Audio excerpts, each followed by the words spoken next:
a blast off the top. Pescoa 2-0 up in the finals. It looked rough for him for a moment. The shard of the Naru was so clutch.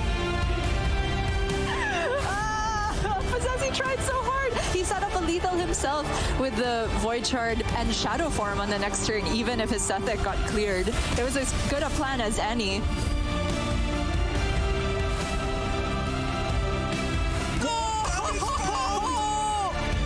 There it is, the Battlemaster off the top for Yala.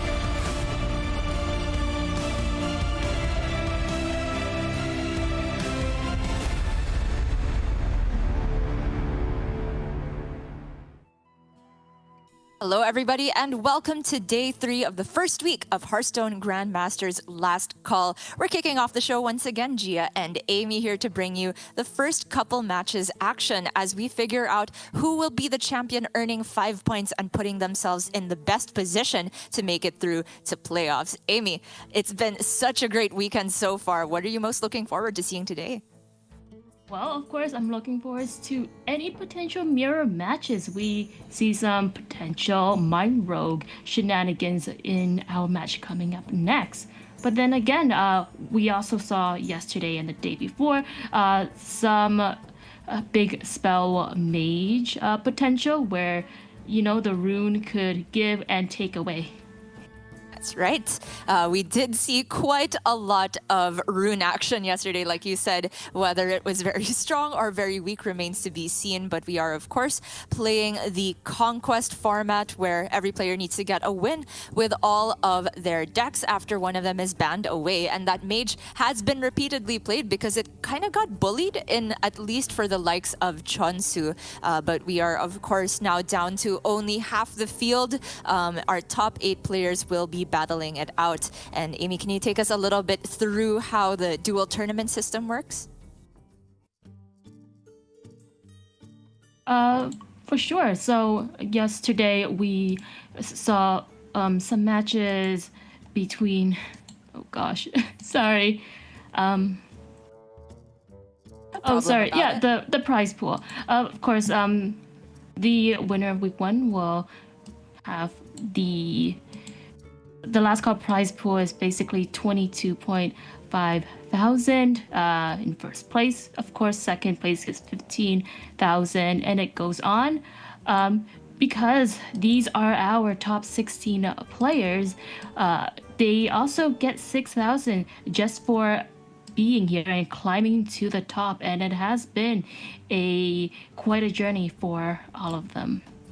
Absolutely. That $22,500 is a great prize, of course, for whoever finishes in first place after all our 4 weeks proceedings are said and done. But most importantly, first place also gets a ticket through to the World Championship. And if it so happens that if it's one of the players that's already secured themselves a spot there, that could be passed down. So a lot of people looking for that first place, if not just able to get to a top 4 and hoping that somebody else already got the championship at first. But we are rewarding 5 points at most each and every week. Every match that a player wins contributes 1 point toward them. And everybody that is playing today has already gotten 2 match wins. So up to 3 more points up for grabs. We can take a look at what happened a bit yesterday. Amy, we started with Okashinsuke and Fury Hunter. No, we did, and we are looking at some sudden death wing action here. But, of course, Fury Hunter takes the win. It was a very close match, but Okashinsuke takes it back with his Mind Rogue shenanigans. Of course, the matches went to 5 games. We also had Chansu versus Floyd Grusin yesterday. And we see that epic, rather unfortunate mage rune where the entire void was cleared. Yeah, the entire board of the person who played the rune, unfortunately. But we did see Fury Hunter go up versus Lord Gruzin next, and Gruzin did not have an easy time of it because it also went down to a 5-game series where Fury sort of methodically picked apart that Beast Hunter. And then we saw in the elimination Oka Shinsuke versus Chonsu, and it was Chonsu who was able to make it out very narrowly, but then fell to Gruzin once again. Then after that, after our shift was done, Amy, we saw Flood versus Levick, where this huge lineup of 160 cards from Flood and Super Fake targeting Shaman worked very well in Flood's favor. And then we saw the match of a century, because it took a century. I mean, Bunny Hopper versus Pasqua going down to 5 games, both players no stranger to the rope. And then Pasqua, of course, the fact that he was bringing Quest Priest also lent the matchup to an extended length, and he did take that victory versus Bunny Hopper. Faced Flood a bit later, and because Flood didn't really hit his target in Pasqua, it was a very easy 3-0 there. We ended out with Bunny Hopper versus Levick here in the elimination match, where Bunny Hopper did manage to get the victory, but then it was going to be Flood versus Bunny Hopper, where Flood once again struggled due to the fact that there was no Shaman to be targeted here. So Bunny Hopper, I think, was at a pretty good advantage here, finally taking that win. That's right, and after all that action, we have our top 8 quarterfinals. Possessi, of course, will go up against Lord Gruzin, followed by some X-Blaze versus Bunny Hopper, Fury Hunter versus Super Fake, and Pascoa and Judgment duking it out against each other for that semifinal spot. And of course, since we only have like a total of 3 weeks, all the points add up and they really matter. Absolutely. We do have a little bit of an adjustment in the order in which we'll play out the matches. Instead of Blythe versus Bunny Hopper second, we'll be going with Fury Hunter versus Super Fake, just to make sure that we can get the players in the most comfortable time zone for them. We do also have, of course, that Possessi Zloy Gruzin to start off with, and Possessi has definitely seemed unstoppable, Amy, unflappable, more likely. He's had not the cleanest play, I think, even by his own admission, but the cards and the lineup have worked out very, very well for him. That Mine Rogue has looked very strong in all of his matches so far. The Boar Priest also in a pretty good position. He is going to face off against Gruzin, who has a Mine Rogue of his own. So Amy, we could be getting that wish of yours for some mirror matches. Looking forward to it. And I'm also looking forward to seeing what they ban from each other. As you said, they do have that Mine Rogue potential mirror match, but there's also that Hunter rivalry, although Possessi does have the quest versus his opponent's Beast Hunter. Yeah, I'm glad you pointed that out. We do have different hunter archetypes, although the druids and rogues are of the same archetype. The shaman has been banned out from Zloy Gruzin, whereas it's the boar priest that's out of contention for Possessi. So we're down to actually class mirrors here, where both the druids are Prestar, both the both the rogues are mine, and then both the hunters are different here with the beast versus XL quest. And that really comes down to whether or not you think Beast Hunter is in a better position here. Amy, would you rather be playing that, knowing that your opponent has Quest Hunter, or would you be on the other side? Ooh, I kind of favor Beast Hunter just a little bit more than Quest Hunter, just because of all that Beast synergy. Then again, Quest Hunter does have the secret package that might put Beast Hunter in a bit of a pickle.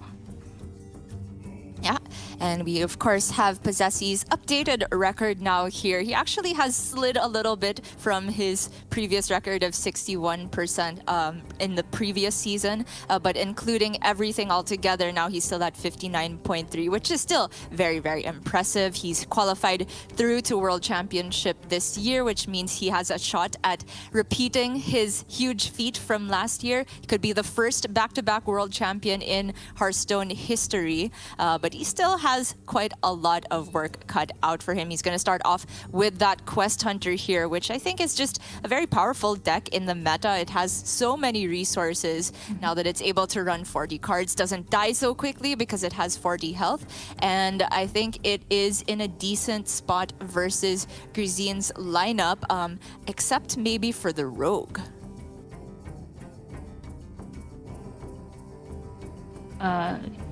Yeah, I mean, Quest Hunter versus Mind Rogue might not always be the best shot, especially if Mind Rogue is able to draw those key cards out quickly before the Hunter can even finish their quest. Moving on though, Soy Gruzin, in terms of his updated statistics, again, he is the top 4 Masters Tour Undercity, reaching top 16 at Runes of Alterac, and he has participated in the 2nd season of Grandmasters, so those stats are nothing to look over. Yeah, it's right. Even though he has perhaps less overall experience than Possessi, I think it's fair to say that Gruzin has been doing better in the Masters Tour system than the reigning world champion. He's had way more good results in recent memory. He's been on stream at the Masters Tours several times, and even though he has less Grandmasters experience, he definitely has a feel for building a lineup that can be good against a large field here. It's a little bit different, the meta, when you approach Grandmasters and it's down to just 16 people, but a lot of the principles remain similar in that it's very important to get a good read on your potential opponents. Gruzin is going to start off with the Mind Rogue, which I did point out as maybe going to be a struggle matchup for that Quest Hunter from Possessi. I generally feel like the Mind Rogue can get their damage going a lot faster than Quest Hunter. So for Possessi, it might not be necessarily a full-on quest game plan of trying to get the Tavish as soon as possible. Maybe he goes instead for the Beastalker Tavish and goes for Animal Companions and getting wide on board, because that is something that the Mind Rogue struggles to deal with. Yeah, especially with the resources that Mind Rogue has, if Soy Gruzin is able to have that wide board and keep pushing damage to face, and if Rogue cannot seem to draw into those cards it desperately needs in the in the early to mid game, it might be a struggle for Possessi. Then again, we did see that Possessi Mind Rogue gameplay, I believe it was yesterday, where he seemingly just came back from 1 HP, finding lethal and using those death rattle bombs to the face. Yeah, the breakpoints on Mind Rogue are indeed always on a razor's edge. And we are going to see now Possessi's mulligan here. Gruzin just goes for it instantly. Keeping Cutlass, of course, always makes sense, whether you're playing Mind Rogue or Jackpot Rogue. It's just a great way to spend your early turns because you don't necessarily have minions you want to curve out with. It so happens for Gruzin that he has picked up a Shadow Shambler to play on turn 1, so I think that looks pretty decent. But for Possessi here, just the quest, of course, to start off seems nice. The Rajnajan is an interesting option for Possessi because that's usually a card that you want to hold on to as Quest Hunter, but against Mind Rogue, it could stick around. What do you think about playing it here? Against I mean, it would be... So are we talking about Possessi? Oh, okay. It might be on curve, but he might have to save it in one of those key pivotal moments. Yeah, if he had played it there were certain punishes like the extortion that we saw, which was in Gruzin's hand, or the tooth. Sorry, Gruzin's not even running a tooth in this list, so it is actually just extortion that easily removes the Rajnajan, and Possessi says it's not worth it, rather weave in that hero power. It is a hand that looks to have a lot of quest progression here, so many damage spells, and even the expensive spells have utility when you have Rajnajan, because you can convert that mana into damage. So Possessi has a bit of staying power here, going for the Spring the Trap for the honorable kill, getting the full suite of secrets. Pretty nice opening.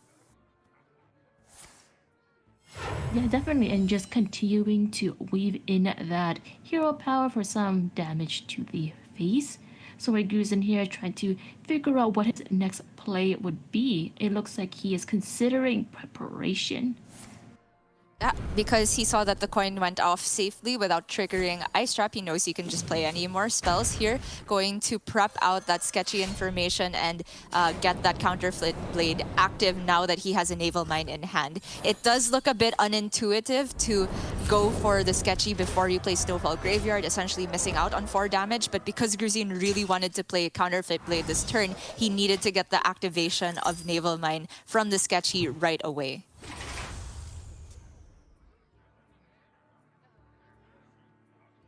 All right, so it is becoming a race for face damage at the moment here.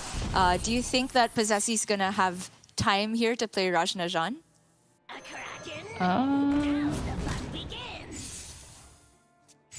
I mean, oof. Maybe it really depends on what Soyguza has in store, and if Possessi feels threatened by lethal in the coming turns. We already see some Death Rattle mines going off. And Soyguza just carefully playing around those secrets and checking what they are. Yeah, he has, of course, checked for that Ice Trap now with the Backstab, so he gets the more important spell off in the Snowfall Graveyard, and things are really coming together. He gets that 12 damage total from the swing and the 8 damage of the Death Rattle, and he has 16 in hand with the Naval Mine and Forsaken Lieutenant. Not in that order. The Wicked Stab can actually close out the game, even though Possessi started at 40. The only thing that Gruzin has to be concerned about is the Freezing Trap, which he knows is in play right now, and that could stop his Lieutenant from rushing. That's right, and of course Possessi knows that while while playing his Legendary plus keeping in some of that hero power damage, racing against time versus the Mine Rogue. It was a bit of a question whether to play Explosive or Ice Trap there. Ice Trap, of course, more disruptive, and I think is the right decision here. But it was tempting to play Explosive to get more value from that Rajnajan. Possessi knows, though, as long as he survives this next turn, he's in a very good spot to take the game right away after. So Gruzin hoping and praying that the Ice Trap would not be enough. And yeah, it actually is not enough to stop here because he doesn't even need to rush the Forsaken Lieutenant due to the fact that he had the Backstab to kill it off, that first Naval Mine able to die straight away from the Shatter Shambler. And that is going to be a win for Zloy Gruzin just by the skin of his teeth. A very, very close matchup. If Possessi had one more turn, that was Gruzin dying right away after. Yeah, and just a clean finish with that Wicked Stab to the face. Shoring up that last little bit of damage here. It was a pretty fortunate draw for Gruzin, you have to admit, right, where he got not only Graveyard and the weapon, but also enough procs on the Naval Mine and the Wicked Stab for that last little bit of damage. You can see the difference that the extra 10 health from the Prince Renathal makes in the matchup. The Mine Rogue really has to get a large combination of spells here. Didn't hit any of the board-based game plan, and that was going to be enough to lock it out. So for Possessi there, this is the first loss for the Quest Hunter, but I'm feeling that it could be the problematic deck here. I don't think it has a great matchup against Prestor, but against Beast Druid, it certainly has its teeth still. Yeah, that's right, and Possessi just opting for Prestor Druid here, having key cards, of course, like Prestor and the cards to draw her out. Again, the Prince Renathal is quite helpful because of the 10 additional cards to his deck, plus that 10 extra health that might be direly needed. The kind of principle with playing Renathal in Prestor is that because you have so many tutor effects to get Lady Prestor, Jerry Carpenter, and the composting, and then you also just have a lot of regular card draw, that it doesn't matter that you're diluting the deck with a lot of bad minions. You are going to find the Prestor around 5 mana on average, and that is going to make sure that you just have that extra 10 health with almost no downside. The 10 extra cards are even an upside once you transform them into dragons so that you have more and more stuff. And we are gonna see, Amy, the Prestor Mirror. This one can get out of hand very, very quickly. Yeah, I'm excited to see whoever gets played Prestor out and make use of those extra cards in their deck. Dragon versus Dragons, Gia. I'm hoping for some Deathwing shenanigans today, but it's in the cards. Yeah, Deathwings back and forth are definitely possible here. But more likely, I think we could see Kazakhstan's back and forth because in this matchup, because you know that your opponent, when they play Prestor, they have the capability of generating board clears like Brasswing, like Primordial Drake, like Deathwing, and Hala to a certain extent, you know that just going for a fully board-based game plan is not always going to help. You can also get hit with a Murazond on the back end. For example, you play like a 2-1 Nosdormu, a 1-1 Onyxia. If your opponent plays Murazond, they get those cards in full stats, and sometimes just playing for board can backfire here. And so I feel that trying to turbo out Kazakhstan and go for a treasure-based game plan with Embers of Ragnaros, Book of the Dead, and a lot of reach is the best way to approach the matchup. But we'll see if either player can even hit that Kazakhstan in the first place. Yeah, I'm looking at Zoyguzen's and Possessi's first turn. Zoy putting out that Watchtower to go up against Possessi's cards in terms of spells. Possessi using that Drog to counter spells, but of course Possessi uses the Starfish to cancel the tower's ability. Yeah, the interplay of Trog and Far Watch Post is a bit interesting, right? Where you can say, all right, I have my Watch Post, so you're going to have expensive spells. But Possessi was saying, all right, the Watch Post can't attack, so my Trog is going to stick around. He has equalized that by going for the Starfish. And it doesn't actually end up in his favor on board because now the Watch Post, even though it's not making his cards expensive, it's able to attack. However, the early board exchanges are not a huge deal in the matchup. Generally, 40 health makes it so that any aggro druid type of side game plan is generally not going to get the job done. So Possessi here can very reliably just go for the turn to pull the Prestor here with more supplies, half of Capture Cold Tooth Mine. It's still going to be a turn before he can play it, unless he top decks Innervate, but he still has generally good things to do. Gruzin, though, with the Skulker and Cold Tooth Mine, can be the first to play Prestor here, discounting it to 5. Yeah, just a race to who gets to play Prestor first and make the most out of those dragons. Possessi still has the Starfish for silence. Maybe he needs to play around those dragons as well while making sure his own board of potential dragons is still sticky and in play. Yeah, he actually did already play the Starfish. The thing in hand is Amalgam, but if you meant there's still a Starfish in deck, that is true. If he doesn't draw it this turn, though, it's gonna get transformed, and yeah, that means that no more Starfishes are in contention. That means now that the threat of offensive Starfish is out of mind for at least the player from their own perspective, right? They could be thinking that the other player has it in their pre-Prestor hand. Yeah, that's correct. And Sloy Grusin, after playing Prestor, has no hesitation here. Prestor here draws into the Azure Drake, which gives him more dragon potential. Considering his options, he can trade into the 2-3 or perhaps attack into the Prestor. Or, of course, there are other options available. Let's see. Yeah, the Prestar, even though I said the early aggro druid game plan is not a huge deal in the matchup, just that being a 6-7 and sticking around for a couple of attacks can start to lean the matchup in favor of either player here. So it is a big deal that Gruzin manages to end the exchange still ahead on board and be the first one to play the Prestar. He's also picked up the Guff now thanks to Capture Cold Tooth Mine second copy. Winlet gets not great options for Possessi. The aquatic form at least can be used, and the second copy as well.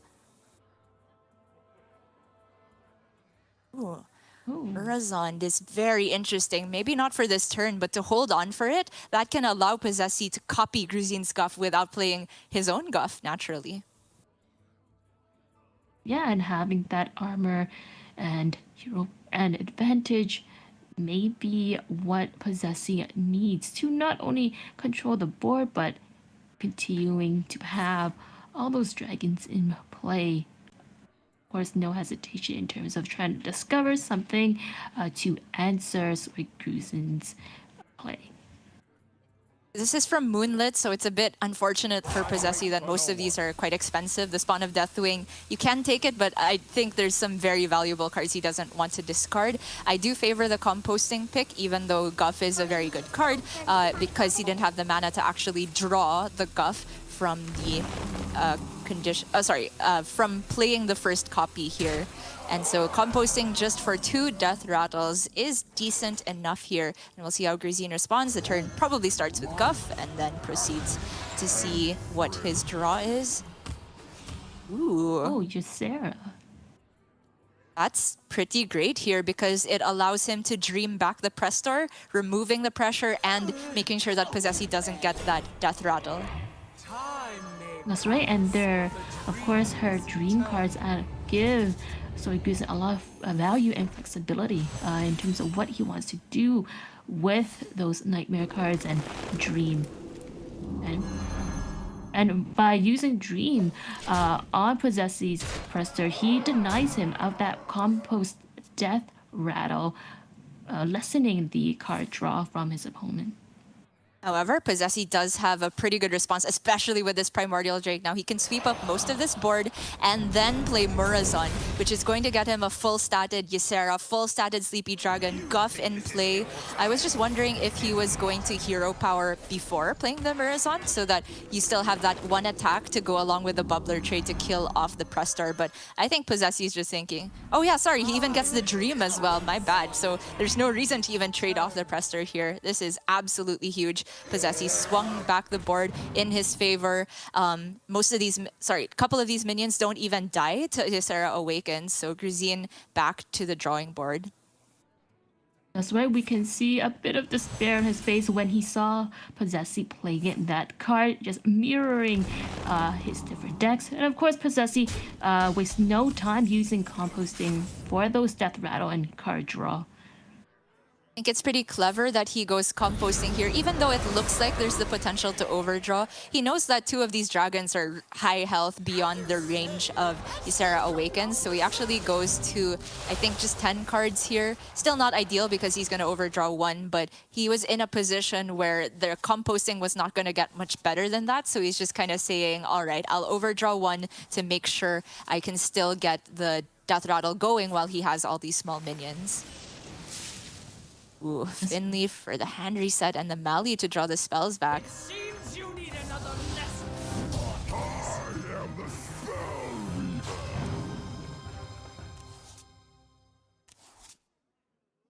Ooh. All right. Yeah, composting for Gruzin is available as well, but what is the best way to manage his hand space for it? Well, he can play out some dragons for some of that board control and taking out the Sleepy. Of course, he picks Ysera without hesitation, though it does cost 9 mana. Nightmare into the taunt to get rid of a minion later on. Yeah, it kind of protects the rest of his board, at least makes the trades right now a bit awkward for Possessi, but he is going to start off with the Kalagos. Gets not amazing options, but Feral Rage looks okay. Not the miracle growth that he was hoping for, but it's gonna do the job just fine here. Crucially, neither player has found Kazaka-san or been offered the option to dredge it, so we could be looking at a game that does not involve treasures here. And if that's the case, then fatigue is a very real issue here, trying to milk maximum value out from the Ysera. And at the moment, Gruzin is not as deep in fatigue, especially factoring in the double composting draws from Possessi. But hand quality-wise, Possessi has way more resources at the moment. Yeah, that's right. And Soy Gruzin is composting. Oh. Brasswing is great, right? To sweep up all the small minions here.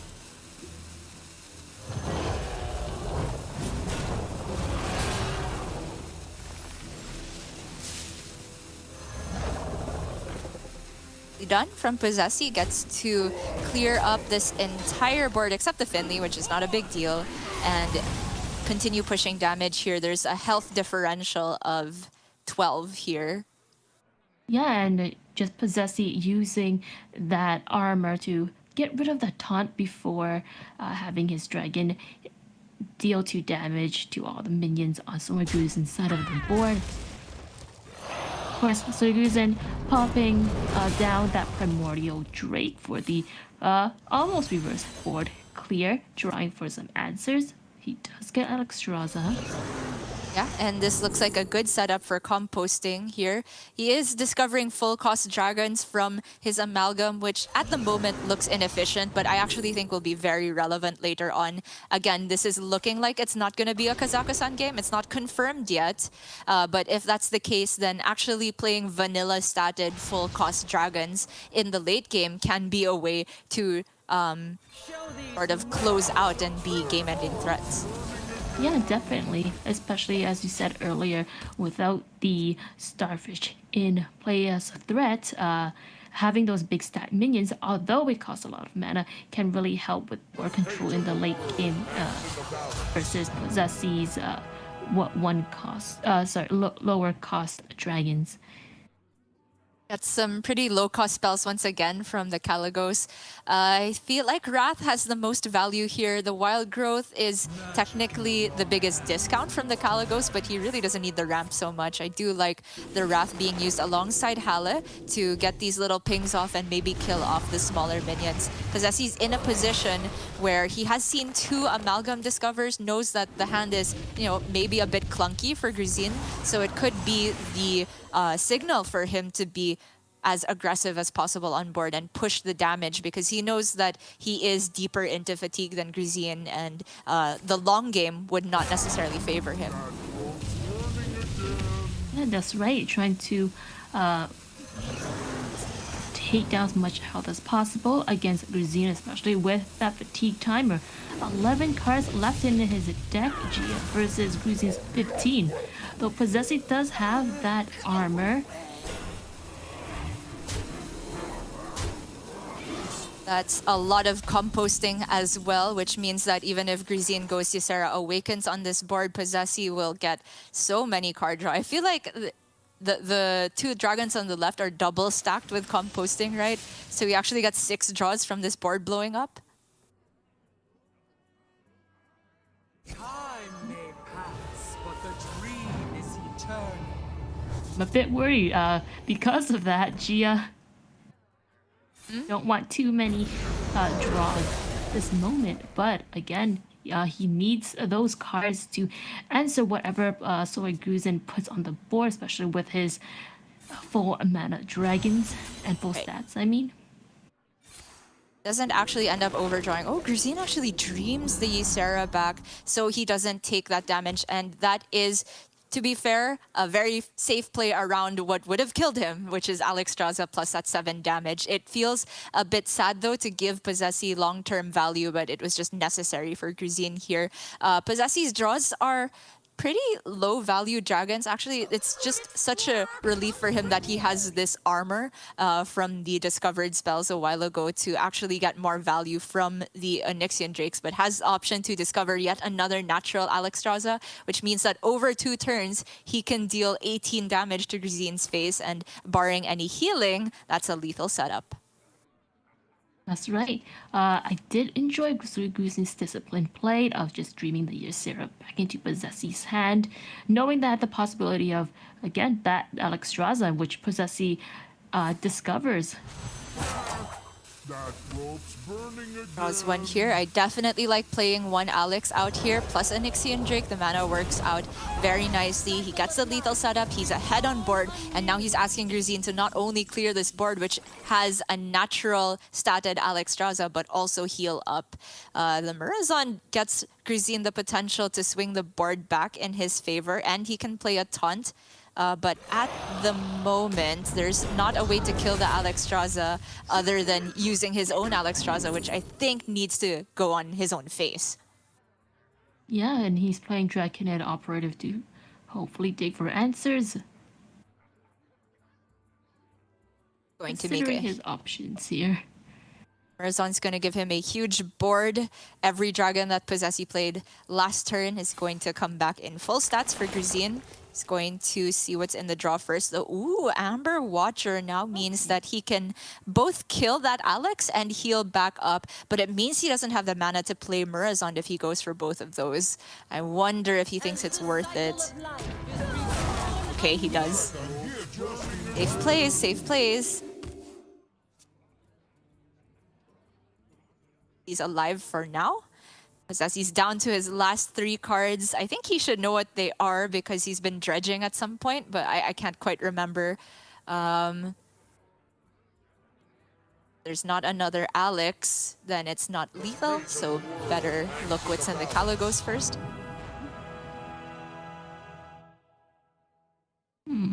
Wall of the Forest is interesting. To Treant. Now you can just play out, I guess, the other Alex to face still, Grzin's face, and then go for the Soul of the Forest just to be as resilient on board as possible. He kind of just wants any one minion to stick, and if it's a little Treant, plus the 4/4 from the Nightmare he'll get from Ysera, it's actually still going to constitute 1 damage off lethal, so he actually needs 2 Treants to stick. Right, do you believe Gia will so good to be able to not only clear the board but survive? Well, not quite. He has a couple of draws to try. The annoying thing is that this 2/4 taunt in the way actually makes it so that he can't kill off all of his minions and get the composting draws. He has to clear the 2/4 first, and every little precious bit of mana he spends means that maybe he's a mana off from, say, getting an Amalgam and then discovering a full cost Deathwing to clear this. So it's a very difficult branching path of how you should go about getting the card draw. He commits to Azure Drake first. These are whiffs. These are not saving him.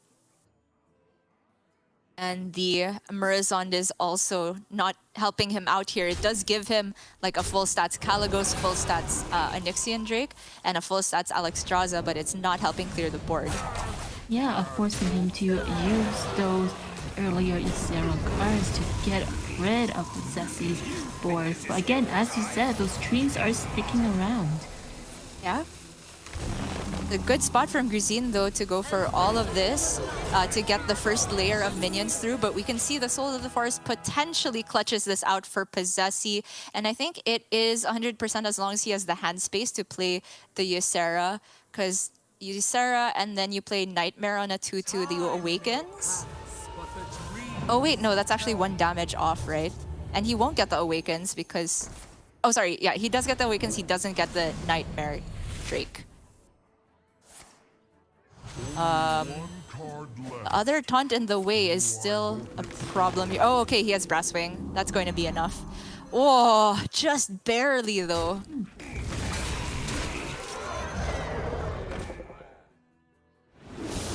That last little bit of damage. I honestly thought Possessi was in a bit of a pickle there because the way to clear the small taunt would also have cleared his own small treant, right? Whether he played the Primordial Drake or tried to snipe it with I mean, he could have tried to snipe it with that Spawn of Deathwing, but that wasn't very likely. So he actually did need that last little bit of damage from the Brasswing to get the guaranteed kill here.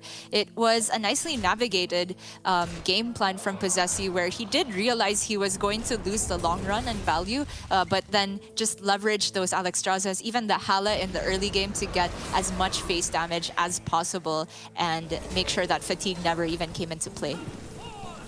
Yeah, with I believe it looked like one card remaining in his deck, he was able to take down Soy Bruising, using those zero cards to go over the taunt, plus the dragon for 2 damage to everything on his opponent's side.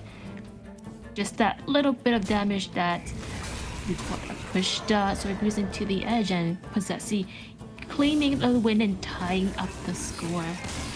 I think Gruzin did a very admirable job of trying to stay alive. He knew when he had to commit dragons for healing, but I think he also knew that with every Alexstrasza that was going on his own face, instead of giving him a lot of board presence, it was also just slowly going too much in favor of Possessi. Gruzin also found a very cool spotted board clear on that last board with the Alexstrasza, but the pick of the Soul of Forest for Possessi to give himself that second layer of insurance, knowing that there's no more Starfish in play, is very, very heads up. And that, I think, was the play that won him the game. We are going to see Gruzin try again on the Prester Druid, though, up against the Mine Rogue. And 40 health is a lot, but do you think the Mine Rogue is able to get there? Oof. I mean, we did see a similar matchup early on today where was it the Mine Rogue that came out on top? Yes. So, I mean, again, if Possessi is able to draw into those key combo cards, he'll be able to have those Death Rattles activate fairly quickly, while Soy Gruzin has to quickly ramp up if he wants to get the press, to play the Prester and have that dragon value. I wonder who will win this race, Gia. Yeah, it's tough to say because a while ago, Gruzin did have a lot of the important pieces handed to him at the top of his deck. Right now, Possessi has the Shatter Shambler and the Counterfeit Blade, but missing actual naval mines, missing a graveyard, which is really the combination of cards that starts the damage ramping up. So we are going to see him trade this Cutlass first, it looks like. I was wondering whether he could just find the time to play Dagger. On the cute squirrel, Gia. Yeah, it must die. Oh. No mercy. Okay, it did still die, but that, honestly, I don't know if Possessi was happy about that. There was the option to maybe play out the Cutlass so that he could combo out the Gonfishin and get the draw, but at the same time, the discount from the tradable and trying to find something better is also an option he could have gone for. He does now have Naval Mine and Forsaken Lieutenant, which represents a lot of damage, but the crucial missing piece here is that Snowfall Graveyard. Yeah, and I think he needs it soon. If Soy Gruzin is able to play that Prestor, he has those extra minions given from the scroll in his deck for some long-term value, hoping he can survive. Possessi just trying to dredge up some answers. We see the Naval Mine there. It's also one is also already in his hand, though. Ooh, so second Mine and second Lieutenant are at the bottom of the deck, which is a lot of potential damage that Possessi will never get, but he still prioritizes the Trickster, saying that he's in a bad enough spot that he needs Smokescreen for this to work out well. And that's not Smokescreen, but close to the next best outcome because of the Shatter Shambler aura. He can immediately get this 5/8 and also another one from the Forsaken Lieutenant, making sure to get the attack first before it transforms. It's just a nice little optimization here. Yeah, I'm considering whether or not to attack into the natural form, taking it out later. How would Soy Gruzin and I get through these taunts? Well, he prays for the good dragons. He does get turn 4 press start, which is amazing, also waking up his Stockade Prisoner because of the 3 cards played, but it is going to be minimum 11 damage going face, so he needs the good dragons ASAP. Counterfeit Blade is also after, by next turn, going to give Possessi another 5/8. Yeah, and those death rattles always threatening Soya Aguzin. Down to 30, 25 health now, actually. But both On the opponents. first dragon. Oh no. Yeah, it's not great. He was really hoping for Alexstrasza, Onyxia, the big removal options. Even a Spawn of Deathwing is considerable, but he does go for the Skulker and Coldtooth Mine to guarantee the Guff. That was the highest cost card in his deck by that point after Presser had been pulled. So now it is a waiting game. Can he survive long enough? Possessi going to get another 5/8 here. I don't know if he should be swinging that face though. I am kind of just looking at swing face and then tooth on the Prestar instead. Yeah, it looks like Possessi agrees with you. Yeah, swing face for a ton of damage for 10. Aguzin is at a bit of a tough spot here, but he does have a Guff for the card draw, plus potentially coasting for more. Malygos is an absolutely it's just such a godsend of a top deck for Gruzin here because he needs something to remove these dragons. He's technically alive next turn by playing Guff. From his perspective, he's even alive on board. The Guff will save him from the Tooth burst in hand. But does he have anything good enough after that? Squirrels galore lets him get a decent composting if he likes. The Deathwing is back, Gia. But it blows up his entire hand, so I don't think it's being played out right now. But he's not gonna gain the armor? Oh, you're right. Is he not gonna Vate Guff? He has to The Vate Guff. Guff play versus composting play. But, oh, he has Innervate, which... Okay, he's not going Guff. Red alert, red alert. Oh, he's going Deathwing right now. Okay, fair enough. Oh, alright. Yeah. So if you are going to Deathwing, then the composting makes a lot of sense. And this is a very painful play to have to make because it deletes his Guff on top of so many other resources. But Gruzin knows that he had a very slim chance of surviving if he left that board alive. So he's just kind of believing in his deck to give him better dragons after that. These are not amazing ones, but they'll do for now because Possessi is kind of alive. Sketchy draws nothing. He has Naval Mine in hand and the other one was already played, right? Oh wait, no, sorry. The other Naval's at the bottom. That's my bad. Yeah, Possessi just weaponing up. Here, while Soyguzin, he has those Twilight Drakes for the HP, and of course the Combat Scalebait might be useful in terms of creating a more threatening board. Hey, he has the Amber Watcher for health too. You can get 3 of those played this turn. Possessi just never gets lethal at this point anymore.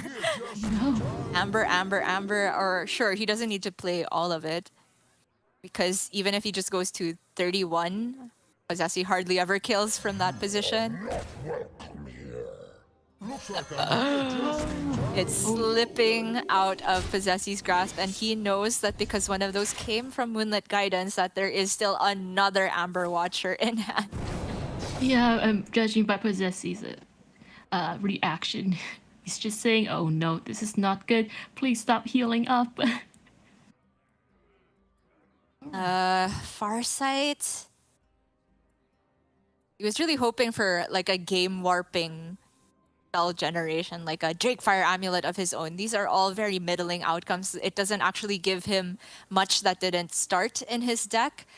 So he has to rely on the base deck as a win condition. At this point, it doesn't deal that much damage with a Forsaken Lieutenant already used, and the other one being at the bottom. He is just taking Provoke to trade it away. Finally hits Smokescreen though. Okay, that is a start.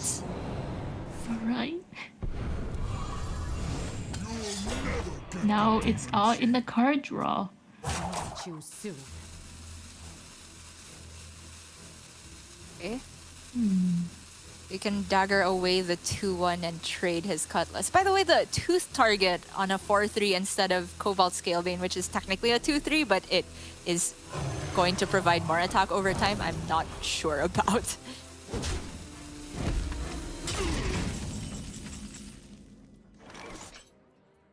And here comes another Brass Wing if Soiguzen really wants to heal up back to 40. Soon enough, he's considering the Twilight Drake, just taking advantage of that health and his hand size. Even though it is not a huge hand size, it might be just what he needs to have that board control and slowly take down Possessie's own board. Yeah, the fact that these have more than one attack is already kind of good enough for Zorgruzin. He has so much time because of all the healing. He'll get the honorable kill from the Brass Wing, go up to 35, remove some of Possessie's board. And at this point, Gruzin is kind of running out of resources, but this board can certainly get him the victory over time. Let's see if Possessie is giving him that time though, because now there is finally the Snowfall Graveyard, which means that we could see 2 more 5/8s plopping on the board this turn. Trying to see if he can get 4 5/8s. If you prep Graveyard, you go counterfeit Blade. You can't also fit in like the weapon replacement, right? I think he's 1 mana short of getting 4 5/8s this turn. Dear. Still a decent turn though, because he can get 2 5/8s with Snowfall Graveyard. He can go Burning Blade Acolyte, backstab it, draw the last mine from the bottom of the deck. Yeah, and taking advantage, hopefully, of those Snowfall Graveyard spells. Can do massive damage to the face. Though again, there is also a perhaps board control game where he has to take out those drakes, and the Cobalt Scalebane just continues to add some damage to Soiguzen's dragons. Although the taunt does protect Possessie from a bit of that bleeding. Possessie actually made the executive decision to not go for a board here. He went for the naval mines and in the order of sketchy first before the blade, so he wanted the chance at getting the naval mine trigger instead of Burning Blade Acolyte. Missed on it, and so his total reach is not the maximum, but it is still a lot, right? There's 16 from 2 mines, and then a Wicked Stab for 20, but there's still that Amber Watcher to contend with, and also he doesn't have a way of killing the second mine guaranteed. He does, however, have Gun Fishing, which he knows there is still that Forsaken Lieutenant at the bottom of his deck, so this could still work out for Possessie. I just haven't done all the math yet. Job done. Yeah. We can get 16 face, 20 face, 24 face. If he finds a way to kill off the second mine, this is lethal. We shall see. We can stab to the face. Ooh, Soiguzen's reaction is always fun to watch. Never rest. Wait, am I missing something? This is... Oh, sorry, the Shatter Shambler. That's what I'm missing. I keep forgetting that the aura is intact. So yes, all the naval mines get to die, and this is well above lethal for Possessie. If that other mine was not able to kill itself off, he was exactly 1 damage off of lethal. But this was very well calculated from Possessie, knowing that even if he missed the 50-50 outcome on the naval mine proc on his counterfeit blade, which he did miss, he had enough damage to get there, even past the 3 Amber Watchers total played throughout that game. Very, very impressive stuff, and it means Gruzin is back to the drawing board with his Prester Druid, taken 2 losses on it so far. Yeah, which means he will have to face up against Possessie's Hunter deck, which I would say is a pretty even matchup, Gia. But what do you think? Quest Hunter into Prester Druid. I actually really like the Prester Druid's odds into that. The Hunter doesn't quite get enough pressure rolling earlier on to deny the Prester Druid from safely getting down the Lady Prestor. And then later on, when the Hunter is trying to beat them via damage, well, Prester Druid starts at 40. They probably have a lot of armor from Guff by that point as well. They can generate a lot of healing, and I think they are more than likely to be able to kill off the Hunter. One way I have lost the matchup frequently as Druid versus Quest Hunter is if the Quest Hunter gets early Beastalker Tavish and then they go for an Animal Companion based game plan instead of burst based, and then that can sometimes generate one too many boards and I have one too few Deathwings to get through it. Yeah, matter of trying to get that quest done, making use of that hero power, and of course that all those beast energies. Plus, there's also the secret package to contend with from Soy Gruzin's side. Yeah, the secrets from the Quest Hunter are certainly disruptive if it's Ice Trap, I would say, against the Prester Druid, because they don't have that many spells that they can freely use to test for it. If you're in a position where, for example, you really need many dragon resources and your only card draw spell is the Moonlit Guidance, it takes 5 mana total to play it through an Ice Trap, and that can be pretty annoying. The Explosive Trap can also be disruptive if all of your dragons are 2 health or less, and that's not an uncommon situation because a lot of the base minions are unhealthy. That's correct.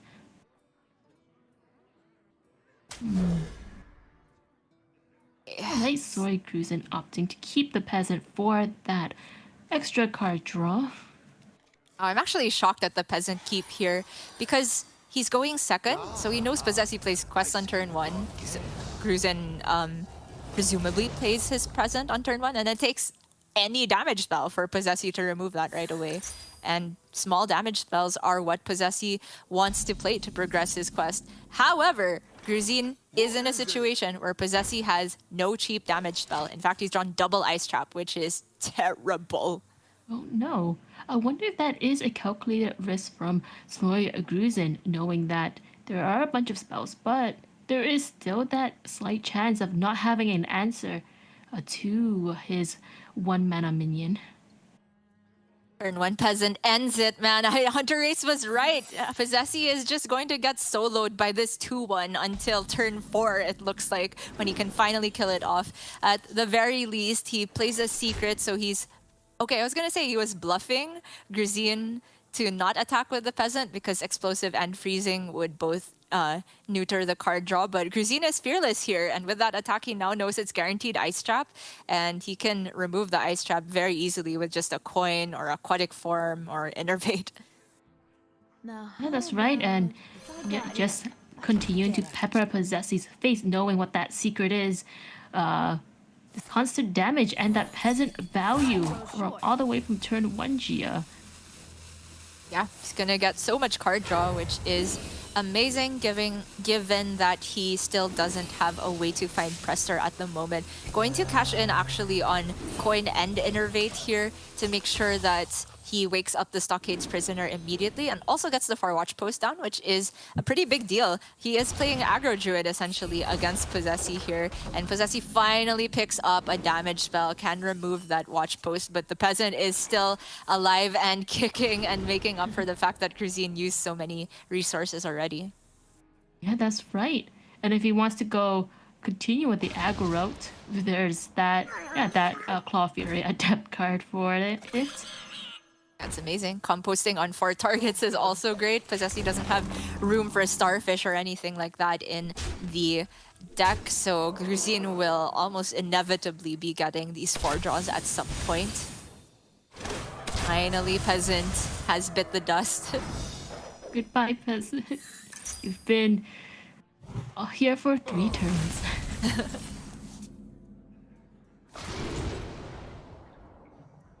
He still doesn't have a tutor effect for Prester. That's the good news for Possessy.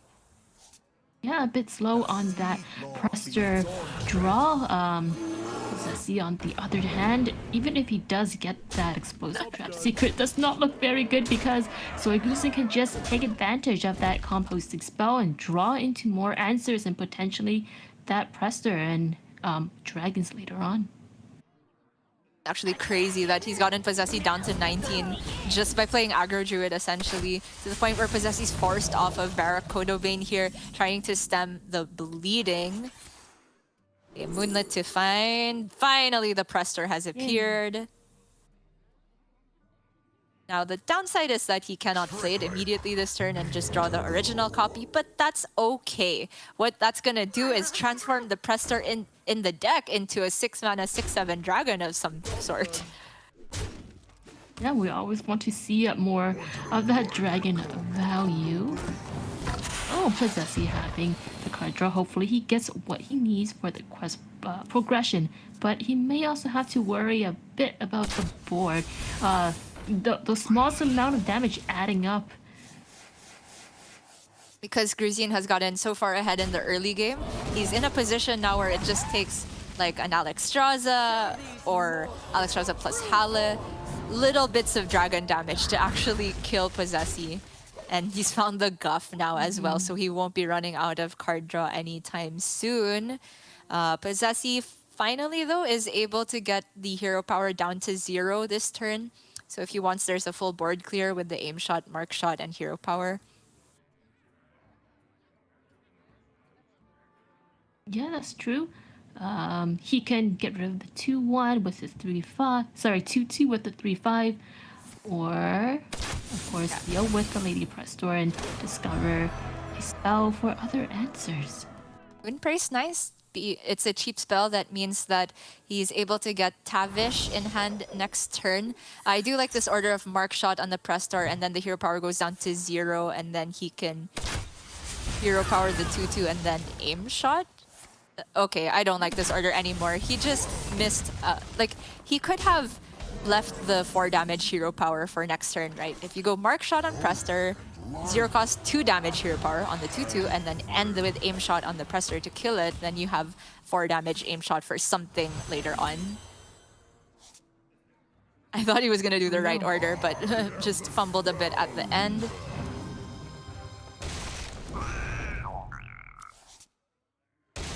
Okay. Right? Any acorns? Board refilled-ish. Okay. Very refilled. All right, many cute squirrels. Job done. And it's a pretty good composting setup for next turn for Gruzin, and Possessi is going to be able to make quick work of this because he has the Wound Prey, which can kill off 2 minions. Tavish can come down now as well, refresh the hero power after playing, I'd assume, Ice Trap. And then he can hero power everything and trade whatever's left. Yeah, Goes freezing instead of ice. Okay. Okay. It's continuing to perhaps stem the bleeding from potential big dragons. Finally using that 3/5 to trade off a small minion as opposed to using his hero power for it. Now Gruzin is going to test for Ice Trap first with the Capture Cold Tooth Mine. He said it's not it. He has a very easy clear on the Tavish with the Onyxian Drake on it, and then Brasswing for 2 damage AoE. It still leaves up the Barak Kodobane though, so he's gonna keep digging for a full clear.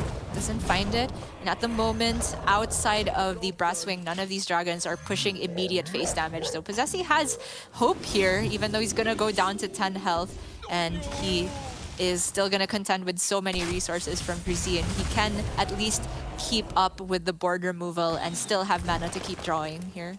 Yeah, and with lane tracking, he gets a card just to weave in that more of that hero power. Get rid of Zoid Gruzin's board. Okay. Dunbaldar Bunker represents card draw. It will get him his Explosive Trap, which has big implications because it means the Explosive can be played before Multicaster, and it represents 1 more spell school. So the Multicaster gets, I think, 3 draws here. He hasn't played a Nature spell. Has he played Arcane? I can't remember.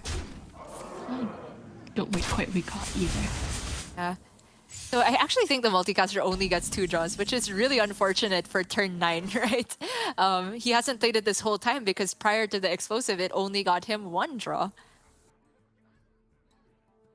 Yeah, and right now Soyguzen, a bunch of cards to consider, trying to that amalgam. And of As course, they're turned into Onyxia, which is actually a pretty good outcome for Gruzin, right? Because sometimes you get in a position as Presser Druid where you're like, okay, I can fill the board super easily, but nothing has good stats and you can't have good ways to spend your mana. But with this 6/7 Onyxia, he gets to have his cake and eat it. Picks up an Arcane Shot from Possessi's deck, which I really like this option because even if this board gets cleared, if Gruzin just finds an Alexstrasza, he has lethal on Possessi still. yeah, that's right. I also like how Soyguzen used one of the whelps to attack into the minion, just to test and just to test out for that freezing trap. Now Possessi has to play enough cards and weave in enough hero powers to clear the board. Raid Boss and Nixia now no longer immune. Right? He gets to isolate it as well and play the freezing trap. And because he found Shell Shot, he's going to get the full, not full, but 3 draws rather than 2, which is not so bad. There's the arcane spell that he was missing. Okay, he's deciding whether he wants to freezing trap this or put it down to 1 health and thus within range of the explosive trap. The freezing is not entirely safe because Possessi knows there's a whelp in hand, which Gruzin can use to actually rush and proc the freezing. So I think Possessi should put the Onyxia down to 1 health here. Oh no, he's not doing it though. Okay. Well, he's just hoping that Gruzin doesn't have 4 damage, and currently he doesn't.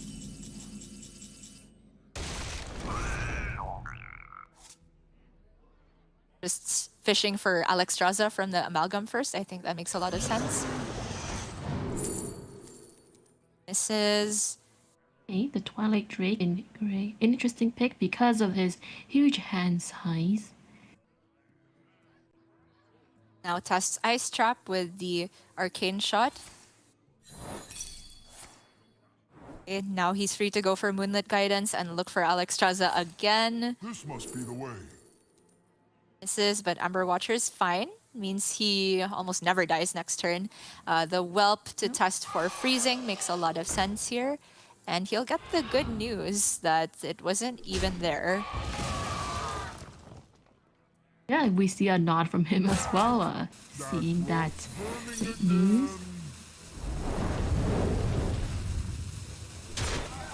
Pushing 6 more damage to base, and of course healing himself up from Hunter hero power shenanigans.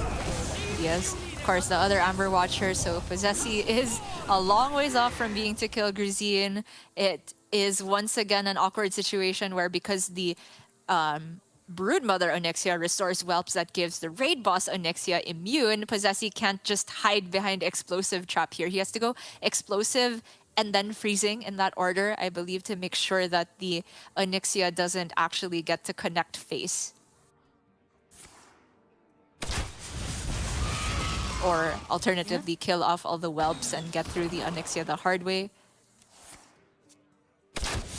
Yes, that's right, making use of those cheap spells, getting rid of 1 whelp at a time. Slowly but surely, yeah, he's gonna get rid of all these pesky whelps. Yeah, looks good. I would also like to see him leave up the Broodmother Onyxia because that will reset Gruzin's board to full at the end of this turn, which Possessi doesn't mind at all because he has Explosive Trap. As long as he kills the raid boss Onyxia, he won't actually take damage from that board. And that kind of leaves Gruzin in a position where he has to attack anyway and proc the Explosive Trap if he wants to play any new minions, and he certainly will want to play new minions. So we are seeing Possessi leave up the Broodmother for that reason. Nicely done. Yeah, and having the explosive just in case. Ooh. Oh, okay, never mind. I was gonna say the Amalgam might be useful, but he needs to perhaps play another dragon before activating it to try to dig for that remaining damage perhaps in Alexstrasza. There it is. That's a game. It was just a waiting game, honestly, for Gruzin. How many tries at Alexstrasza did he miss? He still had 4 cards in deck to potentially find something there. Alexstrasza, Kazakhstan, Halle, all of that could have represented lethal. So one way or another, he was going to find it, I think. It was kind of unlucky to not have hounded by that point. Possessi just being given a little bit of false hope. But in the end, the Prester Druid takes the favorable, and now they are left with, well, XL Hunter for Possessi, and then it's going to be the Beast Hunter for Gruzin.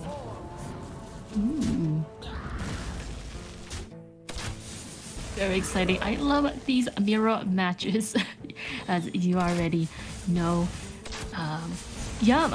Interesting to see how Possessi fares against the Beast Hunter. Hopefully his card draw in the early game would be better this time around. We saw in this last game, he wasn't able to answer Sorguzin's Peasant, which was able to do, I believe, 6 damage to face before it was gone by Possessi's turn 3. Yeah, never underestimate the Peasant here. I thought it was such a weird keep, but it worked out for Gruzin. I'm just gonna go ahead and say I still don't like the keep when you're going second against XL Hunter, but well, it did its work. And Peasant is in the list once again for the Beast Hunter here, which makes a lot of sense because you're running K9atron, having a variety of 1-drops to potentially dredge up and get some extra board presence is very good, but that is only half the game plan for the Beast Hunter, of course, where they are still waiting to build up to their big beasts in the form of Harpoon Gun dredging them out, or having the Asharan Saber and Sunken Saber pulling them from the deck. Yeah, that's right. And, having that King Crush at the end, maybe perhaps getting him out again with spells.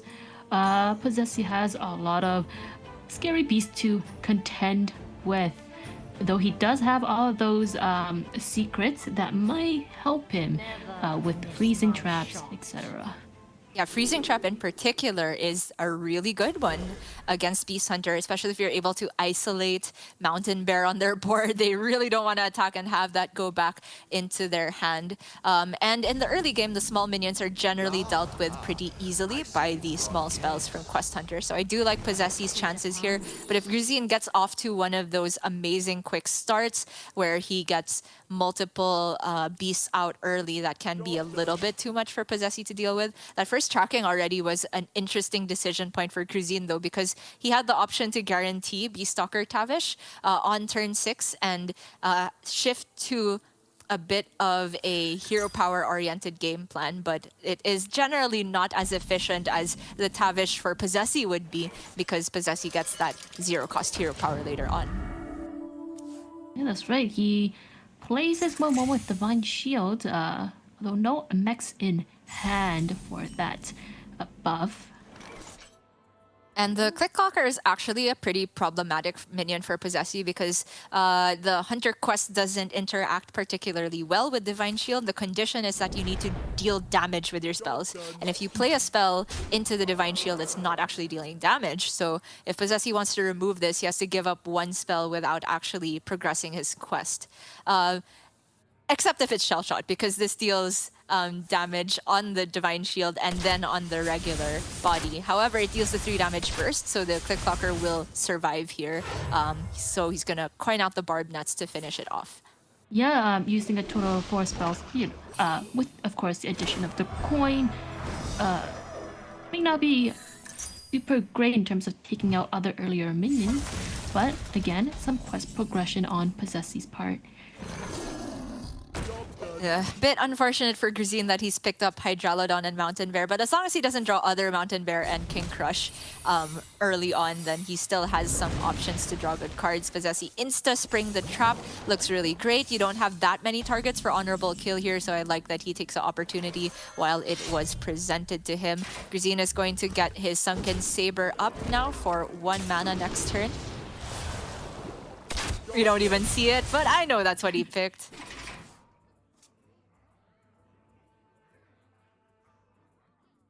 Zessie has had a very good start with all of the secrets being drawn out by Dunbaldar Bunker, making his deck trim down. Because on average, a secret top deck is not very good. So the fact that he's pulled them with Bunker and with the Spring the Trap makes things a lot better. The prospects for his upcoming draws. Problem is how to approach this turn because it does look like a decent timing to weave in the Rajnajan because he doesn't have much better to do with this mana. However, the Rajnajan is straight up dead to the Harpoon Gun on the other side. Yeah, that's right.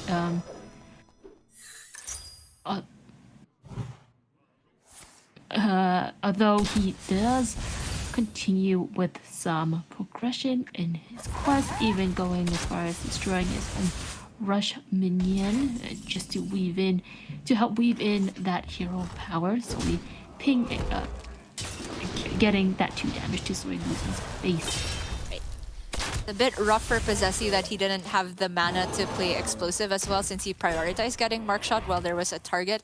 And that means that he didn't get one more damage spell through this turn. It's fine though, he can still get the Tavish in hand by playing explosive and quick shot. And I think all of these are gonna go face. He absolutely does not need to bother with this Mountain Bear. This is just going to get frozen back to the hand. And Possessi is making very quick headway towards just burning down Gruzin. He's going to be able to play Tavish next turn. And he still has the Rajnajan in hand for even more reach.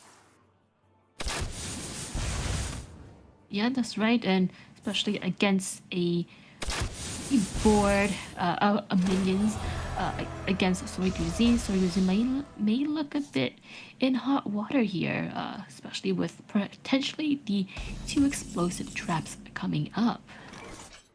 I like the choice to float 3, even though like he could have spent it on quick shot. It just he's in no danger of dying anytime soon, right? And the Tavish, if you the spell for post Tavish, it just represents 2 extra damage because of the hero power refresh, and it also represents more damage when you're playing Rajnajan. So Possessi, I think, will be able to get lethal on turn 8, very, very likely.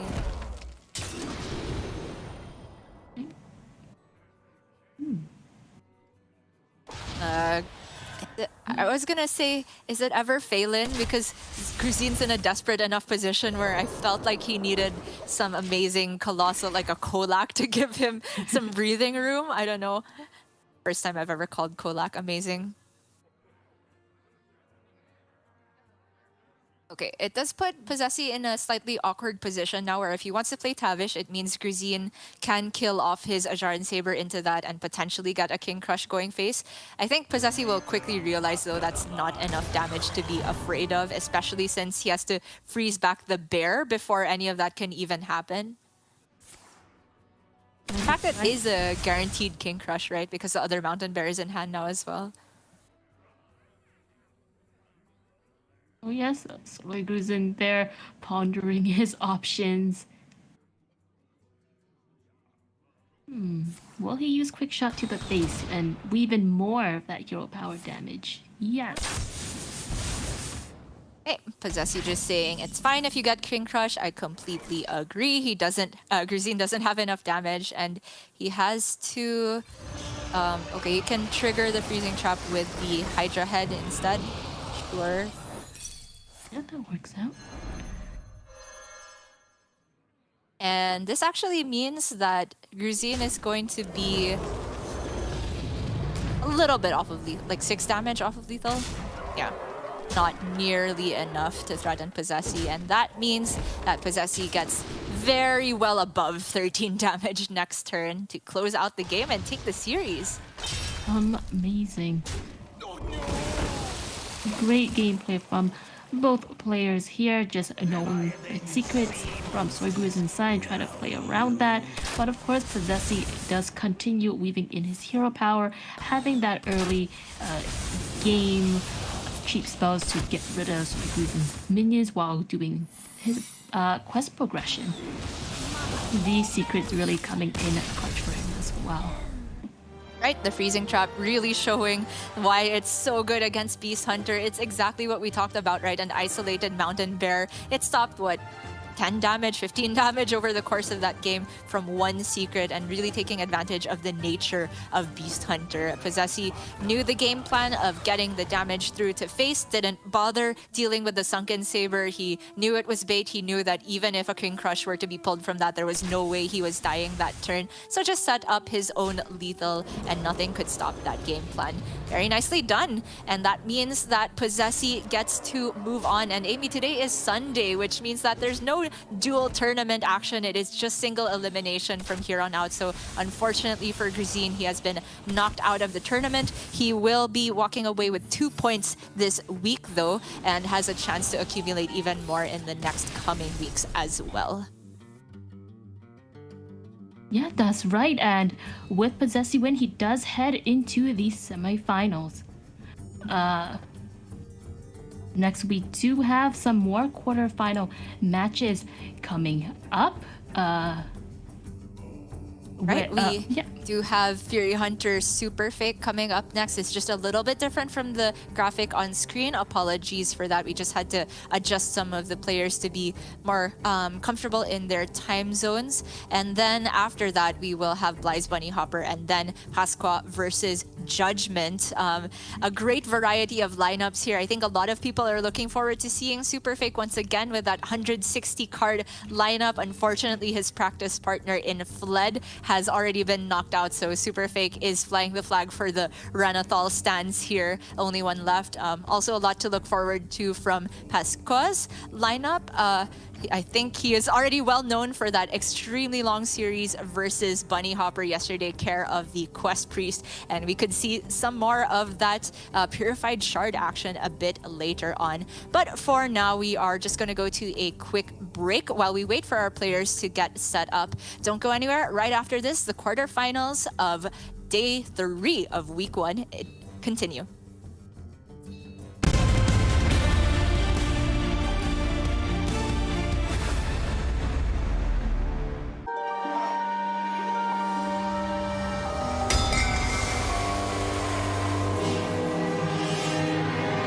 Welcome to Revendreth, in the darkest of seasons, where ruthless eyes gawk for horrific reasons. For a hidden hand has struck me down with such ruthlessness, so deep and profound. Then he comes with his Molochian scowl to uncover the truth of murder most foul. The anima drifts across the floor, highlighting the creatures who walked through my door. The motives are as black as night: avarice, power, revenge, and blight. We watch the hero uncover the clues that lead to the truth behind this dark ruse. Join us here with the grim and impious. Choose your path without heavenly bias. For at the end, they will burn in the fire when it is known who slayed Denathrius the Sire.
Hello, everybody, and welcome back to Hearthstone Grandmasters Last Call. Apologies for Amy's camera. It looks like you've been having some issues, but you're here, aren't you, Amy? Thanks for having me here. That's right. I couldn't possibly cast one more series just by myself. It's going to be now the second quarterfinal of the day between Fury Hunter and, oh my gosh. Now my screen is messing up. Super Fake. Yes, we were very excited about this just a while ago. 160 card lineup, anti-shaman action. And we already saw yesterday from Fled, it not quite panning out so well because there wasn't a shaman on the other side. But Amy, the target is here. It's appeared for Super Fake. Yes, it is. I am very excited to see this Fury Hunter versus Super Fake action. I mean, we have Big Spell Mage versus Pig Mage. We have Thief Rogue there, and the unpredictability of that. I'm excited to see what the bans are, and looks like it's Druid for Fury Hunter side and Hunter for his opponent. That is right. We won't be seeing any Celestial Druid action, nor will we be seeing more of that XL Quest Hunter, but that's fine. We are getting a good variety of other decks. And Amy, I'm actually super excited to be casting Super Fake because we got to see that Cursed Warlock, which I know you're a fan of, and also Paladin, which was, I think, banned away the first time we saw the lineup. And it's going to be pretty fun to see how the 40 cards, 40 health interplay helps out with these. We can take a look first at Fury Hunter's achievements, though.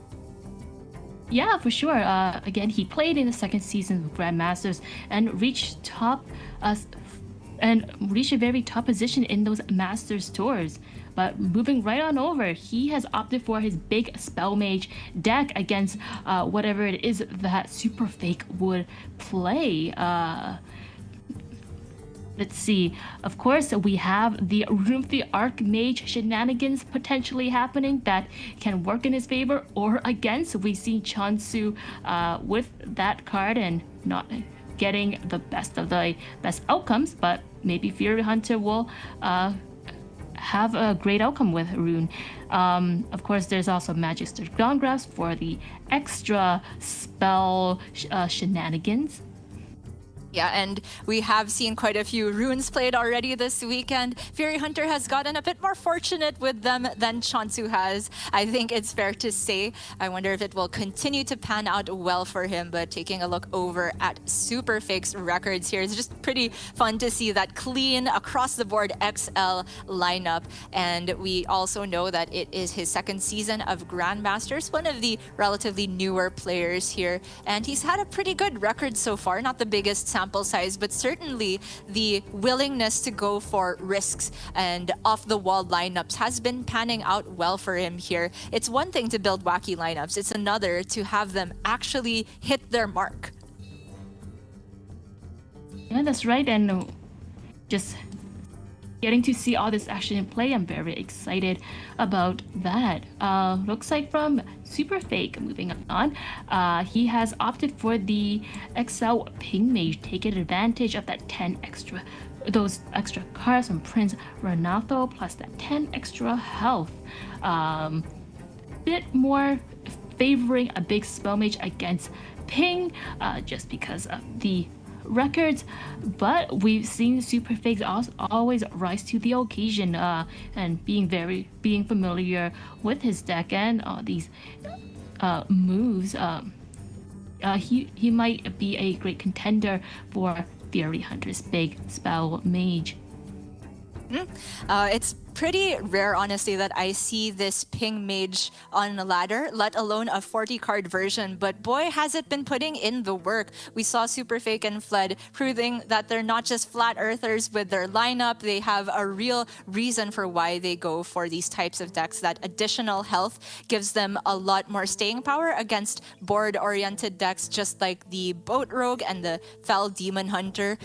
Those are not in the lineup for Fury Hunter, but the Shaman is there, which Super Fake will want to be preying on. The crucial thing to note is that Fury Hunter's Rogue, though, is of the Thief variety, so it has a bit more chance to scam some of these 40-card control-based decks. For now, though, we're going to see Big Spell Mage versus Ping Mage, and this is right off the bat a very interesting matchup because both players have access to that Magister Dawn Grasp.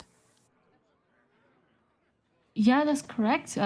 Looking forward to any spell mage unpredictability shenanigans. Both players considering carefully here in terms of what they want to mulligan and keep. Okani, potentially not so bad maybe in the earlier game, or the late game, just to go against those big spells. Then again, Okani in the early game could deny Fury Hunter of that spell heavy deck or a very good minion. Yeah, Okani is a very good one to bring up because usually that being kept and blocking a minion is one of the best ways to play around Barbaric Sorceress or Belinda, which Fury Hunter has been very good at drawing on curve every time he's been on stream so far. He has kept the Barbaric Sorceress alongside Mailbox Dancer, and that to me makes a lot of sense. The Mailbox not only helps him turbo out the Barbaric Sorceress a bit faster, its Death Rattle also potentially lets Fury swap one of his big cost spells into 0 cost if that coin is left in hand by Super Fake, or if Fury Hunter times the Mailbox Dancer's Death Rattle in such a way that he can get the ideal swap.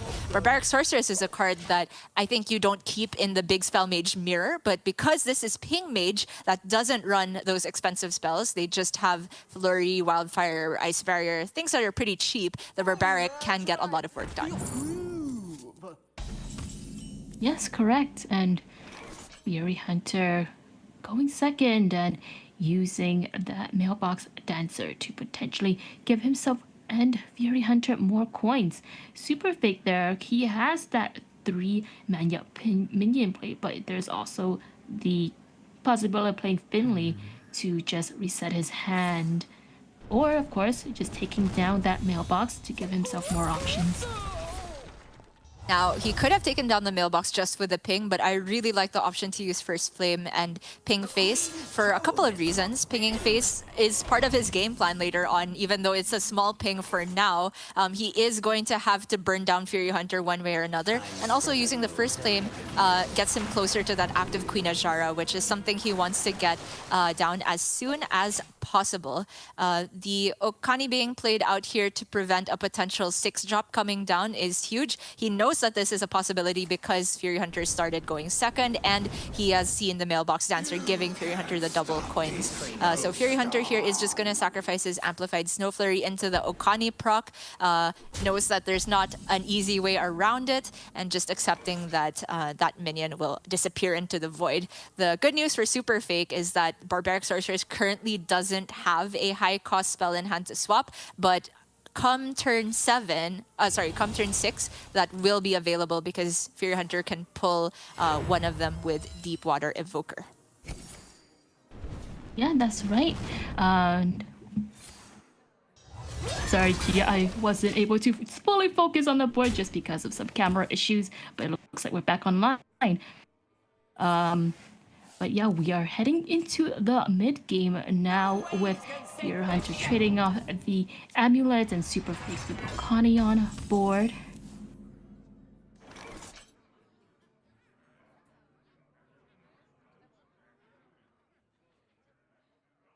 Right, Ajara active, looking pretty good.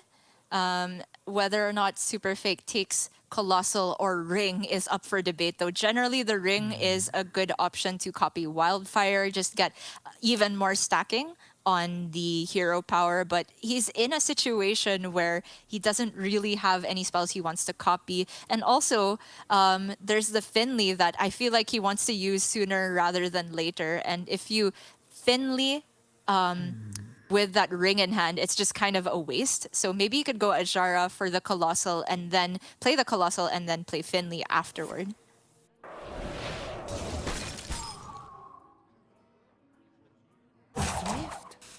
Oh yeah, for sure. And freezing that to make sure it doesn't get a potential trade in or just getting Super Fake's different minions down to lower health. He does have the option to ping here, and again, perhaps use that ability to reset his hand. But of course, he doesn't.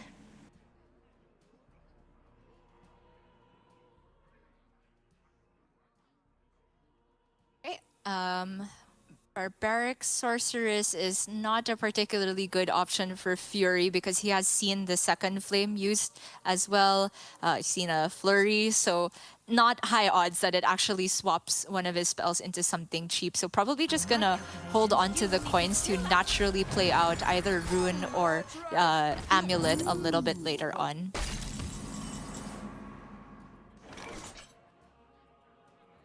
Yeah, and having the farting Dawn Grabs to continue to freeze Super Fake's board is really good.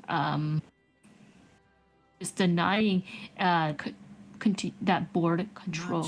Now Super Fake, considering what his options are, he can play the Queen of Shara.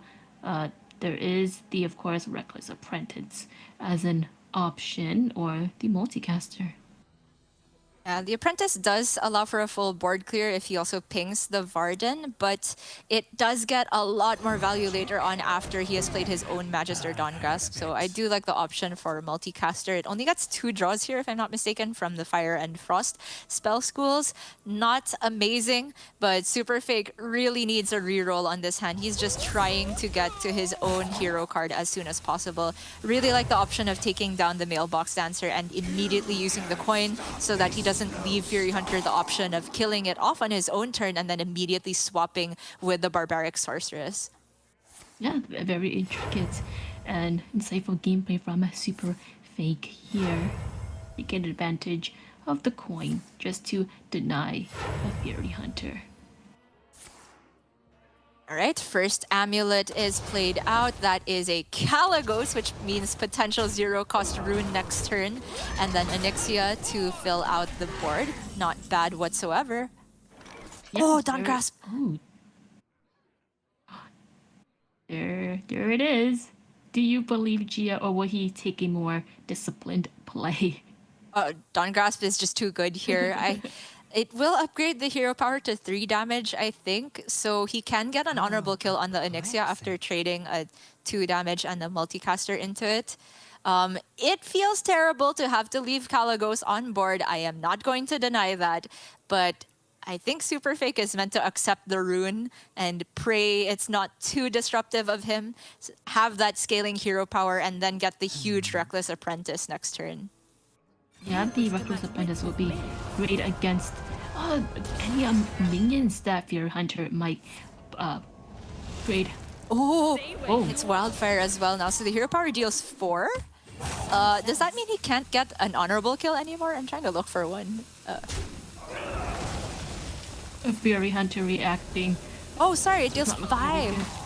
Okay, I'm so sorry. I probably missed a Wildfire proc at some point. So actually, it was awkward a while ago, but now that it hits the Wildfire from Dawn Grasp, it actually works out perfectly. That is absolutely insane for Super Fake hero power, dealing 7 from this point. Amazing. Oh, what will Fury Hunter do? All right. More dragons. All the dragons. Ooh. Average dragons. And And we have that Malagos. and an aggressive rune, I think it is very reasonable here. Oh, he doesn't attack with his whelps first. Interesting. Okay. Hitting secrets is pretty useful in general here, if only to just distract Super Fake a little bit.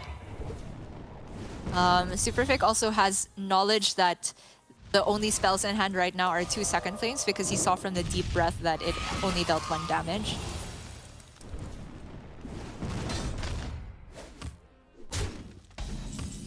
Well, I mean, the whelp there managing to survive the rune, not needing to trade one of Super Fake's minions and just going for a face with that one bit of chip damage. Watch out for the cute dragons, Gia. They can perhaps pack a punch over time.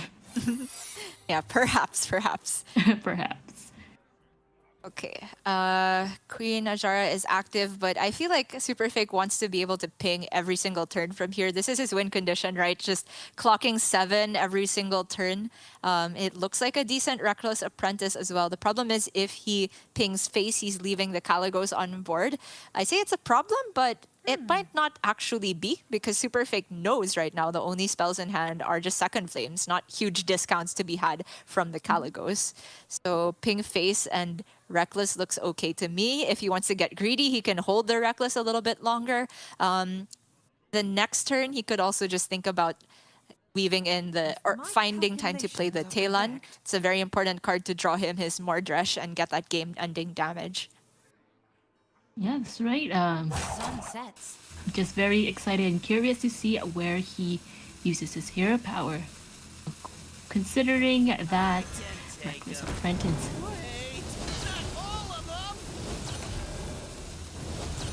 Face. I'm team ping face here. If it wasn't obvious. But I think he pointed at Ysera. Ooh, okay, fine. Okay. Yeah, It's so- reasonable. He just wants to be a bit safer. Oh, what is the spell? Okay. Box time! What's in the box? Probably something that blows up Fury's own board. But maybe also damages Super Fake. Maybe draws him some cards too. 7 mana wasted, 1 draw, 11 mana left to be spent. Oh my goodness, never mind. That's a good box. Hey, and that face too, and not his own, which is always a plus. Yeah, he actually left his minions intact. Like, that never happens to me when I play box on empty opponent board. I always blow up my own board. Okay. Okani seems okay here. It doesn't really stop that much if Fury Hunter thinks there are cheap minions or cheap spells, but in the world where the only minions are expensive, the Okani can block something pretty good. Or at worst, eat a ping. Yeah. It probably does eat the ping here, right? So that Super Fake can then safely land his Talon.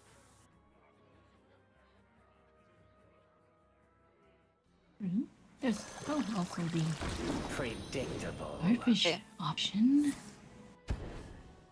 Could be that Super Fake thought it was spell counter, that's why he went Starfish, or he just thought even if it's minion counter, it's fine if he loses the Starfish. The more important thing is to land Talon. He's actually pinging Caligos. He is fully committed to playing control here, which is reasonable because he doesn't have infinite health. He's played his last barrier. Fair enough. That's true, and gosh, I'm just worried about that 7 damage hero power. Super aggressive gameplay there. And if he does do a more control lineup, as you said, having that hero power would be really helpful against his opponent's board. I can take him. Okay, Fury Hunter going for Apprentice, which... I mean, on the one hand, he does know the Mordresh is coming. But on the other hand, he knows that if he kills the Talon the same turn he plays the Far Watch Post, it at least means Super Fake cannot ping and play Mordresh on the same turn. Wait, what's happening with Fury? Why is he panicking? I'm confused. I don't know. I thought that was planned out deliberately that he would try to get the Mordresh for 9, so at least he goes through it and doesn't allow a ping on the same turn. Okay. Yeah, and having that watch, having that tower just denying the Mordresh plus ping was very good on Fury Hunter's part. Knows there are 0 spells in hand for Super Fake, so trades back the amulet. gets Snow Flurry to at least stop the Mordresh from going face, but the problem is this hero power now gets an honorable kill on the Barbaric. And that means it's gonna deal 9 damage after this. Oh goodness, it's just the power of Ping Mage. You mentioned earlier that you haven't seen it much in the standard climb on ladder. But Super Big might be just showcasing what a powerhouse Ping Mage can be, especially with all that increasing ping damage as the game goes late into the late game. Goes for Bran Ajara now, and Horn I also think is a very good option at this point in the game. Usually it's like not necessarily as good as straight up damage, but because Fury Hunter has played double runes already, an Apprentice hasn't played Dawn Grasp, he actually has almost no ways of dealing with a wide board. Off the second pick though, I was gonna say I was looking at the Tidestone just to have a bit more card draw. It's gonna shuffle on average some garbage into Super Fake's deck, but it's immediately 2 more cards in hand at least. Yeah, I like that he took advantage of that. Brand Battlecry just continue to get more of that spell, legendary spell value. Now Fury Hunter has to think about what it is that Super Fake has chosen and how he would counter that down the line. Well, unfortunately, he can't really because he already has to expend quite a few resources to clear this board. He found the trades that lets him keep the Reckless Apprentice at least. But if it's only 2 damage AoE, there's quite a few Colossals that survive that. Mm-hmm. What's in the box, Gia? Let's see. Lady Najar and Glaciate, okay. Playing these spells will also activate his Commander Sivara, so he'll get back a Tidestone and Horn of the Colossus, Horn of the Ancients if he wants.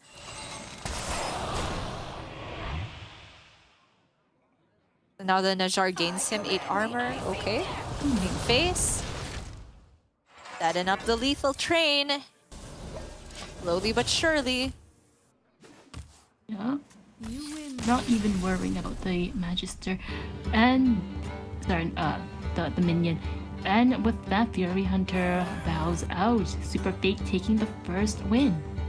That's right. Fury Hunter, I think, knew that it was already slipping out of his grasp towards the end there, even a couple turns before we actually saw the concede, because Super Fake turned the corner of dealing with the dragons relatively quickly. He hit the double wildfires, he hit the early Magister Dawn Grasp, and that's the huge difference maker there. The downside of running XL version for Ping Mage is that you are less likely to find the Dawn Grasp early. So the fact that Super Fake got to have his cake and eat it, he got to have 40 cards, 40 health, and get the hero card, what was this, like on curve basically, or turn 8, then there was almost no downside to running extra cards in the deck. So back to the drawing board for Fury Hunter, and the bad news is he's not even taken a loss on the Shaman, right? That's the deck that is the weakest in the lineup versus Super Fake. Oh, no. Yeah, but, you know, always excited to see what Fury Hunter has up his sleeve. We saw early on how in this matchup in particular, he did have that Malagos for those rune discounts, although it may not have been like super in his favor. But again, moving on, he, as you said, opting for the Thief Rogue next. And I don't know about you, Gia, but again, that unpredictability I quite like about the Thief Rogue. Yeah, it's definitely a deck that can get on somebody's nerves, namely mine, especially when my opponent generates Whirlpool or some sort of board clear like that they can play over and over and over again because of Contraband Stash, because of Test Greymane.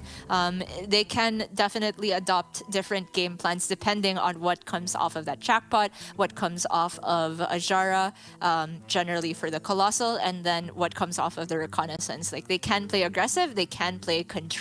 But against the Cursed Warlock, the Thief Rogue definitely needs to have more of an aggressive slant, in my opinion. They do not have infinite time against the curses that stack up very quickly. Yeah, that's true, especially with cards like Abyssal Wave in terms of potentially clearing minions, or like the brand combo with super extra curses in potentially Fury Hunter's hand. He has a lot to deal with in terms of using up that mana and deciding whether or not to play out those curses just to mitigate that oncoming damage.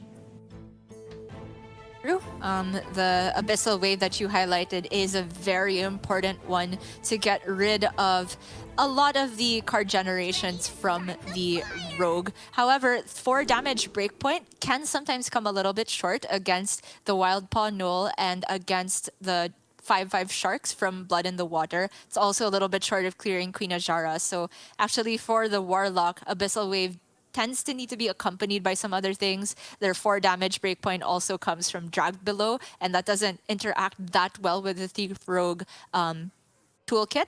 However, there's still the Entitled Customer, which generally can clear a board of any size as long as Super Fake has had the time to draw. We're going to see him keep the Runed Mithril Rod, which is a bit of a greedier option, but because he's on 40 health, that generally can still get a lot of procs and discounts and can make those huge curse combos with Bran or Tamsin doable in the same turn. That's correct. I have high hopes for Fury Hunter there with his Wild Paw no discounts later on in the game. And Super Fake just life tapping immediately just to figure out what his turn 3 play would be. He has the option of Prince Renato for some tempo, but of course there are other options as well. Fury Hunter's opening hand is like so close to being amazing, right? If he had gotten a tradable on turn 1, that means that the Knolls, both of them would have been playable straight away on turn 2. He delayed a little bit by coining the Shroud, but I do really like the play of Shroud before the Jackpot, which means that you have a chance of discounting the Knolls before you turn into a Rogue. The Knolls now went to 0 as it happens because there was a curse put in his own hand by Super Fake. These curses always have such weird interactions. Yeah, like helping in terms of potentially hand size when it's dragons, or again with the curse there, helping with the getting those Knolls out. I'm wondering what Super Fake would do to go up against these. He doesn't have the answer yet, so he goes face, of course. Right, picks up Touch of the Nathrism, which is a decent option from his Nagaling, especially if his 3/4 gets to connect with a 3/5. Oh my goodness, this Jackpot has found Dragon Fire Amulet. Drake Fire Amulet? I don't even know the name still, but all I know is that there's going to be 2 big dragons coming out on turn 5 for Fury Hunter. That's even earlier than Big Spell Mage does it. Yeah, turn 4 Lady Prester. Listen, we have dragons on turn. On an earlier turn.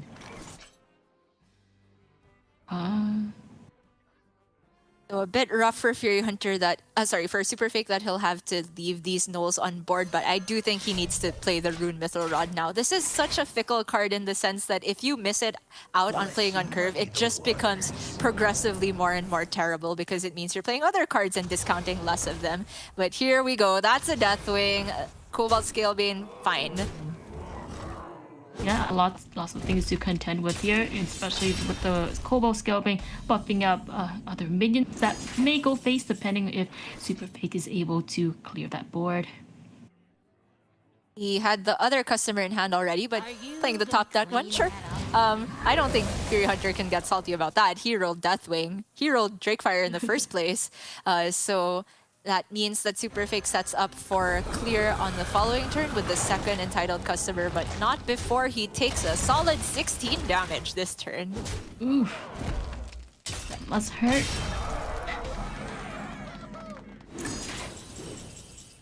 Wonder if he'll weave in the Mistress before or after the Entitled Customer. Could also play Nagaling, but...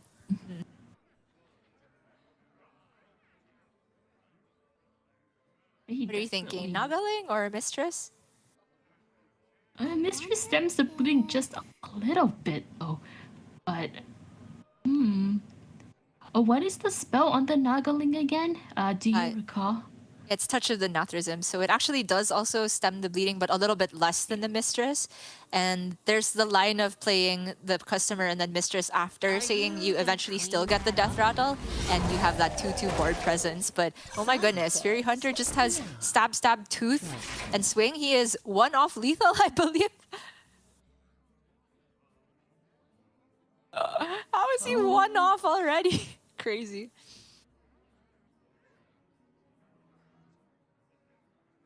Contraband Stash will get him 2 more random dragons.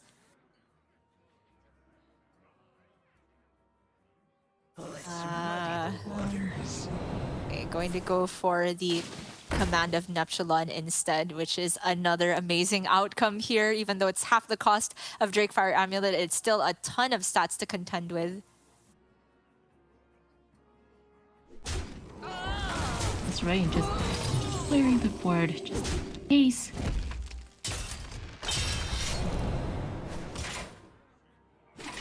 Now Super Fake can breathe just a little bit.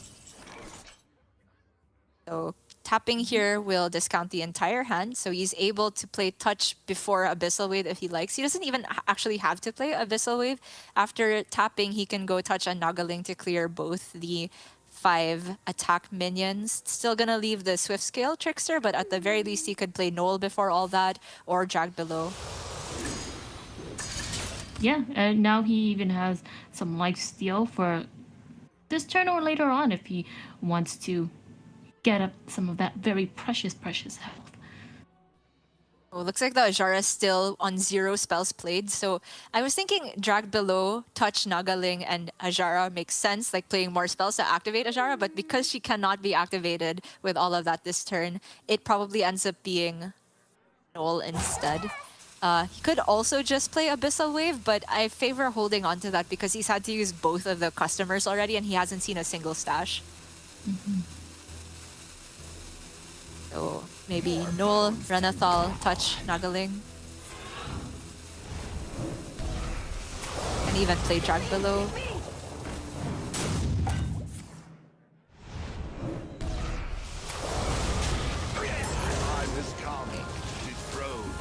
He holds on to the Drag Below, fair enough. Still has mana to play it with Ajara next turn anyway. That's right, Here we and go. crossing his fingers. Oh!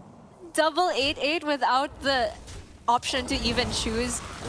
Generally, when I see Drakefire Amulets played off a random effect, like it would just pick Amalgam, Fairy Dragon, and it's not too bad. But Fury Hunter has been getting some pretty good outcomes here indeed.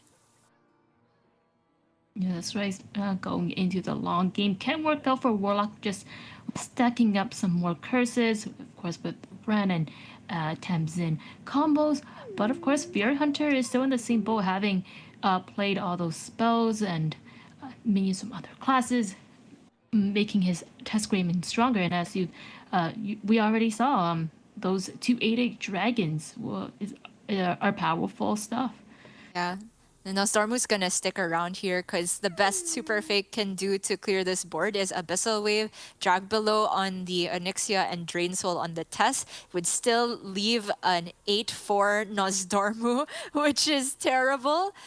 Super Fake would get a little bit of healing, but it's just not good enough to win the game, I don't think. And he also has to skip on the tap if he wants to fit in all of these clears.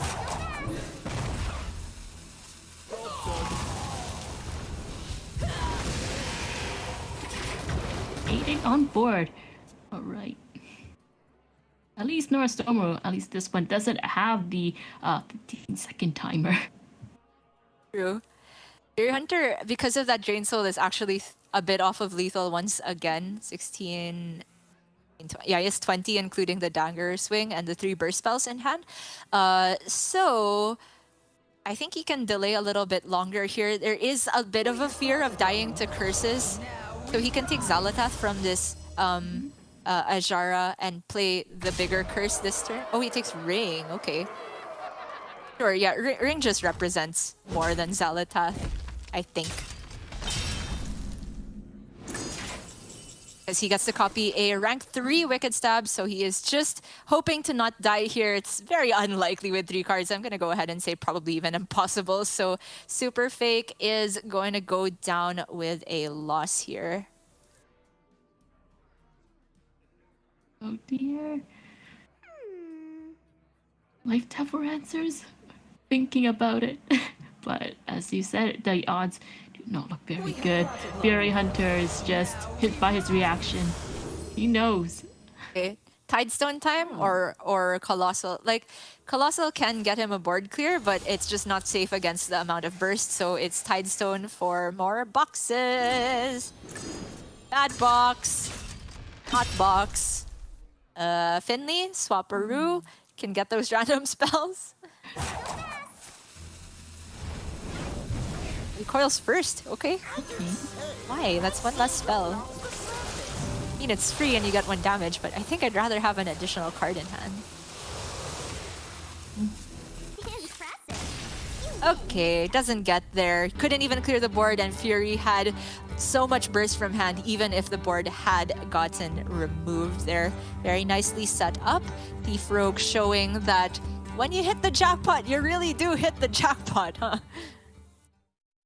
Yeah, that's right. And, you know, in addition with that test, all those dragons on board, you know, despite the curses in Super Fake's hand, in Fury Hunter's hand, he was able to quickly kind of rush down Super Fake with all those treasures and taking down his minions. Of course, that 12-12 to the face in the mid game hurt a lot, contributing to that damage. Mistress of Mixtures coming in for some heals alongside the Drain Soul, but it's just not enough. Yeah, the continuous damage from the dragon sticking around. We saw every time Super Fake played an AoE, it always still just left something. The first customer left the Deathwing. Second customer, I mean, there was still the dagger damage going through, I feel like. And then the Abyssal Wave also just left a dragon, and all of those multiples of 8 going through just were too much for Super Fake to contend with. Pretty unfortunate outcome for him there. It's not often that the Thief Rogue gets those huge minions, but Fury Hunter hit big on the jackpot, and it means now that he can switch over to his Mage or Shaman.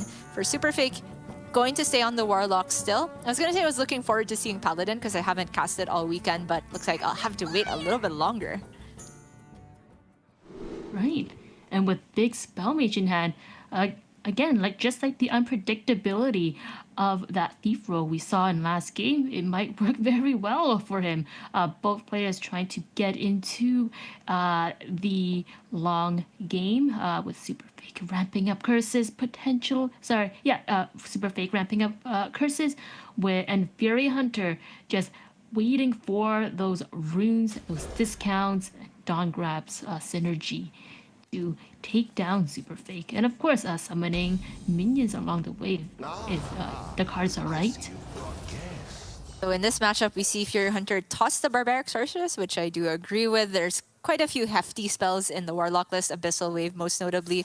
And if you spend 6 mana to swap your Drakefire into 6 mana, that's generally not a good enough deal. So mulliganing a bit harder for the Belinda makes sense to me. Doesn't find it, but the Magister Dawngrasp is there alongside that Deepwater Evoker. So just good things to do on curve here. We also see the Mordresh. So the ping half of Fury Hunter's deck has come together here. He's not, of course, running Wildfire naturally, but that damage can still stack up due to the honorable kills.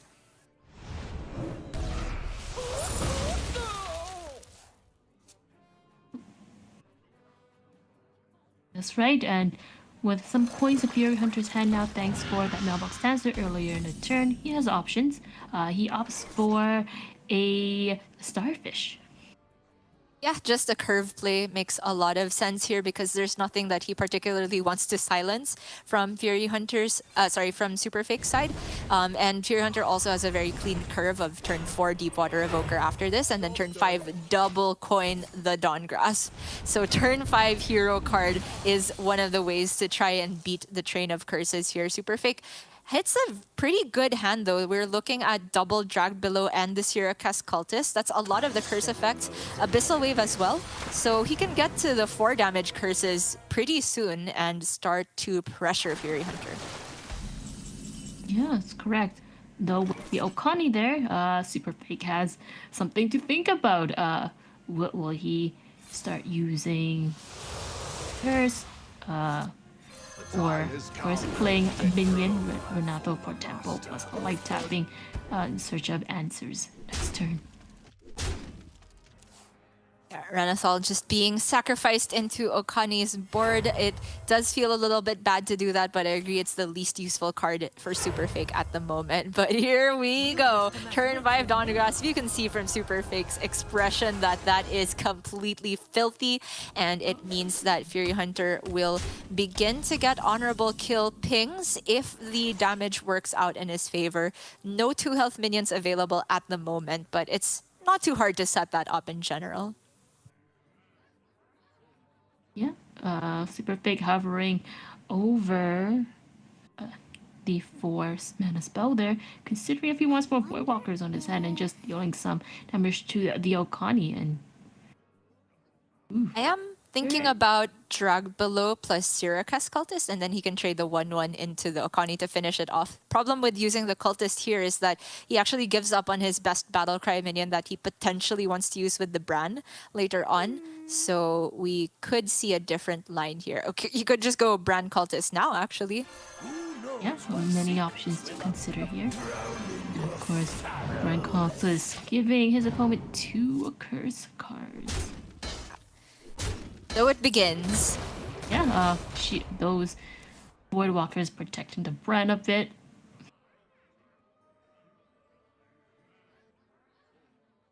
I'm not seeing a good breakpoint for Fury Hunter to get this ping. He's 1 mana short of being able to play Spammy Arcanist, which would deal 2 damage to the Bran and the Syracuse, and then pinging as well. So might be a bit of a stall turn instead. He could take the time to get the Deepwater Evoker down, get either 9 or 10 armor, and potentially set up for a Barbaric Sorceress next turn. It's very scary to leave the Bran up, of course, so maybe he wants to clear it some other way, but I'm really not even seeing a way that he can get the spammy to work in his favor. Yeah. Some intense math going on Fury Hunter's side. Can tell from his expression. Will he play the curses or not? Because those do kind of stack up in terms of damage. Well, one of them only deals 1 damage, so I don't feel it's worth playing. The other one probably also not worth it. The real problem is the fact that there's a Bran sticking on board, and because of that, Fury doesn't necessarily even want to play that many cards, because if you leave the Bran up and you have too many cards in hand, sometimes they can't actually have all the space to play more curses. But we can see here, for Fury Hunter's sake, at least there's no more curse-creating battle cry. Yeah, that's right. I like how he just pinged the Bran there for a potential guarantee in getting rid of it next turn. Dragged Below plus Mistress of Mixtures looks reasonable here for Super Fake. He might not even ever play the Mistress, because the way his game plan looks, it's almost as if he wants curse cards and nothing else. And so the Mistress can be retained in hand and then swapped for something at the bottom with Finley a bit later on. The only priority here is to play Drag Below and create a board state that doesn't have any minion at exactly 2 health, which is the difficult part of this. That means the Bran has to take some damage to prevent it being honorably killed. Correct. Bran going into that taunt, giving it that hopefully 1 HP, a time that we want a minion to not have that much health, just to prevent that honorable kill from Fury Hunter. Yeah, Super Fake made a very similar board state where once again nothing is at 2 health and nothing can go to 2 health from the trades. However, the spammy is looking a lot better now for Fury Hunter. It allows honorable kill on the ping on Syracuse Cultist. He deliberately went for it in this order. Like, we could have seen Fury Hunter get a full board clear if he pinged first and then played Spammy, but he says it's more important to scale the hero power than it is to clear 2 additional 1/1s, and I completely agree with that. That's correct. And super fake here, considering his options. Life tapping. Ooh, a silence, but it doesn't do much for now. Yeah, probably just going to play the Gold Charnel and a Drag Below. He will float a little bit of mana there, but at least for now, he's free to play the Mistress of Mixtures because it's not getting honorably killed anymore by the ping. Pings up to 4 damage here. Could also see the Spice Bread Baker while the hand is this full.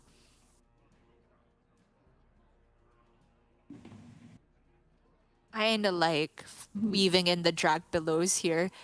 In my opinion, this hand from Super Fake is just begging to stack the curses and then play Finley so that he can look for Zakul, look for other ways to get curses.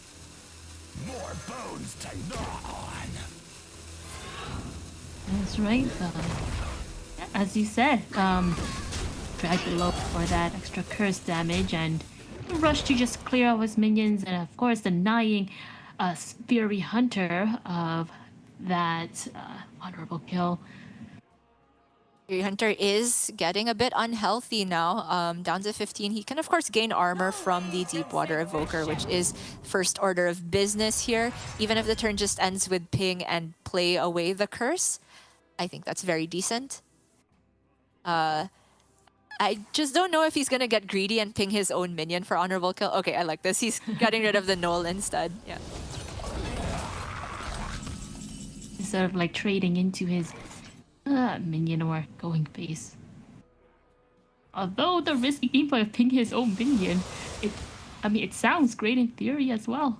Fresh out of the oven. Of course, with some spice restore health up to 40 HP again.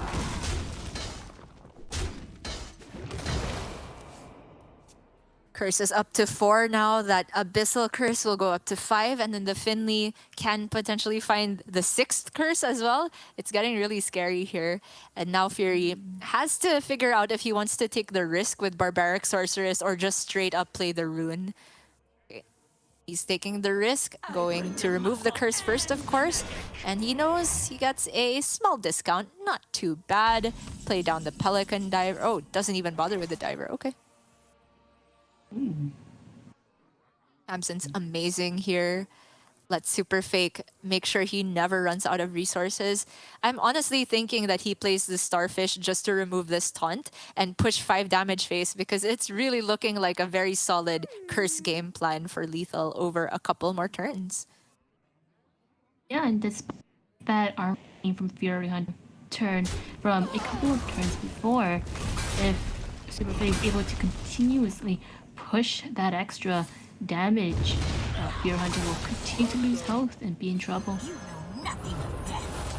Okay, goes Tamsin and Hellfire. The Hellfire mainly just to create hand space. I was wondering if it would be Abyssal Wave instead of Tamsin because Super Fake's still gonna overdraw 1 next turn, but I guess it's fine. Go now. Onyxia. Alagos. Not too shabby. And second Barbaric to discount the Ruin. But it hits the Hellfire! Uh-oh! The one bad outcome for Fury there. And now, Gigafin! Gigafin's Gigafin gobble Noel up dragon. looks pretty good. I guess he's thinking, is there a better way to clear this board and also weave in the curses? Like we could see Abyssal Wave and then Null Touch that clears a decent amount of this board, but I still favor just the Gigafin. What is taking so long?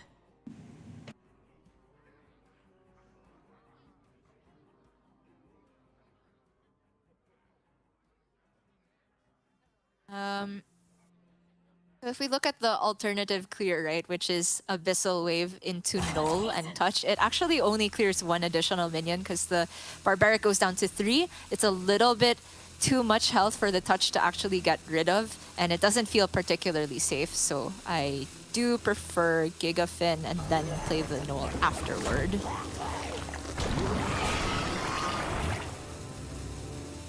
Have gotten to a point where I think Super Fake is just never gonna play either of the Mistress of Mixtures in hand because he's trying to kill Fury Hunter. That Death Rattle is just actively bad for Super Fake at this point.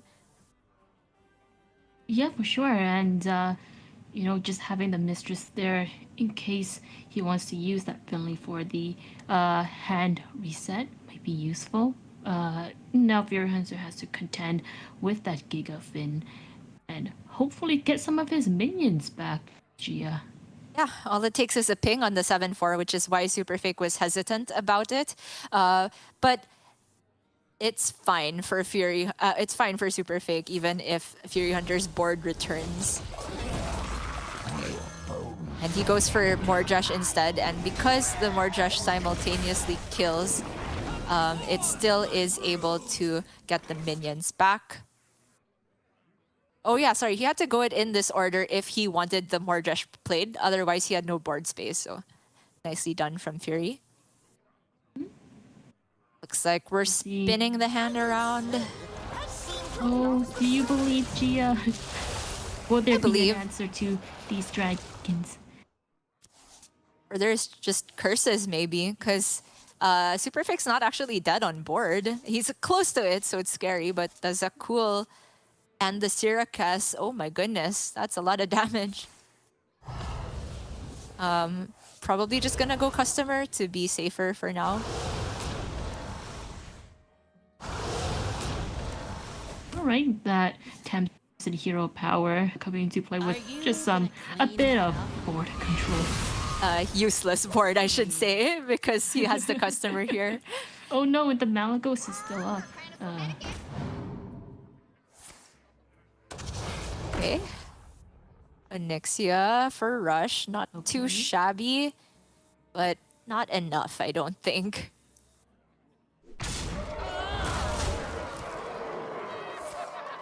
I think the curse counter for Super Fake is on 5 now, so he can deal 11 with Zakul and Syracuse. Little bit short of lethal, but it's okay. He still has plenty of board clear options. Customer being the easiest one, but the Ajara can also potentially find a Colossal.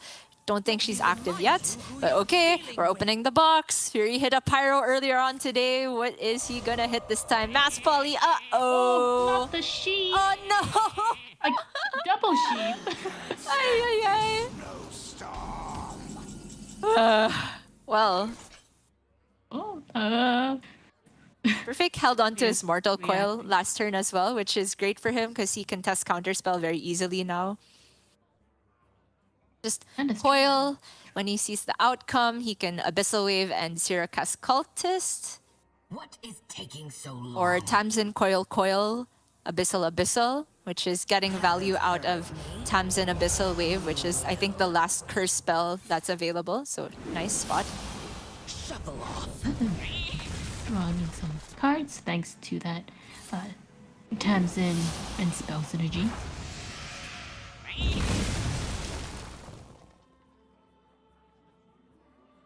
Doesn't technically have to play this curse, so it's still not lethal, but on the next turn. I kind of favor playing it just to put the things in hand, make Fury's mana as awkward as possible.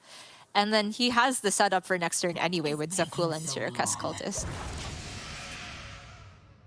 Yeah, and it looks like he does opt for that play just to make Fury Hunter sound a bit more awkward. So all that can be done now is to open another box. Or not. Let's go, Belinda. Okay. Yeah, but Super Fake knows he has this in the bag now. Even with just Zakul or just Syracuse Cultist, he's going to deal 7 damage next turn. He is going to take a win on the Warlock. He's going to go to match point, and he is only going to need to win with Paladin to secure himself a spot in the semifinals. Yeah, and it looks like you get to see that Holy Paladin gameplay you wish for early on, Gia. Very exciting stuff.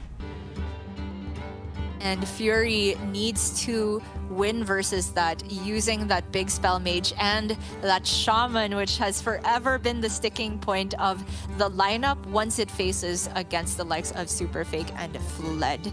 We'll see if Fury Hunter wants to go for it with the shaman immediately, but man, it's going to be difficult. Whatever board Fury Hunter builds, it's pretty easy for Paladin to pick apart with the Pyromancer, with Blade Master Samuro, etc., etc. And also, the fact that Rustdraht Viper has pretty much completely fallen out of the metagame means that Lightforged Cariel can provide so much staying power for Superfake.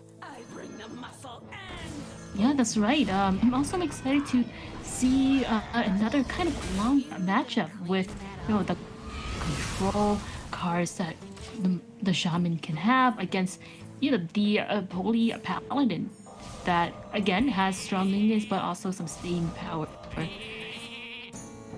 In the recap we're seeing that double polymorph sheep action. Very deficit on Fury Hunter's part.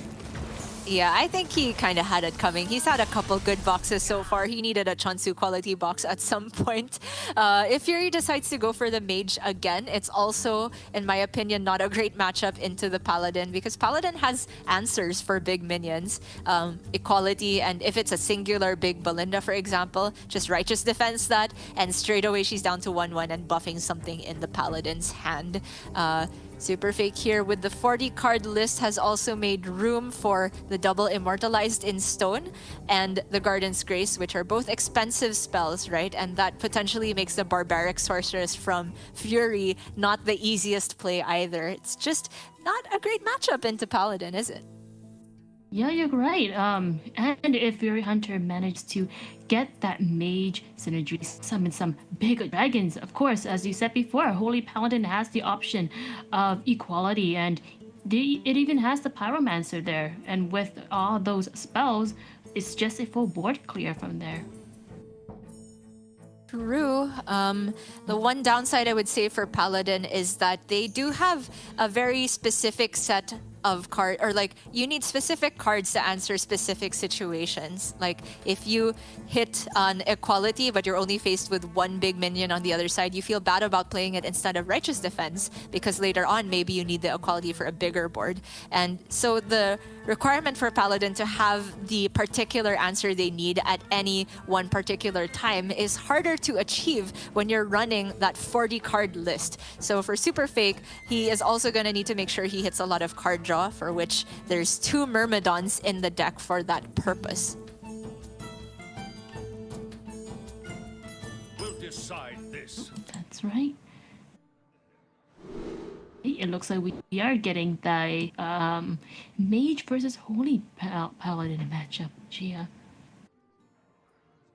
And the opening hand for Superfake looks pretty good. Both the 3 drops are very decent to keep in the opener, I would say, especially since Bannerman followed up by Sunfish is actually quite a bit of pressure. For Fury Hunter, though, this is technically a curve. It's not the power cards, but I don't think it's the worst to just keep this.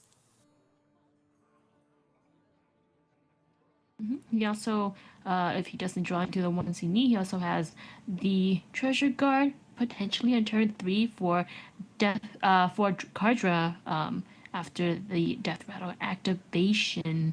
Although he is considering whether or not to get rid of these, and he has to get rid of all of them, hopefully to get a better curve. Ooh, okay. Very heavy on mana there.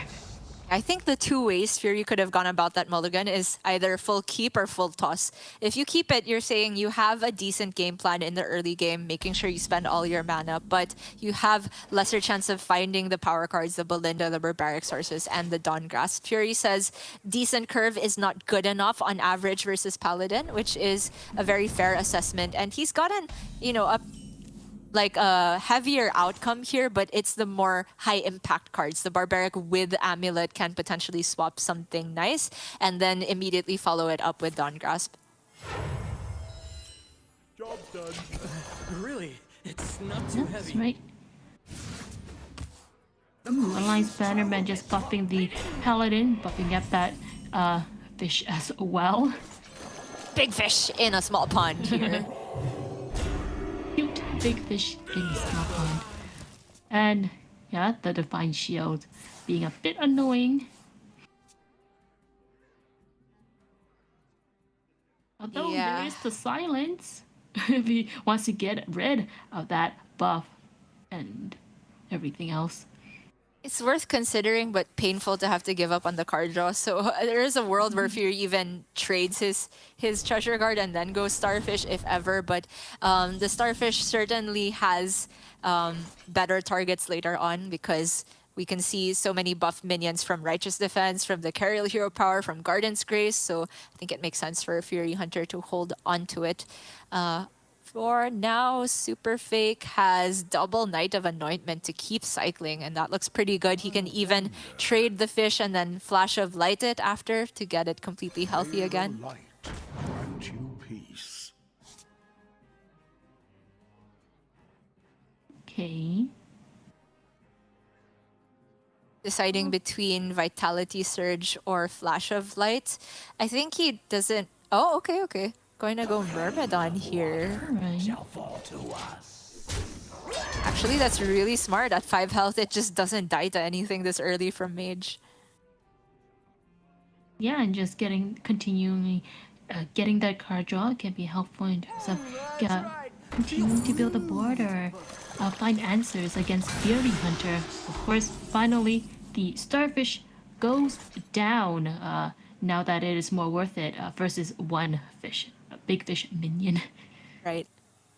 The Starfish was really the only way Fury could have denied that Myrmidon from getting multiple draws, so Super Fake's a bit upset to see that, but he's not starved for card draw here. Still plenty of cycle effects and generation from the Battle Vicar.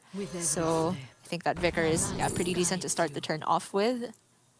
Another Righteous Defense doesn't seem bad to me. He's going to be seeing multiple big minions throughout the game, so having a third one available just seems nice.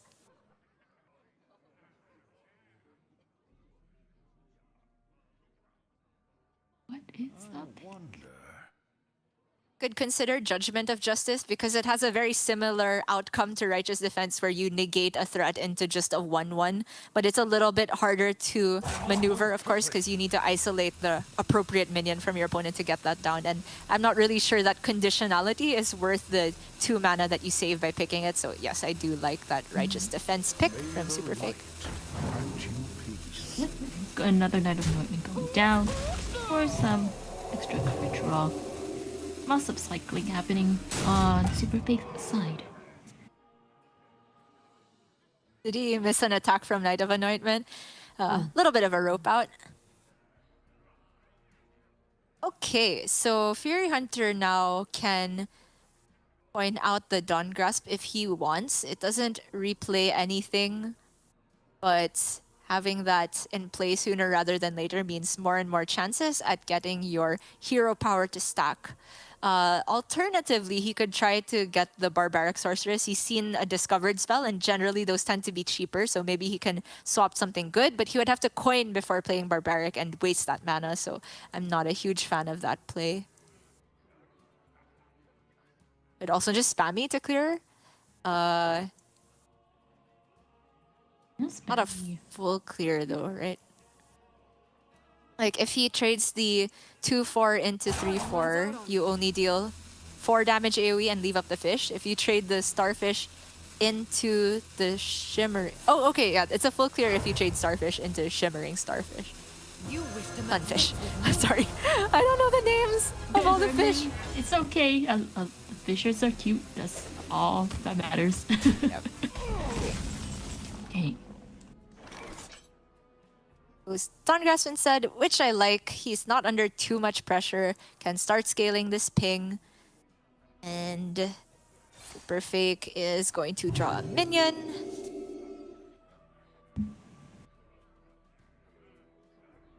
Just a bit of an unfortunate spot where he's had to play Flash of Light without an active Myrmidon, so the second Myrmidon doesn't look like it's going to get much value either.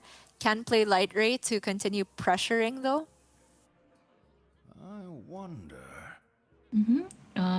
He may also have to consider the big turns coming up for Fury Hunter now that he has both players have more mana. Although I'm surprised that Sunfish is still on board, Gia. It's turn 6. Just tough to clear. 5 health. Started at 6.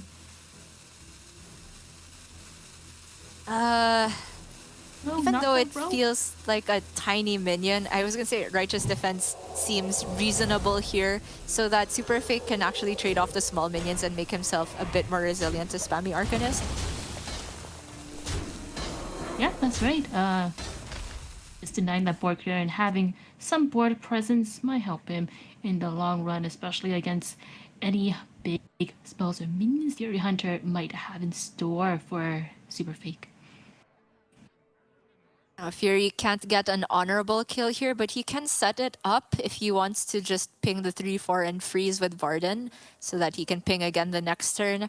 Alternatively, just playing the Barbaric Sorceress most of the time gets him a discount, but we can see here there's a 1 in chance that it gets only a tiny discount on the Immortalized in Stone. Other options, I'm not seeing a good spammy line here, so not that.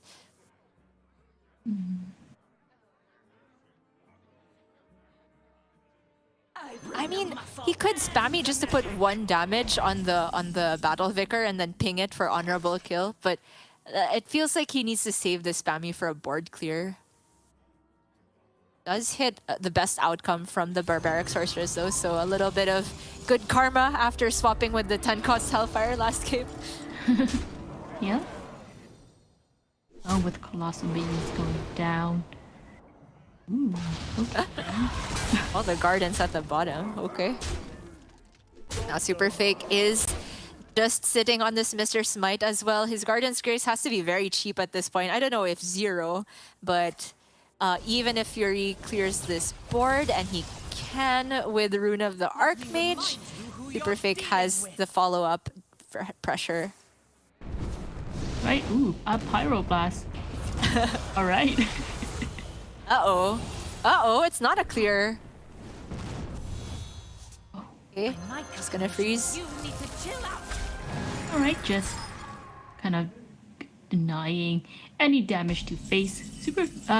Fury Hunter already at 15 health here.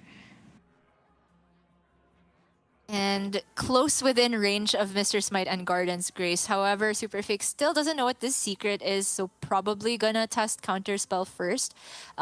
Whether it be with the Righteous Defense or discover something from the Battle Vicar and then play Righteous Defense. Yeah. Okay, Vitality Surge.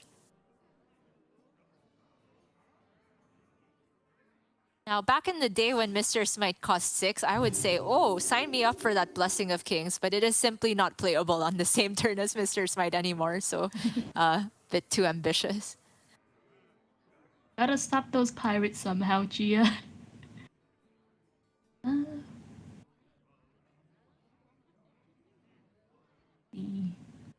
I think he plays Righteous here. I know it's a tiny minion, but I really don't want Super Fake to play Garden's Grace. Like, he doesn't know that it's not Counterspell. I feel like that card is too precious here to save with Mr. Smite to play into a potential Counterspell. Time is ticking. What will be the choice? Alright. We're done.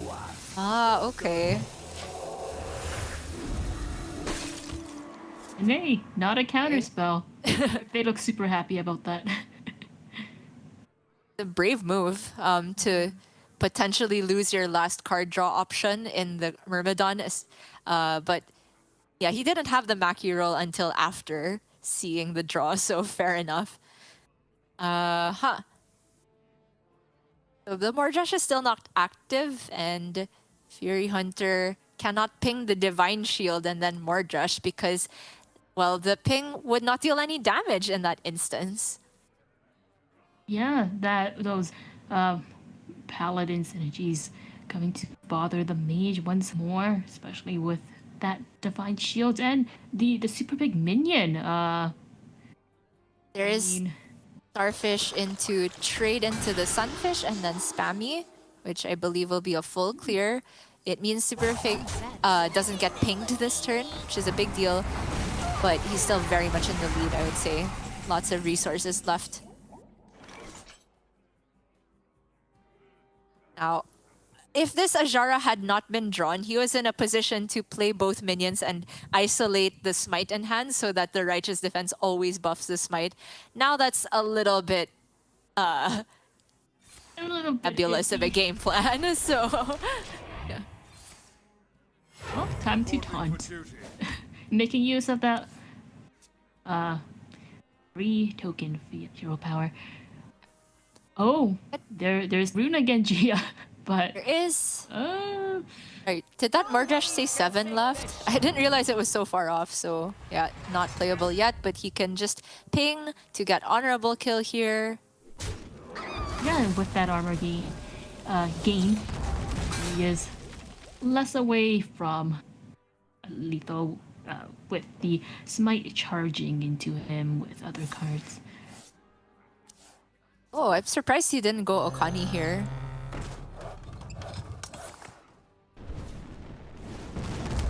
Maybe trying to bait Super Fake into playing a bigger board so that the Mordresh can remove even more of it. Oh, that is Cariel. Sign me up for that. Gonna attack face first to test Ice Barrier. Still doesn't know for sure what the secret is. It could be ally from his perspective, and not a great outcome for him here. But the Cariel is still going to make quick work of the other 2 minions. And now he has this hero power that every single turn has a chance of buffing up the Smite. Yes. And of course, not attack to water, Ellie. This is a 7 damage hero power, but it goes down to 4 only when pinging Cariel. So Super Fake has plenty of time here. He's also just sitting on the Maki roll. And while the Ping Mage does put out a lot of damage, it's not all in one fell swoop. It's more like, you know, decent chunks every single turn. So Super Fake will have the time to heal up if necessary. Yeah, the heals plus the damage mitigation for Cariel. Your hunter might be in a tight spot here. He needs some amazing spells and, you know, just to really activate that Mordresh. Yeah, now that Super Fake knows the secret, he can safely go about a Pyro clear. But honestly, it's like a first world problem where the best clear is Pyro Maki rolls, but he has so much health that he doesn't even heal from it. Aw, boohoo.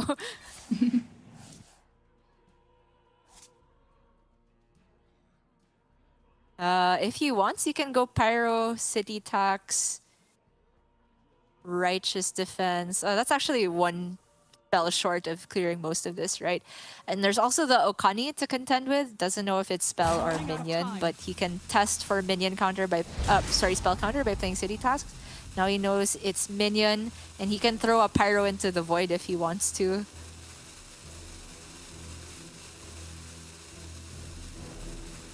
It's a big deal, actually, that the Water Ellie froze his face, so he can't just go for like Righteous Defense and then swing into the Okani to remove it.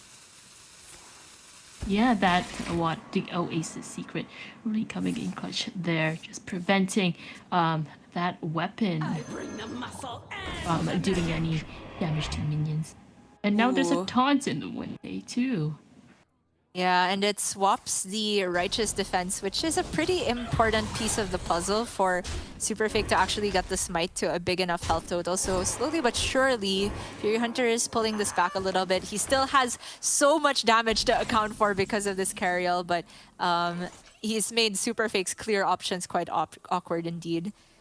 Pyro Maki roll looks like it's on the menu here.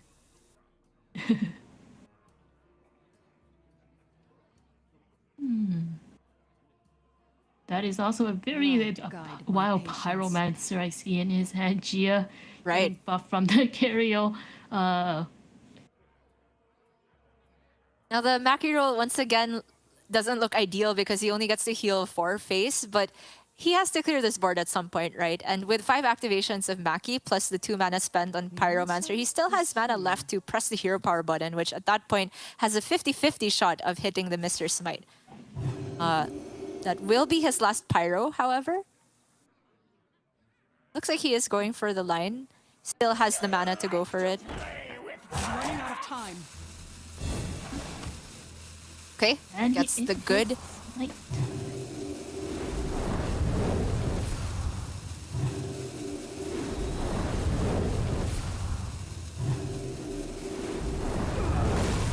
Fury Hunter's hero power is dealing 9, I believe.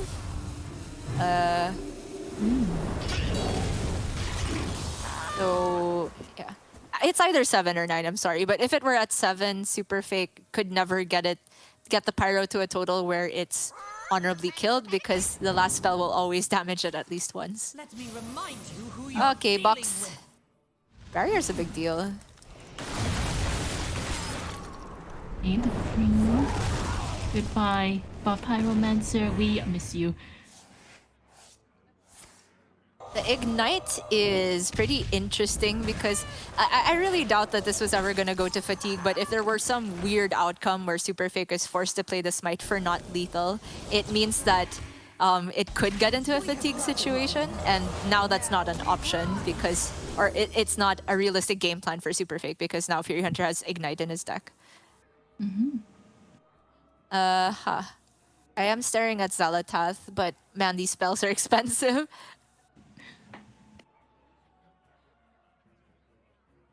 He hasn't seen the Mordresh yet, so the Colossal isn't entirely safe. But the important thing is he's played Ajara. Smite's the only minion in hand, so now the Smite is up to 14 attack, I believe.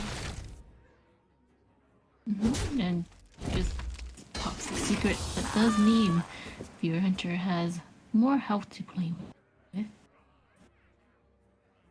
Oh, And the second this Mordresh comes down, Super Fake actually still has the mana to play Righteous Defense and isolate the Smite in hand. Granted, he doesn't draw another minion. Like, he could go Hydralodon and then guarantee that the +7/+7 hits his Mr. Smite.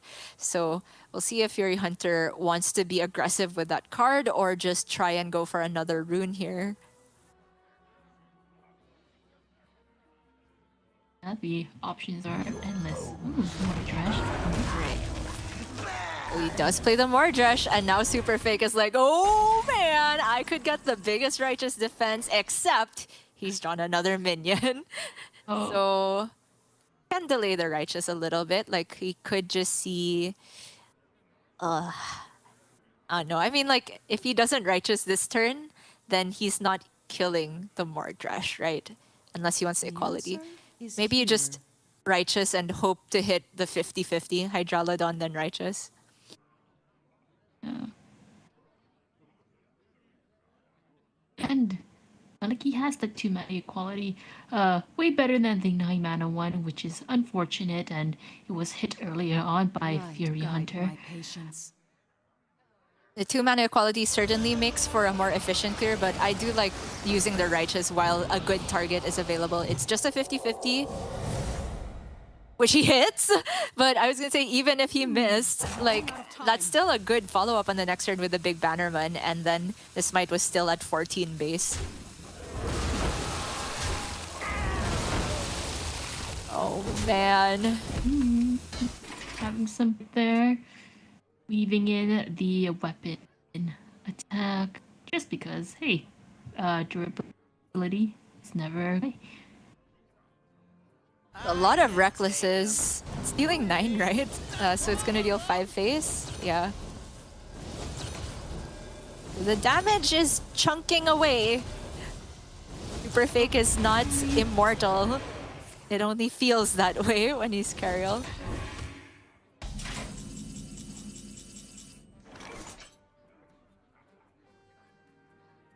Yeah, the Immortalize is not gonna help him against second Reckless Apprentice, so I actually think that Super Fake goes for Equality City Tax Alliance Bannerman and then Hero Power. My patience. Really, it's not too The other order is also fine. Ah, okay. He needs some damage mitigation. With the Cariel draw, now he doesn't necessarily need to play equality from his perspective. As it happens, if he leaves up that Reckless Apprentice, he is dead. So he does have to clear everything. Yeah. But the Cariel without equality is tempting because it lets him guarantee the hero power on Mr. Smite.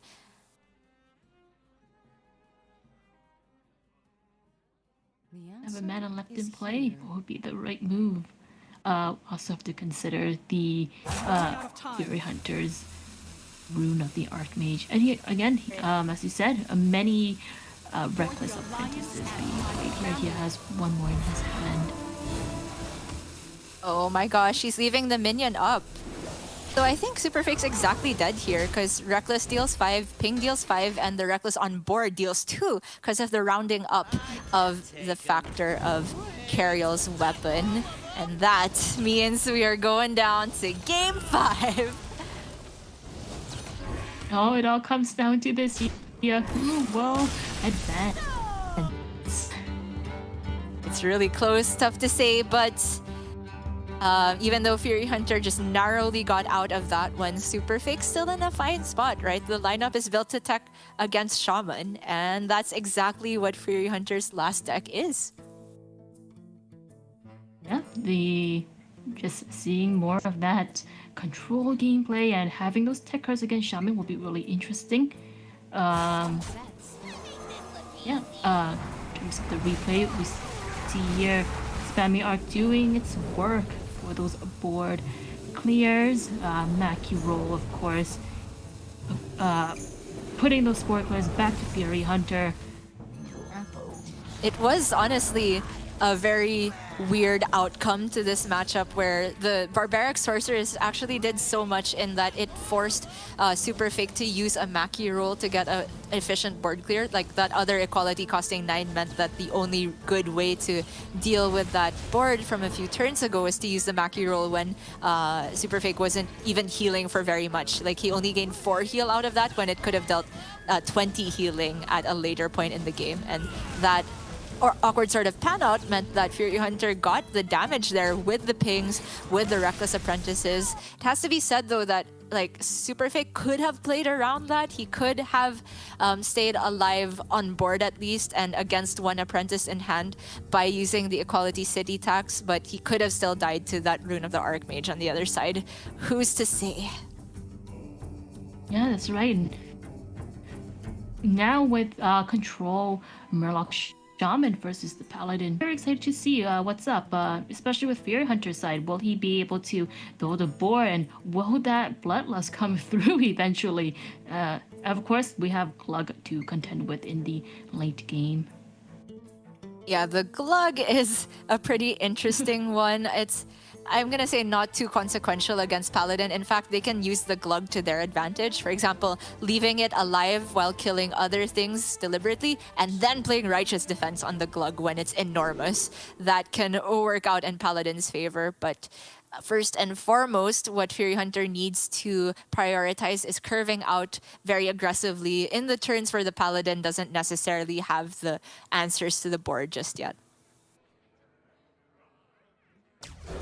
Yeah, that's right. And okay, Superfake having the equality, keeping the equality in hand just in case there are some Shaman shenanigans. Just steamroll the board in the early to mid game. Oh, the cute Piranhas are Gia. Red, green, blue, the primary colors is the combination we got this time. Hold the bridge, decent option for Superfake just to curve out next turn. For Fury Hunter though, his curve also looks quite good. Starting with Schooling is ideal from any Shaman start, I would say. And then the Sleet Breaker to follow up. He eventually can coin out that Gorlock Ravager and make sure he doesn't run out of resources. Yeah, correct. Must move quickly. Fiction later, but of course, behold the bridge now.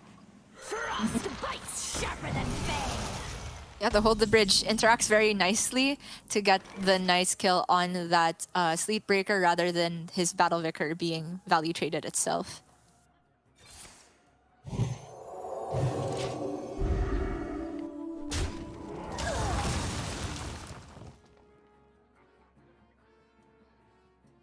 Now Fury can go triple Piranha here and trade the 1 attack and the 3 attack to kill this. Those mini minions energy. I mean, he decided really quickly which Piranha to leave alive. It looks like Fury Hunter likes the color green. I would have thought longer about that.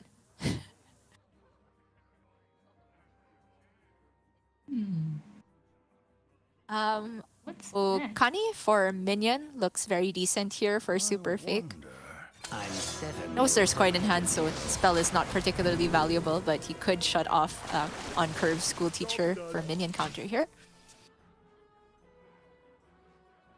And just, having a big minion on board might be helpful. Ooh, Fury Hunter also having an Okani. Hopefully he doesn't. I don't know.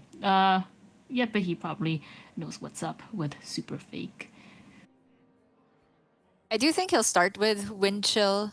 He could technically start with coin, but I think Fury will know that this is a minion counter. So starting Wind Chill, seeing that you cannot play a minion safely, dumping the Sleep Breaker after looks okay. Start Sleep Breaker instead, fair enough. Yeah, we won't be seeing any Okani versus Okani counters here.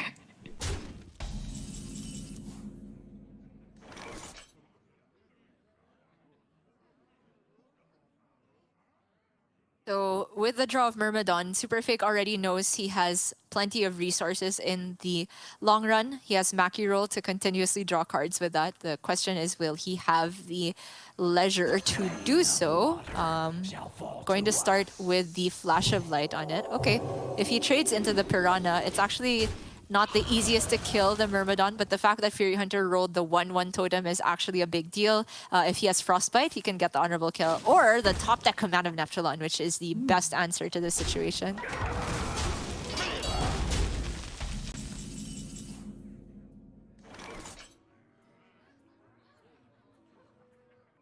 Not a bad Samuro, it's a clear. Yeah.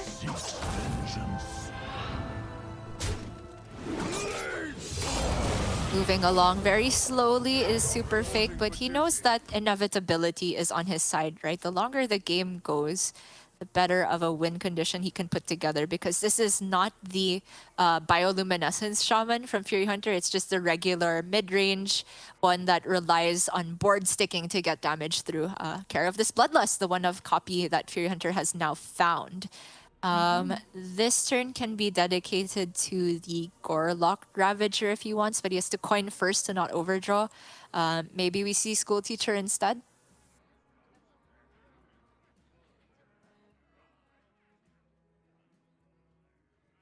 Yeah, it looks like he's considering his options here, though the time is kind of ticking on his side.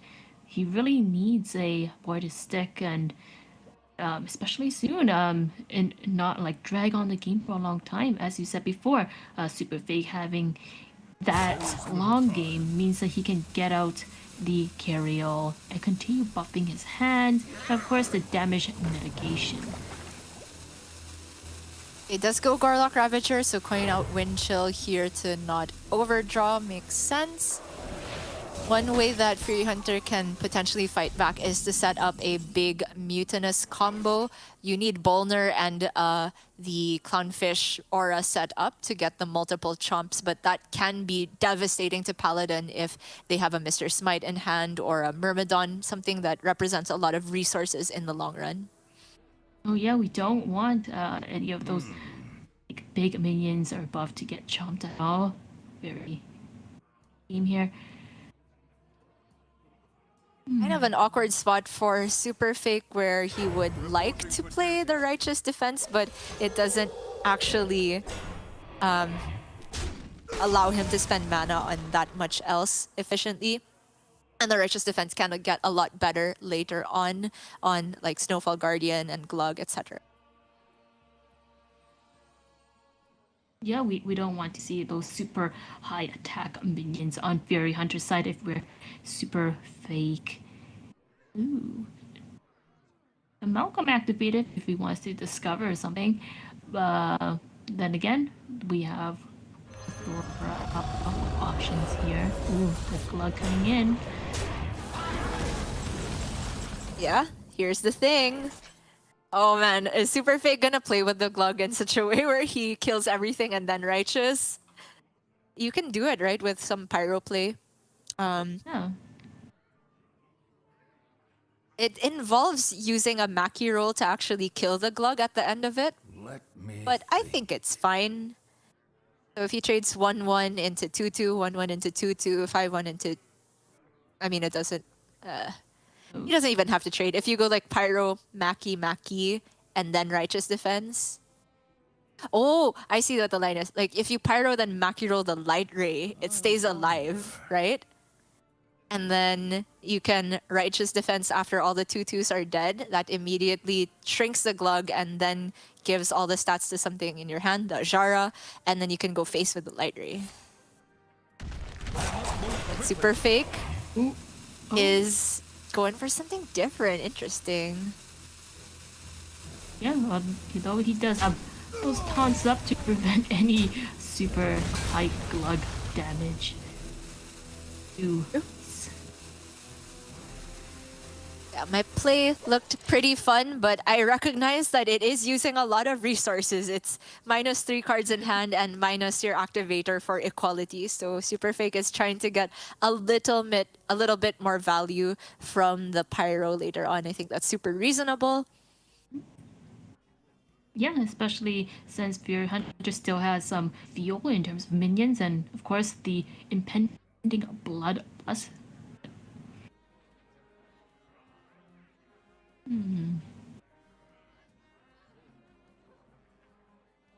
Whatever Fury does this turn, it does seem like a decent timing for the Okani as well, because Paladin generally takes combinations of cards to deal with your board, like Pyro Equality or Equality plus City Tax or Pyro with many Maki rolls. And if you can play Okani and block one of those parts of the combo, that can make it so that they don't have enough mana to actually get everything done alongside proccing the Okani.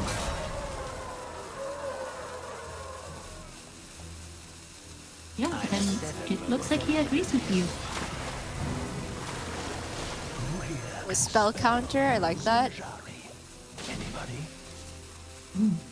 Good teacher, or I think he chose the extra buffs. I didn't see the options, unfortunately. Oh, the Knight of Anointment is such a clutch pickup for Super Fake, because I was going to say he doesn't know if this is minion or spell. It's actually one of those spots where it's hard to tell what the counter is. And if it were minion, the only way he safely gets the Pyro to activate is to sacrifice Ajara. Except now that he's drawn the Knight of Anointment, he could safely start the turn with that. And now he knows the counter is on spell instead.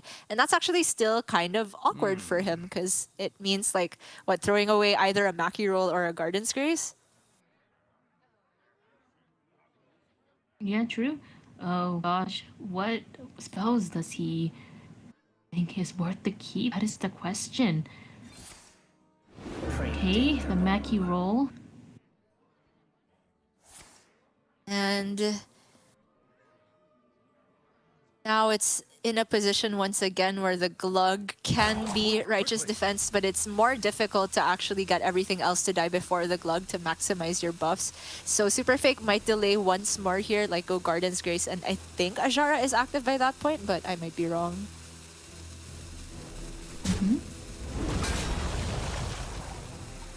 Oof. Meanwhile, Glug keeps getting bigger, but of course, Righteous Defense. Fury Hunter kind of disappointed on that based on his reaction. And now we have the Defy Shield and Taunt to mitigate some bleeding, and continuing on with the long game. We're about to hit 10 mana for both players. My bad, the Ajara took 2 more spells to activate, so just Ajara wasn't an option there with the Garden's Grace. Super Fake's actually really running out of resources. This Ajara needs to get him card draw from the Tidestone even. It's a weird enough spot where the Myrmidon only got one card draw. He was expecting it to stick around, but just couldn't quite achieve that. Clownfish. Spooling for more fuel. Yins later on. I think he's trying to use the piranhas to create the hand space to then play the Gorlock Ravager as well. And every piranha that dies is also going to buff his Glug. That's cute. Oh, That's a big board. I didn't realize it was nothing could stop us. So that actually means the Glug gets many buffs here. especially hurts for Super Fake here because he hasn't drawn his hero card yet. I do like that he holds back on the cookie because he still has on the upcoming Murloc discount of 4, but on the Murloc after that a discount of 2. So if the very next Murloc he plays is Gorlock Ravager, he can still maintain one of the discounts for the Mutinous that he'll get. Jara, Pyro, Tidestone. Tidestone, if you have to play this as Paladin, you know you're not in a great spot. He's just desperate for some card draw. Myrmidon would be the best. Okay, that's double card draw, so pretty good for Super Fake. And now, Fury Hunter might be going for the Mutinous, but if he does, it doesn't eat anything. Probably has to freeze this board, in fact. That's a 15 attack Pyro. It might be the Snowfall Guardian instead. Super Fake wondering what Fury Hunter's play will be. Okay, yes, the Snowfall.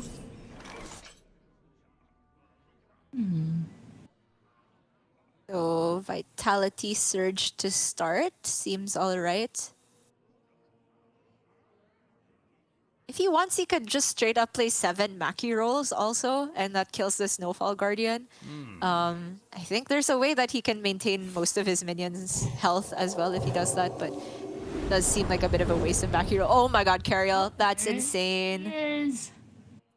Will the tides Amazing top turn Yeah. in this pond of Murlocs? We have fish, and we have Maki rolls. Oh my We have goodness. snow, we have fish, and we have, for some reason, a Firemancer in the pool not being put out.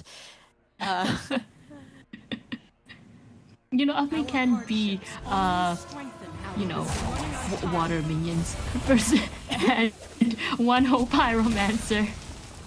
Fury's going nuts on the camera, and can you blame him? This match has so many implications as to whether he can get points, he can go to playoffs, whether he can go to Worlds, and that Cariel top deck is making his life so much more difficult. But this is not the end of the world. He has many freezes that he can chain. If he wants to, he can also remove this board via AoE with the Fungal Mancer Flurgle. Now we procrastinate the damage by freezing or quickly remove that 15. Well, together 20 damage to face, which is quite a lot. My goodness. Yep. So going for the Fungal Mancer Flurgle clear means that he needs to play a minimum of 3 Murlocs, so cannot play Mutinous, but wow, he just picked up another Mutinous. Hey. It's looking good for Fury, honestly.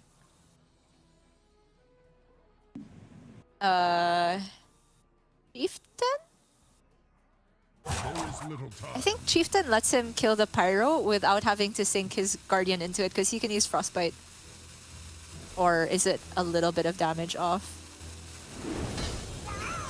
Oh yeah, sorry, I was inventing damage. It was like a bit short.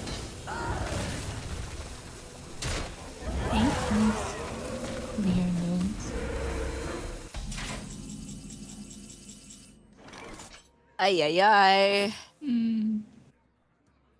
Not the best card draw for a Super Fake here. Right. I mean, he has the Starfish. Ooh, Variant's amazing here. Is Super Fake really not bothering to press the hero power here because he knows there's a Mutinous in hand. He saw both the Gorlock Ravagers played. There could be a second one because of the Amalgam, so using hero power and not immediately playing your minion would just be helping Fury Hunter. So I like this line from Super Fake, and picking up the Varian is absolutely incredible to get rid of that Flurgle.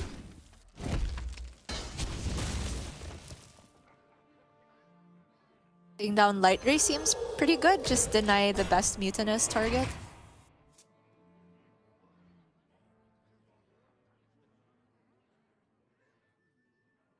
Ooh. And now. Oh, I was just gonna say that Fury Hunter has to contend with these taunts as well. Oh, huh. Okay. Just finding a relatively safe turn to play Brucon's very important, so he can just continuously get value from this hero power. Frostbite is nice to disrupt Super Fake a little bit here. But man, does Fury have an uphill battle. Like, the health total is moving by so slowly. 37, and then the Carial weapon aura intact. Mm-hmm. Oh, we Big have fish. another big fish incoming. Plus second fish or plus Carial roam? Kind of like the Carial roam. For the Alliance and my family. Just for the Russian minions, making sure the Hunter doesn't have a board. Also, like the option to keep Righteous Protector in hand. It's just giving a 50-50 bad Mutinous outcome. And the Mutinous itself is not easy for Fury Hunter to play this turn, because that would involve leaving up a 6-9 on this board. Like, in other situations, if he were ahead on board, he would be very happy to just go Mutinous with Bran, potentially, and then the next turn Macaw Mutinous. But all it eats... Let's get that. Hidley 1-1.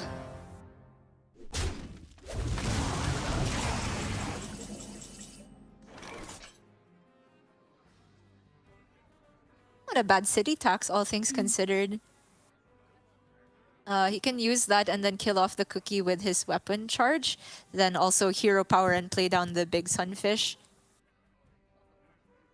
And that would mean he maintains 0 minions in hand, which is actually a good thing when you know the last battle cry played as a Mutinous. There could be Macaw with Bran coming up. And it's very likely. I didn't notice Fury Hunter is down to 6 cards in the deck. But yeah, Super Fake's really approaching just running Fury completely out of resources. Yeah, I really enjoyed Super Fake's here. On to the only minion he has, and immediately playing that needs to deny any mutinous chomps.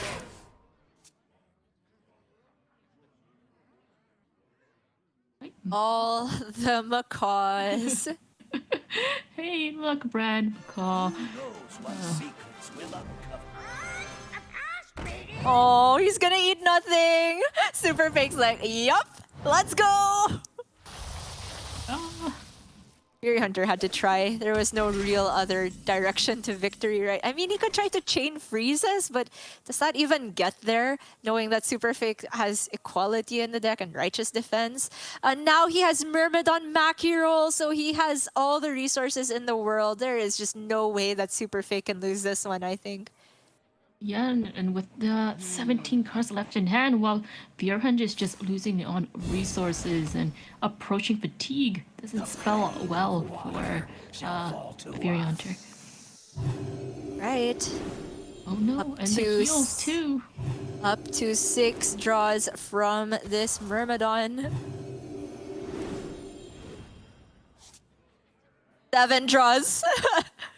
And the buffs. Yeah. Wait, is this lethal? 12, 18. I think he's like 1 off of lethal, but okay. Fury Hunter is just gonna throw it down there. Doesn't want to see the end of that game, and who can blame him? Super Fake just methodically taking apart that deck, showing why the lineup is built to beat Shaman and just exactly how it goes about that game plan.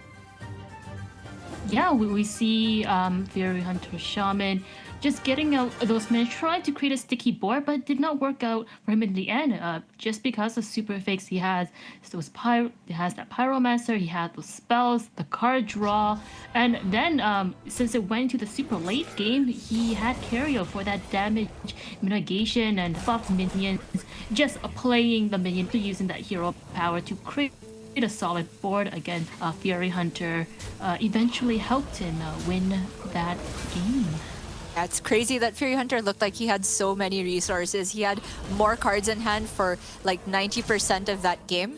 And he also just did a very good job of using those discovers to create additional board states and forcing Super Fake to use equalities. But Super Fake did not get baited by the glug play that I kept talking about. He made sure that the Pyro was used when it's actually clearing multiple resources instead of just a single glug. He found an early Cariel, which is a very big deal, but also just made sure to be strong around Mutinous by not hero powering if he couldn't play the minion on the same turn, and making sure to keep like weaker minions in hand for that Mutinous to eat. So now we have decided half of our semi-finalists, Amy. We have Possessi and Super Fake, and soon we'll be finding out who's joining them. Yeah, very excited to see these matchups. Pascoa Judgment, next place, Bunny Hopper. Oof, the finals are approaching, and I cannot wait to see who actually get the points towards those weekly points. Every match matters, since again there's only 3 weeks, and whoever makes the playoffs would get a better chance of going to World. Absolutely. It's a heartbreaker for Fury Hunter because he is one of those players that has nearly gotten to Worlds multiple times this year alone, but he will have other weeks to try it. He walks away with 2 points, but for now, spotlight on Possessi and Super Fake with 3 points and the potential to gain 2 more. Soon, we'll be finding out who the rest of our semi-finalists are. We're just going to go to a quick break. Don't go anywhere. Right after this, the continuation of Day 3 of Hearthstone Grandmasters Last Call.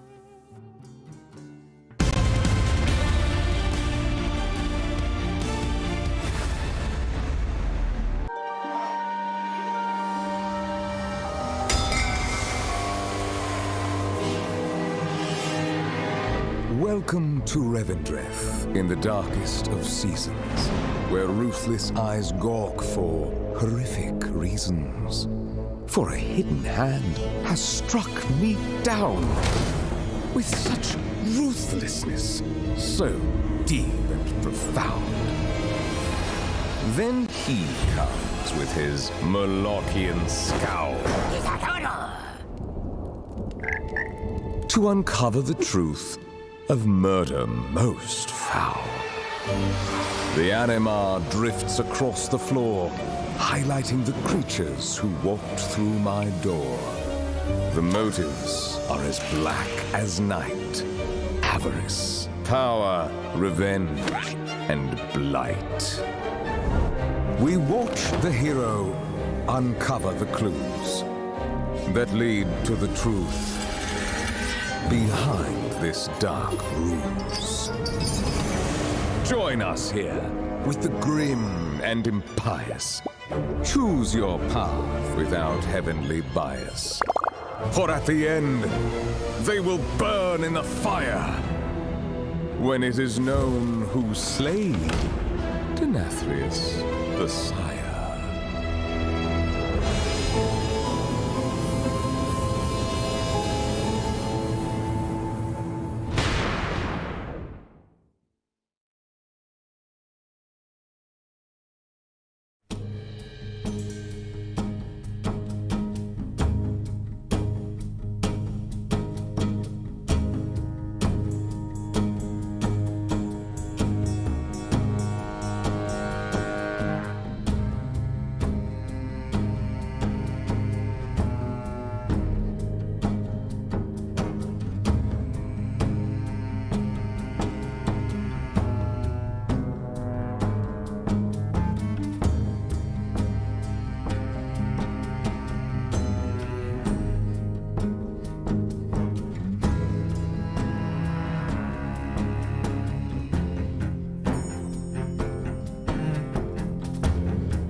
Hello everyone and welcome back to Hearthstone at Grandmasters Last Call. It's time for myself and Sottle to bring you the action for the middle portion of the day, and that basically makes up the next 3 matches we have. But Sottle, I know we've been watching the start of the day with some pretty intense and long games, but now we have a very interesting one coming up. We've got Blyze versus Bunny Hopper.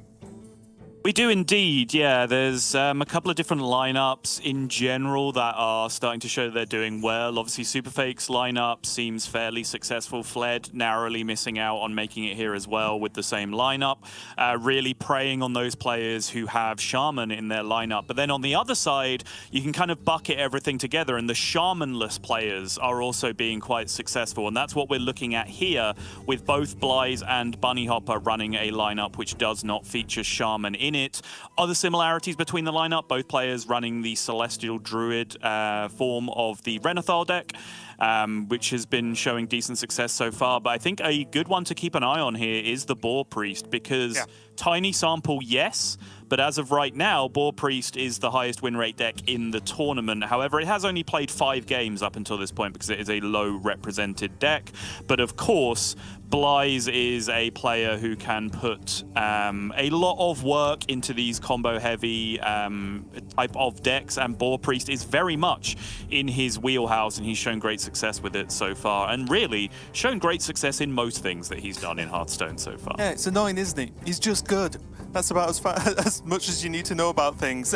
One thing that is going to be a little bit disappointing, at least for me, is Blyze's Hunter is going to be banned away, so we don't get to see more of that sort of XL Quest Hunter. That is very interesting to watch indeed. But instead, we're going to start things off with the XXL Mage, with a few nice additions, mainly that guy, the Tectonic, as a pretty cool inclusion there, and one that, again, kind of makes sense. If you have those slots to fill, then having just a good thing to do with one card is going to be pretty strong, most likely, or at least in a lot of the more maybe aggressive matchups.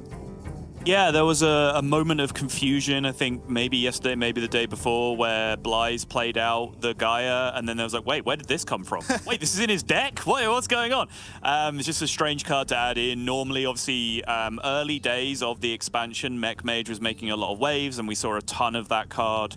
Alongside the Shark and so on, to be able to create massive burst damage combos in the late game, pick up those discounts as well from the seafloor.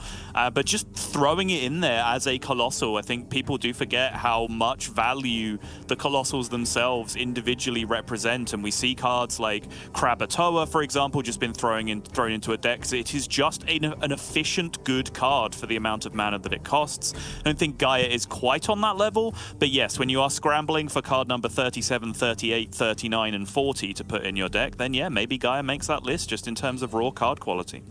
Right, and yesterday, as we take a look at Bunny Hopper's Beast Hunter, this definitely felt like the deck that struggled the most. He lost one of the matches versus Pascoa, with the last 2 losses being from that Hunter, and then he lost once against Levick with the Hunter and won the other 3 games, and then lost again versus Fled as well. So really rough one there, I think, for Bunny. Would be very happy, I imagine, to just get that Hunter, obviously queued it in first, get a win with it and go, thank God, right, get that one out the way, and now I can focus on the rest, because it does seem to be the maybe ongoing deck that he has had the most trouble with.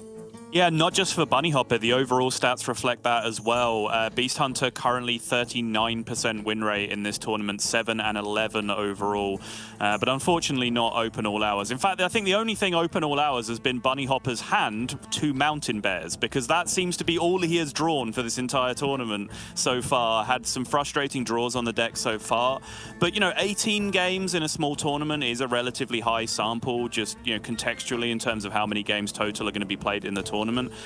So we will wait and see whether the Beast Hunter can put on a late recovery, because honestly, I expected it to do fairly well against some of the lineups that we are seeing from other people. And it really just has not performed to that level so far. Very disappointing deck in the tournament so far. Completely there it agree. is. Yeah. But Luckily, it's not in the post-mulligan hand, but we will see if it can do well for Bunny here. Again, I think he would just love it for maybe his own mindset to actually just get a win with it and not have to think about it for the rest of this series, at least. But he's going to take his time and have a quick look at this. He's going to be going up against, of course, that mage from Bly's. And what are the key cards Bunny Hopper's really looking for here? Like, is this peasant just a keep to play on turn 1, or will he be digging for something a little bit more overall powerful?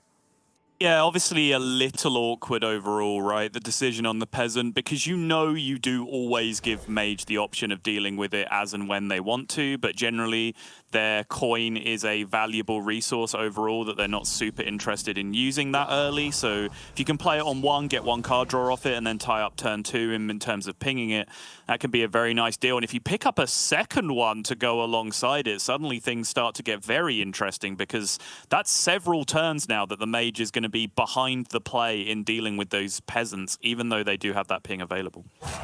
Yeah, the second one definitely not too bad at all. Looking at Bly's here, does have far watch post, which can be a little bit annoying, as always, for the Hunter, because they do generally, mainly with the minions, want to play on curve. But Bly's instant answer, and Bunny already losing it. He just cannot believe it. He's queued Hunter, and he's already on the struggle bus. It's so maddening, and I'm honestly, like, from an empathetic point of view, it's been nice to see that other players have very similar reactions to that I do, because, you know, I don't think Bunny is a player that particularly reacts to that in a normal matchup. Like, I played my 1-drop, and they had their 2-drop in their opening hand that counters my 1-drop, right? That's fairly normal. Not really too big a thing to be upset about. You know the risks when you play it. When they have 40 cards in their deck, it's so much more frustrating when this kind of stuff happens to you. I'm looking forward to the next, like, what, year and a half of Sol complaining about Reddit, though. Yeah. with certain draws, it's we're going to be in for a good time. That's all I'm going to say. But Bunny Hopper going to choose to spend the mana, killing the 2/3 again, playing 2 1-drops into it. Just lets Bly's like farm them for free, effectively. So I do like that approach. Just get it off board. But now, again, I've spoken a lot about Hunter needs to be very consistent, needs to always be, you know, doing powerful things pretty much every turn of the game, especially when they've got 40 damage to deal. And Revive Pair, even just that being, you know, costed as 4, might actually bite him a little bit later on. Yeah, like, real talk, like, Renathal concerns aside, let's just rewind and contextualize how big that Snow Flurry draw is, because we were talking about the Peasant Curve and the ping interaction from the start of the game. So let's say Bunny plays a Peasant on 1, Bly's doesn't draw the Snow Flurry, probably passes. Bunny then plays a second Peasant on 2. Bly's can't play Watch Post into 2 Peasants. I mean, I guess you could, in the merit of saying, like, well, if they draw cards, they're going to be more expensive anyway. But it would feel like a huge risk to take if Bunny just has, like, Quick Shot, for example, to clear up your Watch Post on the other side. So suddenly the Watch Post isn't coming down. You're just pinging away one of the 2 ones. You're still behind. There's still another one on board. Like, that Snow Flurry not being only being able to come down and deal with the Peasant, but also then being in a whole additional minion in play to challenge the next minion that was played by Bunny was absolutely massive. Yeah, now Bly's is just ahead on board at this point. The Okani, you know, technically an on-curve plate right now costing 5, but it's all he can do, and the problem is there's still not a way for Bunny to kill this Watch Post. It's horrible. What is he even supposed to do right now? And I think this is it. You're going to have to play your curve, and you're probably, at this point, waiting until Hydralodon even to really take back control of the board in this position, which is not the spot you really want to be in. You didn't see there, but this has to be Spell, right? You're trying to block Coin Sorceress? Yeah. Or Coin Belinda? Yeah. Because the problem is, because the Mailbox Dancer's on board and can now trade away because of the Okani being played. Yeah. Means that the coin's going to be there. Bunny could double trade into the Dancer and just coin if he's very afraid of it, and it looks like that might be what he's doing. He's holding the coin, so he's deciding to take that risk. Oh no. we could see, of course, there wasn't a spell to get around that. Like he's gone with the minion. Yeah, and I do like that more because playing minion or spell block both stop the Belinda or the Barbara coming down on the following turn, right? They both create the same effect for that one turn. If you block spell, you get your opponent to blow a coin and you blow that up. Whereas if you block minion, they have to play a minion that turn, and usually that's going to be something of relative value, right? Whether it be a Deep Walker Evoker, a Spammy Arcanist, like something fairly impactful, especially with the amount of early game minions that have already been thrown out from Bly's in that position. So, yep, sure, get to block it for one turn at the very least. Oh, it no. is just one turn. Bunny, shake of the head there, because that is the one thing he didn't want to see, was the Spammy Arcanist guaranteed clear because of how it interacts with Hydralodon. But even worse, Raven, that's what, 20 Hydralodon heads that have now gone into the Revive Pet, which makes that basically a guaranteed brick at this point. But that might just be the card that gives Bunny Hopper some semblance of hope of getting back into this series. Yes, this is the one card, I think, at this point, especially because of what you were talking about with the Revive now being almost useless. It's the one card that could save the day. Just going for it. Hey! Insane. Now we find out that Bly is actually playing Brewmaster in the list. Yep. Bounces it. That's right.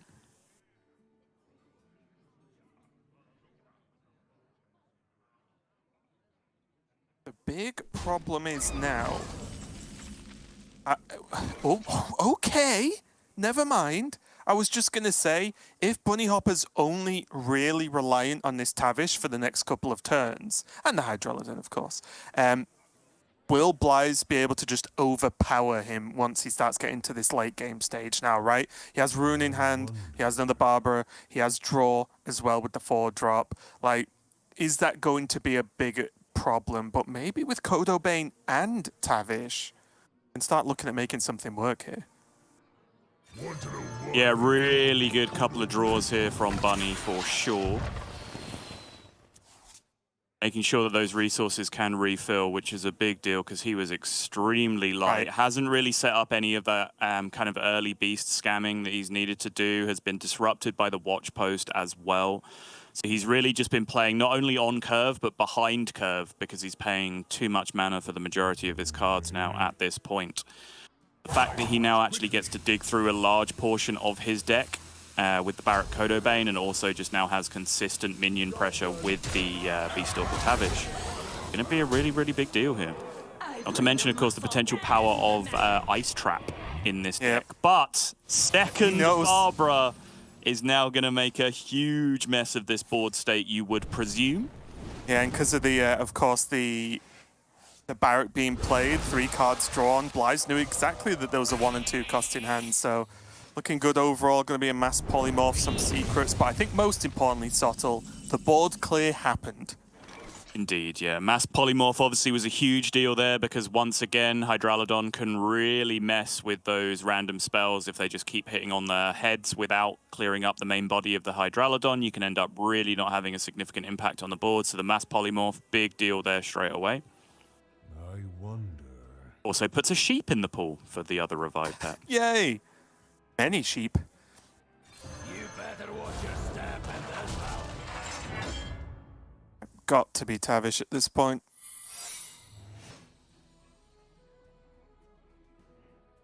Yeah, hopefully we can get this discover options fixed in the near future, so but we can actually see. There we go. Oh, magic. Hopefully I can become a millionaire in the near future. Nope, nothing happened. Never mind. It was worth a try.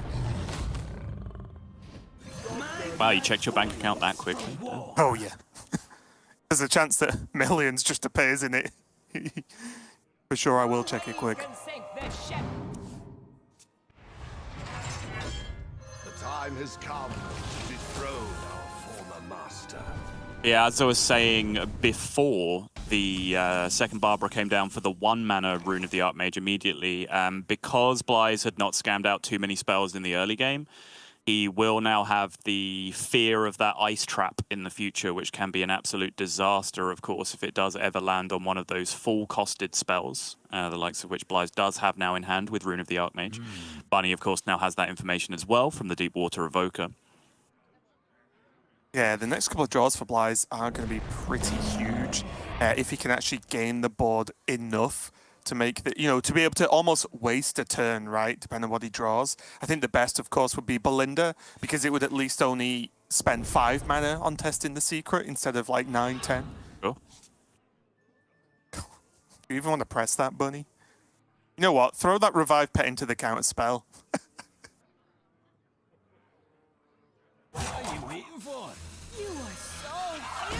Probably just Pet Collector, looking for the Saber, gets the Saber. Still no weapon in sight, but at the very least that is step 1, kind of the standard combo of the deck achieved. And just an extra minion on board, right? I think that's the thing. He knew if he decided to wait for that combo into the Sunken Saber, he might be waiting all game at this point, and that's just not going to be good enough. He needs to be fairly aggressive right now.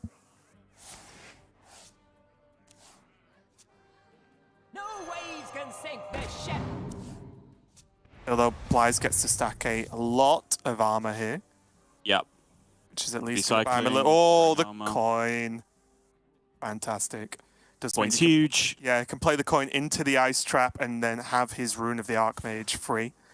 Yes, exactly. I would suggest that you want to do that on the same turn, presumably, just to stop any potential disruption from your opponent, like go coin into Rune of the Archmage on the same turn.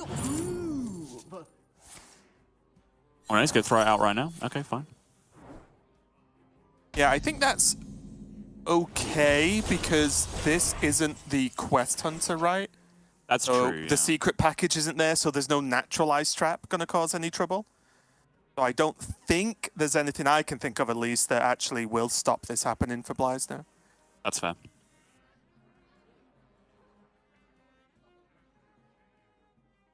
Some work done, though. I mean, there's still tons of armor, and that's the one thing I feel like I always forget about, because some games you just never really notice, but the sheer volume of armor that can be gained with this mage is actually kind of ridiculous. Ooh, okay. Plan coming together now for Bunny. Does finally find the Huffer on the 4th attempt. Actually, only 3rd attempt, because that's double Misha from the levers, right?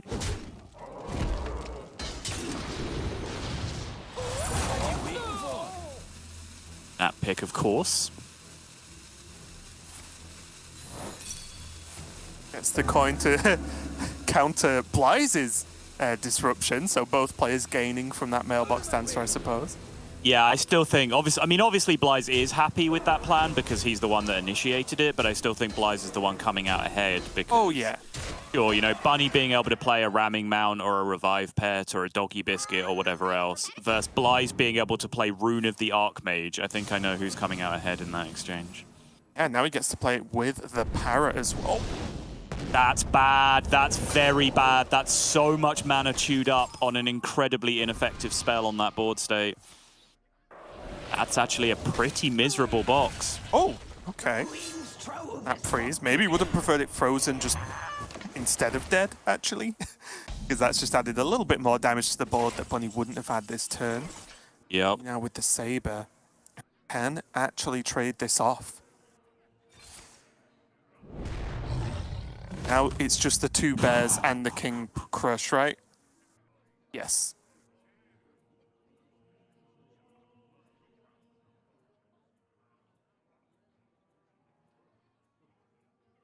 A real clean way to do this.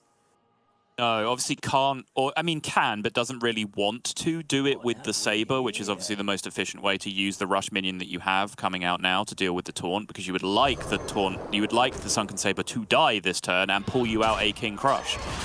But I think the way Bunny is going to go about it is just continuing to be as efficient as possible here, using the rush minion to break through, push maximum damage to the face.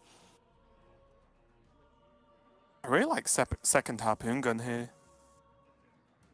Just for damage consistency more than anything? Yeah, it's one more mana than the Biscuit, but you don't need a minion for it. And also, you can just get the Biscuits afterwards with the Harpoon gun anyway, right? So, as a worst case. So I like just the equip a weapon, swing face, done. As simple as that. And suddenly, the plan is coming together for Bunny in using the Saber to actually kill the taunt with Rush. It does mean that he just pushed maximum damage face, and you can see Bunny is does not want to play the long game here, does he? Oh, he's going to go Rune of the Archmage. Okay, had spammy options there. There is the perfectly clean 1, 2, 3, 4 on the board currently to be able to clean this up. Could be scared of King Crush. Yeah, very true.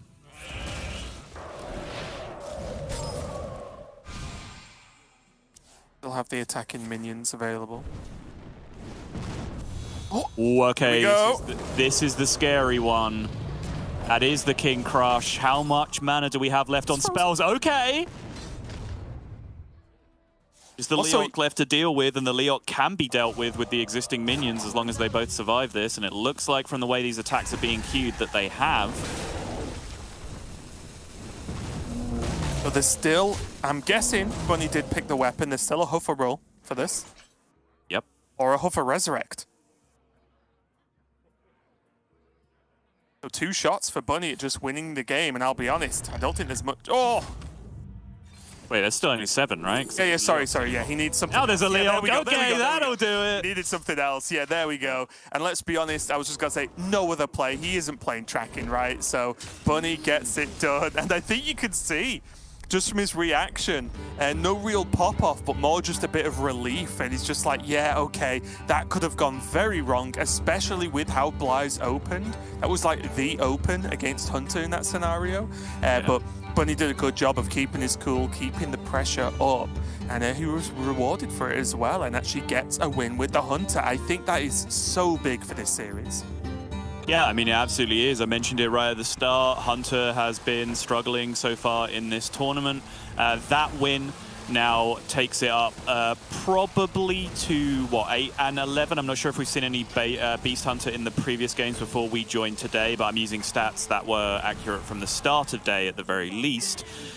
So Beast Hunter has been a problem for some of these players so far, and as you mentioned, particularly for Bunny Hopper, who has had some pretty unfortunate pan-outs, some clunky opening hands, drawing too many Mountain Bears, not really cheating out the beasts in the way that you would really like to in this scenario. And I think after that opening, Bunny might be sat there thinking, okay, is Beast Hunter just cursed? Like, am I never going to pick up a win with this deck? So to be able to re-establish from here, Bly's really just whiffing pretty hard in that mid-game, but also very nicely navigated from Bunny, going for the Revive Pet early, still hitting that additional Hydralodon, and then obviously that Leok coming out as the savior as well. And as much as we poo-pooed the Revive Pets, I think they both ended up being incredibly clutch for Bunny Hopper's eventual victory in the game.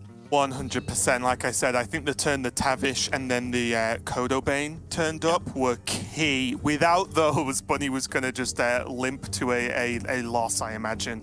Bunny Hopper, of course, now is going to be jumping over to a different deck, and that different deck is the Rogue. And this is where we saw some of the weirdest games, which I think is to expect with this deck. We saw some very rubbish games, I would say, yesterday. Just not really able to generate anything truly relevant, and that's the biggest questions I have about this deck in general, honestly, is you need different things for different matchups, and the second you like mismatch those outcomes, you just sort of go, oh well, okay, I have control tools, or a few control tools against a control deck. You know what I mean? Or a late game deck as opposed to against an aggro deck, sorry. So we'll see how this goes. Bunny Hopper definitely knows what he's doing with especially rogues that can generate strange things, as we've seen in the past from him before. But it's definitely a deck that relies a lot on just having that little sprinkle of luck in there, getting at least one of those good cards generated.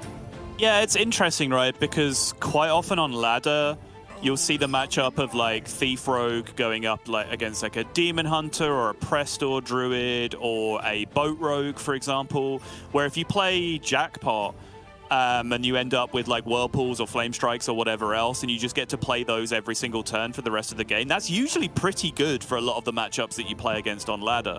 But this time around, we've been seeing the Thief Rogue go up against more kind of control matchups, more Renathal decks, the Curse Warlocks, even the Control Priest, the Quest Priest that we saw from Pasqua, where hitting those outcomes are really not what you want, and instead you want to do exactly what Fury Hunter did in a game in a series very recently, where you just hit that Dragonfire Amulet instead and just are able to pop off with massive dragons turn after turn instead. And Bunny Hopper's just been hitting the wrong side of the boxes, really, but that is kind of the nature of these box decks. There's a few of them in the meta right now, and they can be very, very punishing when they don't cooperate. Well, he's got the open to give us the answers quickly, hasn't he? He's got the jackpot and he's got the Naga as well to be able to just start doing pretty funky things if required. So let's see how this one goes. Bly's only keeping the Barbaric Sorceress in hand, and we do see that Gaia in the hand as well. Definitely not going to be impactful quite yet. Never know. He does have a curve that will at least be average for him in the near future.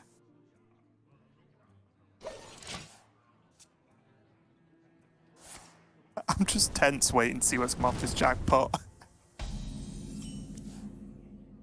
Yep. Roll those dice. Let's pull the lever. We are looking for triple cherries.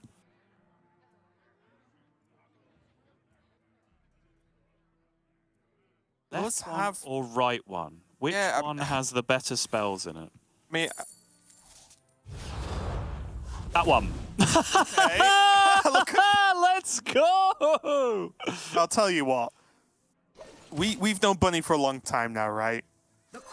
But that reaction is one you don't get often from Bunny Hopper. It's the full shocked face reaction as he just sees one of the best cards to get. Trickster. Dragons. Clap. Round of applause. 8-8. 4-12. It's actually moderately close, I would say, between the Ysera and the Scalebane here, I think. Yeah, I think I still like Ysera, honestly. Just because it's bigger. What is it, though? It is more total stats, but in terms of the one up top that actually lumps damage into your opponent's face, the Cobalt Scalebane is significantly bigger. It is, but I like the health. Okay. I think there just gets to a point where there's just nothing that's really going to kill this for a long time. Well, I mean, that's kind of my question. What kills a Cobalt Scalebane from Mage this early on, you know? Have a think. 5 pings. Sure. Honestly, I think like the deciding factor is because your first pick was Onyxia, you're getting all these whelps, and so I'm assuming sequencing would go end of turn effect first, the one you picked first, and then the one you picked second. So if you land the buff on one of the 1/1s, it's relatively inconsequential and can be dealt with in that situation, so it seems fine. Bunny Hopper going to keep up with the pressure here with the tooth.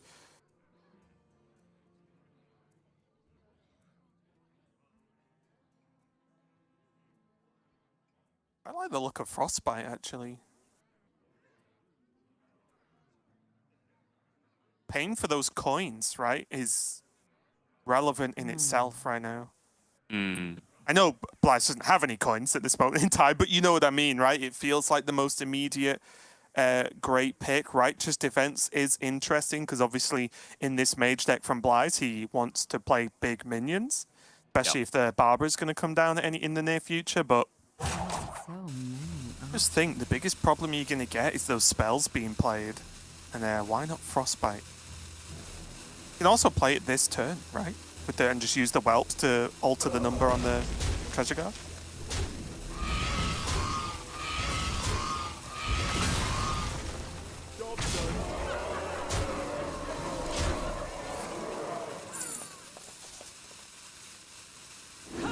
Yeah, all right. Okay, yeah, nothing. Certainly not as good as the previous outcome, but Power Word Fortitude is nothing to be sniffed at here.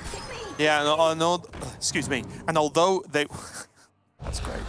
And although they were, although the the first one was great. You only really need one good one, right? I think that's the thing as well. You need one very powerful generation from this rogue, and then you're kind of okay for the rest of the game.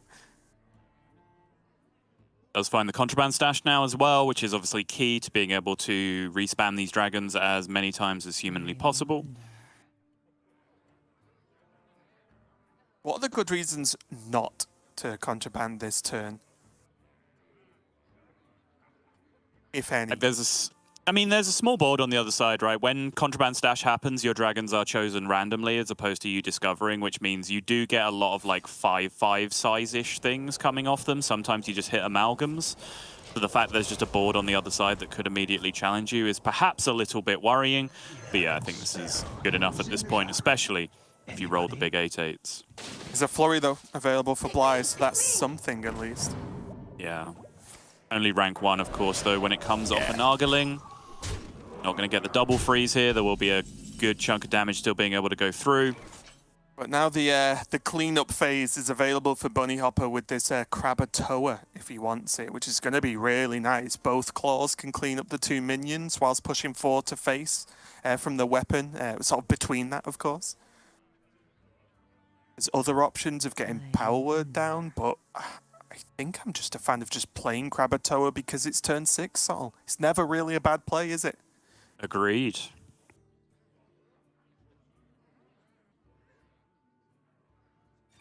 Eat crab, play crab.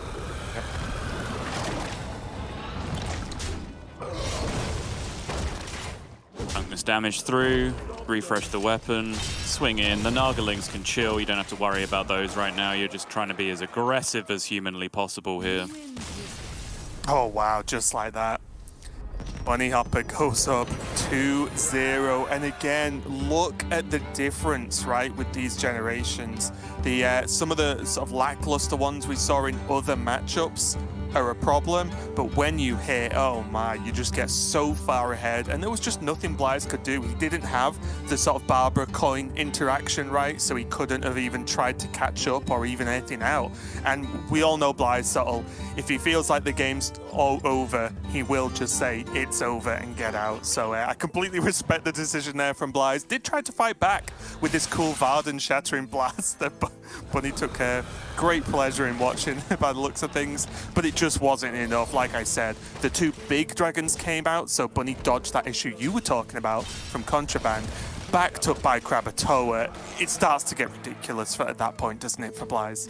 Yeah, and that's the thing is, like, even if Blythe is able to get to the point of recovery where you are starting to go for some Barbara plays, like, Thief Rogue has these cute interactions that you can use to play around that. Like, my reaction to the second jackpot going off, the tower was never really a card that was going to get played. It is a 10-mana spell that you can just keep in your hand for the rest of the game, which means even if Barbara comes out, that could just land on the smoke screen or the tower, and then your spell's only ending up costing 8 or 10 anyway. You don't get the big tempo swing you're looking for. So that jackpot interaction against Big Spell Mage really worked out pretty perfectly for Bunny because he got the high tempo option he was looking for, and then he got wildly expensive spells that he could just keep in his hand for the rest of the game that kind of messes with that Barbara option anyway. Blythe did do some Blythe things that game. You know, the roll on the Nargaling to hit the Shattering Blast was disgusting, but then Bunny being able to pick up the refill on that was, of course, crucial to being able to get that game-ending pressure. And then, of course, as we all saw, if you play Krakatoa, the game ends immediately because that is just how good that card is. True. And we are going to see a Mage Mirror now. Blythe sticking to his Renethel Mage. Bunny Hopper playing Big Mage, but not the Renethel version. So sticking to that 30-card limit. Trying to move Renethel bias aside here, Subtle. What do you think about this matchup? Is anyone particularly favoured? Because although there are the extra cards for Blythe, he does still have the tutor effects for the spells, just like Bunny Hopper has, right? Yeah, that's true, but you are still, of course, less likely to draw a Deep Water Evoker. Obviously, that seems a little bit silly when we're just staring at it in Blythe's opening hand, but it is true, yes. And in a matchup that I think is quite closely defined, like this matchup can end a couple of ways. Either one player can hit the stuff early, cheat out a potential couple of big dragons early on with the Belinda, which is really the big card you're looking for, more so than the Barbaric Sorceress, because of the, you know, the makeup of the spells in each player's decks being the same. It's a relatively symmetrical effect when you find the Barbara. But if one player finds Belinda and then goes big dragons, it can be quite often difficult for the other player to be able to catch up from that position, because there's just too much pressure then coming with parrots and so on. If it gets past that point, then quite often it's the player that starts to get the big Dawn Grasp going, gets the really juiced hero powers, is pushing massive Hunter hero power damage to the face every single turn. All of those things are more likely to happen to Bunny Hopper. So in my experience, the consistency of the smaller deck is what I favor in this situation. Okay, well, so far, both players looking even-ish. As you said, they both have a Deepwater Evoker in hand, which is very important, especially for Blythe, to be able to shoot at those spells, gain that armor, and sort of make decisions from that point. Bunny Hopper, he's looking okay now. He's picked up the Snow Flurry, but the hand doesn't look overly great, mainly because those two parrots don't really get much done for quite a while, actually. It's surprising to see that this 6-drop actually doesn't really come into effect for quite a long time, without help from Belinda, of course. So Bunny maybe slightly behind, and strictly behind on health.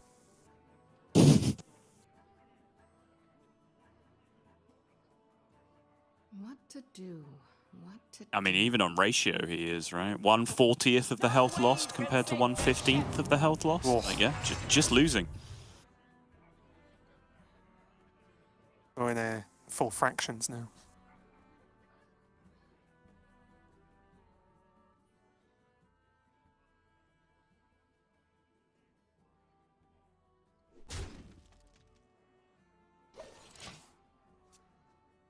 Bunny Hopper going to hold on to the ping again.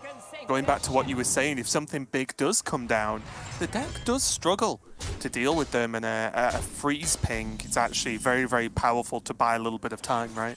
Yeah, absolutely.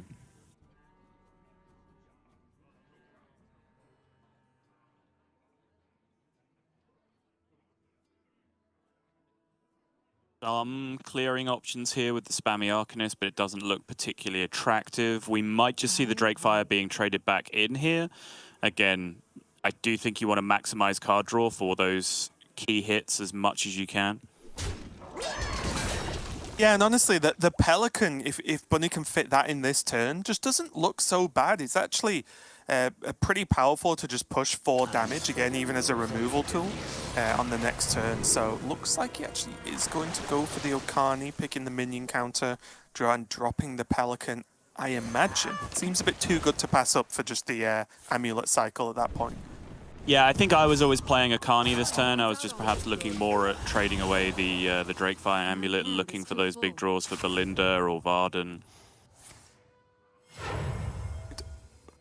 Only burn a Treasure Guard, and don't get me wrong, Treasure Guard, very good card, but rather that than a lot of the other tools available for Blythe. Yep. That's actually pretty strong, right? Getting the even the natural Ruin and Drakefire amulets a turn earlier.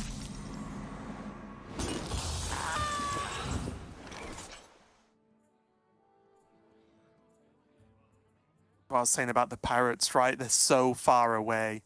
Yep. I'm even wondering whether it's just trade parrot just to play a minion. I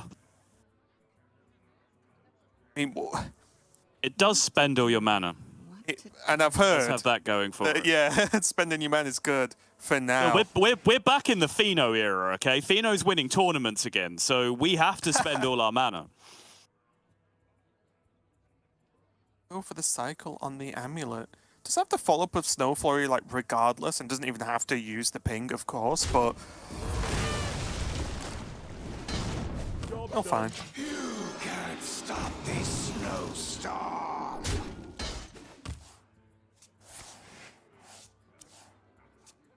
Now with 2 of these available, Blythe's much more happy with trading them away. Looks like he will just go ahead and trade the second regardless.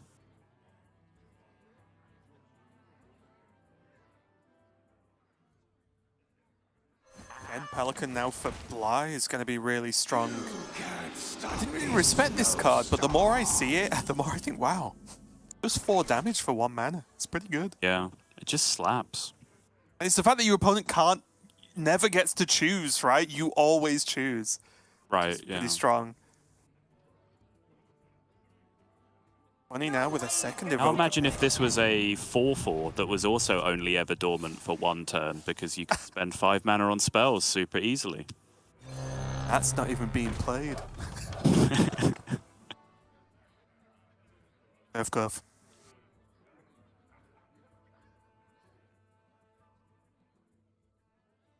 A player really getting hold of anything fantastic, right? No Barbara options with a dancer. What to do? What to do? Noblin's on either side. But I guess Blythe does have the rune. A whole turn away for now. Bunny considering the trade and the ping. Probably is worthwhile killing it in some way, right? Just because of the maybe he's okay with the 0 mana hero power being used, but maybe if you could make the Pelican go into the watch post, that would be like a victory for Bunny Hopper, so to speak.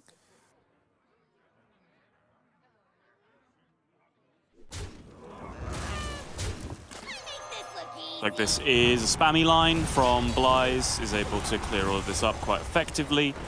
Take control of the board now, and there is that second space rock. The first one, of course, giving him that siphon mana, which did put him in a nice position, really, in the course of the game, getting just a little bit ahead. The fact that both players are on the slow curve, where neither of them are really cheating or scamming.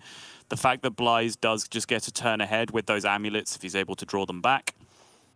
Player power. Very nice.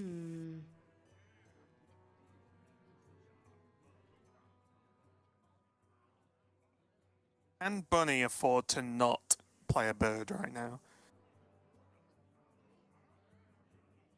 Because you've seen both players having options to play Reckless for a few turns now, holding on for obvious reasons. The Dawn Grasp Reckless combinations are way more powerful later on. He could freeze the oh, is he gonna freeze the 3/4? It killed the 3/4 Oh, the Varden. okay. Quite the commitment, actually. I do like I like the effect one way or the other, freezing the 2/2, because it gives Blythe less options. Obviously, Bunny doesn't know, he just has Rune to play on turn 8. But just giving him less options potentially there by freezing that out is quite strong. Oof, good start. 3/5/5. Bunny winced at something. That, I'm assuming, was that. 3 mana remaining, I believe. Okay, yeah, sure. Why not round it out with an Arcane Intellect? Yep, sounds good. Gaia Modresh, okay. The Queen's trove is forbidden. Oh, the amount of mana being floated every single turn by Bunny Hopper is just hurting my brain, Raven. It's not good, is it? And at this point, after seeing that turn, Blythe must feel very comfortable just playing Gaia here, right? Just push. On a damage, I don't see why not. I mean, what could Bunny be holding on turn 9? Exactly a Drakefire Amulet? And if so, this is still good versus that, right? Because it just adds more stuff to the board.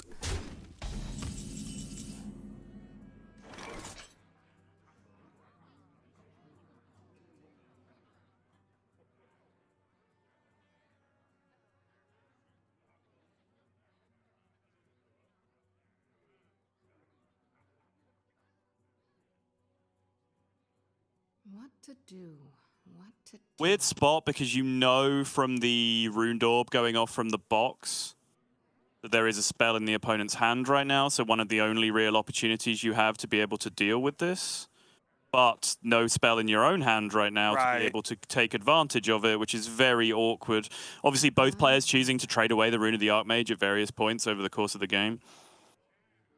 Which I do agree with, like I said, because you do want to dig for those more impactful things in the early and mid game, and not just wait for that big 9-10 mana play whenever you get there manually.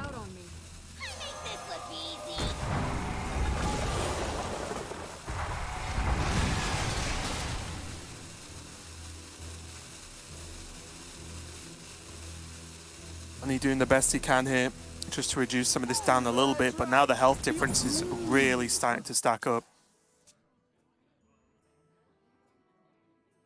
Oh. Thorngrass being picked up, it's so much damage. At this point, I think Blythe just becomes the hunter, right? Thorngrasp, all face, hero power face. You wish to match wits with me.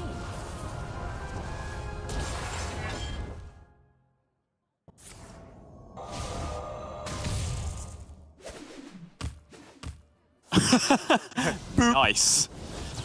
Big fan. Yeah, you see the smile coming out from Bunny again. Blythe's winning the race to the Dawngrasp is absolutely not what you want to see in this situation. And now all the points from the beginning. Yeah, getting the double upgrade as well. That turn 2 is absolutely huge. Just 2 pings away from a good time at an absolute worst. But Blythe there, and this just looked so one-sided, Sol. It was unbelievable. Bunny just had nothing to do until this exact moment. Finally, getting a Rune of the Archmage in play. But yeah, this is the big problem, right? I talked about how Bunny does have a lot of advantages in being able to draw these curve plays more consistently because of the nature of the smaller deck. But sometimes this does happen and the bigger deck just gets there anyway. And this is when the advantage really comes into play, because if Blythe gets there first and has the extra health and has been curving out more aggressively with the more options that he does have in the deck for on-curve plays, this is when it becomes a huge problem. And then when you finish it off with the Mordresh on curve as well, rough game for Bunny, but he's had a couple of good ones up until now. Still going to be that big spell mage waiting to pick up a win for Bunny, but Blythe gets himself back in the series now 1-2. Yeah, Blythe is definitely fighting back now. He is going to be jumping over to his Druid, I believe, and that is going to be that the alignment Druid, right? What we were talking about just a little bit earlier with the Renathal as well. And again, another deck that kind of, or at least has a good job of negating the negative side of Renathal, which is arguably the plus 10 cards. Because it's still going to run, the sort of Cold Tooth Mine style of stuff, right? The Moonlit Guidance to actually try and just fish out cards exactly how they want them. So pretty strong overall. We'll have to see if Blythe can keep on top of this and get the job done with this Druid. Because again, Blythe cannot afford to lose a single game. If he does, he's had a decent run, but I wouldn't say a good run for him, which means that he's out of the tournament this week and has to wait till next week to try and gain some more points. And interesting to see the alignment Druid come out, of course. I think we've been mostly having a Prestors heavy week, but we have seen the alignment Druid perform very well when it has seen play. As mentioned at the start of the series, both of these players playing the alignment Druid in their lineup, both players choosing to forego the Shaman as well, which could serve them very well as the tournament goes on, with Superfake continuing to progress as well with the sort of target Shaman lineup overall. Both himself and Fled have seemed, kind of different beasts when they play against Shaman lineups versus non-Shaman lineups from what we have seen so far. But before we get to any of that, this Druid is going to have to try and pick up a victory here. And it is a big deal, of course, because both of these decks are trying to do very similar things, if you break it down. Sort of skip the mid-game as much as possible. Mage doing it by cheating the costs of their explosive spells, which can then set them up for the rest of the game. And then Druid just, of course, using the ramp into alignment to be able to cheat out as much as possible. Now, you might argue that big spell mage being what it is, the ability of alignment to just allow Mage to play some of those big cards anyway might not give a big advantage. But I think generally, whenever you make that argument against Druid these days, it's pretty much a non-starter, because the level of disgusting filth that Druid can throw out after an alignment is just usually miles above and beyond what can come out from you just playing, one spell for 2 dragons or whatever else you're able to respond with. That's it. I think the argument I would hear out the most is when a deck can do multiple things, right? Ends up with 0 cost cards somehow after alignment. Yeah, for sure. I think that absolutely I can talk about, but I agree with you in general, right? That, well, yeah, you get to play 1 really good card, they get to play 10. So who's winning? So yeah, completely agree on that side. And Guff already being in hand for Blythe with the Wild Growth. to just get him there pretty easily. Looks like he's very quickly on track to do the thing. Yeah, Deepwater Evoker will now at the very least put another big spell into Bunny's hand for the eventuality of the Celestial Alignment. And I think when you play against Blyze, you know it is an eventuality, right? Like, Blyze is going Wild Growth Guff alignment. That's just what he does. We know this. It's a fact.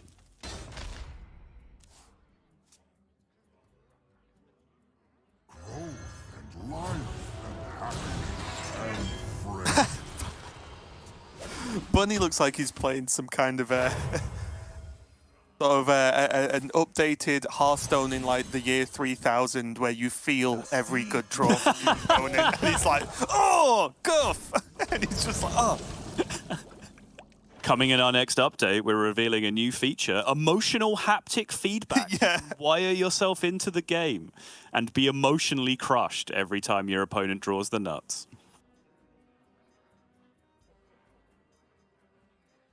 And again, at this point for Bunny, the general... okay, I'll ask you, right? Does the general game plan for this mage go out the window against Alignment Druid, and you should try and play aggro if it's offered to you? So should Reckless come down because it's just the biggest minion? Like, or should, you know, Bunny Hopper should just be playing out minions as quickly as possible to try and, like, zoo his opponent down here? Or do you think the mage should still be trying to just play the big mage game?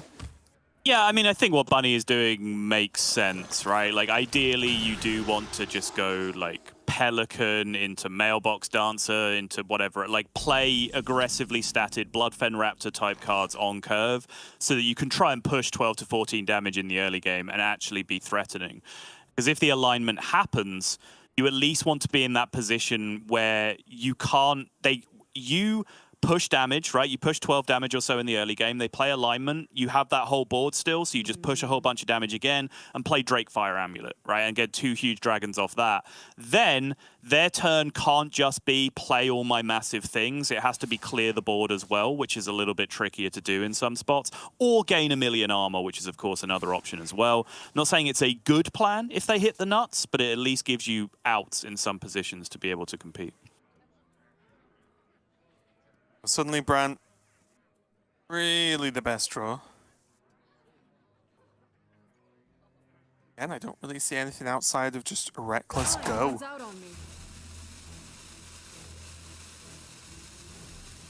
I completely forgot, Saul, that Blyze just plays Neptulon. Yep, it's just in the deck. Love to see it. You love to see it. Now, is this ping going to be used? It looks like he's going to make the trades as well. I did wonder whether this was ever going to be just ping and still push everything phase. I think it still is, right? No, he did. Okay. Yeah. These target arrows, Saul, they confuse me all the time. Yeah, I would have been surprised to see a trade there, I think. No real reason to not be as aggressive as possible. Again, your fear is just alignment, and your best punish, in very sarcastic quotation marks, for that is just doing as much damage as humanly possible. Here comes the scale, though. Going to help clear up the majority of this board. Not quite all, of course, especially with the high health on some of these minions, but still a good amount. Only 3 damage on the board right now. And that's another factor on the freeze as well, right? By leaving a minion frozen instead of dead, that's -1 board space, which means -1 whelp, which means a little bit less clearing power. Not super relevant with the odd-numbered breakpoints that Bunny had on board. But still, little things add up.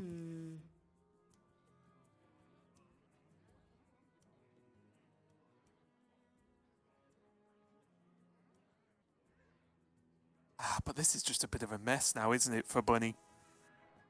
Nothing is really good to play. He might actually end up the Starfish to open up a kill at some point, maybe through a growth. Just Bran.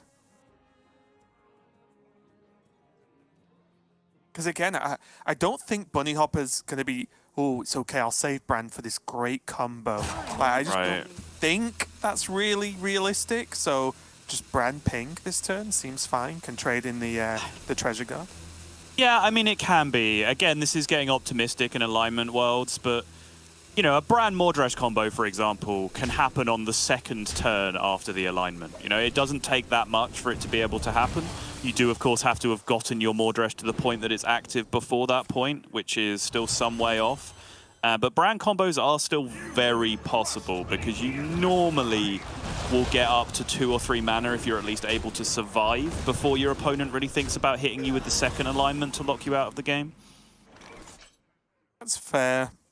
Maybe I'm just a bit more pessimistic about this matchup, honestly. Oh, don't get me wrong. I am also very pessimistic about Bunny's chances in this matchup right now. He does have Rune, though, so that could just solo the game for him. Yeah, true. Neptulon, how does he even deal with this Neptulon? Doesn't.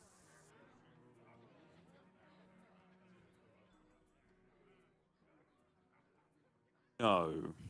You're just going to play spammy to at least just break the fists?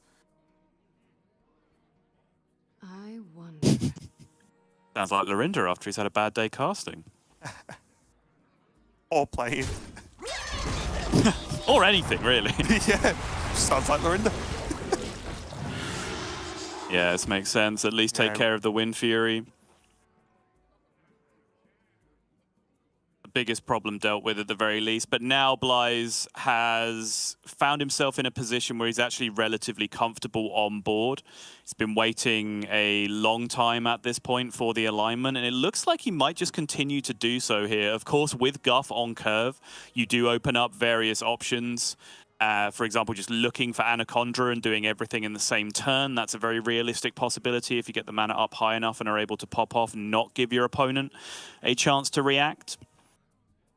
Yeah, that's what I was going to ask you, actually. Like, I know you half explained, but Blyze feels like he's actually just not that fussed about alignment because big he's druid. winning.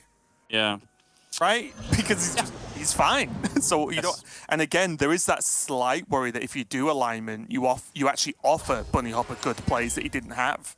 So I actually really like this.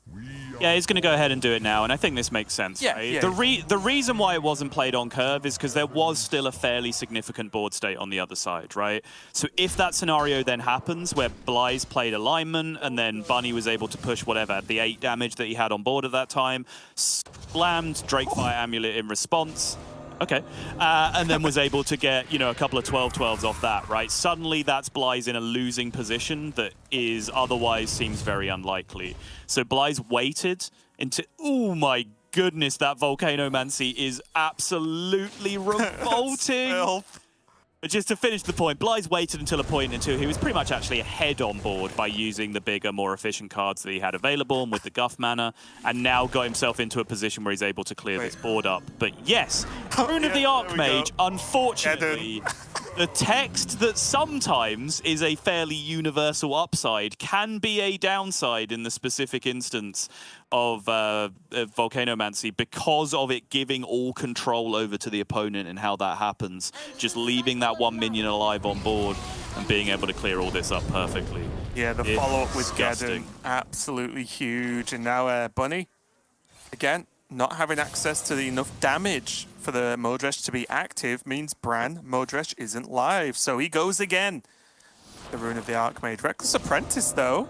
Okay. Help, yeah. And enough mana to throw all of those cards out together in one turn, as long as the second alignment does not come down. However, you know your opponent has just played Malagos, which means there's a very good chance they do have that second alignment in hand. So now, tough choice. Oh, okay. Never mind. That wasn't an option I was going to offer in the choice, but it was either Reckless there, just to try and bank it, or Varden to freeze the damage outright. Sure. Like an Okani pickup, yeah. Now Blyze gets to do 100 disgusting things.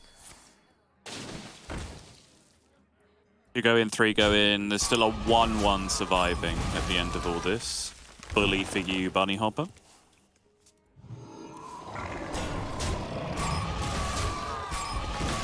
Tons of armor being caught up with now. For Blyze, Anaconda does get played, opening up the turn even more. Still has double Moonlit Guidance and the Celestial Alignment. Obviously can't quite fit all that in right now. Does have the options there. It's the Knoll as well, finally, taking care of that final problem. But pushes a whole bunch of damage, and I imagine this could be a Carney instead of the second alignment. Yeah, I like this a lot. Minion counter, like, yes, but he has 3 mana to play with, but one of those is going to be countered if it's a minion, and then the other 2 don't quite do the same job, right? Yeah, I mean, crucially on this turn, this blocks the Bran Apprentice Mordresh combo, Exactly, right? yeah. One of those cards, that doesn't work. And he does still have that Varden, though, which is going to be pretty huge. Just buys a whole turn, most likely.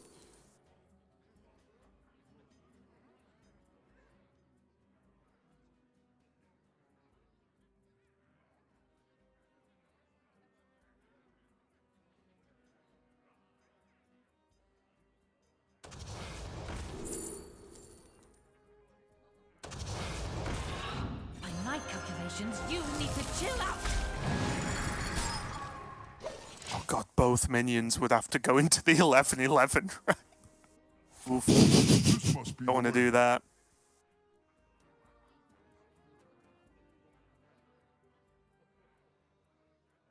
Interesting. Okay, it takes Park Panther. Yeah, just have Weirdly, to do down. Yeah, the Raid Boss Elixir was still kind of spicy, right? Because unless I'm missing something, it wouldn't be immune, which means that you would actually still be able to play both of them off the Moonlit Guidance by trading the first one into the Alex Strauzer and into the Elixir on the other side, which is kind of cute.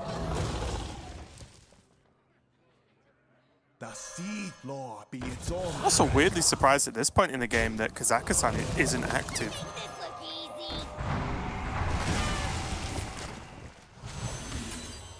Yeah, very true, actually. But I guess that is part and parcel with the Onyxia being buried in the deck still. Yeah. Still very relevant. Lie's still able to clear that up. I won't say easily, but still fairly straightforward in the end. Big impact Belinda about to happen. You don't want to play a 1-mana 1/1, or not feeling it? Maybe not. Maybe not. This is just good. Bran, just good. Reckless, Modresh, boom. 1 billion damage. What did I tell you, Raven? You just got to believe in the combos. You always get there. I'll remember that.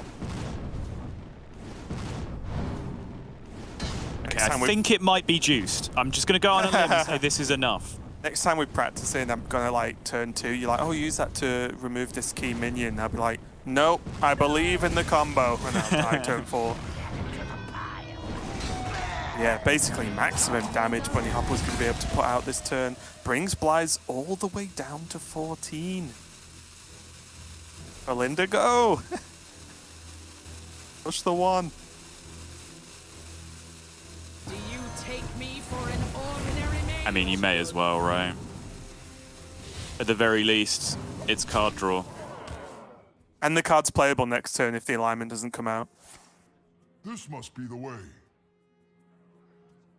Panther again? Okay, fine. We'll still have Miracle Growth as well. Yep, big deal.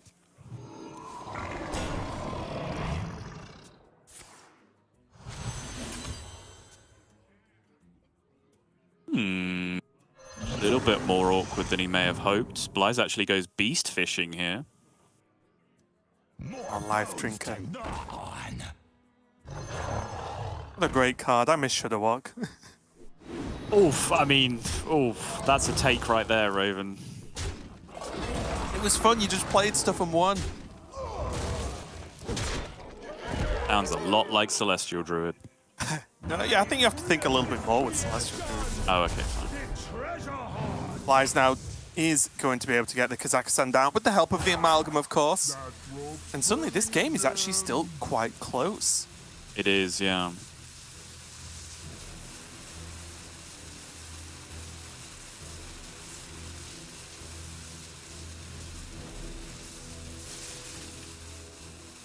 No alignment here either. Suppose either way, the Drakefire Amulet will be playable. Yeah, Doesn't yeah. really make a big difference. And just thinking on this, at 6-7. I can't think of any outcomes that actually win Bunny the game, as in the game ends now. I wonder. Off the amulet, you mean? Yes, yeah, sorry. Off Yeah, the yeah, amulet. right. Yeah, I don't Right. think there's anything. Because one would be like Raid Boss and Ixie to kill the 7/7, right? That's like one. And then I just don't know. Maybe, weirdly enough, the better... It's funny. Worth. Okay. Worth? Pirate could This was make the up for outright. I his think head. this is what you always had to go digging for. Okay, fine. And he can just triple trade and kill their Miracle Growth, right? Time runs out on me. Don't see Yeah, a it reason still not to. Seems so unlikely to be enough. Like, really, even thinking about it more, like, probably the out you would want to look for, even though it's impossible, is that, you know, your parrots were still your runes in that position. Right. Because it felt like runes were going to be more likely to get you out of that spot. Oh, can't cast Embers, though.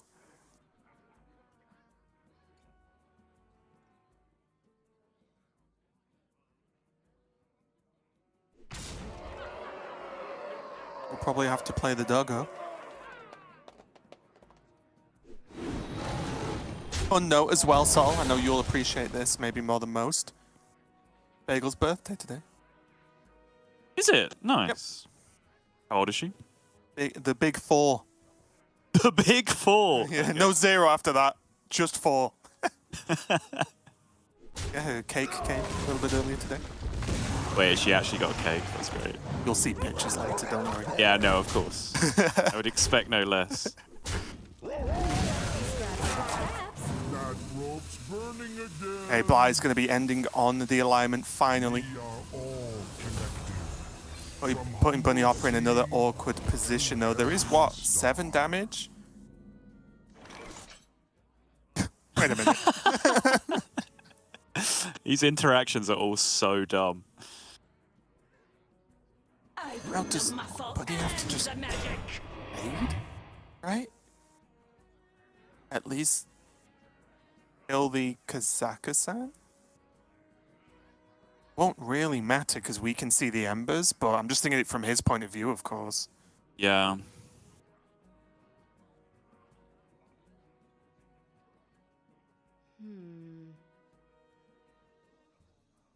You would think so, right? You imagine if your opponent... That alignment has come from the far left of the hand, so it's been there the entire time. You know it's not a new draw, because obviously this is a Kazakhstan deck anyway.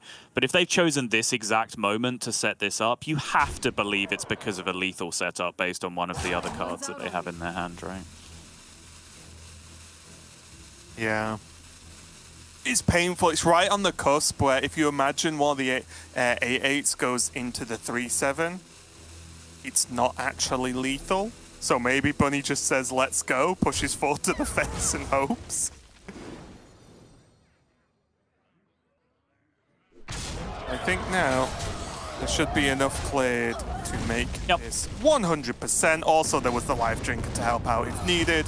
But that is going to be game number 4 going to Bly's. A surprisingly close game, Sottle. I know Bly's was in control for the majority of that one, but with that the big Reckless Apprentice with Bran and the Modresh, that really put the game up for grabs there for Bunny Hopper. So a little bit unfortunate maybe he didn't get Dawn Grasp a little bit earlier, or at all, I guess, in that game, just to try and push a couple of additional pings out. But still, I think Bunny played well to hold on and did go for that combo, which really gave him any real chance to win.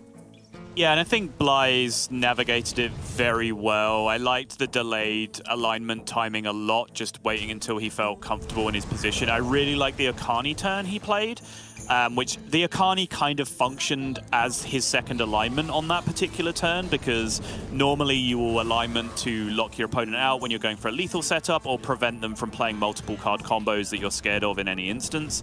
This is the multi-card combo in question that Bly's was scared of for a couple of turns. But you can kind of see how difficult it becomes for Bunny when this full combo happened in response to the alignment, and it still did not end up getting there. It was very close, but really what you need to be doing in response to alignment is getting Dawn Grasp in play, really. And then if you can get that combo going with the Dawn Grasp hero power instead of the regular hero then we power, can talk. then maybe you are in business just a little bit. But now, fittingly, Raven, we come down to the final deck of the series, and it was the deck that I hyped up at the beginning because it is currently the highest win rate deck in the tournament with a very, very small sample size, of course. But Blaze has looked extremely comfortable on this deck so far. Remains to be seen, though, what this can do up against the big Spell Mage on the other side, because I would say there are several things that are quite problematic about this matchup from the Boar Priest side of things. There's a couple of spells that are actually extremely crucial to your win condition, which if they get turned into 9 or 10 mana spells, you can get into a serious amount of trouble. And then just expounding that as well is the fact that Boar Priest is a very difficult deck to dump all spells from your hand on all occasions because of the amount of cheap spells that are in there, which means you can also get blown out very efficiently by an early Barbaric Sorceress.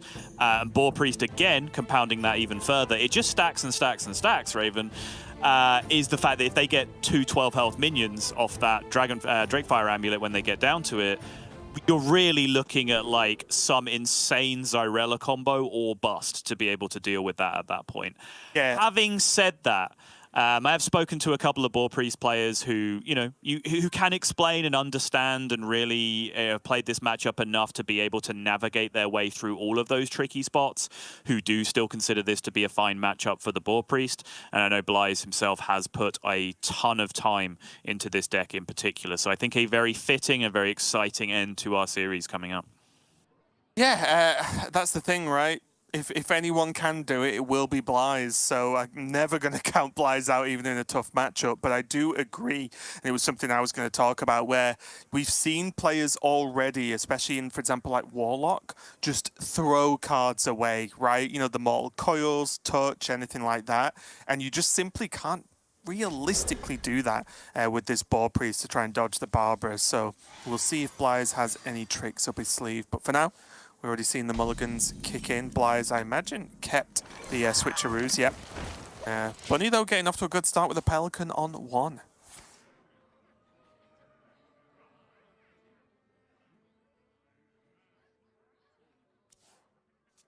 Probably just the tradable here, yeah. That's stacking it nice and early. Right. But already, right, you can start breaking this down, and you'll see this, and you have seen this on multiple occasions during the tournament, where, for example, I think of a specific example where Superfake played a First Flame with a 2 damage ping to kill a minion, just because over the course of 3 turns, like turn 3, turn 4, turn 5, he needed to do that to ration mana to get all spells out of his hand before he got to the Barbaric Sorceress point. You start looking at that now with this Priest hand. You play 1 switcheroo on 3, you play 1 switcheroo and trade away an amulet on 4. Like, all you're going to be doing is filling the rest of your hand up with spells from those tradables anyway, even with the switcheroo drawing minions. So you can see it does start to get very, very tricky to make this happen. And now with the double coin, this is going to happen immediately. Yeah, and looking at this, the worst outcome here for Bunny is a 3 cost, right? Or would you argue that that's actually the best outcome? I would argue that might very well be the best outcome, yes. I guess I jumped the gun. Specifically the win condition card with the amulet that needs to be thrown into the combo with the Pyromancer at the end of the game. Yeah, worst when you look at the volume or amount of mana you actually will end up spending on Rune here, but best when you look at the odds of it just winning you the game there and then. There might just be an internal debate here from Bunny about whether he's interested in delaying 1 turn to go fishing for an amulet instead with the Deep Water Evoker. I wonder. But there's a lot of ifs, buts, and maybes involved in that play. Yeah. Gives Blaze more time to dump cards, right? That's the problem as well. I think I like it. It's just a 3/7 as well.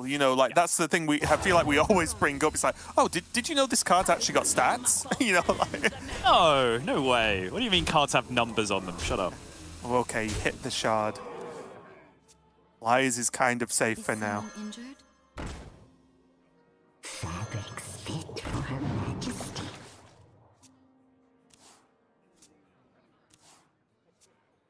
Although Blaze is just getting beaten up here, and without playing a Pyro as well, this Pelican is actually starting to stack up reasonable damage this game.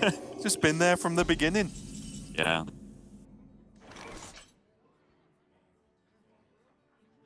So, can I interest you in a Rune of the Archmage song.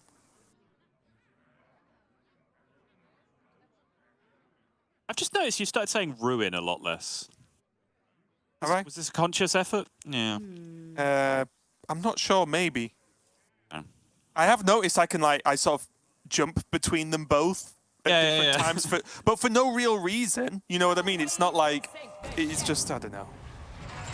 The stress of casting with you kicking in. But yeah, I don't know. I never noticed one way or the other. I just notice it after the fact. So what do you mean you don't enjoy having a light shined on a particular nuance of your casting while we're live on air and being forced to discuss it? Are you not enjoying this conversation right now? No. Oh, okay. Sorry, my bad then. We can move on. I still have the conversation, you know me. I just put up with it and get on with it, but yeah. So Shaman.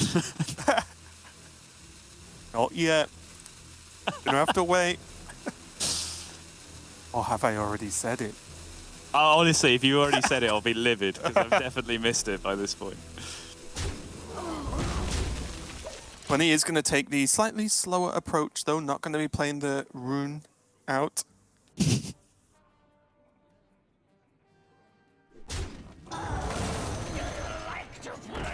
All right, Pyro the first committed. This is always a big decision point with the deck, because quite often once you've committed this first Pyro to clearing a board, that means that you only really have Xyrella left as a board clear for the rest of the game, because the second Pyro is almost demanded to be used as the combo activator at the end of the game. Yeah, we have seen instances of it not being used to activate, but those are few and far between at best.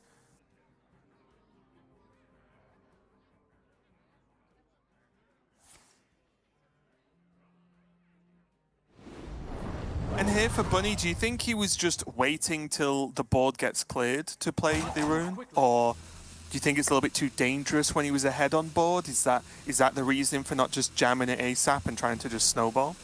I think the intention is probably just to try and use Rune as the finisher if we get to that point, and he's more interested in just developing guaranteed minion pressure for now, chipping damage away when possible, and then when the moment comes where kind of the indicator that you're about to lose the game, to try and just go for the fireballs, the pyroblasts, whatever else, to be able to get that last bit of damage through. And of course, if the opposing board is clear at that point, that, if anything, maximizes your chances of any of those direct damage spells actually going face. Even now, it's an interesting choice yet again, right? Because he could just kill off the 1-2, play it and go. Because otherwise, he's playing what? Treasure Guard, Snow Flurry, Answer. Like, is that really strong enough? Maybe there's the hope that Xyrella's not there, but I do think, as usual, with a deck such as Boar Priest, look at the amount of cards in Blaze's deck, right? You just assume Xyrella's there by now, which means there is a board clear if Blaze wants it. Yeah. But I think it's it's a reflection of the spell pool to an extent. You know, these aren't the days of like Power of Creation, Firelands Portal, you know, a bunch of spells that generated you big board states. It's really just Drakefire Amulet that does that in impressive ways. And sometimes the 5-mana spell that I'm forgetting the name of as well, that can, if it hits on the right stats, can get you a pretty big board as well.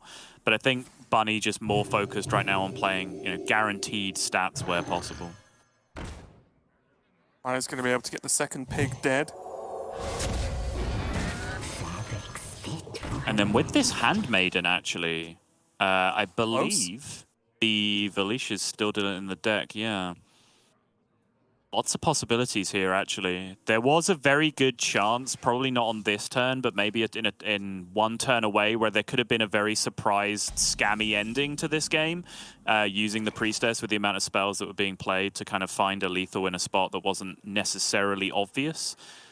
But Bly's now, I think, very clearly setting up for something very soon. Yep. And Bunny seems to have the same idea. Go for it. This game is going to be over pretty soon. None of this matters. That matters. Where's it going to go? That's not the one. Oh. What spell? Oh, it doesn't matter. His hand's full, right? Hand is full, yeah. It does. Akani's very nice, though. Card draw finding the Akani is very, very relevant. Yeah. I'm 7 moves ahead.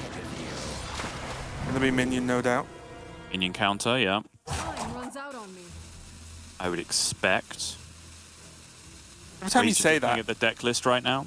every time you say that, I always think that there should be Okay. something counting the amount of minions that has been played. Running across the screen. It's like one of those people that you employ to like stand, like like a greeter at the front of the store, and you give them like a clicker so they actually count how many people come in and out each day. You know your foot traffic. Got found out pretty quick. Yeah, Bunny choosing to go spell there. I guess with the priestess not being used as well, Bunny just thinking there's one. Wait, wait! The big reveal! The void has melted away. Blythe has returned to reality at this crucial moment in the series. And then there was light.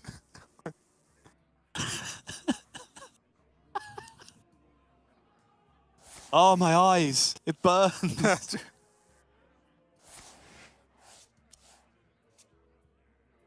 Does get hold of the Wild Pyro number 2, just sitting there pretty much at the bottom of the deck for him there. He's going to clear this up with Zyrella, pass it over, and say, Bunny, go do something big, my friend.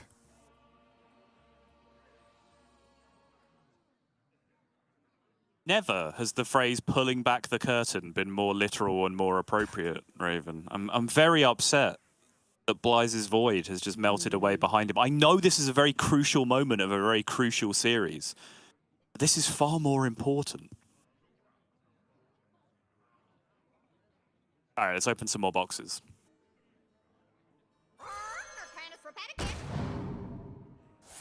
Just gonna go again. Good start. My hand is too full. Okay. Goes from potentially brilliant to disastrous, because when a Pyroblast hits a minion, not only is that 10 damage missed, it's also 10 mana choked on doing basically nothing in terms of impacting the board state, so ends up being a pretty miserable rune overall. I'm out of cards. Get the amulets. I believe they're enough now, right?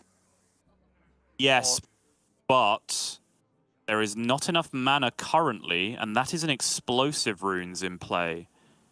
He's going to eat up the priestess here. Also, just die if he does it now, right? Has Blythe just been sort of checkmated here? I'm looking at it. Obviously, we have the knowledge behind the secret. Even without, Struggling right? to find Like, a solution. Blythe can't combo this turn. Right. So then he can only press hero power.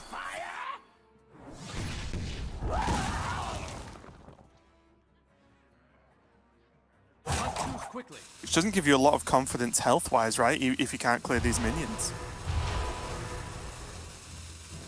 Who's going to go Devour instead to kill the boars, and now the Priestess comes down. Second Amulet, second Devour is able to clear this up. That Devour also kills the Mailbox Dancer on the other side, which is super relevant. And that means the weapon swing goes through, but there's 40 armor on the other side. Sorry, 40 health total on the other side, which means 3 swings are required here. And Bunny has a coin. And Bunny has a Reckless Apprentice more so than anything else, which means that juiced up Wildfire Hero Power is going to do the 4 extra damage, get over the line. Really nicely navigated in the end from Blythe. Obviously not good enough to end the game, but seeing that line, obviously with explosive runes in the forefront of his mind at that point, I'm sure. Realizing that going the other way around didn't really get him anywhere, but using the Pyromancer to explode and then actually getting the benefit of the Priestess actually refreshing the mana, it at least gave him a world where the combo was completed, gave him bizarre outs to be able to, you know, not make anything happen on the other side. So yeah, very nicely done, I think, overall. Yeah, really solid game from both players, honestly. Definitely a tricky one and a tricky series in general. Bly's almost made it all the way back, but the last matchup being this Priest versus Mage on paper is a difficult one in itself. But it does mean that Bunny Hopper continues on and gets off to a great start this week, whereas Bly's, unfortunately for him, is done. I'll have to go back to the drawing board for week 2 of Grandmasters. But yeah, really tough series, a really high level of play, and I think that's honestly just what we expect, right? So we've cast Bly's, we've cast Bunny enough to know that these two don't really make mistakes. Yeah, and I think you saw that in that last game, right? I think Bly's was made to play that matchup on extreme hard mode by Bunny Hopper, who did everything right. I ran out of time at the start of the game talking about all the obstacles Mage can put in the way. We also saw again at the end of that game another one of those obstacles that was having the huge impact, where even if Bly's was able to get the puzzle solved, which he did, even if he wasn't then immediately dead on board, which he was with the Reckless Apprentice coming out from the other side, because Bunny applied hard mode level 5, which is saving the amplified Snow Flurry with the Mage to be able to freeze the opponent on the crucial turn where you think they're going to be able to activate that weapon. It's the swing of the weapon that really makes the chaos happen. So if you're actually able to freeze them out, you then have the complete freedom to do everything you want on the other side. So when you say these two don't really make mistakes, I do think that is a very nice way of looking at it, because what you got to see in that was one player making really smart decisions to make the other player's life as bad and as awful and as difficult as humanly possible, and then the player on the other side navigating that extremely well, but in the end the odds just being slightly too insurmountable for Bly's to be able to get there. So a very nice final game for Bunny. Looked like it was going to be a much simpler day at the office for Bunny than it ended up being, as he went out to a 2-0 lead, but in the end managing to scrape over the line finally with that Mage on the 3rd attempt. Very nicely done. Great series. Yep, that's the 3rd match of the day completed, but we've got plenty more coming up. So stay tuned as we go over to Pascoa and Judgment after the break.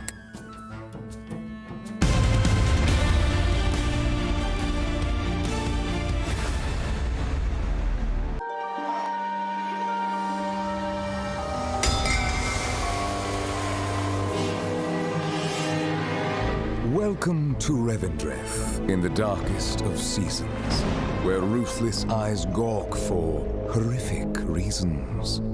For a hidden hand has struck me down with such ruthlessness, so deep and profound. Then he comes with his Molochian scowl to uncover the truth of murder most foul. The Anima drifts across the floor, highlighting the creatures who walked through my door. The motives are as black as night: avarice, power, revenge, and blight. We watch the hero uncover the clues that lead to the truth behind this dark ruse. Join us here with the grim and impious. Choose your path without heavenly bias. For at the end, they will burn in the fire when it is known who slayed Denathrius the Sire.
Welcome back, everyone. We are ready to jump into the next game, and it is going to be between Pascoa and Judgment.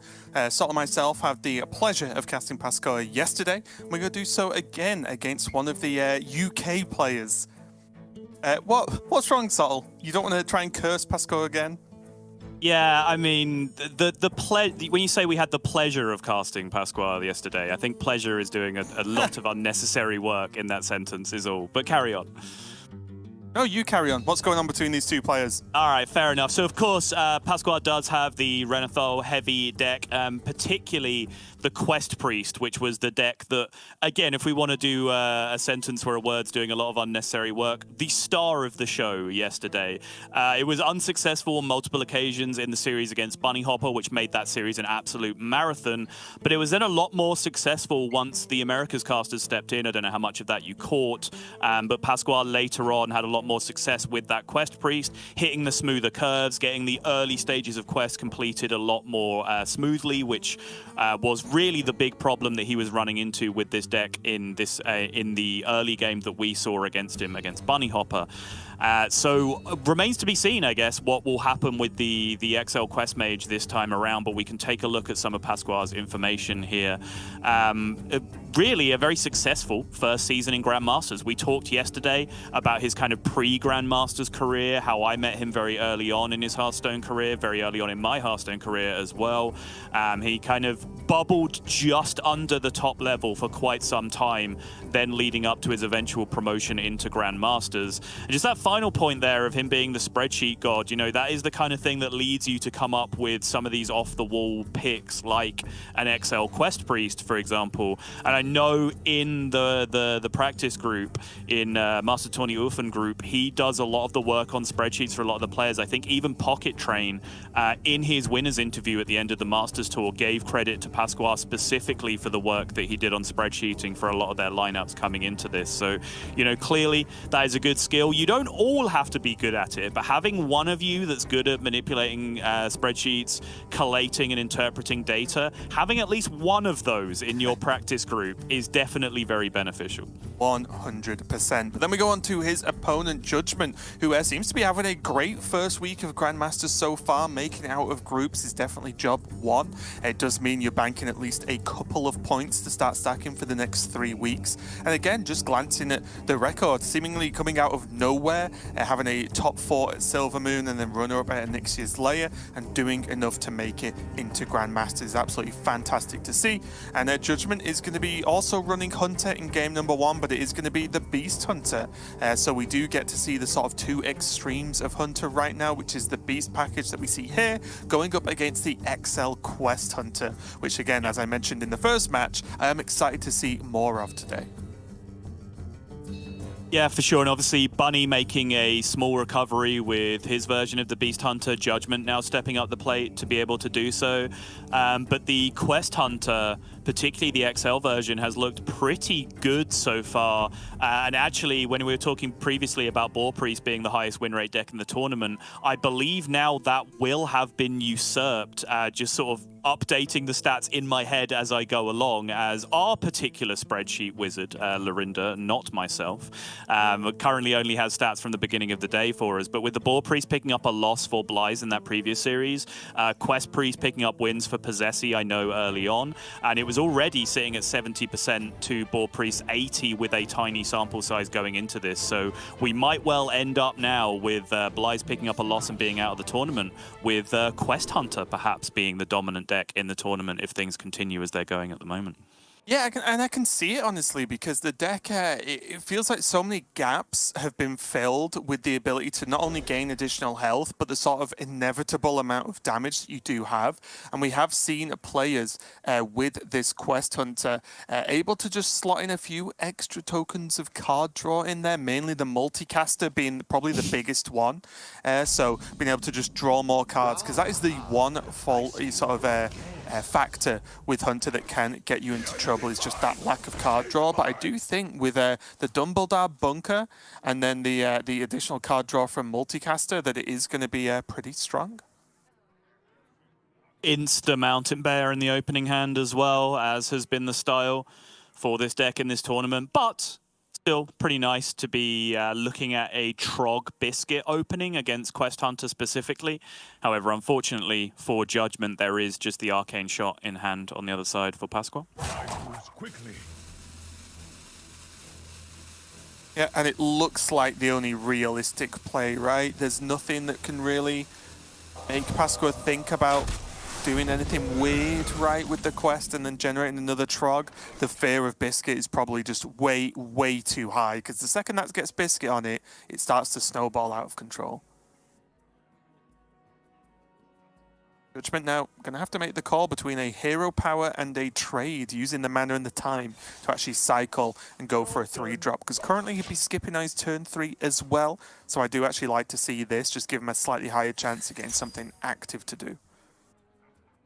Just thought I would look it up for my own personal curiosity. It appears that Fear of Biscuits does not have a specific name. It is considered a branch of cyberphobia. Branch of cyberphobia? Cybophobia. Oh, I was like, phobia. Who chose to call it that when like, I mean, the internet to be exists? fair, Robot Biscuits does sound quite terrifying if you really burrow down into it. Depends on the size. What if they're actual size robot biscuits? You just flick it off the table. You're like... All right, Raven, would you rather fight 100 biscuit-sized robots or 1 robot-sized biscuit? What's the robot you're matching it to? Like Johnny 5 level. I'd rather fight the 1 biscuit, I think. Okay, good. You just eat it. Even if it was big. What, do you have a different answer? Would you rather fight the little robots? Oh, I mean, as part of the luxury of asking the nonsense question, I don't have to answer it. That's just how it works. I don't know what weapons the little robots have. That's the thing. Whereas if there is just a big biscuit that can move, it's like, well, it's still a biscuit. You just make I'm surprised you knew who Johnny 5 was. Of course. Okay. It wasn't a given. Wait, genius. You always fight the big biscuit because you just make a giant cup of tea. Ah, there Push you it go. in. Insta dunk. Yeah. And obviously the biscuit would not have the structural integrity of like a digestive, you know, like a proper tea biscuit. So it would just crumble away into the tea. Yeah, I love it. We've solved it. Were you alive when Short Circuit came out? You talk about the actual game and I'll check. 1986. So no, you weren't, right? Because that's when I was born. Yeah. Wait, I thought you were 76. Raven and Lorinda's new favourite meme is that I'm 40 for some reason. I'm not sure why that happened, but here we are. Because I said it once and it annoyed you. Okay, yeah, makes sense. Yeah, though, in the meantime, while we're talking absolute nonsense, let's go. It's starting with that quest progression. But very quickly, we'll want to make the decision as to whether this is a Tavish game or not, because the option is there.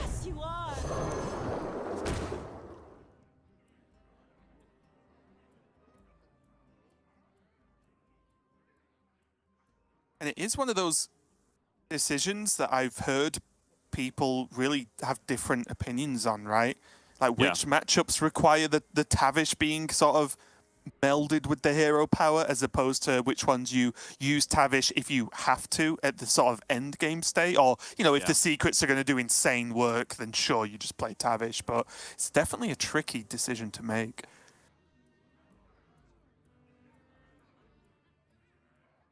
Especially because Pascoa does just have decent plays without having to coin Tavish, right?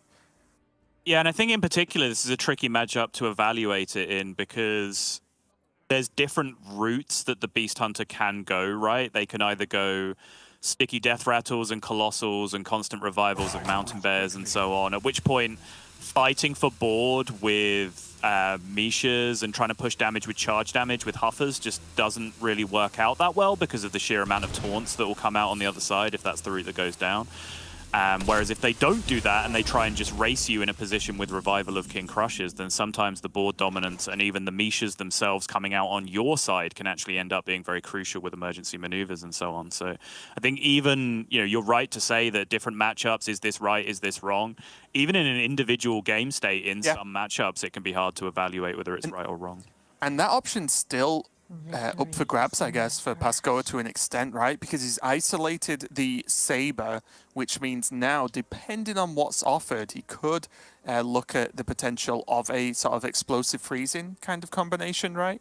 If he wants to do anything like that, or if he can actually bounce this 4-3 if for some reason there isn't any minions played. Because before turn 7, you can sometimes take that risk. But we are going to see the Phelan get dropped down here for Judgment. Unfortunately for him, no Harpoon, but he does have the Doggo. Oh, so unlucky. No one drop. Joking, of course. But still, the dredge factor, very nice here. Being able to take the pick of whichever of these you would like. I'm sure Raven is advocating hard for the Kolak right now. Would be the dumpster choice, for sure. I think it's the second choice. Yeah. Yeah. Yeah. Yeah. I do think I am taking Gilag over Kolak there every time. Really?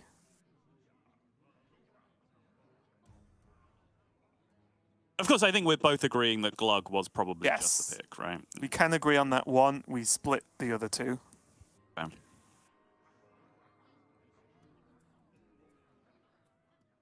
But again, decision time once more for Pascoa. Does have the option of the Tavish. Suddenly the board's a little bit trickier to clean up, right? He wants to just use spells instead. Take the great approach of just dump loads of spells to face. That really playing Hunter?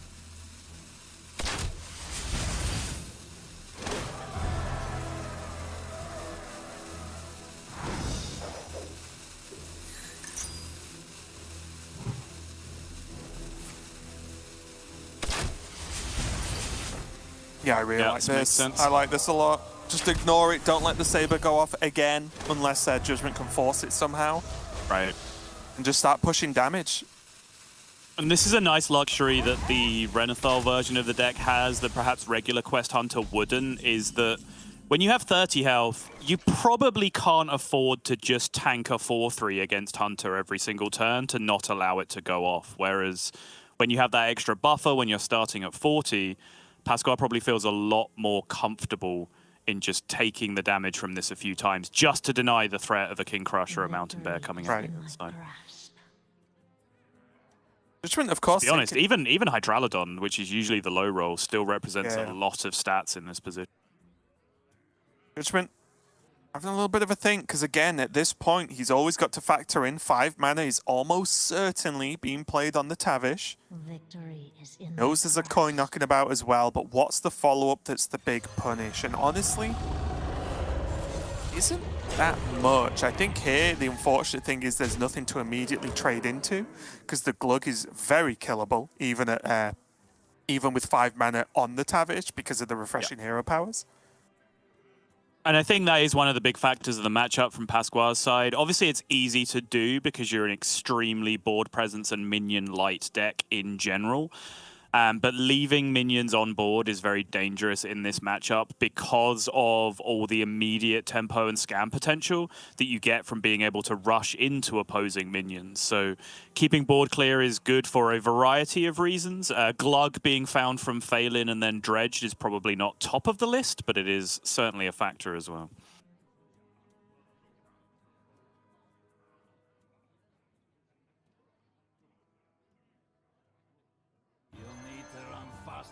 Imagine if this... Oh. Did he just count lethal? Is that what he did on the previous? I'm not sure how.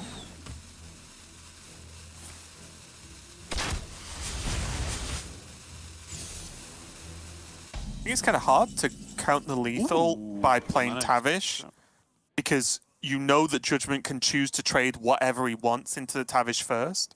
That's fair, yeah. That alters a lot of the potential plans. On the piercing shot? Yeah. So if cast 4 spells is 8 damage just from the hero power. And then, so quick shot is 3, so if piercing shot did 5, that would be guaranteed lethal at that point. Does this double trade the 2/2s? And then... Oh, okay. Oh, look!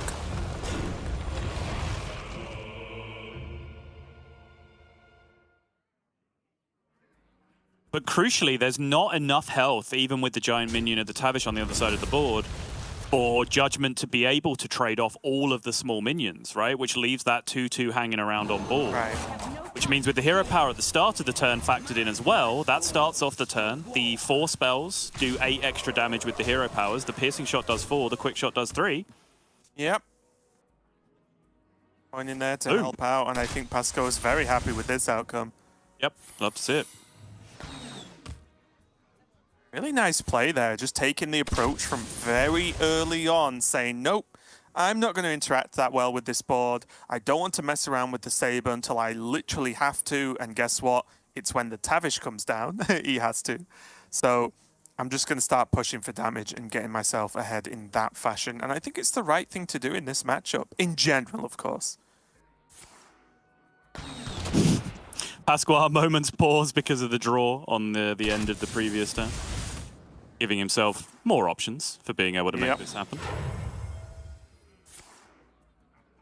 Coin effectively being 2 damage as well, looks quite good. Yep. And can just go shell shot hero power for the refresh as well. Yep. I'll do the job.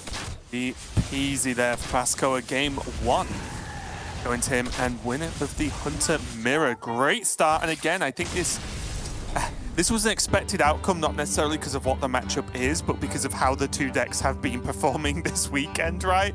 Like, I've definitely felt like the XL Quest Hunter has just generally been doing very well, as you were talking about the stats earlier, and the Beast Hunter has been struggling more, so you'd expect this kind of rough outcome to happen anyway. So, great start there for Pascoa, going 1-0 up, and again, I just think his decision-making was on point. He has the heart of a hunter.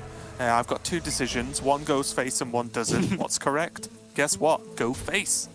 Yeah, and I think that this right here, the trade into the Phelan turn, was the turn it was identified, right? Because that turn you're pushing damage, you're actually also activating your Tavish as well, and then from there you can reverse engineer, count back the 2 turns, subtracting for your opponent's health. Hunter does not really have any toys to play with in terms of gaining health in most situations. That Kolak would have obviously had an impact if maybe there was a turn or 2 left in the game, but did not end up doing so. So Pasquale was able to count it out from that point and feel relatively comfortable, and you saw just the finger counting and then finally the nod come out once Judgment's turn was completed, Pasquale knowing that he had it wrapped up.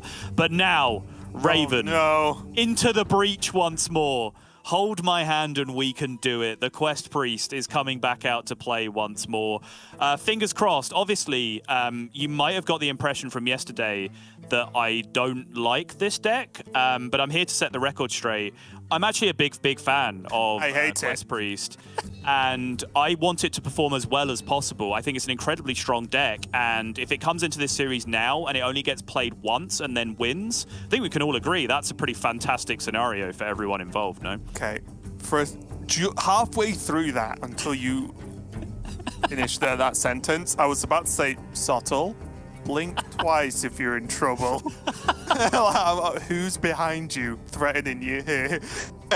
But yes. Just scanning, searching for the bit. Bit detected, where is it? I can't, oh, there it is. Okay. Yeah, there we go, yes. Priest needs to win so we never have to see it again, at least for the near future. Judgment is going to be playing the Murloc Shaman though, and I think this is one of the more manageable matchups for the Priest, just because it is... The Shaman very often just has a straightforward game plan, right? Build a board, try and win. If the board gets cleared, build another board, try and win, so on, so on. Whereas the Priest does have a lot of answers. Yes, the answers are sort of far and wide spread across the many cards in the deck, but there is enough, and there's enough minions in there to stay competitive on board, at least at times. There's levels of AoE clears, especially with the Undying Disciple. So yeah, this is definitely a matchup that I wouldn't feel too upset about playing if I was the Priest. Yeah, for sure. It's the kind of matchup we've talked about a lot, right? About how the players with Shaman in their lineups are seeming to struggle against some of these Renathal decks on the other side that can sustain the pressure that they output in the early game. They're not super minion focused overall, so they don't really play into like the Snowfall Guardian Parrot lines that Shaman can come up with. Right. They have 40 health, so even if it's a bioluminescence version of the deck, then they can can generally resist what's going on there. Hey! 1, 2, 3, 4. Now this is pod racing, Raven. Yeah, and it's one thing I really like about Pascal as well, and one thing that makes me happy that we get to cast him is that he does, even in the tense games, right? You can tell he's engaged, you can tell he's enjoying it, because no one plays Hearthstone this much and doesn't actually just love it, right? So really fun to see Pascal sort of having fun with it, because he knows yesterday, especially when we cast him, these priest games were just a living nightmare. So it's pretty fun just to see him enjoy that fact. Yeah, after we finished broadcasting yesterday, I dropped the salty tweet, like the delete priest tweet, immediately after broadcast, and Pascal just pops up in my mentions like, "You're welcome." Yeah. So far, you are right.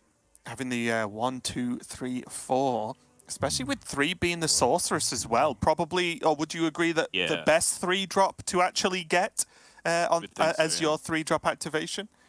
Yep. Unless you're up against like Demon Hunter or something, then probably Devouring Plague is the one that you're going to be looking for, just to be able to clear up those early board states and stabilize a little bit. But yeah, this kind of matchup, I would say just Spider Tank and look for something to fill out your quest stage 2 is probably exactly what you're looking at.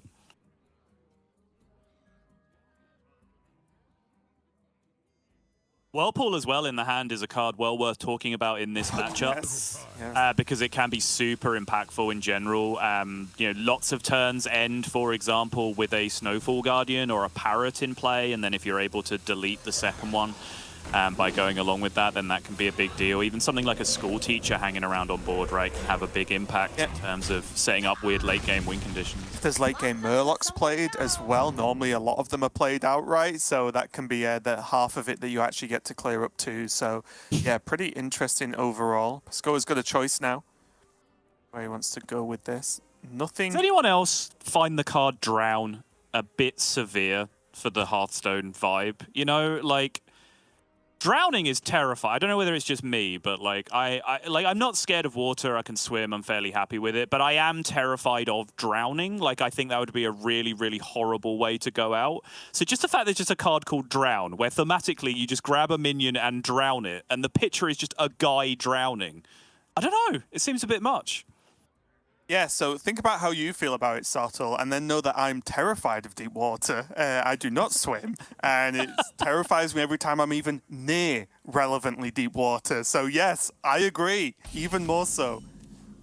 And typically, it's in pre, so it's like my 2 worst nightmares added together.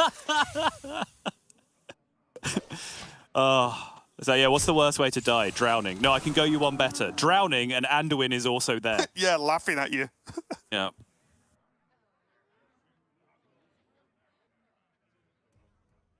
Dangerously close to veering into TJ's mountain bear discussion that comes up at least once a tournament as well.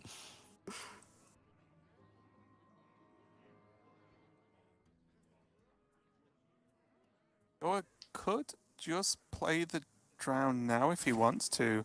Probably better to save the Hexen, right? Because Hexen can be very strong later on. Yeah, absolutely. And even though this is the strongest Drown ever, it's better to save the Hexen. Ooh. 1 spirit guide, please. He's having the best day ever. He's 1-0 up in his first series. And he's drawing on curve. Pasqua, all curve, all vibes. Also beneficial because it's just a good card in this matchup as well, right? Like, it just gets work done. We can see there's going to be Command of Neptulon here, available for Judgment, and that is a very hard card to pass up on curve as well. It is going to sort of chomp down on the 5-drop from Pascoa, but again, Pascoa's progressing quest, which is what he wants to do. Yeah, it will represent an absolute ton of pressure if Pasqua chooses to just lump the 5-drop into this board, because it'll be, what do we have at the end of the turn? 1-1, 5-1, 5-4, 3-4 will be the board state at the end of the turn. So 5-1 eats the entire taunt, everything else just goes face. I guess he could instead go Hexen, right, to steal one of them, if that happens. Possibly, yeah, very true. Just take the turn off, because he doesn't have a 6-drop yet, right? Yeah, that's fair. We've still got to see if Judgment goes free. He does have other options. Frostbite is available with the trade from the fish. There is little time. Yeah, I also do think a Carney minion counter at crucial times does have a lot of impact in this matchup as well, because Quest Stage 1, you can get done with some spells, but Quest Stage 2, it's all just Spirit Guide, Talon, Light Shower, Undying Disciple, right? Those are the cards that you have to play for 5 and 6 to get the quest completed unless you're discovering things. So a well-timed Blade Master Akani can actually have a significant impact on the game as well. Oh, that's a lot of Murlocs. Got to remember, of course, as well, that that coin is still in Pasco's hand. So we were talking about Whirlpool earlier. It could actually be a turn 7 Whirlpool, which will be pretty impactful. What to do? Yeah, again, though, I do think it might be time to command some Neptulons.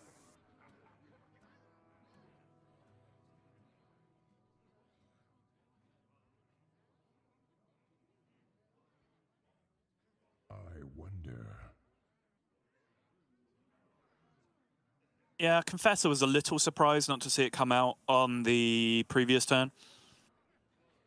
Going with the Gorlock instead, which, you know, does set you up for some pretty high potential combos with the Clownfish brand that you already have as well. You can make some disgusting board states happen, but you haven't really pressed the button for any board clears yet at this point. Right. It does feel a little bit like doing it this way around has just led to significantly less value from the command rush minions than they would have got if they'd have gone the other way around.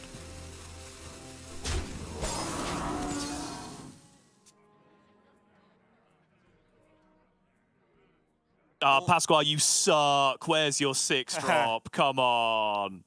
Okay, he can draw a card and then coin. True, actually. Also coin and then call, right? He really wanted to go for it. I'm not saying he should, I'm just saying he could. The Zyrella does end up being a pretty strong draw here overall, right? Yeah. The double gift in hand.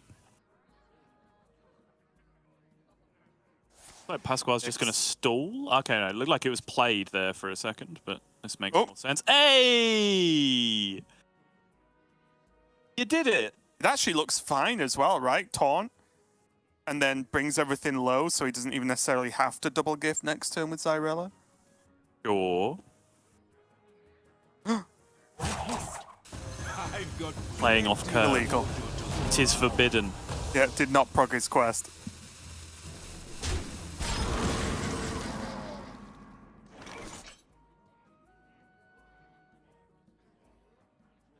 Yeah, this is sort of showing what I was talking about all the way at the start of the game here, where the priest, as long as it doesn't completely whiff, feels like it has enough to keep up, as seen so far. And like, yeah, Judgment can make a big board, but we can see there's 2 AoE options now, kind of 2.5 if you count the Disciple. Yeah. And yeah, outside of that, I'm already stuck for a game plan, honestly. There's no Snowfall yet, and even if there was, yet again, there is Coin Whirlpool. There's, unfortunately for Judgment, didn't get hold of Mutinous, which I think might have been what he was going for with Gorlock on the earlier turn. So yeah, just not really coming together, is it? There is little time. Even to an extent, wonder if trading into the Hexen is even worth it for Judgment. Okay, you can use the Frostbite. Makes sense. I'm 7 moves ahead of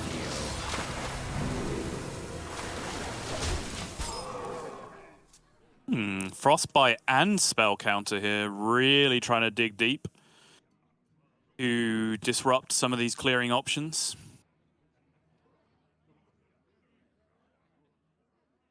Scary board for Pasquale to play into for sure, because he absolutely does not want to get the Disciple minion countered under any circumstance here. That sets him back so much. Looks like, to me at least, he could always start with coin this turn. Especially because next turn he's going into a natural Whirlpool anyway. Sure. Coin's now, at worst, he's got 5 mana. At best, he has 6. And he gains the knowledge, right? Yeah, and resets the cost on all of the other spells as well if it does go Yeah. off.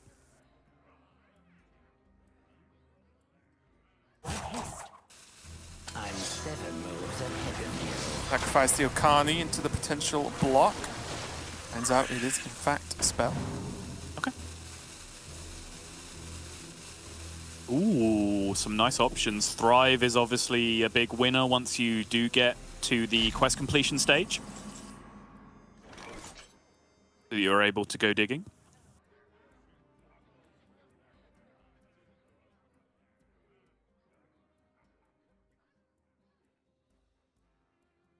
I think the existence of Thrive in the Shadows is part of what even makes this particular Renathal build of this archetype possible, Yes. because otherwise you have to have this very awkward conversation of like, okay, I'm playing Quest Priest. Okay, cool. What's Quest Priest? Well, you do a bunch of quest stages and then you shuffle a card into your deck that when you draw it, you win the game. Okay, cool. So what have you done? How have you built that deck? Well, I put a bunch of other cards in my deck to make that less likely to happen. That does sound very weird, but yeah, the existence of Thrive specifically does dig you out of a lot of those situations. If you do complete quest quickly, you are still going to have a ton of cards left in your deck, but you do have some of those discover options to be able to thin it out. Yeah, every time I've lost this deck from the quest, it's been after a Thrive. Every single time. Yeah. The Judgment go fishing again. Now I believe has every single Murloc out of the deck right now. Let me triple check. Yep, that's everything. Yeah, so now the threat of Mutinous and the Parrot is going to be brutal here. Because of the nature of the quest, obviously, the final quest step is going to be with you playing a 7 or 8 mana card, which then means that you are not going to have enough mana to be able to dump the quest reward on the same turn, leaving you vulnerable to a potential Mutinous. Weirdly enough, if he's worried about Mutinous, does he just like pick Renathal here?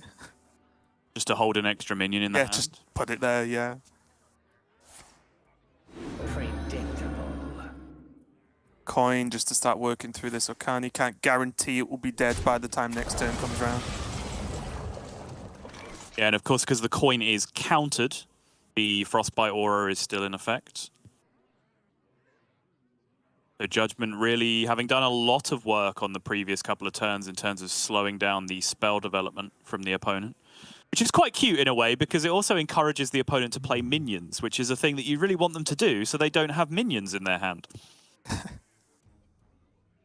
But how does Judgment go about this turn? Because there are options with Bran, like Clown, and Fiesta, I guess.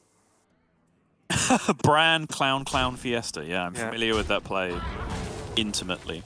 I feel like Bran is reserved specifically for the Mutinous, though, right? I feel like that has to be the way. Mutinous, No, though, okay. right? No, apparently not. Well, he can still do it if he does Clown again now, right? Oh, I see. Yeah, that's kind of what I was saying. Yeah. Sorry, I didn't really... Okay, specifically when I was talking about the Mutinous, I was imagining that the Mutinous would be at least holding for the threat of the quest reward on the other side. Okay. There goes Zyrella, there goes Dragon. Again, Pascoa doesn't really want to lose the Zyrella, but knows he just has Whirlpool, right? So, not the biggest deal right now. He can't cast it this turn, of course, because it's too expensive. Yes.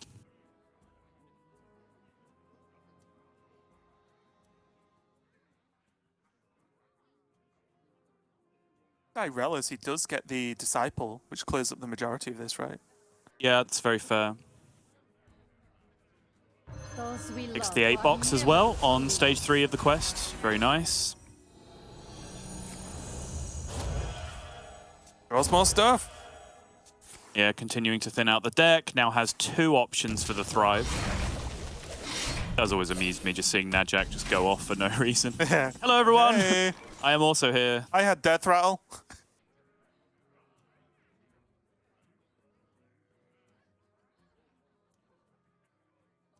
Funny thing now is the Macaw's probably tempting, but might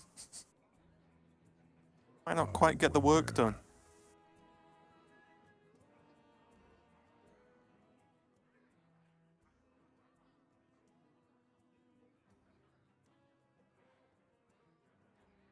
do think the Brukan still fine with a Macaw, right? You can just Brukan this turn, hero power, and then potentially Macaw next turn. That's still quite strong.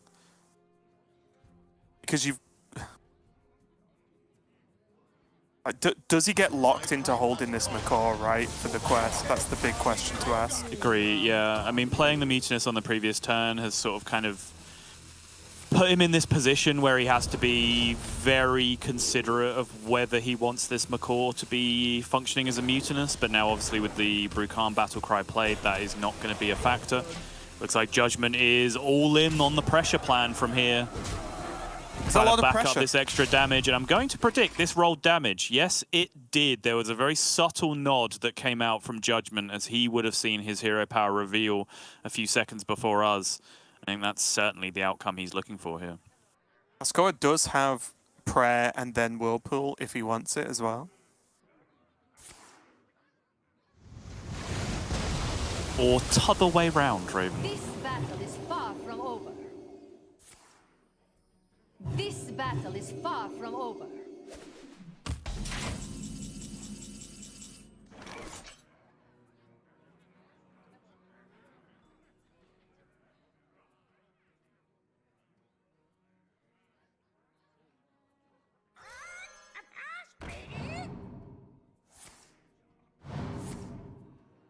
Yep, gonna go again with the Brukan. Makes sense, just going for the good value play. With the Mutinous cleared up, I was gonna suggest the long shot of Amalgam. Try and find something.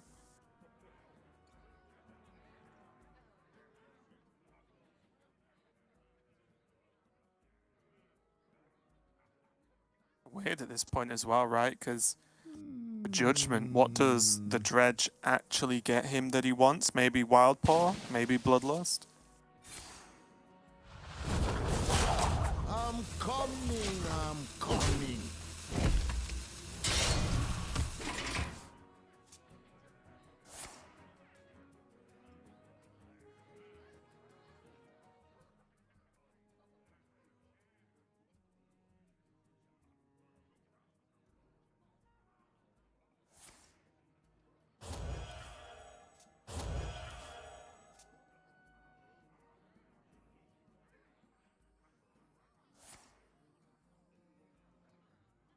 Call again. Not hit anything super strong, I would say.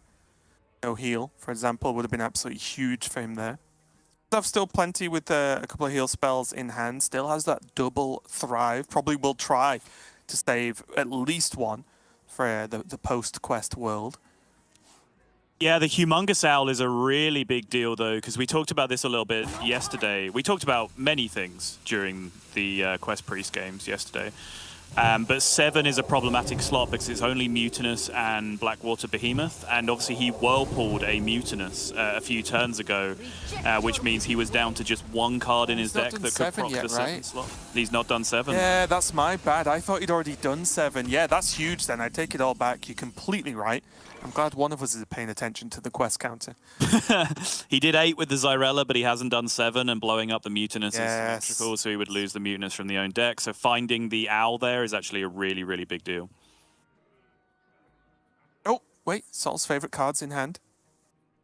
Pascal. Sorry. Oh, good. Yeah. No, I looked down and thought, did Judgment just draw Bloodlust? Is that what's happened? No? Okay, fine. Yeah, makes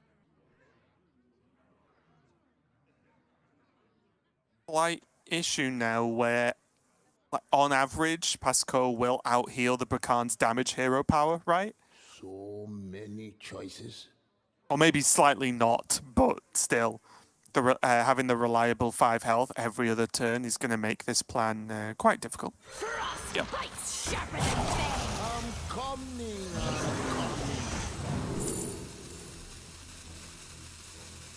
Imbus.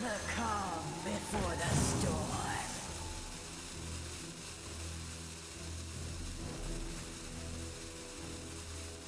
I am the rage of our queen. Judgment can start stacking that armor up with the wind chill.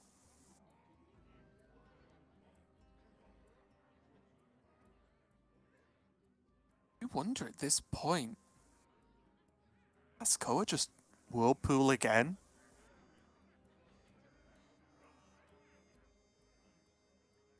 Just say nope.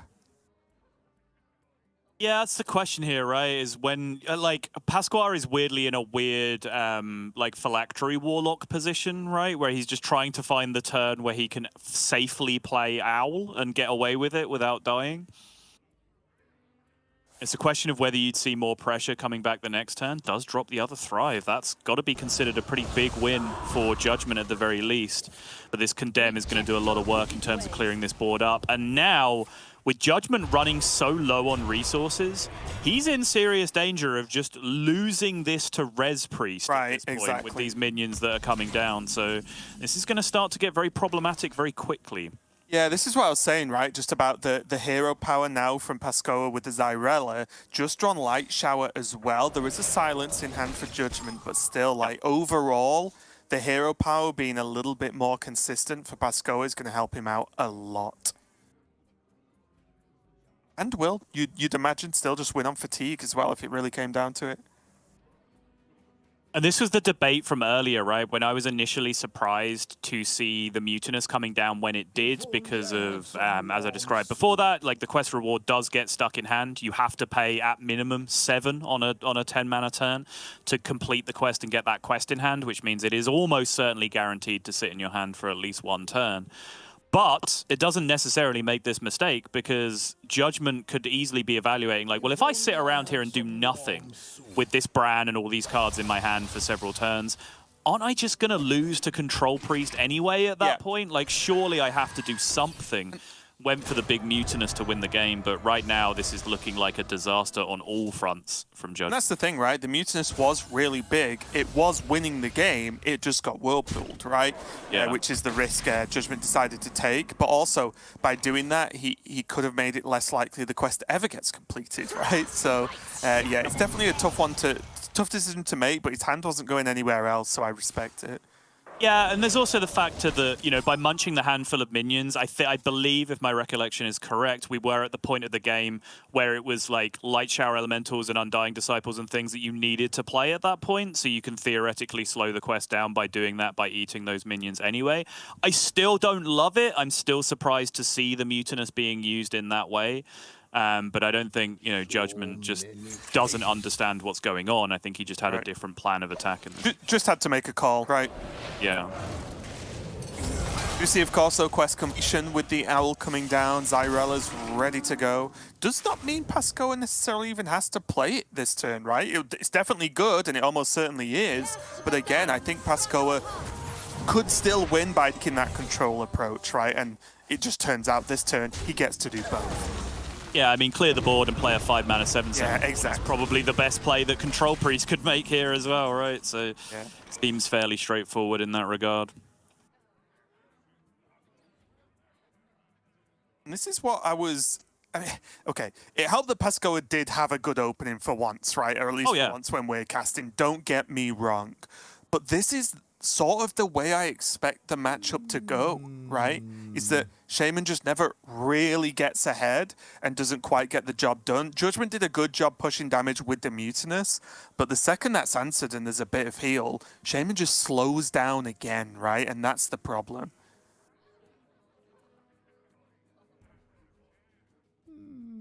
I think you saw the nod. When there was that turn, the big turn where the Mutinous connected for 12 and then the Brucan was played, dealing the extra damage, and then it rolled the 6 damage hero power on the turn after. I think you saw the nod from Judgment, like, okay, like this plan might be working, just no Whirlpool, but then, yeah, unfortunately, the board clear coming through on the other side was kind of a disaster. And you've seen from there just how easy the stabilization is, right? A couple of Desperate Prayers, couple of Gift of the Naru, couple of hero powers. Pasqua already back up at the lofty heights of 35 health, 29 health. 34 health.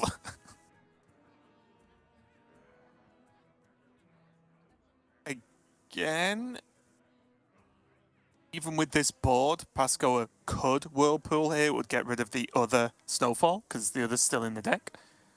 Could just play a million other things as well. Again, I think this is Pascoa's game to lose right now, and I think even if he just played 2 5-drops this turn, he would still be fine because he has the Whirlpool, right? If there's any problems of board locking freezes and stuff like that, he just Whirlpools it all away.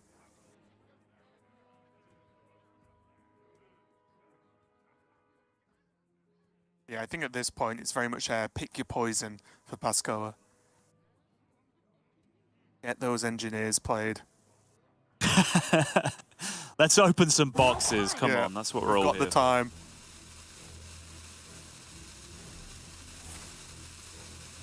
By the light of the Naru. Cannot exist without the dark. Yeah. Back together. Want to see? Yeah, correct minion choice for Priest to pick. The Annoyatron. Absolutely.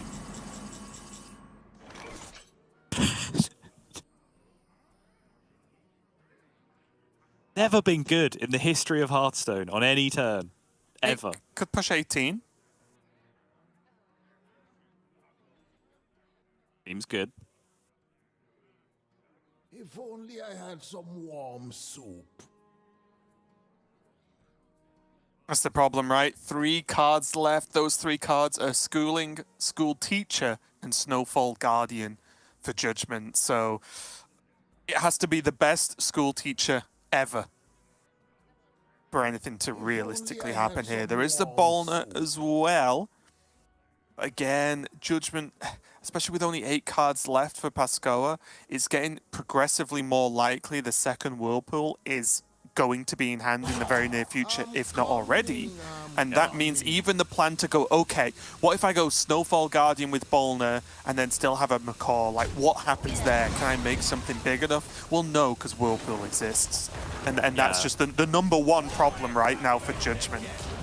Yeah, absolutely. Do what he can, though. It's just for the Snowfall Guardian here, but obviously with the Bolner, you get the weird double interaction with the double freeze, but it is still, at the very least, one final massive board that has now been deleted.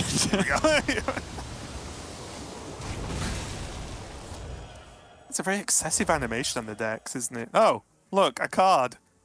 Yeah, that's the other interaction, right, with the Spirit Guide. Is that the name of the card? Yes, yeah. Which can just as equally dig it out for you. Right, okay, little fishes. You got this. Never mind, you don't got this. Congratulations to Pascoa, winning game #2. And that was a much better display of what Quest Priest is capable of, right? And much better than what we saw yesterday. And Subtle got his wish. Priest had 1 game and won. What more can we want in life? But again, I do think it's pretty cool, right? Where I think I spoke to you guys, the casters, this week coming up about how it feels a little bit strange because Grandmasters has kind of generally started with a new expansion, right? We've seen that in the past, and now we're sort of starting at the end of an expansion's life cycle with Nathria coming out quite soon. But look all the variety we've got, right? And maybe that is down to how much of an impact Renathel exactly has made upon the game, which is fine. But I do think it's cool that there are just completely different approaches players have taken. There's tons of different decks. There's different archetypes within those classes as well. So I think it's cool that we do get to see these players have more freedom than you generally expect at the very sort of end of an expansion cycle. So really, really cool to see. I've gone off on a bit of a tangent here, but I just wanted to say that. No, and I'm interested in this topic, so I will follow up on it, Raven. I think, honestly, in Conquest, that can often turn out to be a bit of a drawback. Maybe drawback isn't the most precise word, but certainly a difficulty for the players involved, right? Because in a meta where maybe ladder is dominated by 2 or 3 decks, that makes the best decks lineup for Conquest very obvious, right? So if you want to build the best decks lineup, you know what that lineup is. But then conversely, if you want to build a target lineup of the most common lineup, which is likely to be the 4 best decks lineup, you probably know what those 4 decks are going to be, and you know which one of them is the easiest one to target, and then you know what the target lineup is going to look like. When there's this much variety in a metagame, you really have no good read on exactly what the 4-deck 120 to 160 card, why does Renathal have to ruin everything we say, Raven, lineup that your opponent's going to have. So it then makes it much more difficult to target. And in Conquest, if you're not confident on what you can target and you're not confident on what the vanilla best decks lineup is, you're kind of just flailing at that point, right? Like, what are you even doing? Okay, I guess I better just play some stuff and hope for the best. Of course, these players put a lot of time practicing and building these lineups, but it does make it a little bit more difficult the more things that are on offer. But we are going to jump into game number 3, maybe even the last game of this series if Pascoa can make this work. He's going to be on the mage, and as we did see, it is that ping mage, not the big spell mage we've been seeing from the majority of players, going up against Judgment as he hops back over to the Beast Hunter.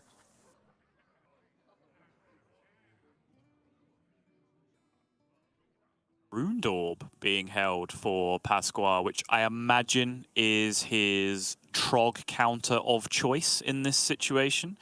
Because I believe Judgment, yeah, we saw it in the previous game. Yeah, he's like the Trog Biscuit Open. Ah, yes, Biscuits. Yes, I remember where this led us. Yep, okay. I remember that happening. Great conversation. But yeah, I do like it here, just to have an answer. Because without that, so much of your game plan gets just thrown straight out the window if there is Trog into buff. Wildfire on 1 as well, Sottle. Now that is something you want to see if you're the one playing Ping Mage. Oh, yes. Have you had any more thoughts on this Ping Mage deck now that we're sort of deep into the game? We've seen, you know, the different versions of Big Mage, different versions of Ping Mage. Clearly Pasco has got this far, so it can't be that bad. But do you have any preference of this over Big Mage, or do you still think the Big Mage still reigns supreme? I think as just a generic average win rate deck, the Big Spell Mage is probably just a little bit better as like a queuing up ladder kind of deck. But certainly in terms of a tournament strategy, I think Ping Mage makes a lot of sense. I do, personally prefer the players that have gone with the 30 card option, although, Bly's made that look very silly in the previous series. So overall, I think Pasquale's made smart choices with his lineup as a whole. Quest Priest obviously being such a good deck that it won in one attempt in this series makes that a fantastic choice to put in your lineup as well. So fully supportive of everything that Pasquale is doing. It is interesting. I think the key point for me is, just from what I've watched this weekend, and not just from what we've cast, but overall, the amount of times with Big Mage it's been, oh, it needs to get Dawn Grasp and start pinging away. To actually win games, you just think, oh, well, it probably is quite, Ping Mage is probably quite good for this tournament meta specifically as well. So yeah, I definitely get on board with that. Just the boost you get from a Wildfire or two in the early game when you get to that Dawn Grasp position, it doesn't seem like much with how quickly Dawn Grasp can ramp up on its own with its own hero power. But just being able to manipulate breakpoints with Wildfire at will, and also just having a large selection of minions, which is fairly deliberately engineered to have a nice spread of health totals itself, right? In your own deck. You'll quite often see the position where Ping Mages specifically just don't play minions once they get to the late game, because the only reason they play minions is to play the minion and then ping that minion themselves, because it lines up perfectly with the exact breakpoint they have on their hero power to be able to juice that over time. And that's not really a luxury that Big Spell Mage ever has. So yeah, this is a lot of words to say that Ping Mage is better at pinging people than Big Spell Mage is, but yeah, that is kind of where we're at this point. Waiting for the new deck, Big Ping Mage. Just see what the Big Ping Mage XL. That's right, yeah. Yeah, though, Pasco. Sounds like a mumble rap, to be honest, but what do I know? Pasco is facing down the annoying opening from these Beast Hunters, which is when they play cheap minions into buffs. It's always a bit of a problem to go for. And looks like he's going for the Arcanologist. I honestly wouldn't have even hated to see the Starfish, but again, more likely if he can actually Starfish and kill the minion in the same turn. Right. Has opened it up to the Fire Sale, health total now. Yes, you are.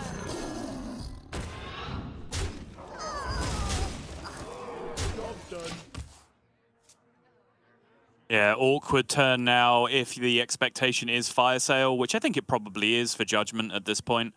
This is a very nice and awkward board state. Leaving the Divine Shield intact and having a full health minion on board means that that is not really a possibility for Pasquale this turn.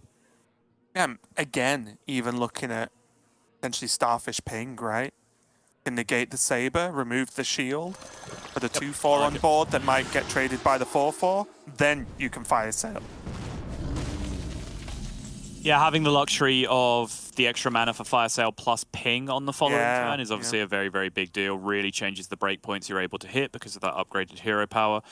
I think this is also the big reason why Pasquale has decided to just take a bit of a beating from the K9atron up until this point, because silence is a massively important effect. There's so many high-impact minions that are very vulnerable to silence, and chief amongst them, those sabers, which you want to manipulate as often as possible. We've seen games already where it's freeze, Starfish, right? Like, that's the line, constantly locking that out from being able to summon Mountain Bears or King Crush. So Starfish deemed very valuable from Pasquale, and he got a medium payoff for it at the very least, but he is absolutely bleeding right now because of it. Yeah, he's taking a lot of damage from the Harpoon as well. Not the best pickups for Judgment here. Could go for Revive Pet, so next turn he can play it to get the Saber back. I think that's his best option, especially if he's expecting some level of AoE. I was even a little bit surprised that we didn't see the 1-1 and the weapon go into the Starfish, but very clearly Judgment said, nope, I'm going to play Old Style Hunter and just kill you. Yeah, absolutely.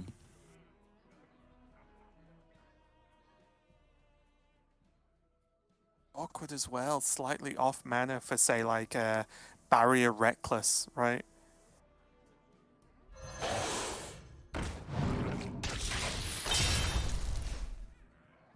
Weapon kill and the barrier from the Viper. Almost forgot Viper was in the hand. It's a card we see so rarely nowadays.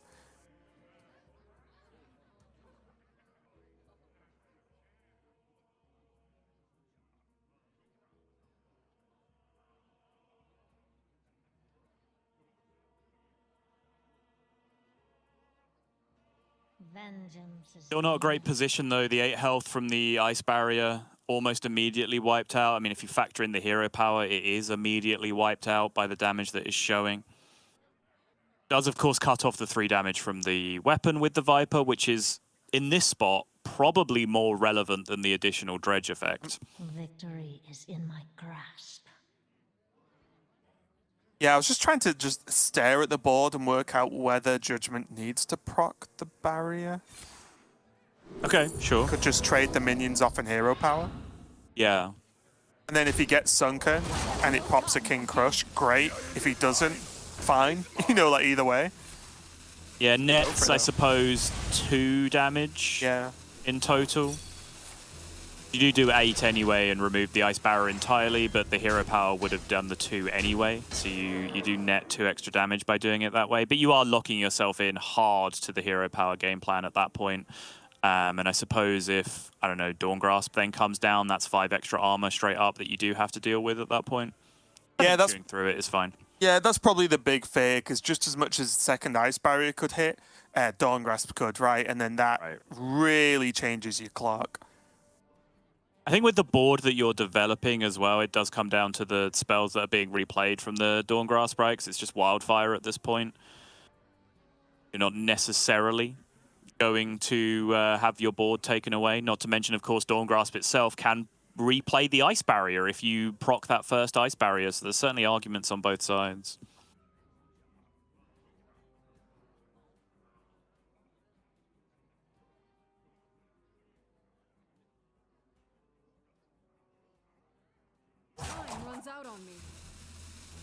Or could just trade, go Fire Sale, an ice barrier anyway. And they go, oh, Reckless? Ran Reckless. Okay. Yeah. It's maximum counter pressure, right? Developing extra minions. You clear up the board here anyway with the Reckless Apprentice. Get the extra stats on board. I definitely like this. Oh yeah, I can see it. It's probably one of those plays that just might make him lose, but also might give him the highest chance to actually win.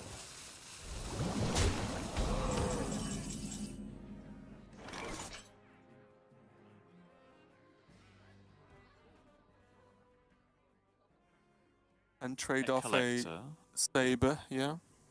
Is pretty interesting here. Obviously, just heads up, Hydralodon looked very tempting at the start of the turn, but with Pet Collector coming into hand, this represents some very interesting opportunities for judgment on this turn. Okay. Oh. Oh, that's a bear. No real reaction from Pasquale. He'll know he's dodged there. Well, most likely know he's dodged there. Yeah, got to press the hero power though, right? If it was turn 8, I would definitely say play Selective Breeder to just get a King Crush, but it's not, so I think pushing the 2 damage feels a little bit better.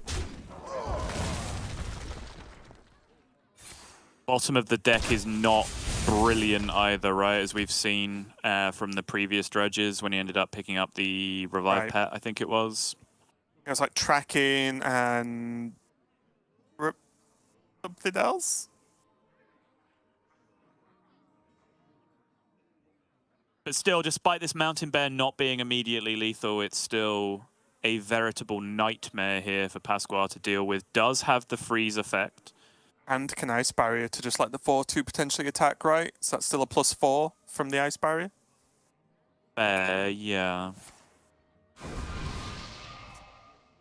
The 4-2 is very easy to clean up anyway, though, with the first flame.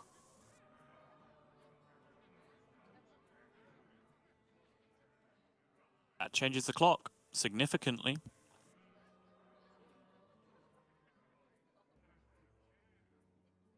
Yeah, it was just interesting. I just wondered whether leaving the 4-2 to make it attack the Ice Barrier was worthwhile if you're freezing the bear. Yeah, I mean, it's a question of, like, read on your opponent throwing, right? As to whether you're actually going to ever think they do that, which you probably don't.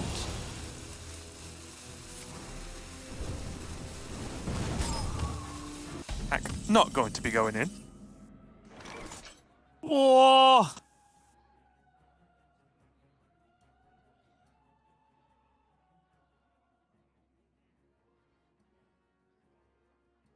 This is okay, right? Harpoon Gun Hero Power and just breed a King Crush. Sure. Put your opponent to 1, they play Dawngrass, which puts them to 6, and the Dawngrass replays an Ice Barrier, which puts them to 14. You would still have to attack him with something at that point. You have another swing of the weapon, you have a King Crush, that's 11, you have a Hero Power, that's 13. Presuming that Pasquale is also able to clear the board entirely at that point, which I don't think you are if you're playing Dawngrass. Yeah, with the bear as well, right? This does still seem to be a clean lethal setup, even through the worst case scenario.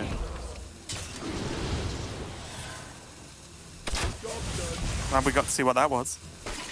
That was the tracking, I think, that was chosen. Yep, there's only one play. Have to make it.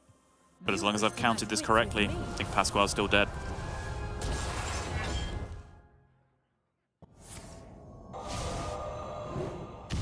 He can't even clear this. Does get the Ice Barrier. Okay, well that made me laugh.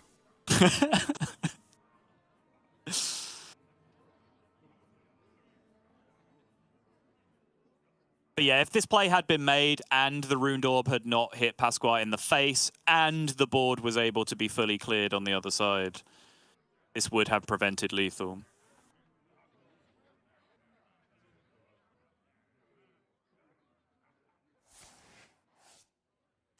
But now I just don't think this is possible. Yeah, it's not going to be good enough, I think. Yeah, Pasquale just can't stop enough of this, especially with the Runed Orb making it even worse.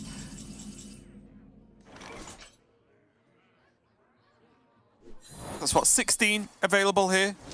for Judgment. More than enough damage to get this job done, with only being 12 now because of the Runed Orb. That is going to be a game going to Judgment. Pasco almost got active there with the Dawngrasp, but it was just a couple of turns too late. And Judgment making some great calls, honestly, as to when to go aggro, when to try and kind of ignore the board, honestly, and just say, you know what, I've got enough damage. My opponent hasn't played Ice Barrier yet, because even the first Ice Barrier was relatively late in the game in terms of health sense. So there was a world where they just didn't have Ice Barrier, and then he wins even quicker. So good calls there from Judgment, getting a game and a little number 1 next to his name on the scoreboard. Yeah, now leaving the Rogue and the Shaman left, which I think will be slightly trickier matchups from Judgment's side. Although, you know, the Beast Hunter has been generally letting us down whenever we've said this should be a relatively straightforward matchup for the Beast Hunter, so I'm sure Judgment will be pleased that it did not let him down in this particular situation. But yeah, Judgment choosing to go with the Jackpot Rogue and, of course, the mid-range Shaman that we've already seen as well. And I think, again, just with the mid-range Shaman problem that we've been seeing throughout the tournament, you know, once you've run into a couple of Reckless Apprentices, a couple of Fire Sales, the clear from the Mordresh, and then suddenly Magister Dawngrasp starts coming into play as well. Like, it's just enough boards that can be picked apart, while also dodging the big vulnerability that some decks have to that Snowfall Guardian strategy. And if you're able to do both of those things, clear boards consistently and win games without having a big board yourself, those are generally the two things that you need to achieve to have a good matchup against Shaman. Well, then lo and behold, you have a good matchup against Shaman. Yeah, and that is what we are going to be seeing, of course, in this next game. Judgment deciding he's going to leave the Rogue till last, potentially, and going to queue in that Shaman for this next one. So I agree. I think something big needs to happen here from Judgment to get the win, because if it's that sort of slow plodding along game plan that Shaman often ends up doing in games, then it might just be a little bit too slow, as you said, all the AoE. And I think a key one really is Fire Sale. Even self-killing Pascoa's minions is absolutely fine, just off the back of what you were mentioning, right? So a couple of cards that can really help him out here, but we are going to get straight into the game. No messing about here. Pascoa with at least the Arcanologist as a realistic keep. Is anything else worth keeping? Is the Apprentice in this matchup just worth throwing away and saying, you know what, it's going to be way better later and not good enough now? It's good against Fish, though. It is very good against Fish, yeah. You can end up getting absolutely smoked by Piranhas if you don't have that early game answer to some of it. But I think there is enough early game curve in the deck, at least a little bit, and those piecemeal answers with the First Flame as well that Pascual can look for to be able to deal with the situation. Double Flurry, a little bit awkward, must be said, but Runed Orb Arcanologist, absolutely nothing wrong with that.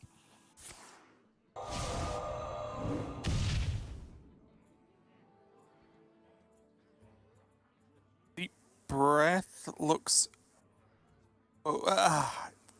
okay.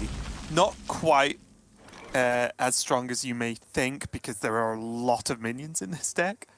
Yeah. No coin for Judgment, so he can't get the Wild Paw Cavern out, sorry. Whereas Pascoa can go with the option of actually coining into Okani into Spell, right? Which feels like one of the most consistent good things you can do. Right. It's Shaman going into turn 4.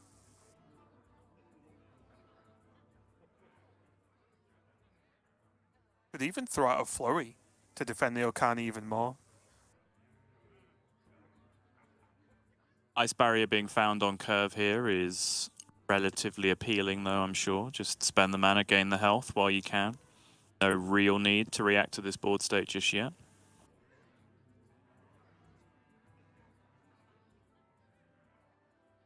Pascual clearly thinking about the Arcanologist, though.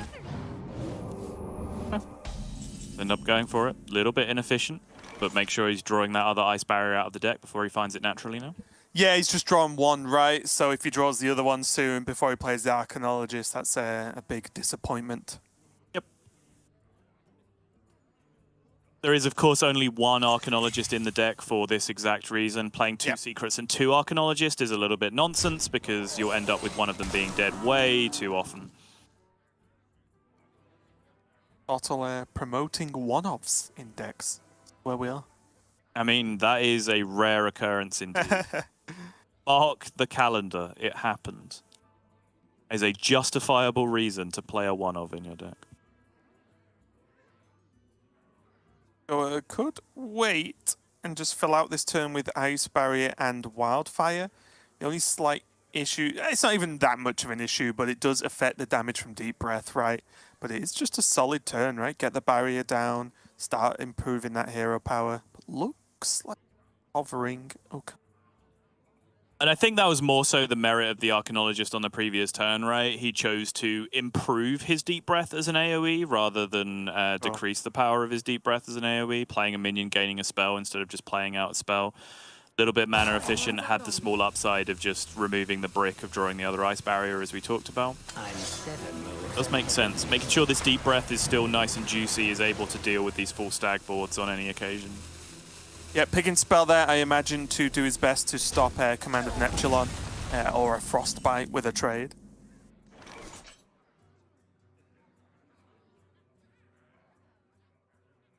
It's definitely one of those turns where it doesn't have to be spell, right?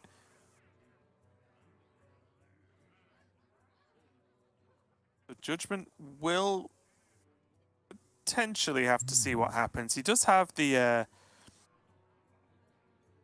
wind chills, so he can just throw one away immediately and just get that knowledge. Okay, it either gets blocked or it doesn't, and then can go from there. Chose not to, though. Yeah, chose not to. You know what? After having given Akani a hard time yesterday for being too predictable himself, that was actually quite an interesting one because obviously I saw the pick, but being in Judgment's position, I don't mind his thought process because Pasqua had seen the Sleepbreaker, so he knows that there's wind chills in hand, right? So picking spell when you know your opponent has wind chill in hand, like, are you really happy about countering a wind chill? Maybe you are. But then I think that's what Judgment lent towards there and said, you know what? I'd say this is minion, so I'm just gonna straight up frostbite it, and then I don't have to deal with the problem at all. And yeah, it just did not really work out that way. Yeah, I would have been a worse and just gone, well, it's only a wind chill, I'll try it.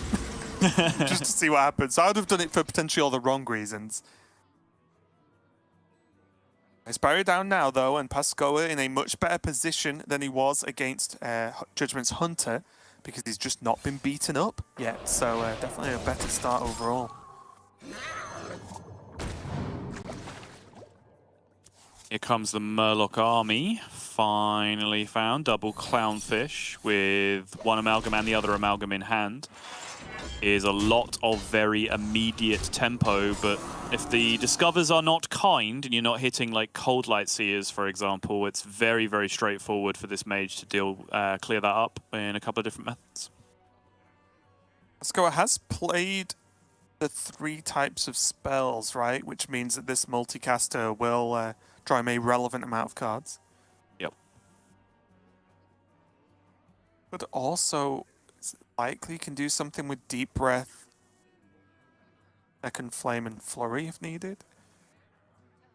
Although it seems like a lot of removal with not a lot of actual game progression at that point, doesn't it? Yeah, that does seem kind of like overkill to me.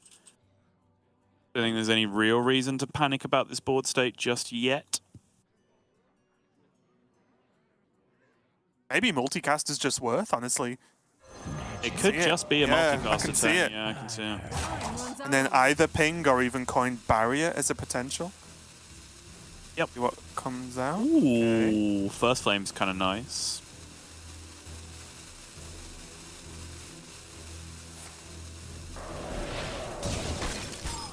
Go with the Flurry first. Okay. I think with hitting the 2 highest attack minions, you can afford to just chill here, take the ping. Potentially set this up for like Reckless Apprentice, Ping, and one of the Flames on the following turn to be able to take out this board state. Or Bran. Or Bran, yeah. I imagine this is kind of the kind of matchup where you're more interested in holding Bran for a late game combo, though, if you can get away with it, just to be able to end the game super quickly in a lot of positions. Yes, I guess it just depends, doesn't it, on how much Judgment's going to keep committing to this board or not, right? Because if Judgment fills up, I think you just take the value in the instant Modresh proc, right? Sure.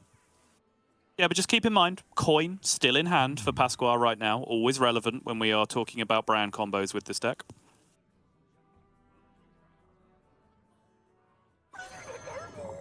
It will depend on how wide Judgment goes. The problem is he doesn't have Modresh, he doesn't have Dawn Grasp yet, so if he waits too long, he might just be dead.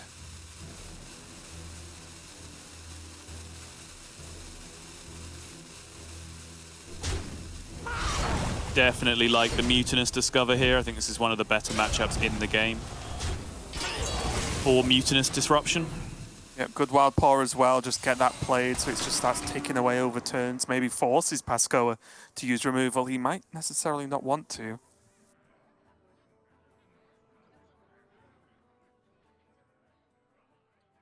Now have the Fire Sail plus the first or second or both flames. Yeah, if you want to part ways with the coin, you can do Fire Sale Apprentice as well, but that's kind of 2-for-1ing yourself on AoE. I don't think you really want to use 2 AoE effects in a single turn in this kind of matchup. Deep Breath, of course, still hanging out over on the left-hand side, can pick apart most of this board state on its own as well.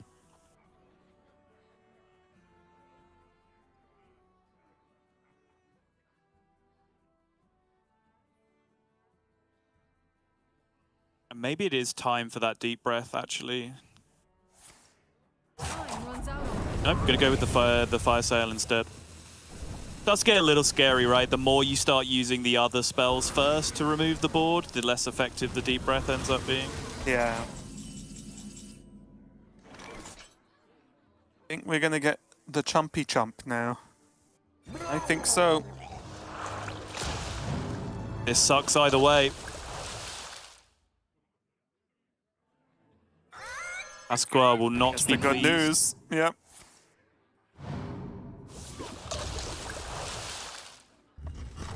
Richmond basically deleting it an absurd amount of damage, quite frankly.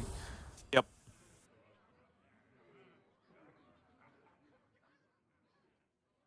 A Savara now being found is a very big deal. Yeah, maybe we'll look at getting the Arcane Intellect and the Flurry in there.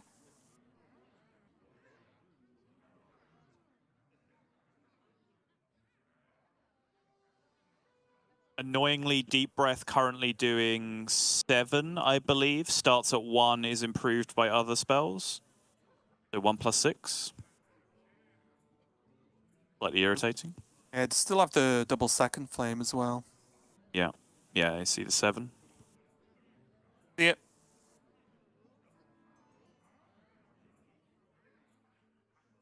Or as TJ would phrase it, it counts itself. It doesn't. You big dum-dum.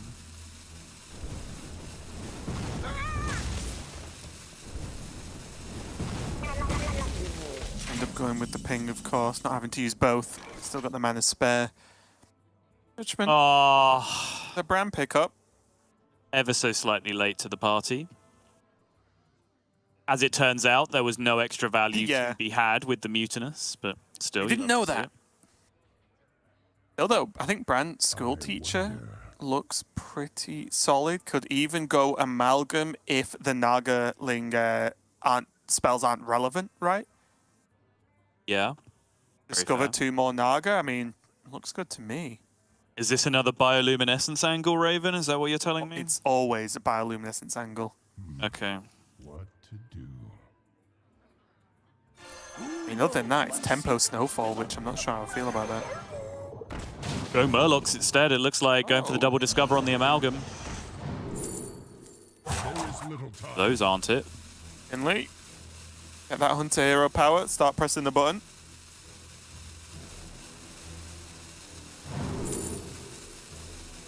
Finley. Finley? Finley. Get your Finley, eh? Get your Finleys, eh? Oh. Okay, yeah, we're fine.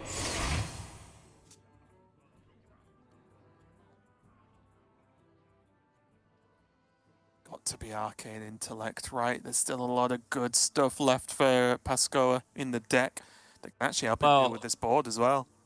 So One thing you do need to pay attention to this turn is exactly what you want in your Savara pool, yeah. because I think it's got Deep Breath and the Flame in it now. So whatever you cast now is going to be the final piece of the puzzle for your Savara. I think I'm okay with Arcane Intellect being that piece. Yeah, I think so too. Because there's still 13 cards. He isn't Dawn Grasp yet. But you know what? I'm going to press the button again. That's twice in a few seconds. But look at the cards he has left. Don't you just want all of those ASAP and then just... Yeah, right. You definitely want the Mordresh, you definitely want the Fire Sale, you definitely want the Reckless. Yep. Wildfire as well.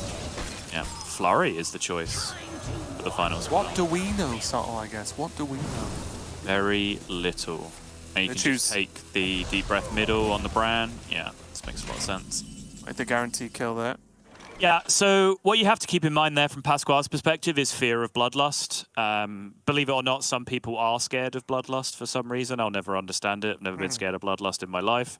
But obviously, if you go Arcane Intellect there, you might find yourself in a little bit of trouble over the course of a turn or two if Bloodlust is in hand. And it kind of represented a Bloodlust setup from Judgment, right? The fact that it was go wide with Murloc, specifically taking the Tidehunter as well to go super wide.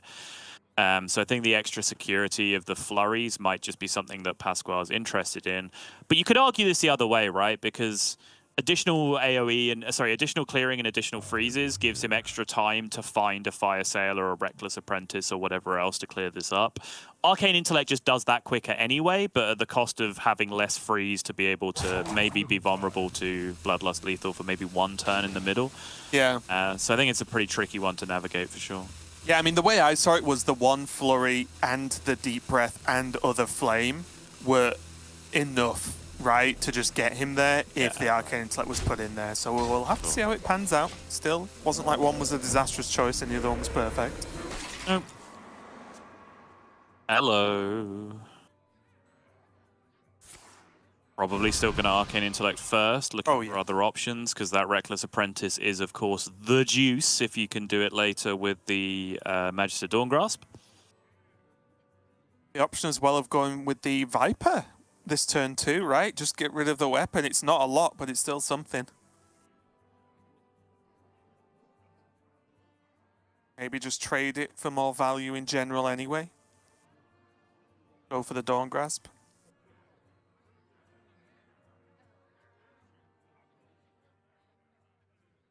Judgment definitely looks like he's playing Bloodlust, doesn't he? From Pasco's point of view, last two turns. Yes.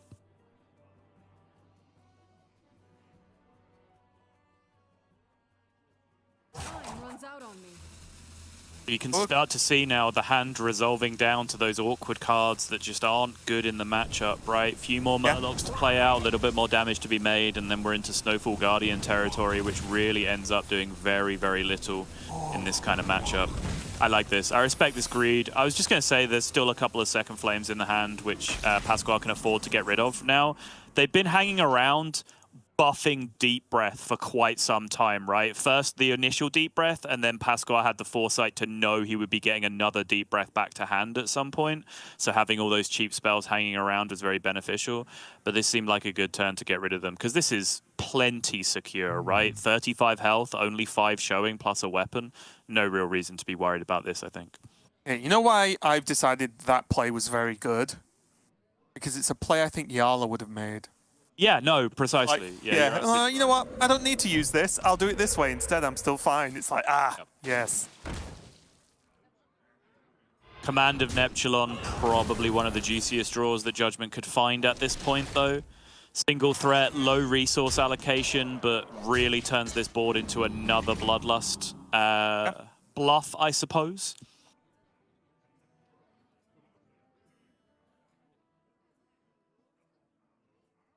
See what's in the box first before potentially cycling the Viper. Cone, okay. Volcanomancy, fine. Yeah. Volcano Ping is now just a straight up board clear. Saves the Reckless Apprentice yet again. Yeah, can go for multicaster instead, right? Very good point. Because again, even though we could look at, oh well, how quickly does Pascoe get to fatigue? I don't know if fatigue matters that much when he's Varden just blasting his opponent every single turn. Well, you do have to get there first, right? Like, the hero power is going to juice up fairly slowly from this point. No Bran for the Reckless Apprentice, which means the OTK combos are a little bit limited. So I still would be a little bit scared of going full multicaster in this instance, Pasquale. I think he'll feel like he can just use his cards one by one for survival here. But the quicker you get there, the quicker you can start beefing it up. Yeah, but it's not really like it's not necessarily the race of you against your opponent. It's the race of juicing your own hero power versus running out of cards and drawing fatigue in the deck. Okay, Pasquale disagrees. Is gonna try and go. I think with just having the Modresh still around, the Reckless Apprentice. That's true. Yeah, I'm not. No, yeah. it does add up even without Bran. It really does. Yeah, it's very fair. I'm actually not factoring in that the Mordresh still remains into the equation, which I think does enough to probably tilt it in the fact that you get there before you end up fatiguing. Yeah, and it's a board clear as well, right? So if it goes again, right, you clear the board while stealing 10, so it does start to stack up very, very quickly indeed. Just giving a little bit of a reminder of exactly what's left with the last 6 cards for Pascoa. Varden as well. The Wildfire number 2. Yeah, still has Flurry, like 3-minion Flurry Varden as a potential option to be able to react. Even the Mordresh itself, right, even though there's no Bran, the coin has been used, there's no big burst damage combo with either Reckless Apprentice or Mordresh coming this game. If Mordresh comes down, clears board in a situation where opponent is at, you know, low teens, mid-teens level of health, Snowfall Guardian is probably going to be the only reasonable response that Judgment has to that in a lot of spots. And there's a Starfish still in Pasquale's hand, so it might just end up with that Mordresh being able to attack for lethal at the end of the game. Oh, looks like Judgment's decided to commit, play a couple of the fish, Percy and Peter, and then Snowfall Guardian in the middle. You wish to match wits with me. Pasquale says, nah, son, nowhere near enough to get me off this train. Quick Bloodlust check. Nope. Oh! No. Oh, the flurry. The frozen Bermuda Triangle.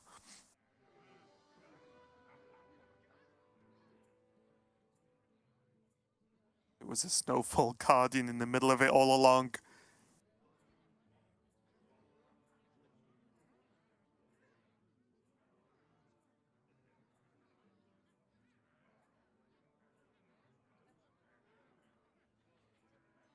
Sorry, a little bit distracted. I can hear my new cat being called a good boy behind me outside in the hall, so I'm far more curious about what he's doing and. Yeah, does that worry you or scare you? No. I'm just scared that I'm missing something very cute right now. You know? I'm pretty sure Bagels had a cake and I wasn't even there for it, so I've already. There's that interaction I was talking about at the start of the game, right? Holding on to minions to actually be able to engineer the breakpoints of your own hero power yourself, throwing out the Snow Flurry, shooting it yourself, using that hero power up an additional level, which then gives you a much more powerful board clear and a much more powerful burst combo on the following turn. Really like to see that sort of stuff from the ping mages. Yeah, and I think when you're in the position to do that comfortably, you know you're winning the game, right? Because although that is a strong play, it's not a play you can always afford to make. Judgment just... I wonder... Again, like, Snowfall Guardian feels like one of the strongest cards in the game, as well as being one of the worst, dependent on matchup, right? And we're seeing a very good display of that throughout this series, and throughout this weekend, honestly.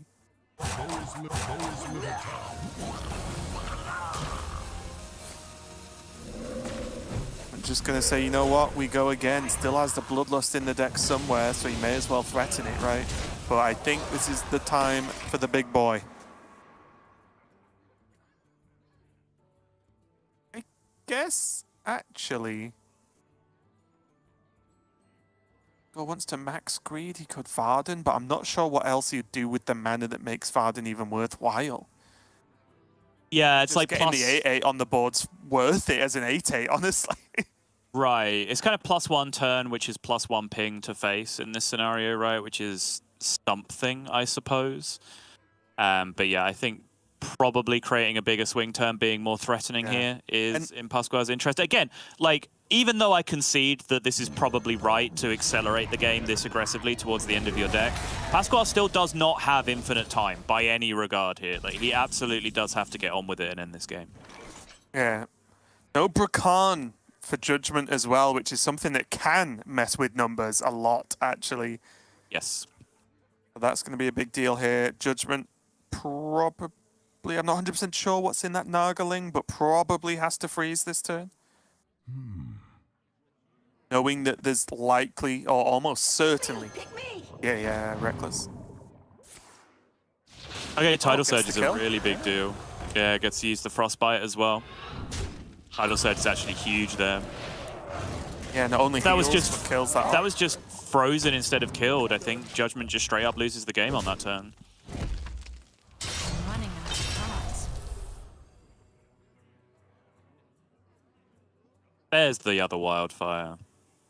Yeah, can still cast it and the Reckless Apprentice and ping face. And again, if Pasco has been keeping track, he knows that Mutinous is still a potential issue. I do think playing this Reckless out at this point, especially with the Wildfire drawn, is worthwhile.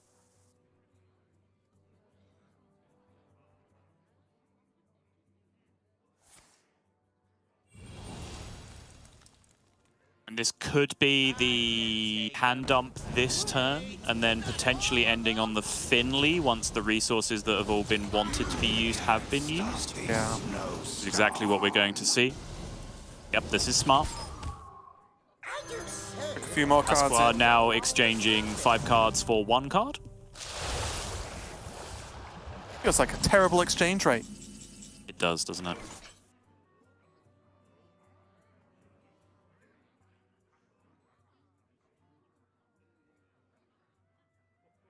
Mutinous doesn't look so cool now, does it? Gonna have to drop the Snowfall Guardian. Looking grim. And if there's Starfishes off the top, no, okay. Could still go for it with the Viper. Tradable. Oh, it's that's a fish. GG. That is going to be And game. that is going to be good enough for Pascual to get there. That was a razor-fine ending, though, because Pascual being in that position to have to kind of dump his hand to relinquish the fatigue certainly could have got very sticky. I think safe in the knowledge, Pascual, something that I wasn't keeping track of at that time, that the last card remaining was the Rust Drop Viper is actually a really big deal because he then gave himself multiple shots at being able to find an answer for the following turn. Answer either being the Starfish for the silence or some sort of flurry or whatever other tools he had to be able to answer the board, which I think may have just been the flurry at that point. Oh no, Fire Sale as well was still remaining, I believe, right? To be able to clear things up if need be. However, that clock, like the fatigue clock versus the damage clock versus Judgment's health, could have been influenced massively if Judgment was not looking at a bottom 6 Brukan game, right? Completely agree. Really has to be the heartbreaker for Judgment in that position. But that means now that we do have our first Final Four, our first 2 semi-finals and our first 4 semi-finalists of the last call of Hearthstone Grandmasters. 2 European representatives, 1 APAC, 1 Americas, 1 South American player as well, which, you know, sounds about right, doesn't it? Yes, in terms of the power rankings of the 3 regions. Yeah, almost exactly correct, actually. But yeah, that Subtle just showing us there exactly what matches we have left for the day. Of course, the 2 semi-finals and the final.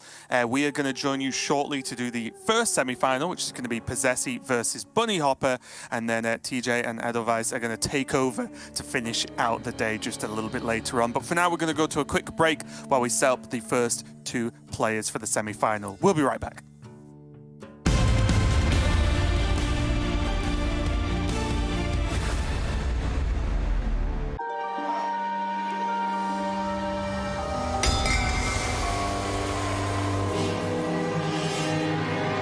Welcome to Revendreth, in the darkest of seasons, where ruthless eyes gawk for horrific reasons. For a hidden hand has struck me down with such ruthlessness so deep and profound. Then he comes with his Molochian scowl to uncover the truth of murder most foul. The Anima drifts across the floor, highlighting the creatures who walked through my door.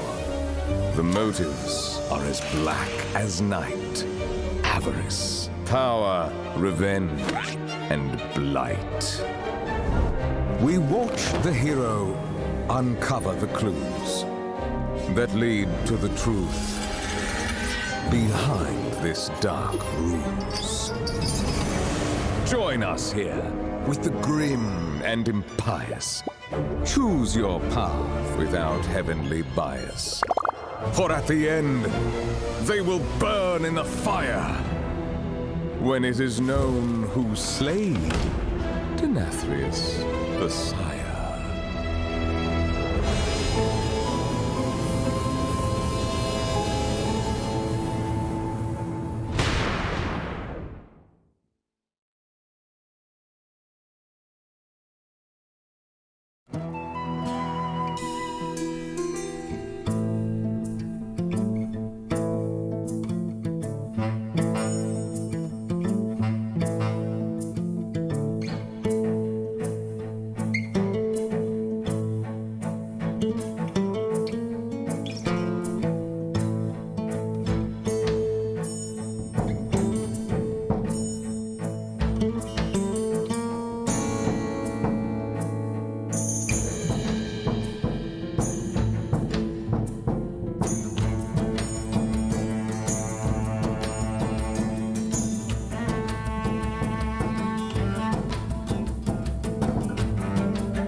Hello everyone and welcome back to Grandmasters Last Call. We are nearing the end of week 1 and there are only 3 weeks available for these players to get points for playoffs. So we're about to see who's going to be leading the pack when it comes to points after this week. First up though, as the semi-final number 1 happening, is going to be Possessi versus Bunny Hopper. I feel like us specifically, Sol, have been following Bunny Hopper through his journey this weekend, as I feel like we have cast him a lot, but we haven't cast Possessi, right? So we do get to see what he's bringing to the table and a slightly more aggressive overall approach than we've seen from some of the other players. Yeah, so Presto Druid coming in instead of the Alignment Druid. Again, we've been entirely dealing with Alignment Druid, I think, in the games that we've cast so far. I think this is the first time that we'll be looking at a Presto Druid, which is obviously, you can frame it as the more aggressive of the decks, right? Curving out consistently, playing early minions, pushing early damage, trying to finish things quickly with big dragons after the fact. Games can, of course, go long with Presto Druid, but, generally can be a quick ender. But then also the Mine Rogue thrown in there as well. Which is something that we've talked about quite extensively. It ends the game very quickly one way or the other in general, although I will say Possessi played probably my favorite Mine Rogue game of the tournament in his quarterfinal, where the game actually went long. He actually played survival for a little bit, found a later game win condition with the lethal with the mines later on. So yeah, pretty interesting one to see for sure. Bunny's lineup, I'm sure we're all fairly familiar with at this point if you've been following us so far. Yes, but if you are just joining the broadcast, Bunny has probably the most mid-rangey lineup, I would say, in the tournament right now. He doesn't have the Shaman, which is a big benefit for him. We've seen the Shaman players kind of suffer. The Shaman matchups have not been good so far. Part of that, I think, is Shaman having genuinely bad matchups, but part of that is the Shamans in their window matchups, in the matchups where they needed to get a big victory, they've then had the worst possible draw. They've had the worst draw of the series, and they've wasted some of their good Shaman draws on the matchups that they were never really going to win anyway. And so it's just panned out quite unfortunately. But this mid-rangey lineup without the Shaman in it has been working quite well for Bunny Hopper so far. He's going to be kicking things off with that Jackpot Rogue, which suffered for him a little bit on Saturday, I believe, but certainly in the previous series today on Sunday has put in a lot of work for him so far. Yeah, we do see as well, Bunny's Druid is actually going to be banned out, and Possessi loses the Mine Rogue, unfortunately. But at least you had your one good game from Possessi to watch, maybe re-watch later on. But we are going to jump straight in, and realistically, Sottle, because this is the Jackpot Rogue, it does have some ways to fight back, but how much of a problem is Possessi actually just curving out against Bunny in this early game going to actually be? Yeah, I mean, a medium to big one. Obviously, the Druid has the more consistent early game in this one for sure. But the minions are of such small size in general that single null or certainly double null can really release most of the pressure single-handedly in the early game if Bunny is able to get to that point. So there's no real panic, I would say, early on for Bunny, but certainly if the nulls aren't found, then all that early chip damage turns into permanent damage against Rogue. We've talked about this since really the beginning of time. Rogue not really a class that has ever featured a great deal of sustain, and that means you can quite easily get your opponent into a position where it's just like, oh, one Alex Straza off the top, okay, cool, you're dead, next game from that point moving forward. So certainly an important factor of the matchup that Bunny tries to stem the bleeding as much as possible in this early game. Really interesting mulligan as well for Bunny there, throwing away the Tooth, which I thought there's at least half an argument to keep, again, to relieve some of that early pressure that we were talking about, but also keeping Queen Azshara is definitely an interesting one. Not deciding the hand's terrible and say, you know what, I'm going to go all in for the big stuff. And actually just holding Azshara was something I'm very excited to see what Bunny does with. Yeah, I mean, I am a big fan of kind of the scam cards in this matchup, right? Looking for Jackpot, Trickster, Contraband Stash, and Azshara is very much a part of that scam package as well. We have seen Bunny go for the route that I'm actually quite a big fan of as well. I've done this in quite a few games with Jackpot Rogue, where you hold out for the ring instead and actually use that as a burst damage combo at the end of the game. We've seen Bunny do that on at least one occasion in this tournament, but certainly against Druid, the threat of big Colossals early and then repeating that over and over again with your Thief-style cards can be a lot of extra value when you need it. A bit of a weird opening here from Possessi with coin post. Ooh. Nice null. Okay, that's just very funny. But yeah, kind of tricky. Bunny can, of course, deal with one of them now, but will lose the Maestra. I'll pick up here as well. Saber, I don't hate, honestly. It's fine, yeah. That Krakatoa value.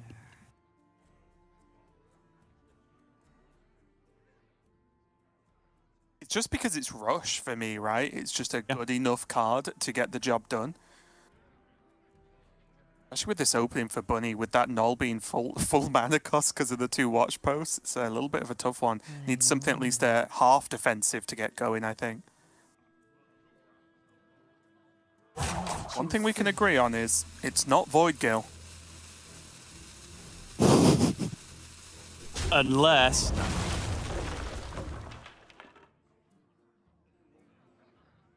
Exactly, Gigafin from Ashara. Skulker pickup's very nice with the Cold Tooth Mine locked and loaded as well. Almost a perfect early curve here for Possessi. Apart from the fact that his minions don't get to attack, so he's not actually pushing any early damage. It's a very smooth opening curve so far for Possessi. Yeah, Skulker would require the use of the Innovate, but again, I think if that's helping you get there, you kind of use the Innovate to gain an Innovate, right? A bit of an odd way. Just do that on 4 as well. Just do something else this turn. And just do the Skulker Cold Tooth Mine on 4 if you really wanted to. Strictly. Just going to go for it right now. Time waits for no one. Bait the Cold Tooth Mine for highest card. If you're not familiar with this interaction, it's a very common one in the deck. So you guarantee that the next card you're going to draw is Lady Prestor because Cold Tooth Mine high draws it every single time. And then you get your guaranteed discounted Prestor, which you can then play on 5 instead of 6. Very, very common way to curve out the early game with this deck. J-Rig coming down. There is Moonlit in hand now as well. Something very powerful for Possessi, especially after the Prestors have been used. Get Cold Tooth. Into Guff. Yeah. All coming together, and this watch post still getting work done, right?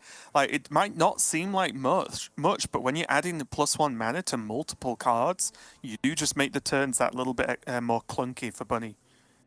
Yeah, and these watch posts have really wreaked havoc on this Queen Ashara plan from Bunny as well, because what Bunny would have wanted to have been doing in this early game is just playing some nice, cheap, efficient spells throughout the early game, right? And being able to curve out into that Ashara fairly aggressively, especially with the contraband stash already in hand. Yeah, everything's been put back by, what, at least a turn, probably 2 in general. Yeah. I'm going to use the Wicked Stabber Dagger play here from Bunny just to get rid of that post now. Defend some of the health on the Light Shower. And just say, you know what, that'll have to do. Show these mortals your true forms.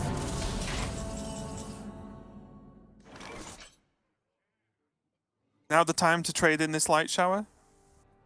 Just because he can heal back up with the Dagger Swing? Or from the Dagger Swing, should I say? Yeah, it's not a bad trade, all things considered, right? Being able to take care of the Lady Boulder Fist Ogre. Yeah, it's weirdly the biggest problem in this deck, isn't it, in terms of just raw stats most of the time? Until you get to, like, Discovered Dragons or Silent stuff, obviously, much later on. But it is the minion that will be the hardest to kill for a while. Yeah, we did see the Forbidden interaction, I believe, earlier on in the day, where you Moonlit Guidance your Prestor, but don't play it on the same turn, so you have another Prestor remaining in the deck, and then you actually get a Boulder Fist Ogre-sized dragon later in the game, which is rare, but can happen sometimes. That turned out to be a raid boss Onyxia in that instance as well, which is basically the perfect thing for it to be. Yep, we're off. Not a big surprise. Kind of the go-to, right, for the deck. It's going to kill off the Prestor, makes perfect sense. Possessi would have to do a little bit of work to even kill this Ashara, and never mind what else is played afterwards. Oh, never mind. Well, Possessi will have to do no work to kill this Ashara. Oh, these dragons. They're all so beautiful. Presto Druid, of course, a true connoisseur's deck, as we all know. I love the different approaches to like people's thought patterns for this deck. It's either, oh well, working out exactly how to play each dragon and managing the resources, blah blah. And the other one's like, you just random dragons and hope they're good enough. Presto goes burr. Yeah. Oh, Jeez. look at all this. Okay. This is the stuff. Calm down, Possessy. It's only game 1. Just instantly powered up. This is ruining every single anime arc I've ever seen. Yeah. Actually, new rules for Grandmasters Last Call. I don't know if you got the memo, but if you actually win the game this hard in game 1, you actually just win the whole series. You get given 3 wins straight away. So, makes sense. I'm okay with it. Yep, Nelly, not quite as strong as it once was, just reducing the cost of the pirates by 1, not 2-1. So a good nerf, in my opinion, but one that's going to impact Bunny quite a lot, because in the old days, this would be insane. Yeah, it wasn't the nerf I expected to see. I was expecting something like discover 3 pirates that cost 4 or less, or 5 or less, something just like that, right? Smite, basically. Right, yeah, but certainly, I mean, it deleted the card. I can certainly say that much. Deleted the class, I can certainly say that. Yeah. Tell me about it. I think it's okay, right? Because suddenly, especially with Smite going to 7, it's like, well, Smite's 6, you still have to get it, and then the other pirates are going to be hard to whip in. So there's still payoff if you get that, but it's not just, oh my god, I'm dead. Yeah, like 47% dead or whatever the odds were on the Smite. I forget exactly what it was. It was somewhere around that level. The Goose. Nothing super high value to take advantage of the Caligos effect. Ike Shell might be a thing, right? Because a lot of the dragons have taunt, and you wouldn't mind copies, but it's a big might. It's just composting, isn't it? What is happening? These are the best. What? Stop! Actually, stop. Hello? I was very quickly going to put an official application in to only cast APAC from now on. Is this what it's like in APAC? It can be, from personal experience. Crazy things do happen. Just roll the nuts every single time. Don't worry about it. Okay, do you not remember the token druid meta? True, actually, yeah. Every game was like, tokens, go. Speaking of trees, difficult composting decision here for Possessy. Can trade off the rush minions first just to reduce some overdraw potential. Whether or not this actually even ends up being a composting. Yeah, it looks like he's just going to go for a clean food 4 minions. No, actually going to go max tempo instead. All right, fine. I was wondering if it was just max Kazaka-san, honestly. Believe. I mean, you do have 2, and a Calicos, and an Alex Straza. Exactly. So, just kill him next turn, easy. Yeah, and that's the argument, right? Is do you want this composting to just feed you the value after the Kazaka-san instead, especially since there is 0 concerns with fatigue, since you're able to just put the second one back in? Derek confirming this is exactly what casting is like. Okay, good, thank you. Remember.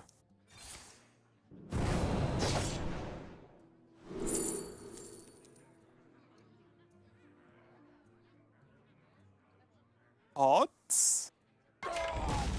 Oh, okay.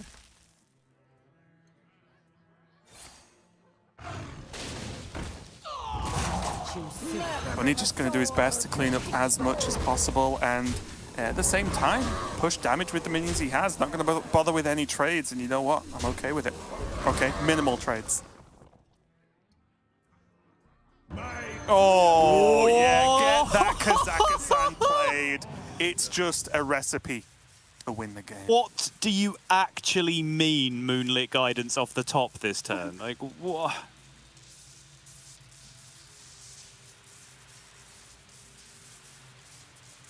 Oh, Buck. Or Rag. Yeah, okay, pick Buck, so there's Embers. Yeah, Onster Book, I think, for sure.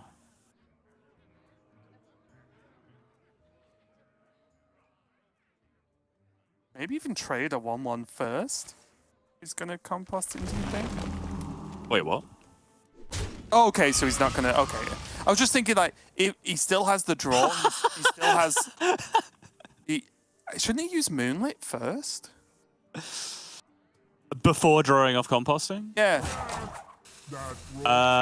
Arguably, yes. That's kind of that's where I was with the trades happening or the composting happening at all initially when the moon was in hand. I was thinking like, well, don't you want to check out some other stuff first and then go?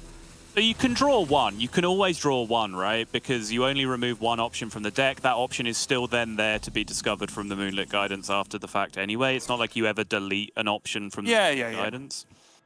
I think that was always fine to do. I think if Possessi trades once there and whiffs, then he's going to go digging with the Moonlit Guidance, but he took his one draw, and because he hit, he just gets to entirely hold the Moonlit Guidance for another It just scared me, because as we've just recently been talking about, I have cast APAC before.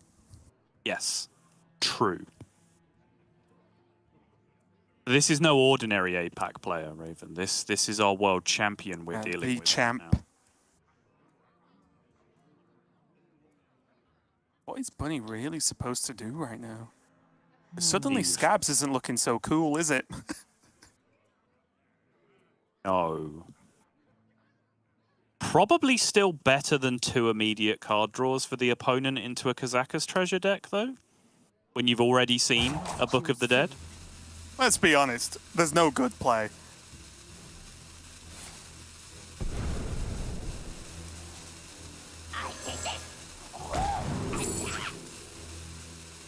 It's the second Kazakus-san that's going to break Bunny, if it even gets played. Oh, we're never getting to that point. This game's just over. All right, there was an Embers taken, right? There's an Embers in the deck. Yeah, there it is. The goose.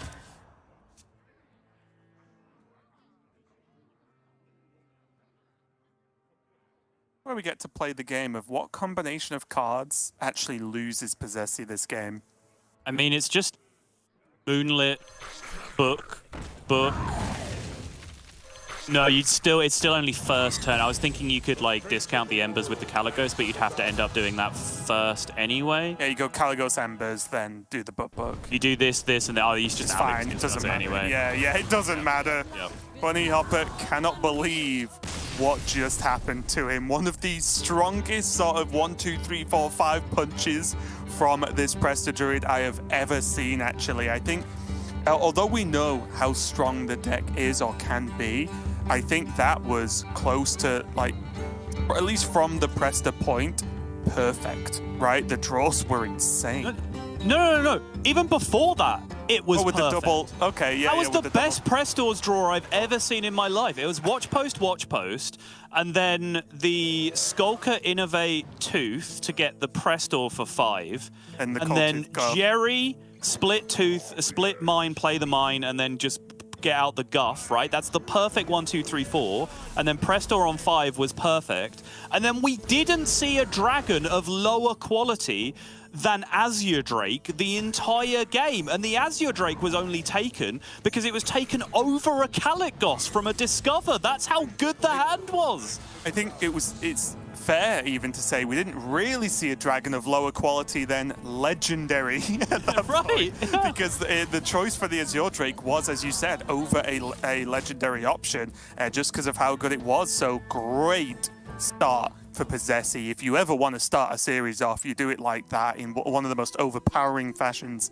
I've ever seen. But now he's jumping over to the Quest Hunter, another deck we've seen players have some great success with. So again, excited to see this because it feels like it just very consistently gets the job done. And yet again, there just aren't that many decks that actually engage with what it wants to do in a positive fashion, because there aren't that many decks that play like Quest Hunter at the moment in the meta, right? There's not a lot of from-hand burn decks that even exist. Maybe even only Quest Hunter, honestly. Yeah, it certainly has been toned down a great deal in this expansion. You know, quite board focused, even though a lot of the decks are kind of box decks, right?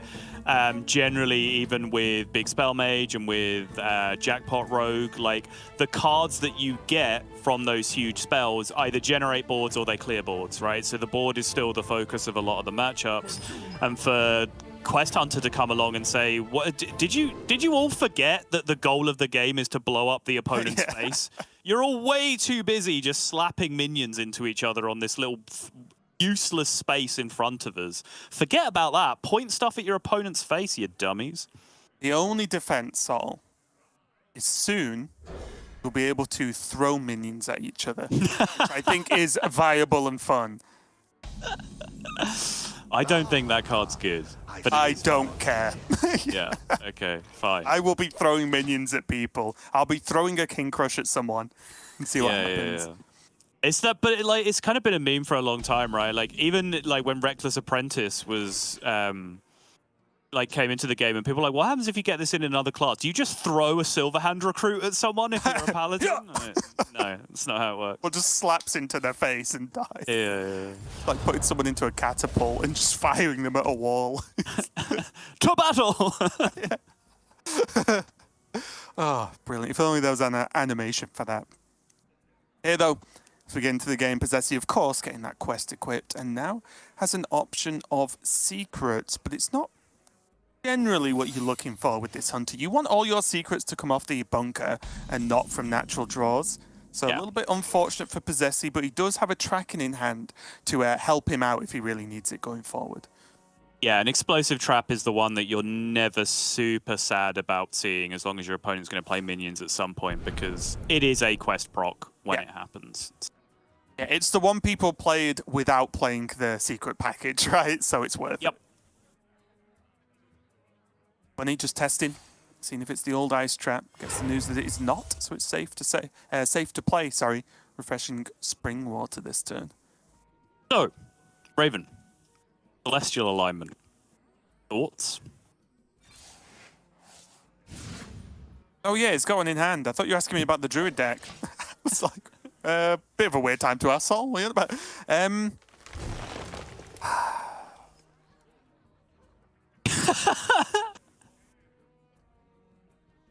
Kind of good, right? I think where I'm at is it's bad for both players in general, but worse for the hunter. So it's if you want to be okay with it being bad for you as Bunny Hopper, to make something even worse for the hunter for Possessi. So it's really good against hunter. I'm just not sure if this deck actually supports it so well from Bunny's side. So, dunno, is my answer. Bit of a weird one. Shroud probably to finish off this turn. Yeah. Oh, does find the Trickster now. Okay. We're in business. We can play alignment next turn.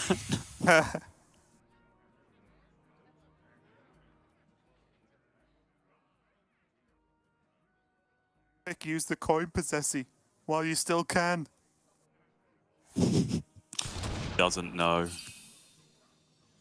Possessi really on the, let's say, speed up this game plan, right? Goes to quick shot instead of hero power that turn.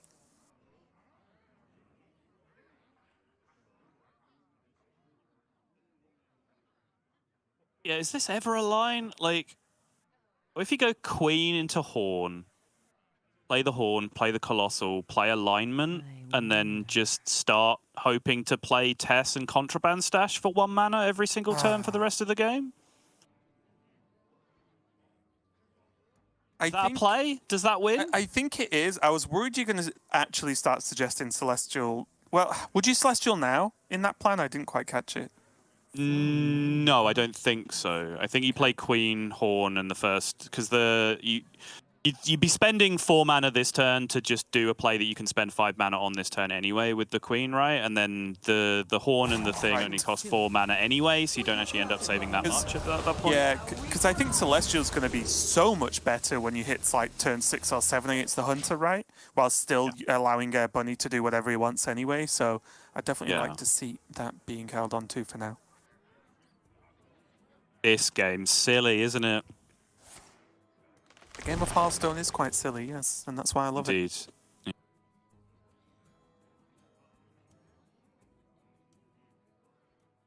was tracking, right? Yep. We could go Net Spring Trap. Then again, really need to, honestly. Then again, shell shot equals shell shot, so... Yeah, no, exactly. Yeah, that's kind of where I was getting to, honestly. Yeah. Because he already has the secret draw kind of done, right? The Dumbledore bunker Right. has kind of done that job. Oh, okay. It's kind of done that job for him. Well, Bunny, you know what to do. It's one of the few times you don't have to Krakatoa. Unless... Unless it is just Krakatoa. So many options.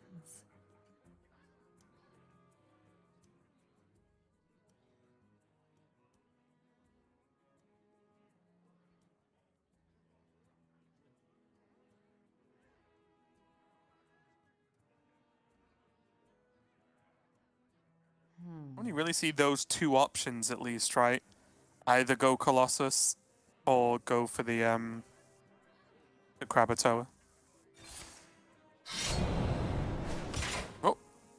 Explosive, just triggering the explosive prop, trap first, and then he can still get the minions out in play without having to deal with it. Does make sense.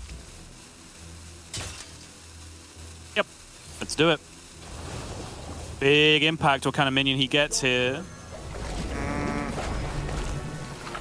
Sure.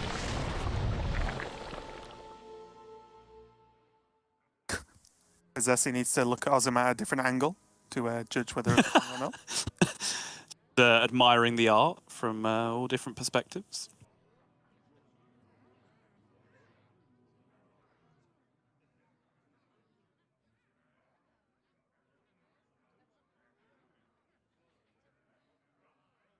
Very interesting, isn't it? Because Ozma is strong.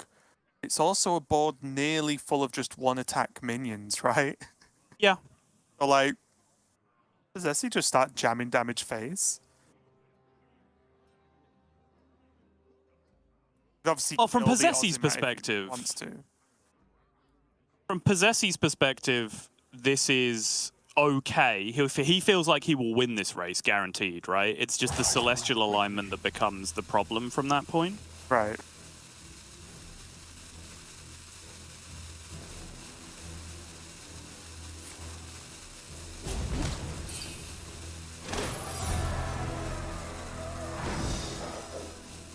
Pretty good in between, right? He gets to kill off the Ozomat, which is the actual only real threat on the board. But the explosive still leaves all the tentacles alive as 1/1s. Yep. That's just super awkward for Bunny. It is. Oh. We'll have to now the ice trap as well is a real nightmare on this turn. Bunny gonna have to go ahead and use the extortion, to proc the ice trap. And this plan has not gone as smoothly as Bunny would have hoped, I think. Yeah, another quest proc. These explosive traps have done so much so far. Force Bunny to like dagger up swing, and now it's actually created an awkward board for Bunny, honestly. You're gonna go Celestial Alignment now? Looks like it. You have to, right? I mean, you have to do it before quest completion at the very least. Yep. So, right. Good news, okay? Silver lining, if you're Possessi here. The plan that I alluded to 3 or 4 turns ago, where you just went Ajara into Horn, got the Colossal, and then you just replayed, you played alignment, and then you replayed the Colossal every single turn with Tess and Contraband Stash or whatever else. That doesn't work, because Bunny is a bad player and decided to get the neutral Colossal instead, which is a disaster for his overall game plan. However, Celestial Alignment still kind of just feels like it wins, right? It does. I am just staring at like what Possessi can do, because his hero power is 0. Yes. Yeah, obviously the earlier you can do this, the better, but it was just especially crucial that you got it done before the quest reward was in hand, because now if the quest, when the quest goes into hand, it's going to be full cost and unplayable for quite some time. So it is only 1 0-mana hero power per turn for quite some time. How can we work it where Bunny plays Krakatoa this turn? Pick it up. Put it on the board. There you go. Figured it out. Yep.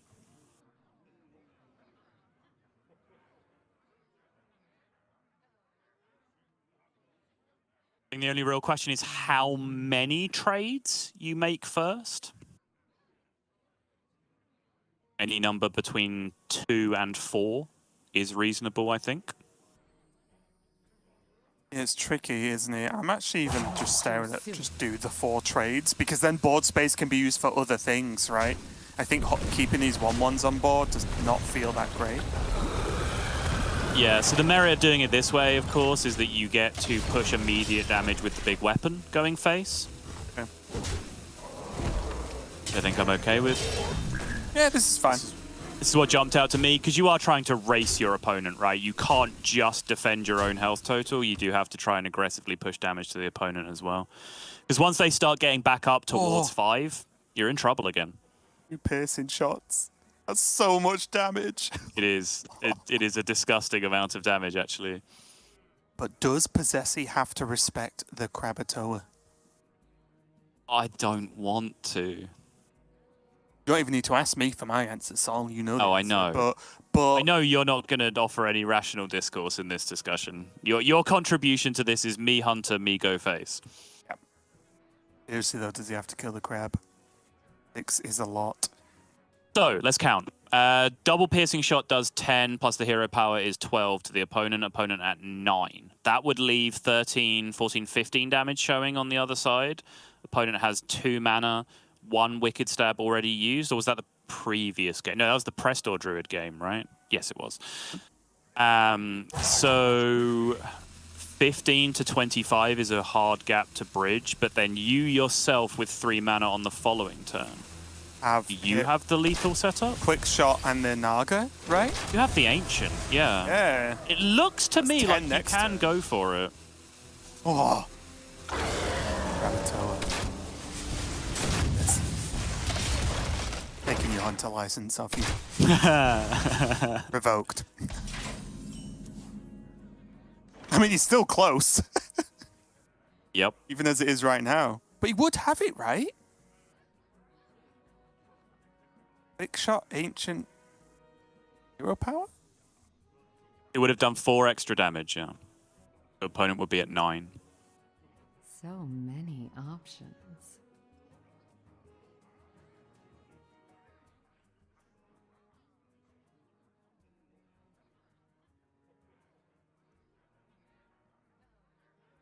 And if my calculations are right, 15 coming back the other way, needing 10 more with 2 cards, essentially.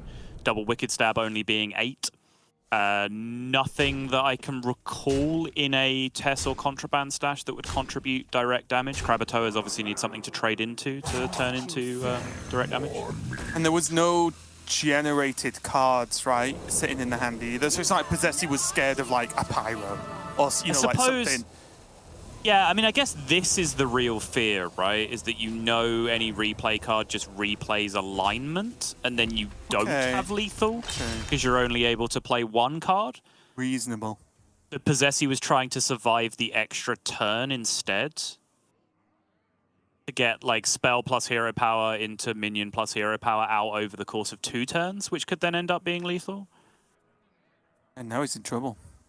Really difficult position to navigate, honestly. I'm very unsure as to where I come down on this, and usually I like to scream in one way or the other and insist that I'm right, and I'm actually genuinely not sure what the right play was for Possessi.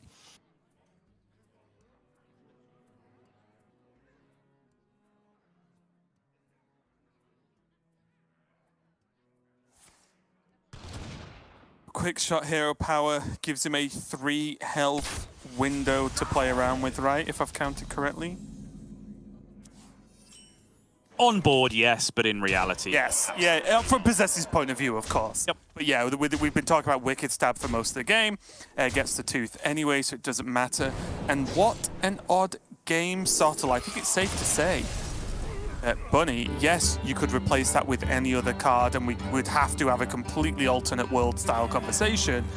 But the Celestial alignment was clutch because that was the only real thing stopping Possessi, wasn't it? Throughout the whole game, even. Not just on that last turn, but just Celestial alignment existing in that game was huge. It put Possessi so far back.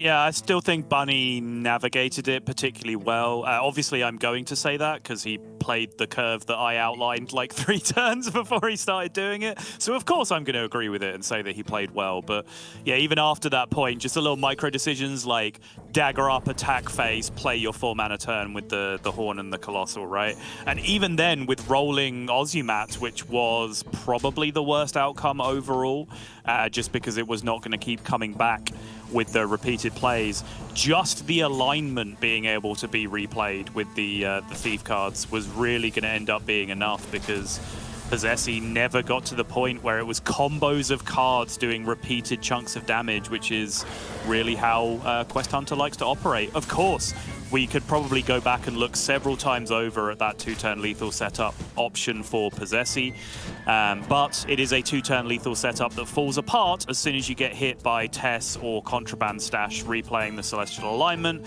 and then you're almost certainly dead on board in that scenario as well. Possessi left himself in a position where he was not dead on board and maybe had an extra turn to operate.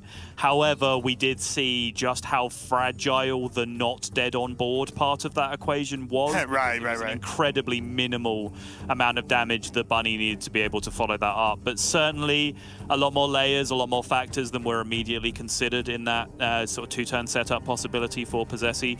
Really tricky game for both players, more so I would say for Possessi than Bunny, who kind of ended up being handed the solution to the game and just had to recognize it. Possessi pretty much just lacked critical information for the majority of the game, did not know that he was actually playing against Alignment Druid. And I think, weirdly enough, I've been singing the praises of the Quest Hunter pretty much all weekend, but weirdly enough, that was probably the game where Possessi would have preferred to be on Beast Hunter, right? Because even through Alignment, okay, I'll drop a 1-mana bear, and I'll drop, this and that, try and curve out and push that in that fashion. Whereas, as a Quest Hunter, you can't work with one player turn, right? You need something a little bit stronger, as you mentioned. Does look like we are going to go over to Possessi on the Boar Priest and Bunny Hopper on the Beast Hunter here. So there's definitely going to be pigs flying around, maybe even on both sides of the board. But Possessi's maybe just a little bit more valuable in this game. Yeah, what's a Huffer to a 1-1? That's what I say. Possessi, I think, the now last remaining Boar Priest player in the tournament. Boar Priest, again, very small sample size, but was performing very well for both players who had brought it up until this point. However, Bly's fell by the wayside to Bunny Hopper specifically with that Boar Priest in what was a really nicely navigated game by both players. One of the games of the tournament so far for me overall. Bunny being as incredibly disruptive as humanly possible against the Boar Priest. Bly's finding creative solutions to get out of it anyway, but just that final Snow Flurry and freeze to the face really preventing anything that Bly's was able to do to get over the line. So Bunny has certainly demonstrated an ability to navigate through this deck. Possessi, by getting to this point, has clearly demonstrated an ability to play it. So here we are. Yeah, only real problem here is that Hunter has way less ability to mess with the Boar Priest than any of the decks we saw from Bunny Hopper earlier, the Mage specifically, of course. So Hunter has to play a very honest game. Yes, there's the bears to taunt through the weapon. Yes, it can happen and it can win, but Possessi will almost certainly position himself in a way that he has a silence left, and then he can just hit through that. And then this Hunter on 1 mana does nothing. So it's a tough one. That's the thing, right, is shard allocation in this matchup is huge, because we've seen in a lot of other matchups, players have saved their silences specifically for Saber and Sunken Saber interactions, which does make sense. Sometimes Priest might feel like they just have to let that go because of how important it can be to still have the silence in the end game. Because if you have to Pyromancer your way through an entire Mountain Bear and both of the Cubs that pop out afterwards to get your weapon swinging, you're not going to be having a particularly good time. But what that means then conversely is that is the one little window that the Hunter has to get things rolling. Is if you just scam out a King Crush nice and early, then you might be in business. However, Raven, would you like to identify for me the problem in trying to scam out a King Crush early this game? It's going to be relatively difficult because there is a King Crush in hand and you can only run one. So, yeah, it's going to be tough. If Bunny had played Breeder, we could talk. Yes. A second King Crush, Exactly. but he has not. So yeah, no surprise King Crush out for him. The old unfortunately, method for this one. What was the deck? There was a King Crush combo deck that was never very good, but occasionally you'd play against it, like if you fell into Dumpster Legend. And it was like, get a whole bunch of King Crushes in hand, and then there was a card that just like summoned all beasts from your hand or Leorix, something? right? Yeah, okay, yeah, that's the one. Summons beasts from your hand. It was a 8 mana 5/5. I played that deck. It was pretty good. I thought you were talking about Cube Crush. Ah, Also, yeah, that one way too. back when. Yep, true. Yep. So far, Zessi just doing board priest things, right? Getting the little jobs done, cycling the amulets, going fishing for the minions. Still has a switcheroo in hand as well to use in the near future, and does have at least one solid AoE with that Zyrella in hand.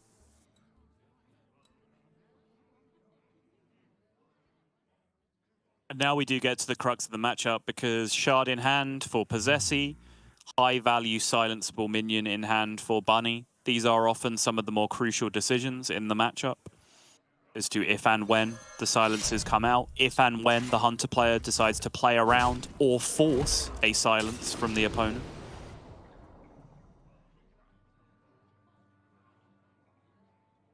Those aren't it. No, but Pet Collector doesn't look bad. Yeah, it's okay. Just because of its interaction once the Saber's dead. Ramming Mount, I believe. Oh. Well, what do I know? Oh, wait, what? Maybe... Was it Ramming Mount on the far left? I've just realised there's a Ramming Mount in hand, and I might have just been full Ron Burgundying and just saying... I see. There was a spell on the left, and I think that was the card that was taken. We'll find out. Bunny didn't pick the 5-drop. I'll have words later. Yeah. No, my first nomination. There are sometimes some issues with the spectator choices, though, not being quite lining up with what the players actually do, so we'll wait and see.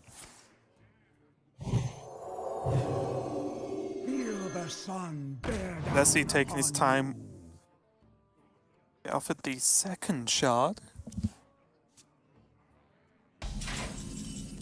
Picking up a flash heal, though, making sure you got that juice. Yep, was a second Ramming Mount. Bunny just choosing to play aggro.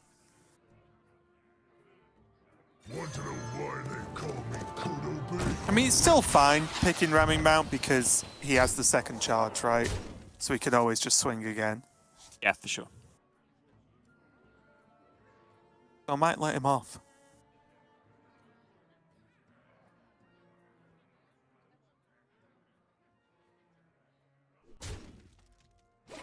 Going full aggro, though. Zessi still has the Zyrella, still has plenty of heal, actually. Just if he wants to commit it, I think Bunny's doing a really good job of putting out a bit of a wimpy board, but still doing a lot of damage. Yeah, absolutely.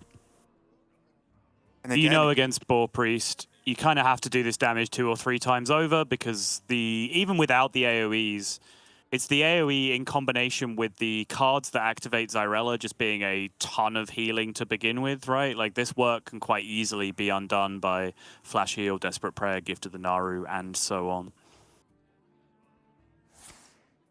Very rare that it's just pure aggro and damage that gets there. Like, you normally have to stick some sort of a board persistently to be able to repeat damage against the priest. And although we spoke earlier about the negatives of King Crush being in hand, the positives are that it is in hand, so you can just choose to play it, right? You know, which is reasonable, right? Like, I think a lot of games actually, we've had the point where it wasn't a guaranteed pull, and it was like, well, you win the game if you get it and lose the game if you don't, where 8 damage would have just done the job anyway. Don't get me wrong, I'm not saying it's good that it's in his hand, but it being in his hand at least gives him the option to just play it out and then push the damage if he can get Possessi low enough. Yeah, I think the problem with that specifically in this matchup, though, is how often do you actually get to spend 9 mana playing against Boar Priest, right? Like, the Boar Priest would generally hope to have activated Weapon by turn 9. It may very well be the case in this particular game, because Possessi is a Pyromancer short of a good time right now, which means he's very, very short on card draw. Hasn't had the big Cleric pop-off turn yet. Oh, big choices now, actually. Yeah, you are right. It's a little bit slow for Possessi, but there's still Pet Collector with the Saber as well. Takes the summon. Wants pressure right now. I mean, he does have about 1 million buffs in hand, so I can understand it. Yeah, he just wants to play stuff, doesn't he? Yeah. Wants a curve. Dar's options now. If these things live, we could well be looking at the ramming mounts. If they don't live, Hydra. There is the Pyro that we've been waiting for all our lives. I believe now that is 3 and 2 on the amulets as well, assuming this one is going to get traded, and it is. Things coming together for Possessi.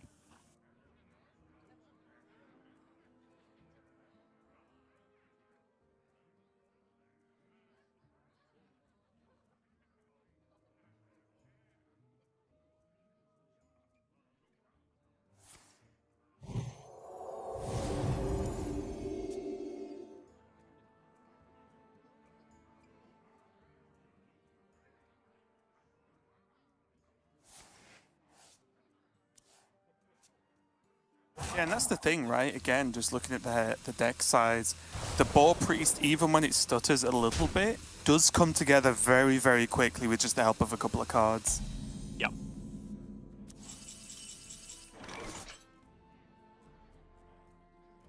There's some serious counting to be done for Possessi right now, by the way, because we saw the confirmation there. My count was correct. We saw, after I said it was 3 and 2, we saw both amulets, which are now 4 and 2. The 2-1 being about to be drawn off the top on the following turn because of Illuminate, which means it will also be cheap.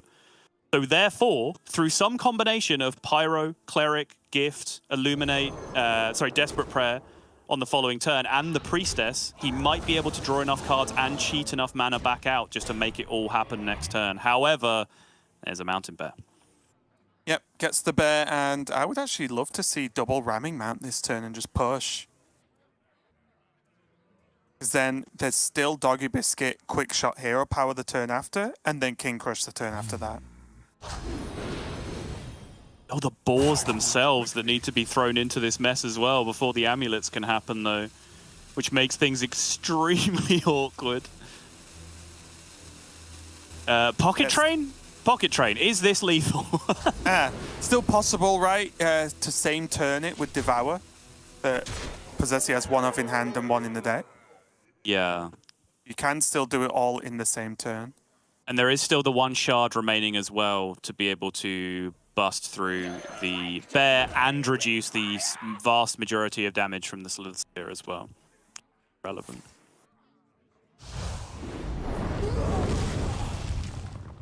Is someone injured? There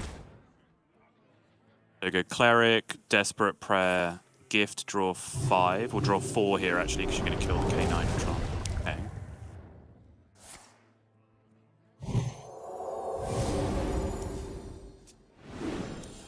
Now you need these boars immediately. Oh no. Oh, oh no.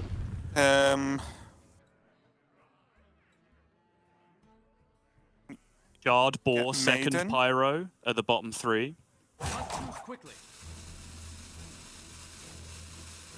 How much mana does the Priestess get in? But I think this was possible, right? If you were able to go boar, 0 mana spell this turn, right now, at this point in the turn, right? You kill both the boars, you then play the Priestess, you juice back up. Oh. The only amulet that costs you mana is the 3 mana one. The other one is free anyway. Okay.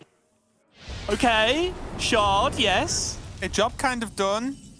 Fine. At least to an extent. Oh, was that possible? Pocket Train, hit me up. I want to know. Yep, we all want to know. Either way, though, Zessie looking stressed can completely understand that. But Bunny doesn't actually have tons of damage to push himself. Might well have to be Revive Pet for another... well, he can trade the bear off and then Revive Pet. right? And like Biscuit, quick shot or something. Yeah, I think the fact that the shard was used, but Yeah. the turn wasn't, you know, quote, lethal. We talk about lethal with this deck being getting the weapon and attacking with it. That is generally lethal. Is a pretty big problem. Oh. This is the other Okay, pair sure, anyway. this is guaranteed. Right? Yeah, fine. Yep. Yep. Sure, I was scared for just a second, but it's okay now. Yeah, this works too. Absolutely fine. And now with the shards used, that means that Possessi kind of has to interact with these taunts in a way that he would rather not. Thank you very much. Yeah, may as well drop the quick shot in because it's the most damage considering you are really relying on this King Crush this turn. Yep. Time for some pigs. Only 4 spells though. 5 AoE, including the Devour.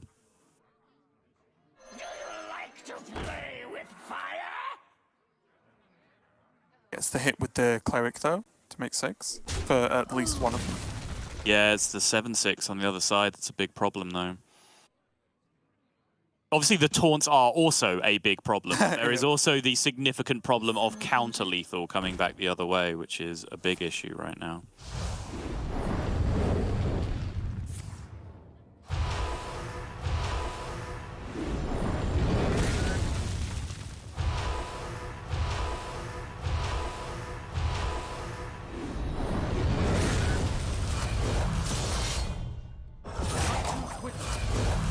At least there's a swing.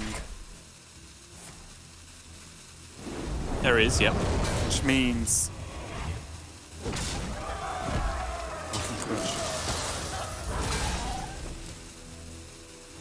That's 9. Possessi can even Zyrella the turn after, right? Yes.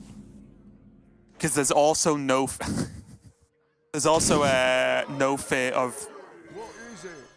Revive Pet, number 2, right? Because if he keeps swinging, he keeps the mana at 1. Which means reviving the bear won't work.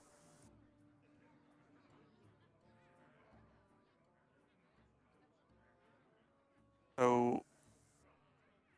yeah, the trades probably just make sense so the 7/1 can live for a turn.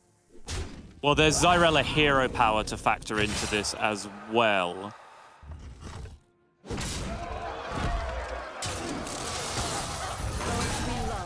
Right, because Possessi has to forego the healing, can't take the initial priest hero power. Yeah. I mean, we'll wait for this to happen for a month or so.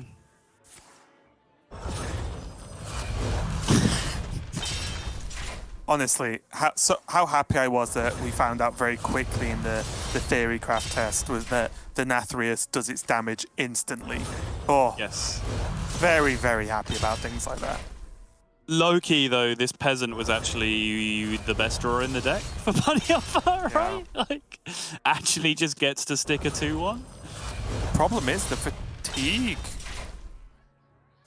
Just ruins this for Possessi, right? Didn't he just die from fatigue? Well, no, because the hero power is going to roll back and forwards, right? But guess that's not it.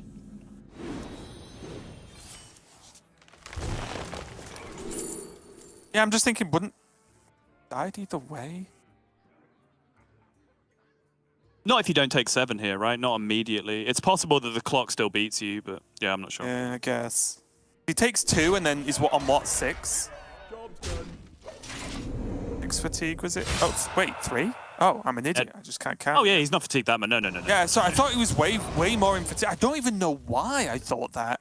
How strange. But yeah, Possessi did his best, but it wasn't quite enough. And Bunny takes a smooth, you know what I mean, well-played win with the Hunter against the Priest. And again, similar to what we were talking about in his matchup against Blythe, I think getting that Hunter through is just a nice mental boost for Bunny Hopper, because again, we saw that it could have been the one that sort of fell apart for him there, lost that ball matchup, and then he has to worry about the Hunter mirror and so on after that. But I think Possessi got Bit of a rough end of the stick there, not getting the pigs at a relevant time and had to spend time messing about activating the pigs at the very end game state. I do think that was unfortunate and frankly unlikely in parts. So a little bit of a rough one, but I think Bunny Hopper did well, knowing exactly what he needed to do to stick those bears and make it as awkward as possible for Possessy. Yeah, one pig bottom 3 was definitely a problem, right? Because going into that last turn, like, it was on Bunny Hopper's turn, and I spotted it. I was like, okay, this looks lethal-ish from here, right? Just with the discounted amulet,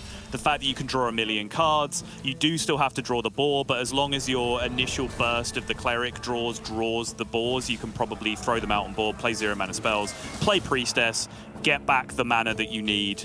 You just need 3 mana back at that point, right? And then you can toss the 2 amulets in there because one of them was free, and that probably ends the game. Needed 1 more mana somewhere along the line to be able to play Shard and silence the board state. The fact that step 1 and step 2 of that got completed, and there was still a boar left in the deck, that's when it became a big problem, and I'll hold my hands up. I do not know the correct line from that point without going back and studying it. However, I think, and this is catch-22, right? Possessy using the Shard and not completing the turn to lethal with the weapon swing got himself in a massive amount of trouble, because then Revive Pet or whatever else, the other Saber coming out, was going to be a huge problem in that position. But if you don't throw out the Shard at that point, even if you're bailing out of the turn, there was a freaking 7/7 Vicious Slither Spear on the other side of the board anyway, right? That had been hit with ramming mounts and whatever other buffs that was going to just straight up murder you regardless. So yeah, I think that was going to be a big problem either way for Possessy. I'm fairly confident the turn wasn't good, but without going back and examining it, after the super low roll of the boars being heavily buried, I couldn't tell you what the exact solution was. That's it. The turn that he went with might not have been great or perfect, but the turn was definitely hard. Right, I think that's something we can easily agree on at this point, but it does mean now Bunny Hopper is only 1 game away from securing a spot in the finals. He's going to be on the Mage versus the XL Quest Hunter from Possessy. Again, a sort of historically bad matchup if we just say Mage versus Quest Hunter in general. A bad matchup for the Mage, I think, but we'll see how these new versions clash going forward. But again, just a bit of an overview. We talked a lot about how important the early points are, or just the points in general. And making it to the finals in week 1 gives you a lot of wiggle room going into the next 2 weeks, especially when we're talking of like trio and then last hero standing in a brand new meta.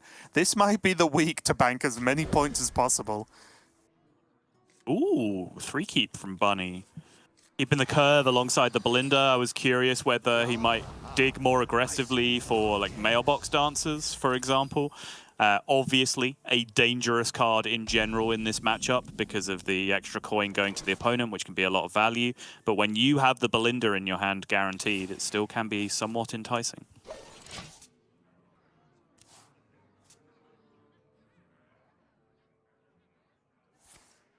Bunny just keeping the curve. Again, not the best opening here for Possessy. 3 secrets, 2 of which are trash, is a bit of a rough one. And I think Possessy knows it.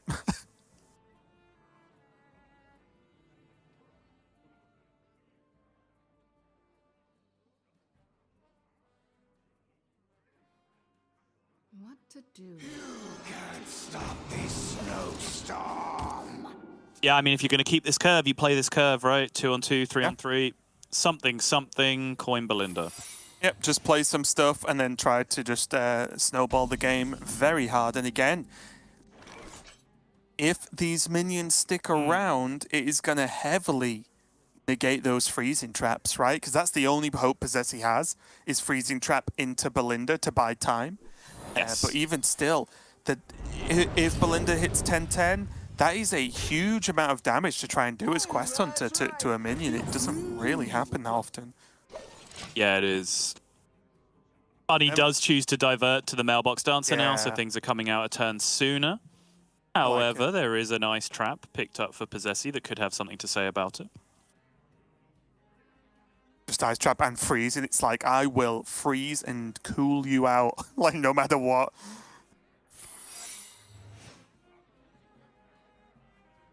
Hero power instead, maybe? Yeah, I kind of like the preservation of these freezing traps, if I'm honest. Yeah, my only worry is, are there always going to be too many minions to ever play them and be reliable? Yeah, it's a good If you question. don't use one now, for example, right? Yeah. Definitely tricky, though. Reckless Apprentice on curve. Biggest minion, all face.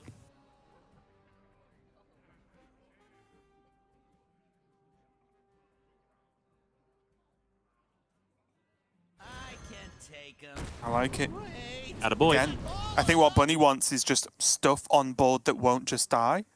He's already seen explosive, right? Which ticks a few boxes. Could actually go 1 drop and get a big value piercing shot on the Dancer. But that doesn't open up a freezing trap. The problem right now is just short, really, isn't he? Of isolating these minions. Or one of these minions, obviously. Yeah, obviously, like, it's a turn delayed. He can worry about the freezing trap next turn, but you need to be able to play a freezing trap and kill whatever other minions you don't play this turn. Right. Sorry, you don't kill this turn. With 6 mana next turn, and that's if you're expecting Belinda, of course. The other option is to play around Barbara and just get cheap spells out of your hand. Quickly. Oh, is this like... Are you looking at setting up 2 freezings here with the coin? Like freezing trap this turn, freezing trap next turn? Do it that way? I think it's just going to be... I think he's just going to push 1 less damage to have a 1/1 on board, because that way the 1/1 can do 1 damage to the 3/5 and increase his odds of being able to deal with it. Oh, no, okay, just coins hero power instead. Okay. Oh, okay, yep. Yeah, as we can see, multiple options this turn for Possessi. As we were talking about, many different ways to do a fairly limited turn. No, this is really good, right? Because now just with the Wound Prey and the discounted hero power, he'll be able to get there if he gets to that point and able to play Freezing Trap. Yeah, this is really nice. Yeah, this was just better than all of the suggestions. Again, that's the issue, right? The Freezing Trap is like slapping some sellotape on it to try and keep it together. Then Drake Fire Amulet comes out. Now you've got to try and freeze 3 things. And then it gets backed up by something else, whether it's a rune or another Drake Fire. He knows there's at least the rune in hand, so all starts to snowball out of control here. There is now the Ice Trap pickup. Yep, big deal. There is the coin in hand still, though, for Bunny.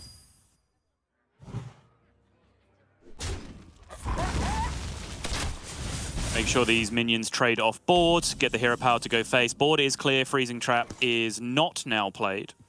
Does Bunny attack Sol? Probably. I mean, it depends a lot on the dragon outcome, right? I guess, yeah. Like if the dragons are good, you just attack anyway, right? Exactly, yeah. I do love There's this also with Possessi. However, there is also the explosive trap consideration, right? Which incentivizes you to make that decision before you play the dragons. To not put extra damage on your dragons for no reason. I think, though, if you... It's tough, right? Because the plan is to get big dragons. Does 2 damage. That's the plan. Yep. Does 2 damage on those dragons. Like, how much more killable does it actually make them?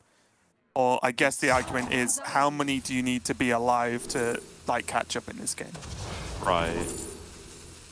If it makes... If the answer, if doing this and now attacking into explosive makes one of them killable, but the other 2 minions live, how much do you care, right? Because you'd imagine burn damage is being used to kill them. That's the knowledge. Yeah, this is fine. Obviously, I'm sure there's people looking at this going, oh, 2 damage on your minions for no reason. But there was upside and downside either way, and I think this was the less devastating downside, as Raven was talking about. Okay. Edge. Yeah, bit of a wave there from Possessi. He knows he is out now, because I believe that does the slides off camera. Just cha-cha slides straight out. Make someone play him out. It's like... He just slides off the camera there. Bunny Hopper takes the win. Big congratulations to him. He's definitely not had an easy run of it to get to this point. He's definitely been taking part in some very, very tough matches. So really good job for Bunny Hopper. Possessi again, though, as I said, top 4 week 1. Okay, you chalk that up as a bit of a win, right? You get a good amount of points, a good amount of sort of leg up on everyone else, which is really good. They finished below. So a really good start there for Possessi, but it's going to be Bunny Hopper, the EU Grandmaster, that's going to be moving on into the finals. Yeah, Amy, Darek, all in shambles. APAC eliminated once again. Possessi will just have to make do with that pesky World Championship, I suppose. Yeah. But yeah, Bunny Hopper marches on, and it means we are still on course for the Dream Final. And I call it a Dream Final only because we now no longer have to cast it, Raven. It's someone else's problem if it gets to that point. Bunny Hopper versus Pasqua, the rematch of the 2.5+ hour series that we saw yesterday is very, very possible now in the final. Yeah, and now it is time for Salt and myself to be done for the day, but there's still Hearthstone to come, as TJ and Edelweiss will be bringing you the final 2 matches. It's going to be semi-final number 2 between Superfake and Pascoa, and the winner of that will go into the finals to face Bunny Hopper to see who's going to be our week 1 champion. But from us, we're done. Thanks for watching. We'll see you next week, but make sure to stay tuned for those matches. Goodbye.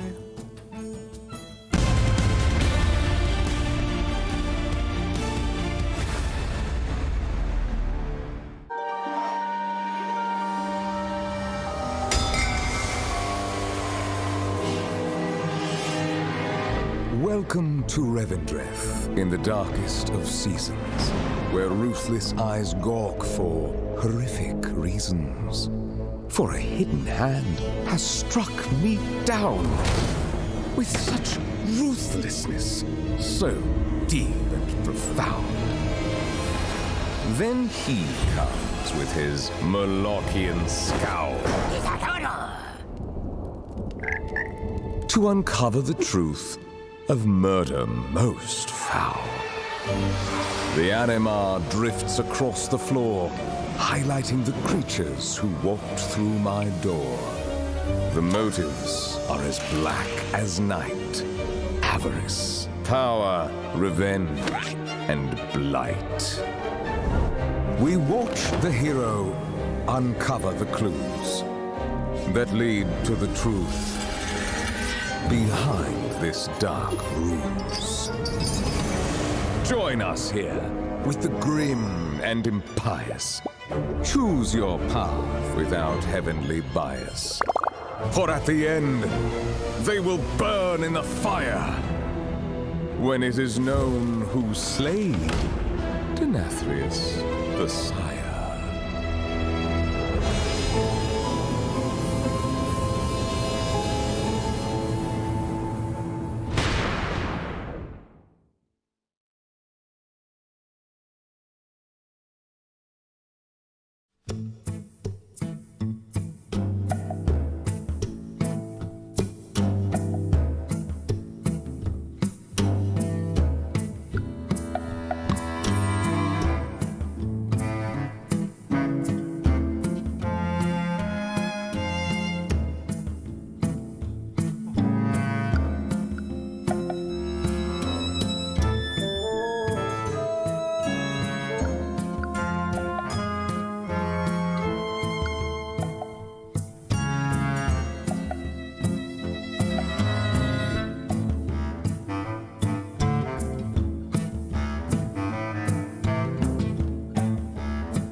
Hello, everybody, and welcome back to Hearthstone Grandmasters Last Call. It's the final day here for week number 1, and we're continuing on with the top 8. We have one more semifinal and the finals, and we're going to call it a day.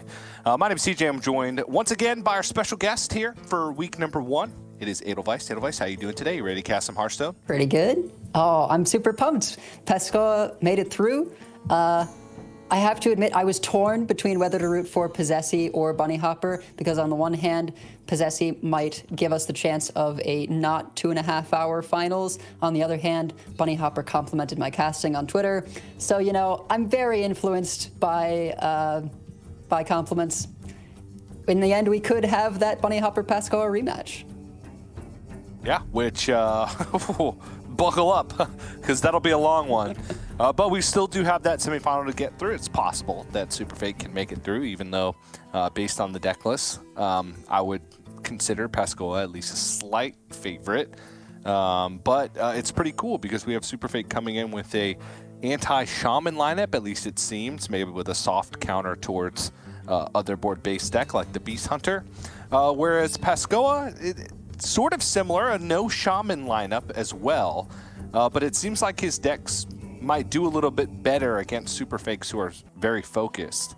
What's your take on sort of this matchup? Unless I took all the thunder and covered it, what you were going to say. No, you're fine. So it seems as though Pescoa went sort of a level deeper in his building to still have a pretty reasonable chance against some of the board-based decks, but to have win conditions that are better at also targeting these target shaman lineups, right? With the Quest Hunter and the Quest Priest and the Curse Warlock, like there's a lot of overlap in terms of the picks here, but then also not having the shaman, having this Quest Priest is just a bit of a wild card for lineups like Super Fakes and Fleds. Yeah, it could be an uphill battle, but you know, these decks are not so far into the counter and board-based strategies that they don't have win conditions in these other matchups. It just makes it a little bit more difficult. But you saw the XL Paladin there from Super Fake, so that's going to be the deck that's queued up first. Mage banned away from Pescoa, Hunter banned away from Super Fake, and I suppose those make sense because those are the decks that sort of have the most inevitability, right? With the Ping Mage being able to take down some of these slower decks. And the other side, I believe it was that Quest Hunter was it that Quest Hunter? Yes. Quest Hunter from Pescoa. Yeah, Quest Hunter, the XL Quest Hunter, which does have inevitability as well. Yeah, I think both players with the Quest Hunter in this matchup, and so Pescoa banning away Super Fake's Quest Hunter because it is the most sort of direct damage deck. I think there's an argument that the Mage, if it gets online with the Hero Powers, is similarly a direct damage deck. You know, 3, not exact lists shared, but similar deck lists. And I think Pescoa is really going to be looking to try and beat up on this Paladin if possible, because it is the opposing deck that cares most about the board. That's right. We're going to be seeing... Oh, okay. We're getting right into game. I guess coming into the middle of things, I'm used to when I start casting, we got like 10 minutes or so just to chat before these games happen. But since we're starting and the tournament has already been going on, I can imagine that these players have been waiting for some time to play. So they want to get right into it. So let's do just that and get right into it. Going to be that Quest Hunter for Pescoa and the XL Holy Paladin. Sure, we'll call that from Super Fake. Yeah, and I think if you're Super Fake, the number 1 card you're looking for is the Carriel Hero. You don't have like quite enough healing, or rather I should say the Holy Maki roll you want to be able to use for card draw or some board clear some of the time, so it's not always like straight up healing. And so having that Carriel weapon to have damage, knowing that the Hunter has no Vipers anymore, that's no longer an occlusion in Quest Hunters, so it's just mitigates a huge amount of damage, effectively doubling all your healing as well. That's kind of the number 1 card if you're Super Fake. And then similarly for Pescoa, if you can afford to, you'd really like to get your hero down before you make the hero power free, because eventually the paladin will run out of board clears, and then you just, even if you're not rolling the Huffers and Leox, you can just sort of get there with repetitive boards. We do have to be parrots here. 40 card decks. Ooh! Cross it off on your caster bingo card, or the decks have 40 cards. Though may not be able, the heroes we've seen have been pretty inconsistent to find. Notably Fled, when we saw Fled play in his series yesterday, felt like when specifically playing the Paladin that he could never find Cariel, which was a huge detriment in many of the games. Ultimately finding one with the Paladin, but it was a struggle.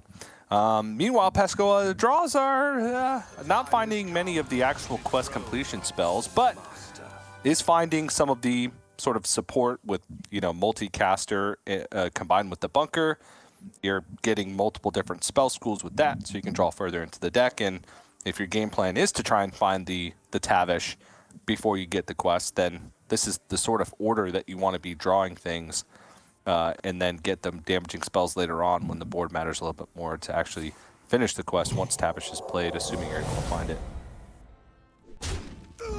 Yeah, so you just got to make sure you're not falling behind too far. I think between the bunker and the Spring the Trap, you're sort of giving yourself the best shot to thin the deck of these secrets, before you would have drawn them otherwise, and juice up the multicaster. So many of the secrets are where your spell schools come from in terms of frost and fire. So you pump up that multicaster to really dig deep for the hero. But Super Fake with both of the Sunfish, Divine Shields, again, pretty annoying for the Hunter in terms of preventing quest advancement if you use a spell to pop the shield. So we might see Pascoa sort of get into phase 2 and try and chill out there, just to have the targeted hero power to start being able to use that to clean up board, pop Divine Shields, etc.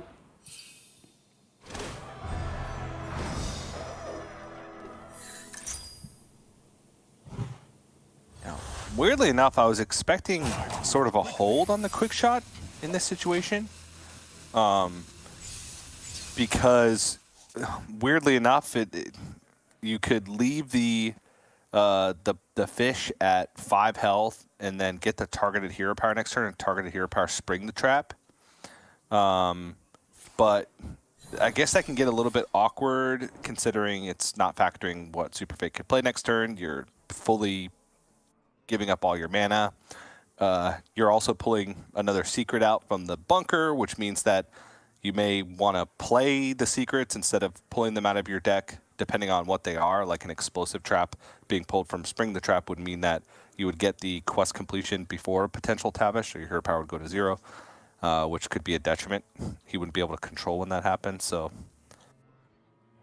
Yeah, absolutely. Spring the Trap, great for thinning, but as you say, it can give some surprise at quest advancement with the explosive. It can be great, but if you're trying to slow roll, not so much. So it'll be interesting to see if he just holds on to that Spring the Trap because of that situation and not wanting to progress the quest, or if he decides, you know what, we have the opportunity to complete the quest quickly, then we can just start piling on the damage and not worry about finding the hero.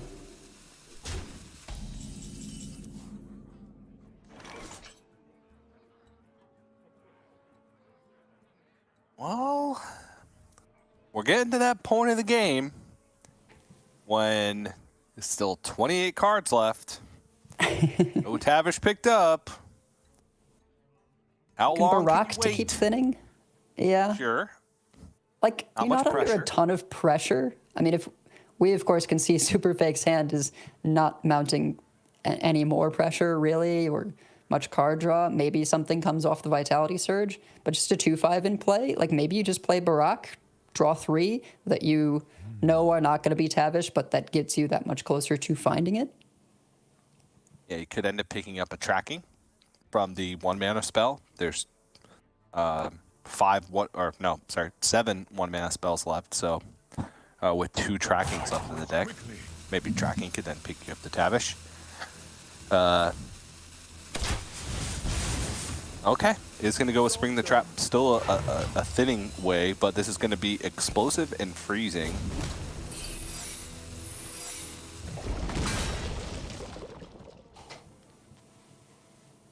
So at this point, I almost feel like you're just committing to not playing the hero unless it comes off the top right now. Because it would be so challenging to sort of keep the board clean without advancing the quest. You can go maybe a couple of turns like that. Yeah. Probably one. Unless Superfake just had no minions and just had the hero power, and which you could just respond with your own hero power. But yeah, it's not looking like that's going to be an option. But Superfake does pick up the Myrmidon. No Holy Mackie roll to go alongside with it. No targeted spells at all to go alongside that. Does have Leviathan for next turn. You made a great point yesterday about how it does feel like the... it might have been yesterday, it might have been the day before. It's all about swing turns. And, Yes. and where you don't really want to play out your minions sort of one by one. You want to try and wait for that turn where you're popping off with like multiple light rays or light ray plus Garden's Grace. You're clearing your opponent's board and building up a big board yourself instead of layering out your threats. Yeah, I find that with the XL version, because you don't consistently hit Cariel, and because once you do, you won't necessarily have as much time to go for a Smite Garden's Grace OTK. I find you tend to play Garden's Grace much earlier just for tempo, saving stuff like your Light Rays for the turn you play Varian, or you go Pyro Equality and then double Light Ray. And that's great against things like Shaman, which is the target of the lineup. Other board-based decks where you can say, I'm going to clear your board and make a big one of my own on the backswing. But against a Quest Hunter, it's not quite so useful. So we may just have to see things like the Light Ray come down for some semblance of pressure.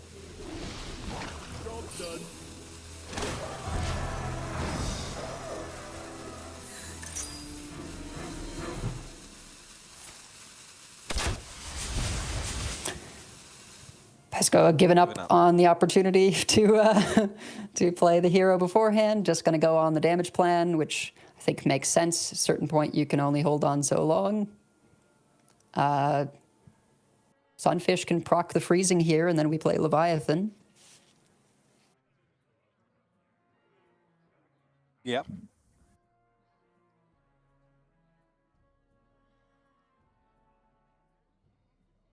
He's seen one ice trap thus far. So these secrets could be anything. He knows that there's 2 secrets in the hand that were pulled from the bunker. But he knows it's more likely to be freezing and explosive because of the ones that he has not seen. But I guess the freezing trap is less. So he's just going to go with the Leviathan. It's the strongest plan to start. Ooh. Oh, and there she is. Right on time. Turn to 8. Cariel Hero going to come down. That makes it significantly harder for Pascoa to deliver on this burn plan. Mm-hmm. Yeah, we maybe could have seen a... Yeah. It's doable. It's definitely doable. But when it comes down on 8 and the Holy Maki roll in hand there, assuming it doesn't get used for card draw with Myrmidon, you're doubling all that healing. I mean, it's just, there's no way around it. And I don't know if there's enough damage in the deck, even with the amount of card draw available to Pascoa. We might see him eventually just go for the 2 mana hero power. It still refreshes, but it costs 2 mana, and so maybe you go for the boards that way. Yeah, so use your expensive spells now, so that way you can hold on to the cheaper spells for when you have Tavish. Well, he doesn't know that yet, because he doesn't expect, or he might expect Cariel, but so many cards left in the deck, could be in hand, could have been dredged, but now He will know for certain. And it's amazing to me that you can't just fit in one Viper with 40 cards. It does seem crazy, doesn't it, when it presents so much of a problem, but it really is a tech card for a single matchup. I think it, for sure, in a 40-card deck, it's a choice you could make specifically for a tournament lineup, but you would have to be assuming people are going to bring Paladin, which I think many did not think that would be the case. Well, I don't know. It's got some splash, right? You could get rid of a harpoon gun on curve. True. Cookie is played in shamans all the time. You can get rid of Cookie's weapon. Against rogues, they have their dagger up, they have Krakatoa weapon, and a lot of times they can randomly discover a crash. Boom. You get rid of the turtle spike. And a lot of decks are playing Queen Ashara. If for some reason, on the off chance that they pick the weapon, boom, you're good. You got the Viper. Yeah, you could take out a Naifu like that, but I think those are all instances of sort of nice to haves, and usually if you're putting Viper in the deck, it's because of a need to have. And there's really just the one matchup where it's a need to have. So if you're not expecting to see much Paladin and there's no other need to have Viper matchup, I think you're more inclined to just sort of leave it out in favor of stuff that's going to be a bit more consistent. The tradable does mitigate the risk, but often, like, I don't know, it's just, I'm not sure the stats are there. You're making great points. You're saying very intelligent things, but nothing can overwhelm my desire to be results oriented in my thinking. So this is not hyperbole at all. I'm going to go ahead and say this is a strict deck building misplay from Pascoa. All right. Based on this one game sample size, should have put in a Rush Rot Viper into the deck. Boom.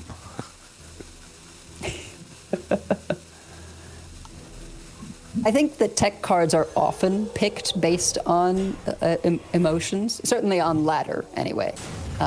It's sort of okay, I desperately don't want to lose this thing, so I'll pick a given tech card.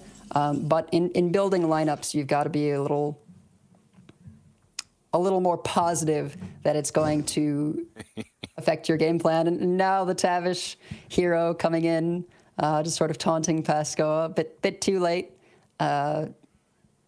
It's pretty tough just to clear these stats on board. Already at 22. You got to keep this damage hero power for a little longer just to clear the board. Yeah, could end up just clearing off the Wild Pyro and then playing the Tavish and then trying to find the improved Freezing Trap to answer the Light Ray. It's a possibility.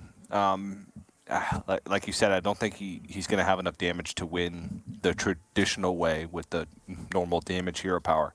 So Tavish is going to have to be in there at some point. It's just, is this the time for it? I think it is. And then he's making the decision whether or not to play the explosive trap. I think it's wise to hold on to it. It's a 1-mana hero power reset, and the 2 or 1 damage to face is not super relevant for the time being, when that could just be an extra animal companion. Yeah, and you do see the improved maneuvers come out, which is such a powerful secret. I mean, we haven't seen much of playing the regular maneuvers in decks, but when you get 2 of the minion back, even if it's on something like a Misha, a Huffer, a Liak, any of those companions, you're pretty happy with that result. And earlier in the event, we saw it being used on Raj Najan to great effect for lethal. I think if you're Pascoa, you're sort of hoping that the Paladin is running dry on card draw, but some bad news with that Varian top deck.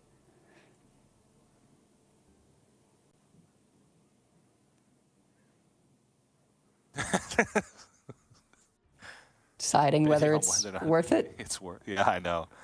I feel like it's always worth it. But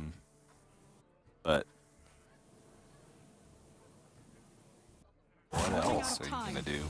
He could. I mean, in some sense, Light Ray isn't so bad to bounce, right? Because you get to replay it. You do lose the buff from the Garden's Grace, so that's the big consideration to just leave it in play.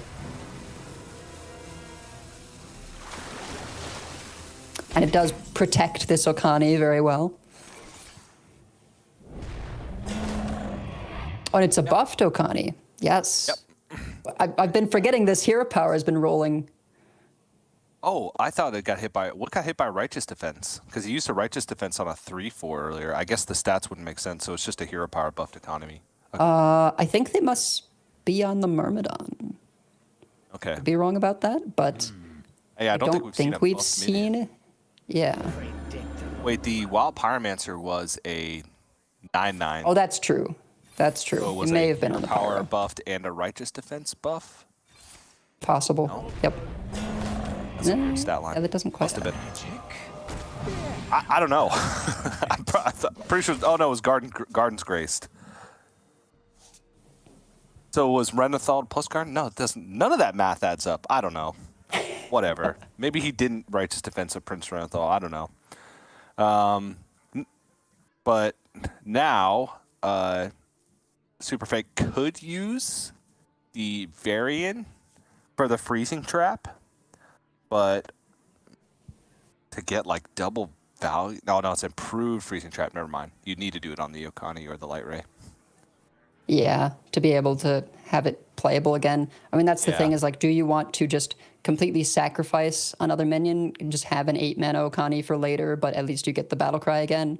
Or would you rather sacrifice the Garden's Grace buff and potentially be able to play the Light Ray for free at some point later on?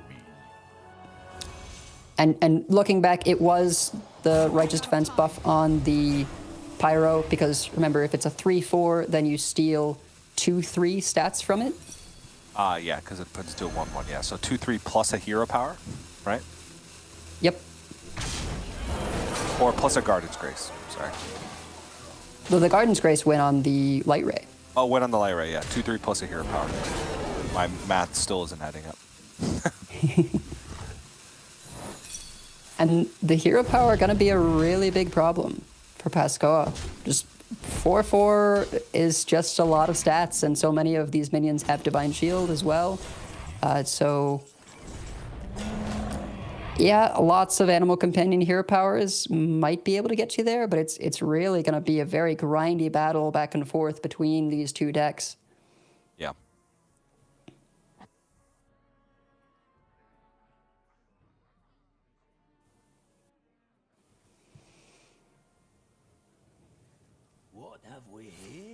You really have to think a little bit harder about how you're spending your mana if you do want to get the resets in, because it still costs 2. Wasn't able to get the Tavish down.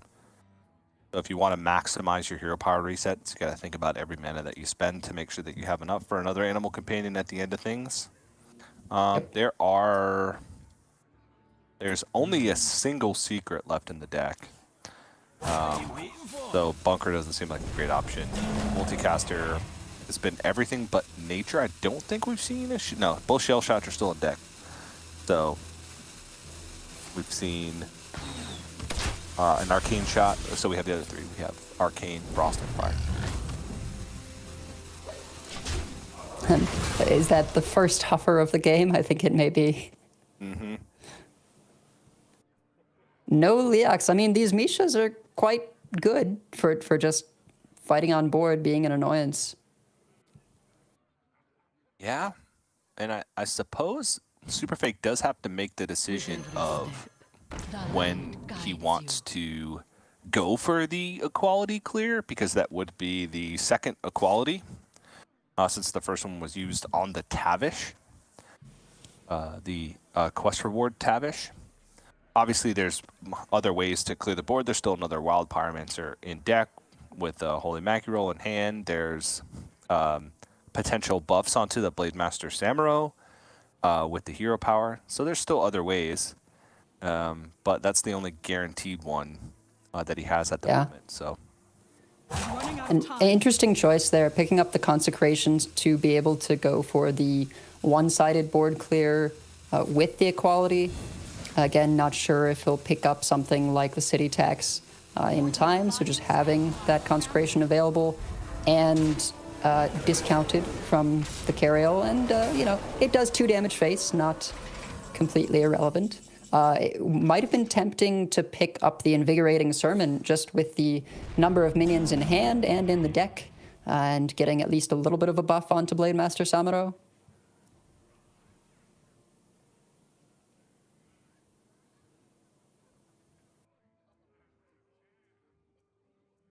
Another Misha. Yeah, just Misha's all the way down. I wonder if this matchup ever actually goes to fatigue with the number of cards being drawn here from Pescoa. I hope not. That's a lot. Oh, there's a Liak, finally. Okay, there we go. Quite good with the Wound Prey.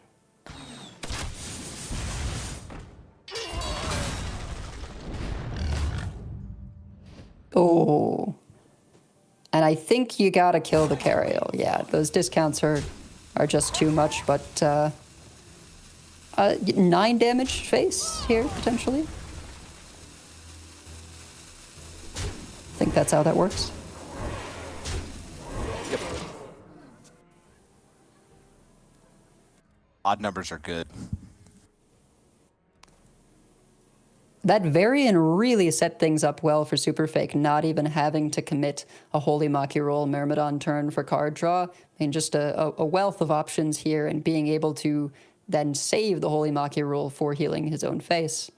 Definitely the position you want to be in, but this is a board you kind of have to answer, and no buffs have landed onto the Samuro, so we might see the Equality Consecrate come down.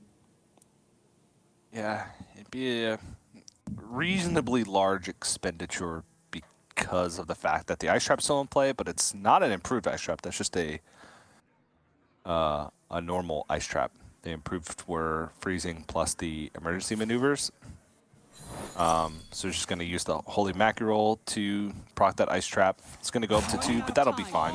Again, we'll just be missing out on 2 healing or 1 card draw, depending on how he uses it, but plenty of options. So, and we'll get to fit in a Hero Power probably after playing a minion.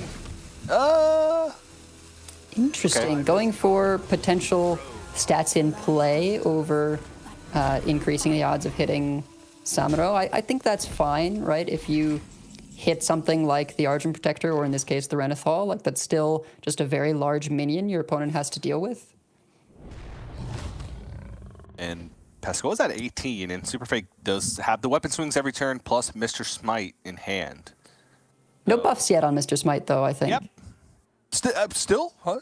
Respectable damage, but 7 mana Fireball, not exactly what you want, but it is something. it gives your other pirates charge. Well, and I think I think sort of not always recognized as the major annoyance of this Cariel weapon is just its ability to swing for 2 every turn.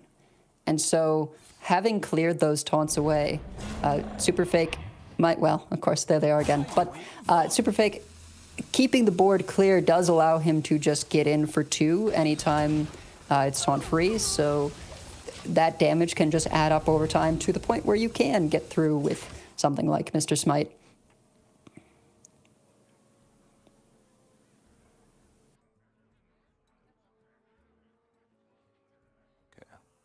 I believe the only minion buffed in the hand is the Myrmidon on the far left. So not too much raw stats left. You may go for it just because it sort of has to be dealt with, and it is quite large. Mm-hmm. Maybe start off with the hero power to see what it hits. I think there's always this play of sort of, well, do I start with the hero power and decide what to play based on that, or do I play something to make sure my hero power doesn't hit it and increase the odds that it hits something else?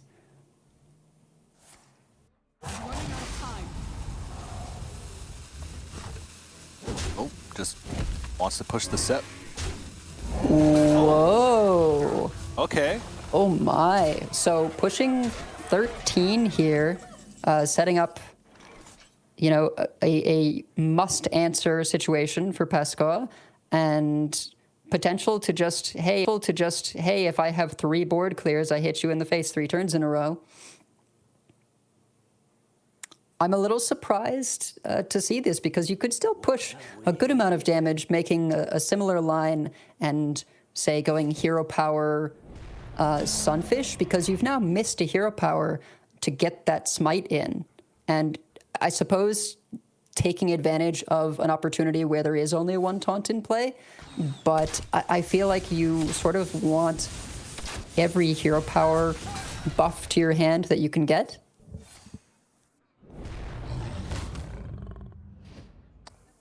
Oh.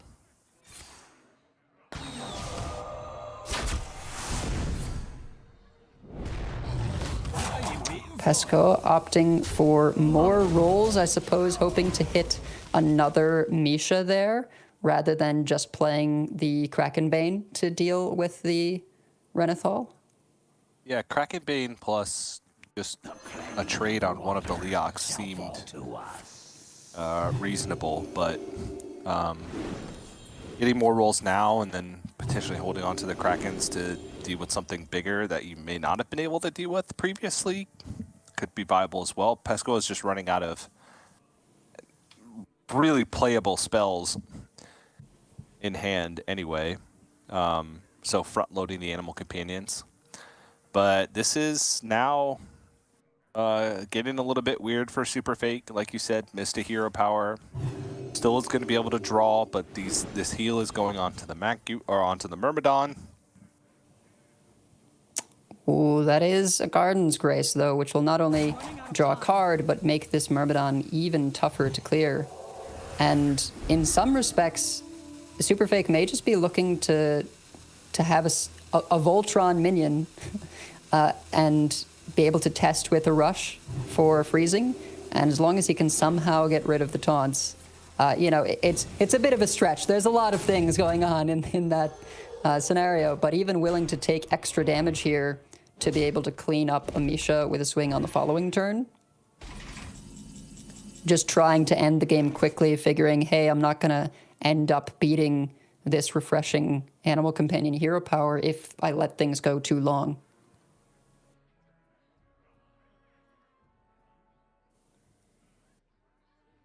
Is there any combination for lethal here? I think with the half damage, it's really tough. So it would certainly involve rolling more Leox and Huffers. Yeah. Right now, that's only 10 damage on board. Oh, Misha. Surprisingly good in this situation because Pesco just wants to minimize the damage that he takes each turn. Yeah, I mean, you maybe just Krakenbane and then kill it with the Huffer. And preserve your 2 taunts, go face with as much as possible, and try and protect your freezing, because either it stops, you know, the rush from a Samuro to clear the taunts, or it stops the Myrmidon itself. You're sort of happy with either of those in this position. Yeah. Samuro doesn't have any buffs currently, though. No. Does it have one? Wasn't played last turn. I thought the one Bannerman was played, but there's 2 in hand, so that doesn't make sense. Instead, opted to go for different play last turn instead of, so yeah, it doesn't have any buffs. Oh! Huge pickup with the equality. That's just mana. Not quite. Oh, he does have enough mana because of the city tax. So going to be able to. You've got to rush with the Samuro before to bounce, because if you do the city tax first, there's nothing to rush into. Wow. Very, very close game. Super Fake able to pick it up with the one card that really generates in the deck. There's not really a ton in Holy Paladin, but Battle Vicar is that way. You can get extra tools like equality, and you know, had he missed that window, may not have been able to pull out the win there. Yeah, it would have needed to be like now Carriel Rome wasn't even in the deck, had already been played, so there wasn't any other rush minions left to be able to activate that freezing trap. It would have been like a multiple turn setup. So yeah, I didn't expect it to be that close, but the animal companions providing, even though couldn't fit in as many as he would have been able to fit in, Pascoa, if he had gotten the free hero power, was still enough to put enough Mishas in the way. They ended up being quite good at the end of the day. So nicely done. Super Fake takes the win with the Paladin, and I feel like that's a big win overall in the series. Paladin may be the deck that I expected to struggle the most, but that might just be because of what we've seen from the Paladin. Like from Fled, it just felt like it struggled in Fled series yesterday a lot. No, I think that's true. That the Paladin is the one that you sort of maybe even queue first in hopes of sneaking out a win, because it does have some pretty rough matchups. I think against Quest Priest is sort of miserable because they have all these easy ways of just clearing the board, and then their win condition doesn't care if you half damage. You might have been able to sneak it through against Curse Lock as well, but the matchups are not amazing for the Paladin. So I gotta imagine Super Fake's feeling good about having that win through. And now moving on to the Ping Mage, the XL Ping Mage. Been playing around with this deck a little bit. It's it's very cool because with the 40 cards, you're able to fit in a lot of these tech cards. But there are situations where you just get these awkward hands in some matchups where you're stuck with all these cards that are just not very good on the board. It takes a long time for you to find your Dawn Grasp or to get your pings to a point where you're actually threatening your opponent.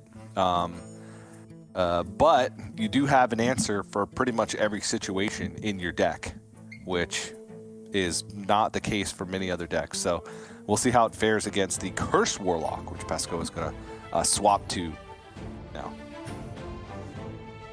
Yeah, I mean, I'm not sure we really mentioned this earlier, but in a lot of ways, this is like the test of, okay, which is better, 30 cards or 40 cards? Because there are 3 similar lists on the side of each of them. I guess both of them have the 40 card Quest Hunter, because that's just sort of the accepted version. But when it comes to the Mage and the Warlock, you've got Curses and Ping, and then one has 30 cards, one has 40 cards. So we'll sort of get to determine once and for all who's right. Should you be on 30 cards? Should you be on 40 cards between them? Oh wait, I just miscounted. Never mind. Pascoa does have 40 card Curse Lock. I don't know how I missed that. It's just someone had a 40 card Curse Warlock. Or a 30 card I didn't one. Even question you. No, Pascoa does have a 30 card one. Oh, okay. It just looked like we saw Renathal activate twice. I'm losing my mind. I was like, well, if not, then he dealt 12 damage really fast. But reasonable opening hand for Super Fake. Did find the Wildfire. No Dawn Grasp in hand, but Mordresh in opening hand is actually not... I feel like it's not that bad against Curse Warlock because, well, the 30 card. Yeah, a lot of damage. Yeah, yep. So, it is gonna... Pascoa has the ability for early boards here with double Null plus like School Teacher. So there's going to be some pressure that he can put on, but Super Fake's got First Flame, has an upgraded hero power and a Reckless Apprentice to be able to answer some of these things. So yeah, the Null lines up just perfectly here, and now with the Tamsin pickup, you're probably just looking to dump hands to get that played as quickly as possible, if only just so you can keep hero powering and it doesn't hurt.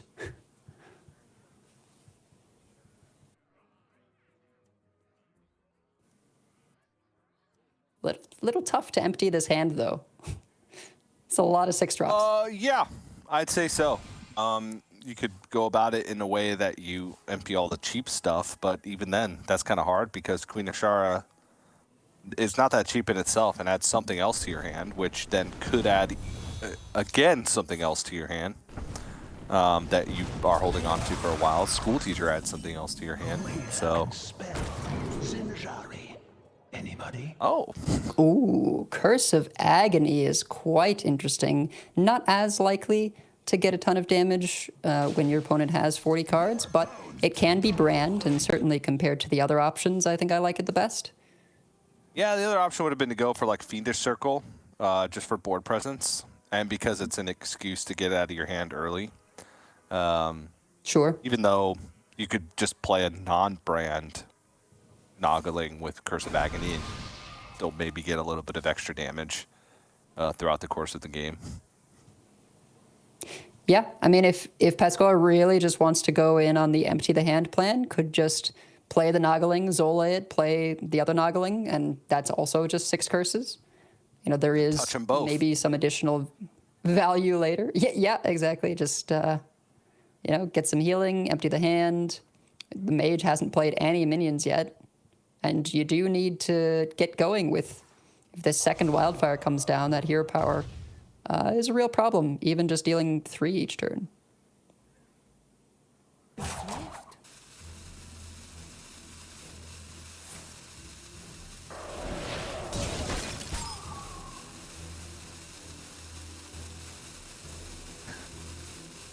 This is a sort of situation I was talking about with the Mage, where it's a lot of... I guess most of these cards, besides like Renathal and Starfish, are played in the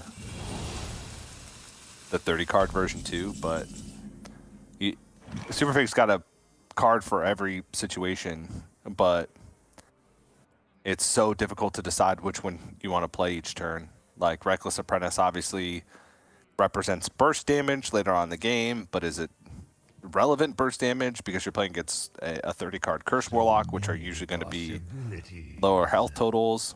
Varden, Curse Warlock doesn't build that big of boards, but can with Tamsin at times because of the 3/3s, so when do you want to use Tamsin? Then there's always the situation of when you're playing a deck that usually has a lot of cards in hand versus Curse Warlock, trying to balance between keeping your hand full and keeping your hand empty. Like, do you need to not be overdrawn, so you need to sort of empty your hand a little bit so you have room in case curses come in, or do you want to limit the amount of curses your opponent can put in your hand because you don't want to take the damage, and so you keep your hand full? It's a fine line.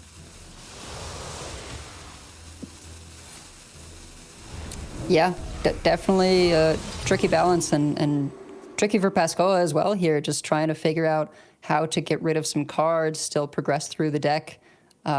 Really just not able to get the Dreadlich Tamsin down with the texture of the hand. I almost wonder if you ever just play one of the Abyssal Waves there to start getting the curses ticking and make some hand space. You are just blowing up your own board. I guess the only reason to do that would be if you know about the Reckless Apprentice, because the disadvantage of going wide with a bunch of minions is, one, Reckless Apprentice means Mordrish is immediately active, and that's not super thrilling.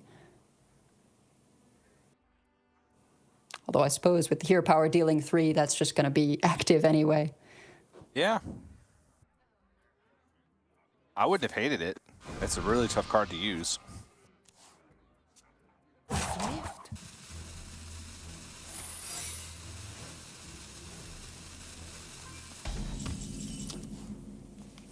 Superfake just fully utilizing... Superfake fully utilizing the 40 health here, saying, hey, it's just a couple of minions. I can clear them with Reckless whenever I want. We'll just get the barrier down, draw a few cards. Now you've got options with Bran, Apprentice, you can multicaster.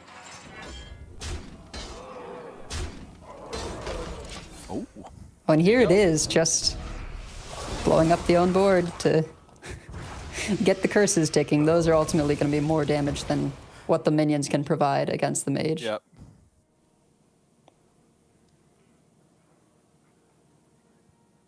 Can you imagine if the curses were shadow spells for the opponent? How weird that would get in terms of multicaster? You could have... I guess you would still be capped at 4 spell schools. For mage. For mage, You'd yeah. go up to 5 for hunter. Oh yeah, you would.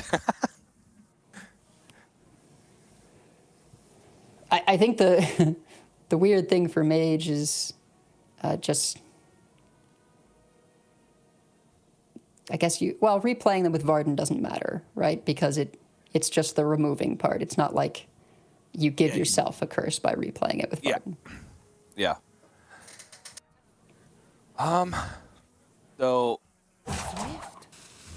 hand size is an issue for Super Fake as well, considering many of the cards that he'd want to play proactively in this instance are like replace themselves in the hand. Multicaster would draw a few at this point. There's been at least Fire and Arcane and Frost because the Ice Barrier played, so we're at a full multicaster here.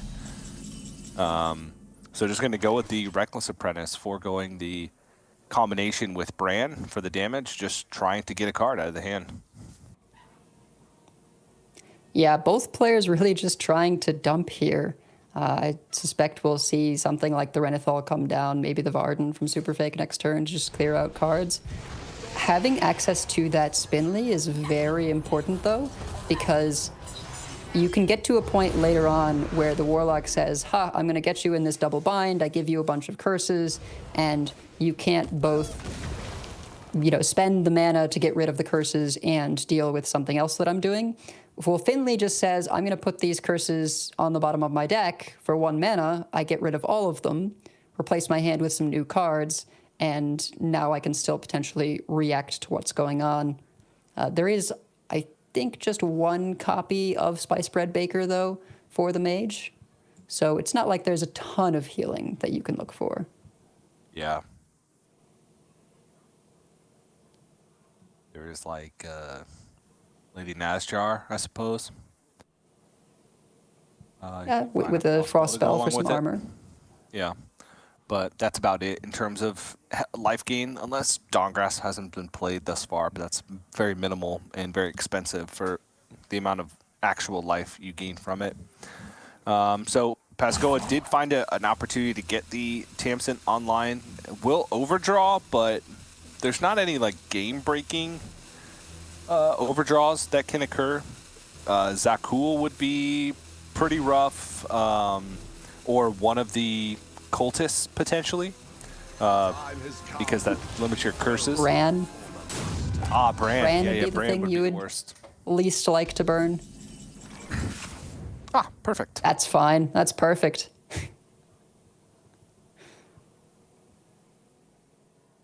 In the horrific scenario that is the Curse Warlock mirror, which hopefully we will not have to engage with, but it can be a bizarre situation where neither of you is able to present any real pressure, and so it becomes a roll of the dice in terms of who can shuffle in more Fel Rifts to their deck and then burn them off the top, so that you're effectively like better off in fatigue because you burned something that was a cast when drawn. The best way to do it is when you can Bran School Teacher and find a Noggling that gives you the spell that shuffles 3 rifts in.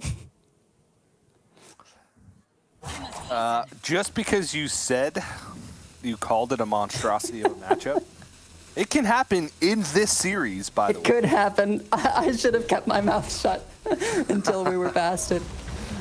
And then we really get to see if a 40-card Quest Warlock is better than a 30, or not Quest Warlock, Curse Warlock is better than a 40-card. Because Super Fake has the XL Warlock, and it is not banned. It is left up, so it's a possibility.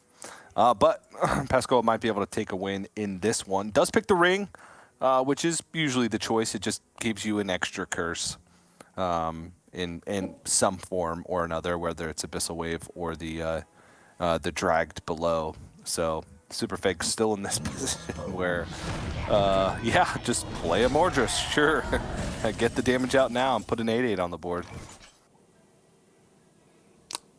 Yeah, and I would imagine we're just going to see sort of the Tamsin double curse here. You could even, if you want, get an extra copy. Oh, okay. Entitled customer, trying to keep things flexible without I'm not getting any changing younger. the ring. I kind of like the Tamsin play. Maybe not. Or even just like drag. The hand is fairly full. You know, Pascoa might just figure, hey, I've got 2 entitled customers, I've got a Gigafin, I have multiple minion methods of dealing with boards. I'd like to gain some life off this Spice Bread Baker while my hand is absolutely full. And so he can afford to sort of wait a little bit, and in the hopes of the hand for the mage being less full and being able to really pile on the curses.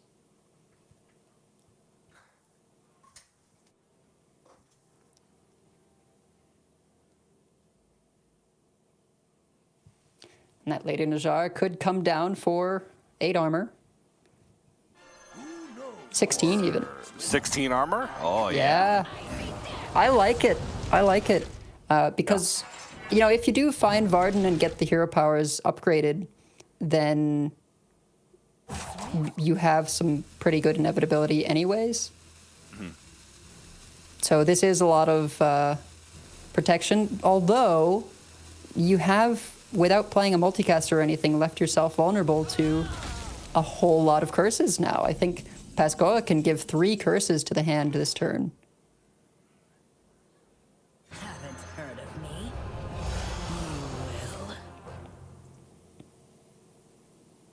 You will. And then still have a 0-mana wave. Yep.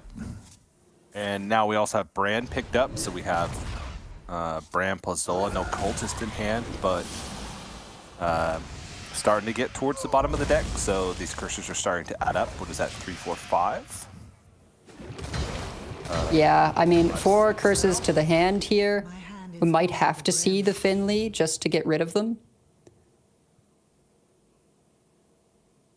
But then you've got access to the Bran Noggling, Zola the Noggling, and then now you can't even draw off the top of your deck for risk of taking 1 million fatigue damage. Yeah.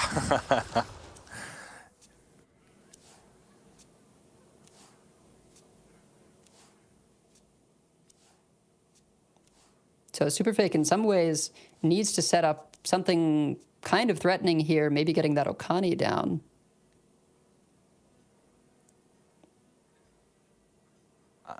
Because the hand is low for Pascoa. Yeah, I don't mind it. I don't know what Tyrion pulls at this point with Mordrish being used already.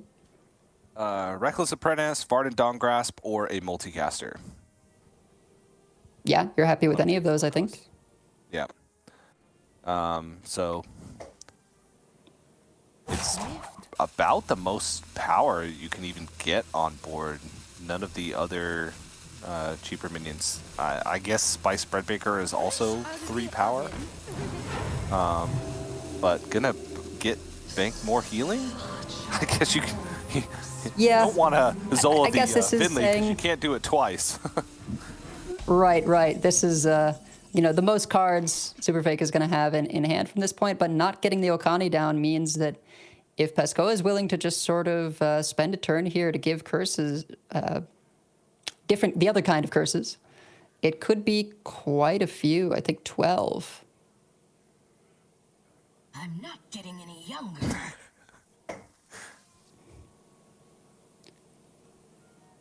It's not even that much mana, so you could hero power first if you want. Yeah.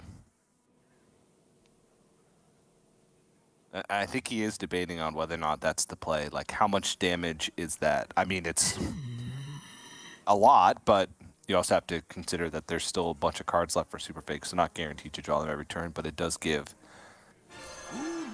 even more of a sense of that looming dread.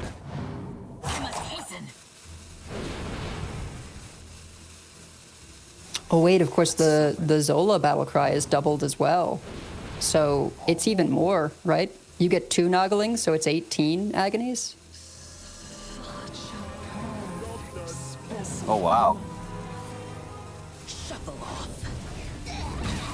Pick me! Pick me! Yeah, and that's why there's no tap first, because this is just represents... He was counting mana to make sure that he could like fit in a coil in between. And that's a lot of curses. Super Pig's like trying to count how many. Yeah, it's not even in the deck, right? You know, some people do this on purpose with mini tams and running Curse of Agonies itself, and you can get 12 that way.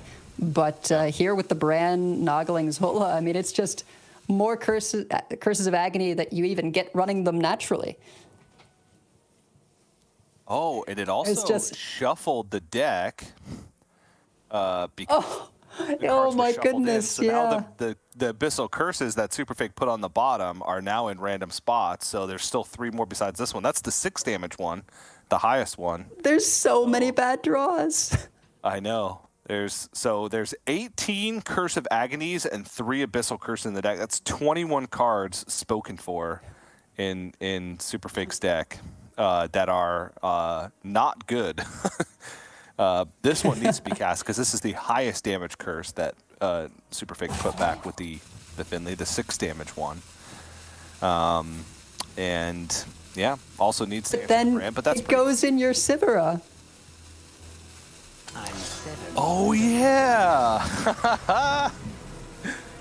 I mean, like, yeah, it's just if you play Sivara at this point, you'll just have to play it again or else take that damage. So you're sort of committing to... I mean, there's not a ton of reasons to play Sivara at this point anyway for an extra gifts or an extra fire sale. I mean, drawing cards is almost actively bad. Yeah. But I don't think you can win with what's in the hand either. Still no hero picked up. Yeah, it needs to be like Dawn Grasp and very little curses picked up within the next few turns. So... Oh, the Okani on Okani cannibalism. It's pretty brutal, but Pescoa just wants to get the curses rolling even more. Mm-hmm. It's a 7 damage, so it'll also heal for 7 at this point as well. Okay, 1 agony. 2 agony? Aww. Oh, just the 2. Yeah, there's a potential lethal every turn if enough Curse of Agonies are drawn, so... I mean, 18... Gosh, is it 18 factorial? Yeah. I need a computer to figure out how much damage that actually is. There's a formula, but it's... I don't even... It's... We'll just say it's enough.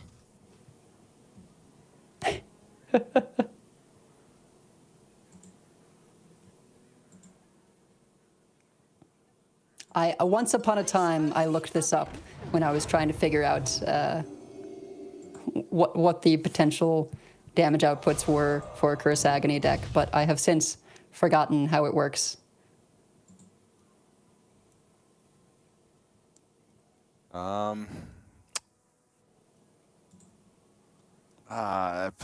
None of these seem particularly appealing.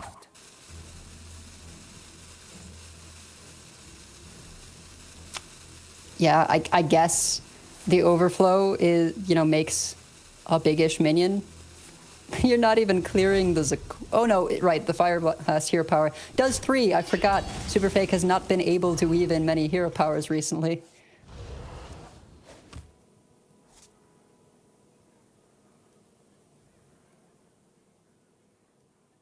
It's just this horrible situation where the more cards your opponent draws, the more likely they are to find more curses.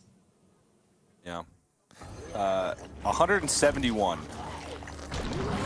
damage. I don't know if that's correct, but that's my... Syracuse Cultist, 2 of, and a Dragged Below and a School Teacher. It's just nothing good for Superfake in terms of Pescoa's draws. Yeah. And nowhere close. Without Dawngrass, no way to buff the hero power even more. Both Wildfires played. Reckless Apprentice actually could be anywhere. It was brought to the bottom of the deck by the Finley swap, but then was shuffled by the Agonies. So could be anywhere. And no real way to put on pressure with the current hand. Yeah, Yeah, it's looking pretty bad. Maybe the agonies are all at the bottom, but there's still 16 of them left, so...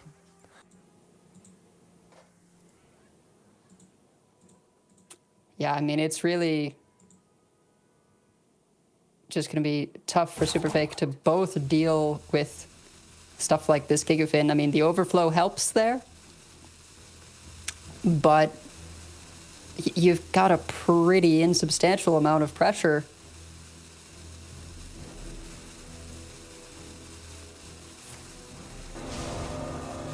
I think just despair is setting in here for Superfake. Yeah.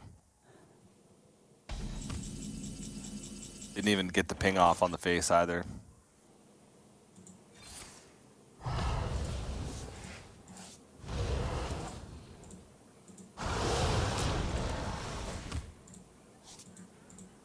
About some more agonies.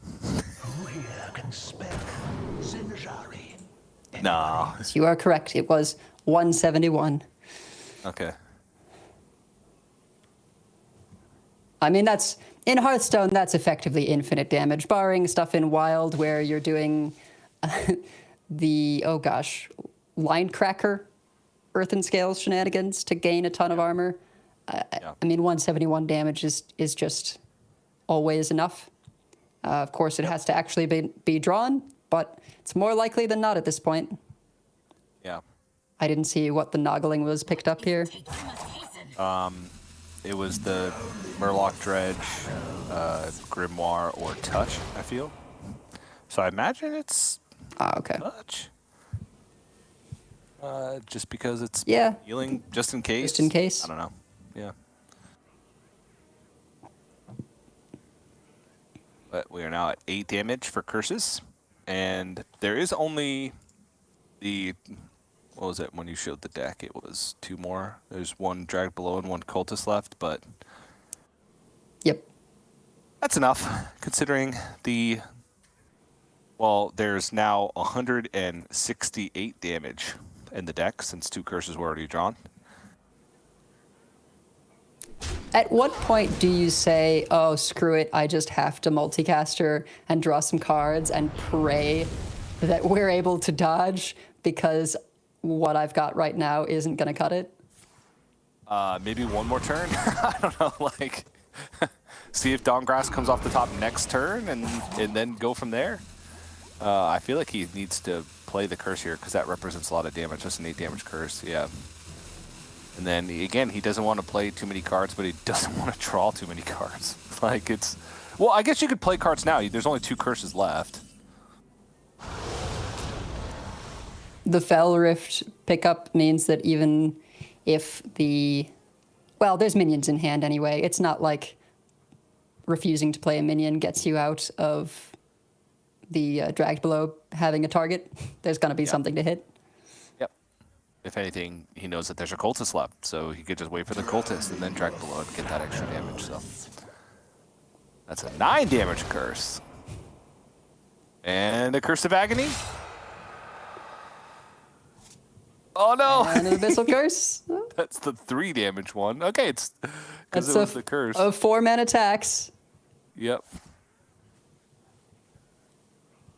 I suppose you could leave the 3 damage one. I mean, I think you're just... Oh no! This has... Does he not realize? 5 damage curse in it, I believe.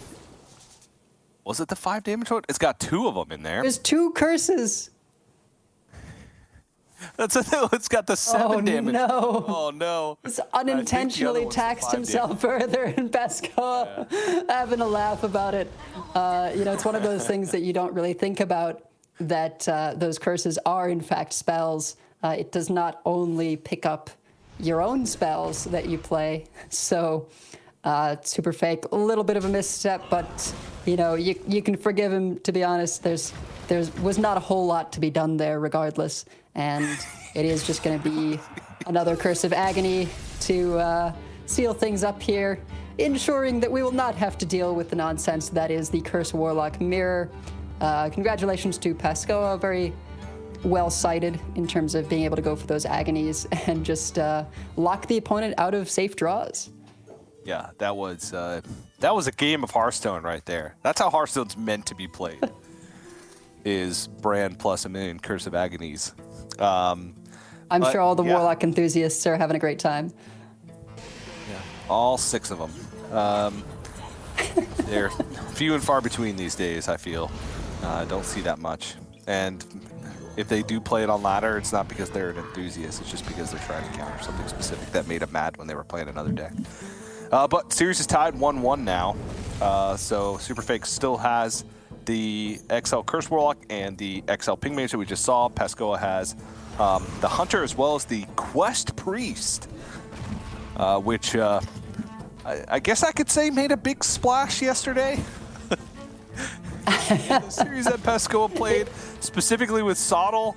I heard that he's a massive fan of the deck. I know how excited he was when Renathal was released, and I know how much he misses when Grandmasters used to be just priest mirrors for days. And he got the best of all those worlds. Renathal, Priest, and Bunny Hopper all in the same match. So he'll be jealous that we get to cast this and he doesn't. I know. It really takes you back to the Warrior Specialist days where those tournaments were just running 17 hours long. Don't remind me. we were in a studio back then. This was pre-COVID, the Specialist GM days. The very first season, that was it.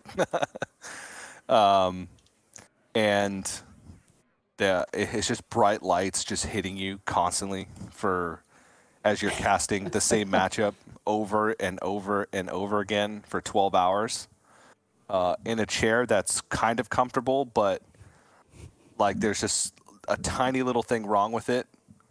So your butt gets sore after like hour 6, and then you want to stand up, but then you get tired because you're standing up and you're casting Control Warrior Mirrors. Oh, man. And then there's math, too, because of all the bombs. Oh. Oh, well, and I was thinking of the Brewmaster to bounce Archivist Elysiana. Oh, yeah. Archivist Elysiana specifically nerfed just for that. Like, it never happened on ladder, or rarely. But it's like one of the only times that... there's been a few times where competitive play primarily has dictated a nerf to a card with Elysiana going up to 9 mana. Yeah, when bombs were put in the deck, that was a happy day, actually. At least there's some semblance of inevitability, even if it is card draw RNG. Yeah. Curious about this barrier pickup. I mean, it is extra life, but it's not like the Hunter does a lot of attacking unless they do go for the hero line. Mm-hmm.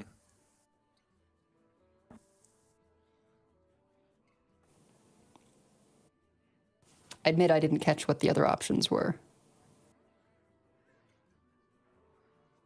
Me neither. But now there's a barrier in the Sivara, so if it is relevant, there's going to be many of them.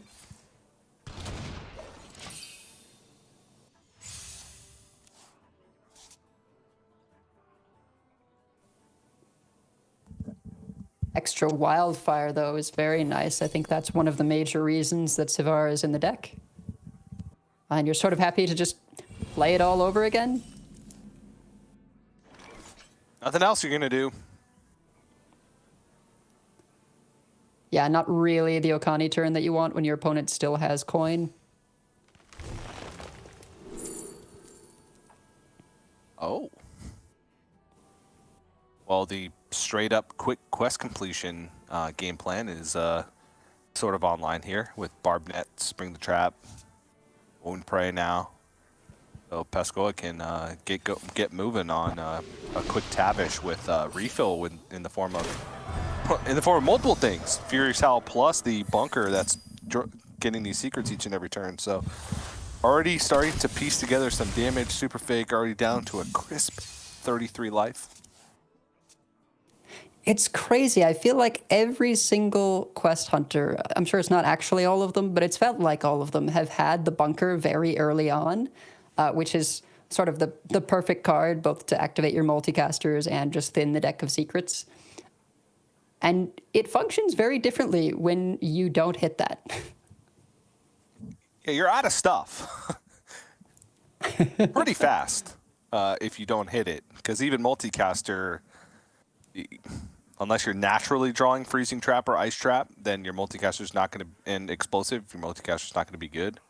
And if you're manually drawing secrets, it's the worst feeling in the world, and especially in a matchup like this one where the secrets aren't as good early on. I guess Ice Trap has some benefit, but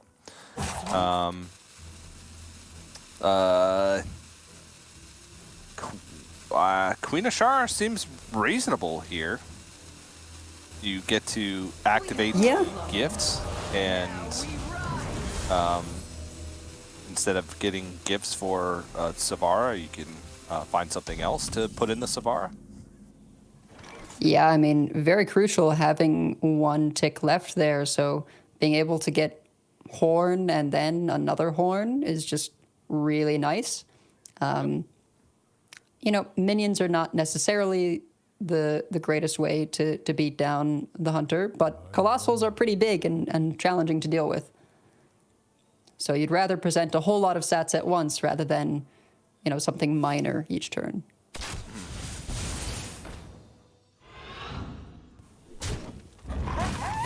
Spring the Trap. Pull whatever other secrets are left in the deck out.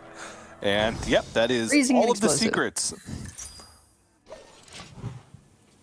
That's what you want, right? Just get them taken care of early. I think, just that one Ice Trap was drawn naturally, that's a pretty good outcome as the Hunter. Mm-hmm.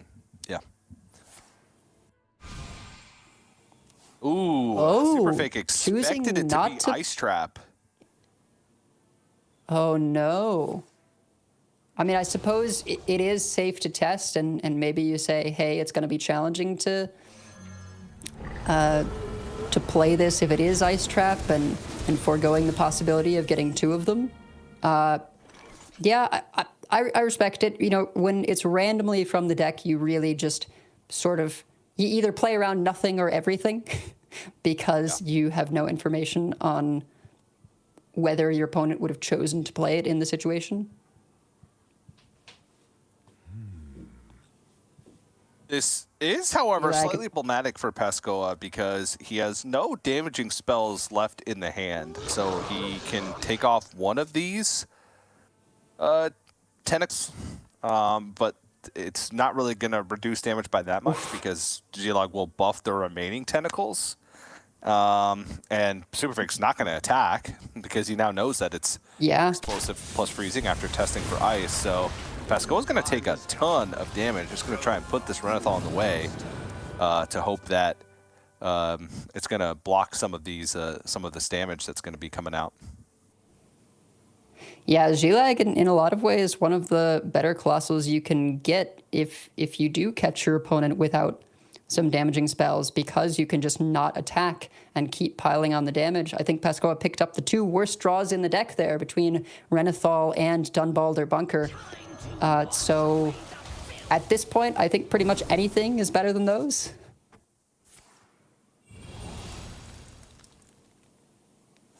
Yep, and this will be a nice, clean first flame, second flame, and a bunch more.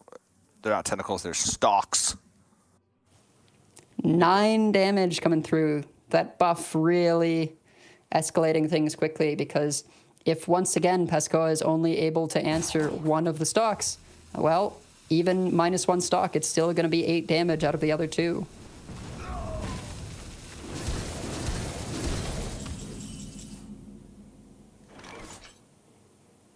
There's an answer, and maybe 2. Yeah.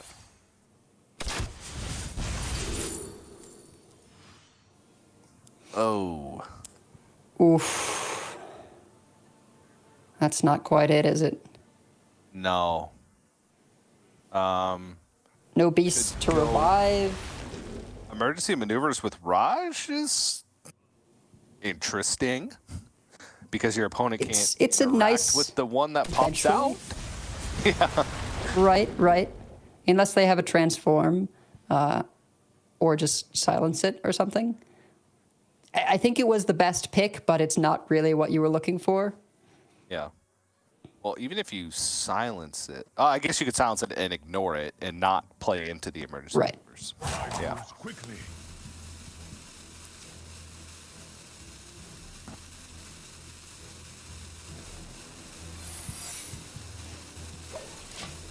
Could just play the maneuvers here, making your opponent think it's ice, although Superfake can tell that it is randomly generated. Or discovered, rather. Super fake. Oh no! The Zola on the G-Lag. That seems pretty good.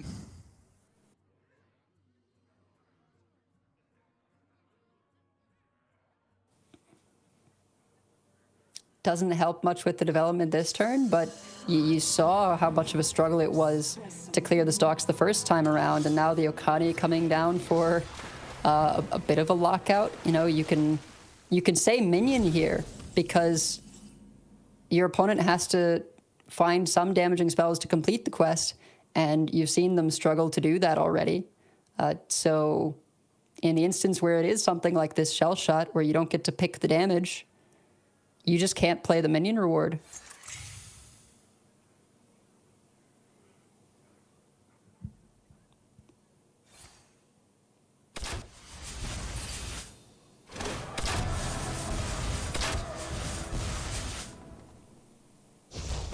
Just the one damage coming down onto the Okani.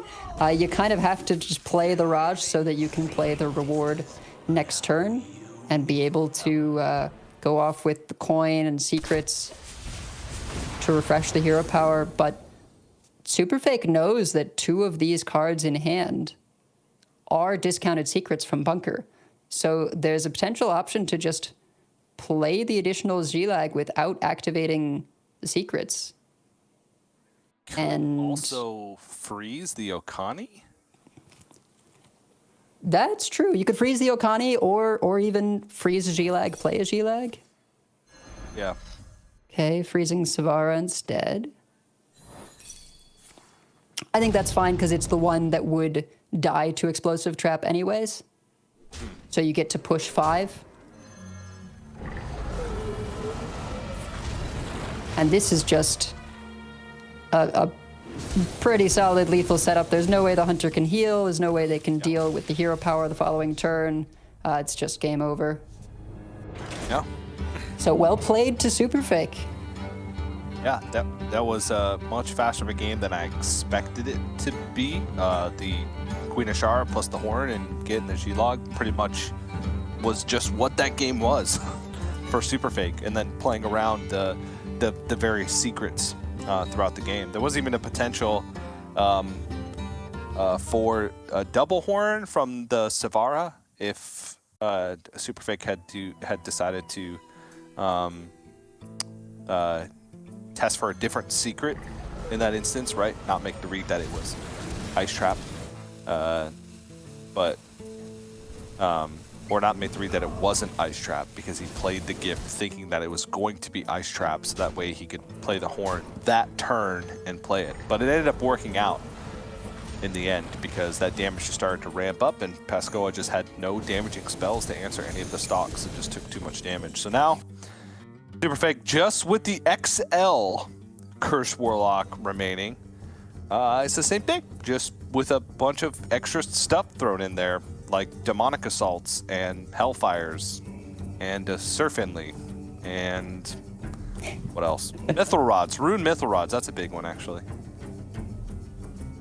Yeah, the Demonic Assaults and Hellfires there to activate multicasters, so you can get those 3 spell schools and draw 3 cards. Really, 3 is the number you want to be hitting with a multicaster. I don't think we've really ever seen it played in a deck that only has 2 spell schools.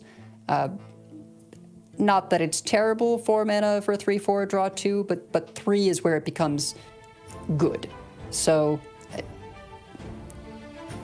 this one could be tough still because the Hunter does have direct damage and Warlock does really not like to see direct damage. There is a lot of healing, but your hero power also hits you in the face for 2.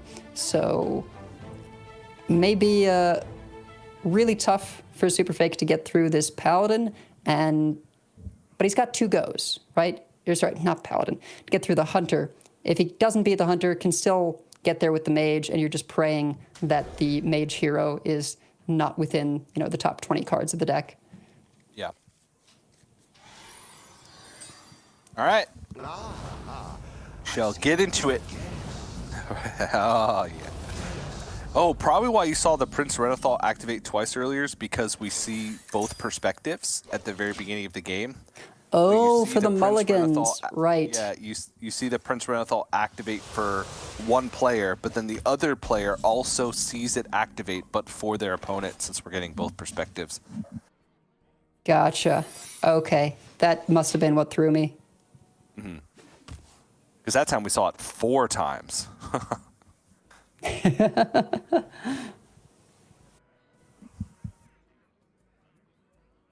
Ooh, Dreadlich Tamsin in hand, plus Rod. Yeah. You almost wonder if you even tap. Yeah. Because you can play the Null next turn. Null. Yeah. Okay. Yep. Preserving the life. Having the Dreadlich Tamsin so early is really great, because then you can continue to tap. Not only does it draw you the 3 cards initially, but it lets you keep tapping without hurting yourself. We really just, playing it into the Ice Trap. I think that's fair. This is still fine, because you can play Rod next turn, and then Dreadlich Tamsin the turn after that. You'd be at a full hand, but the Nulls would be discounted to 0, so you could dump both Nulls. Ah, yes, that's always something I forget, how they interact with discounts in that way. Well, one of them you'll get to play for 0, right? And then the other one will go back up to 1? Yeah, but just emptying 1. It would still be 1 overdraw, though, because Super Fake's currently at, would it be? Will be 9 cards on the draw. So yeah, there would be 1 overdraw on the Dreadlich Tamsin play. But then you dump a Null so you don't overdraw on the following turn. But and I like this, Pescoa. Oh yeah. Just going all out.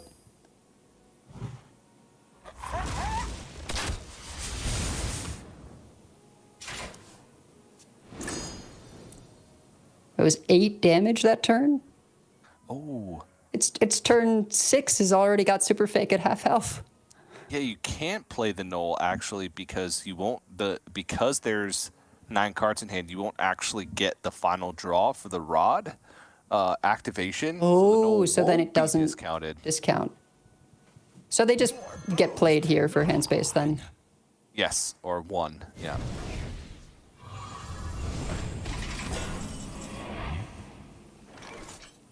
Ooh. Bunker finally picked up. A little bit late to the party.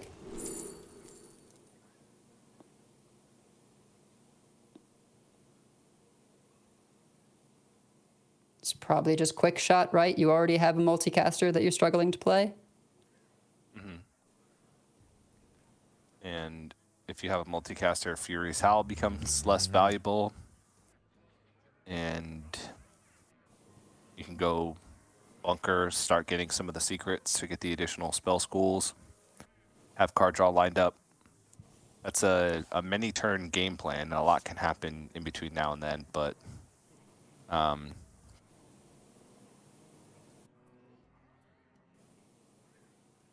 that's the right choice.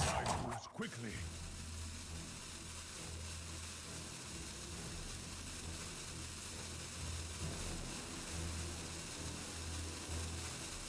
I wonder if you do expect Tamsin. You saw no tap. Yeah, there we go. That's oh my place. Goodness. Yep. Yeah. There you go. It's a tough decision. Your opponent's at half health. They have been dumping pretty aggressively, like you said, withholding the taps, so you can have a pretty good read. Yeah. And it's no decision even for Super Fake. You still do it. Yeah. Too powerful. life gain, card draw, everything gets reduced. Your tap doesn't cost health anymore. Everything you could ever want.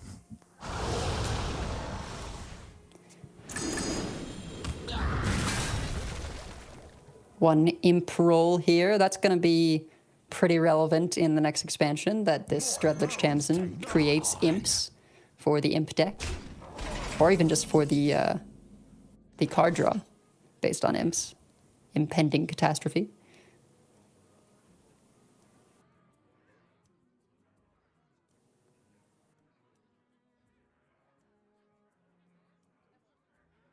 This is quest. Pasco relenting, accepting that he does have to kill some minions.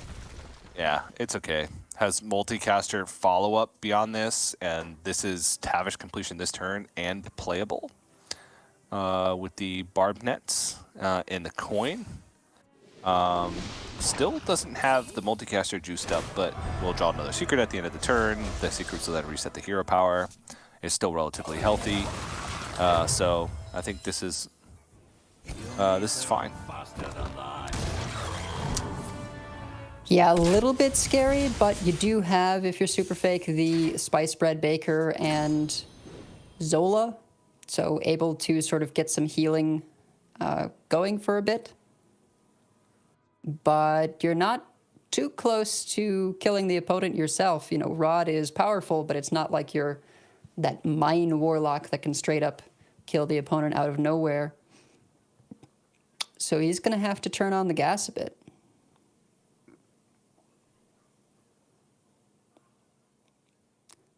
I think the biggest drawback here is that when you are behind like this on life total and you're having to heal but also advance your game plan with the curses, those curses are spells, and that means that Pascoa can play the curses to get them out of hand while refreshing the hero power to deal you another 2 damage. So until they've really gotten upgraded to the point where they're dealing more damage to the hunter than the hunter is dealing to you, it's really painful to just sort of get those rolling.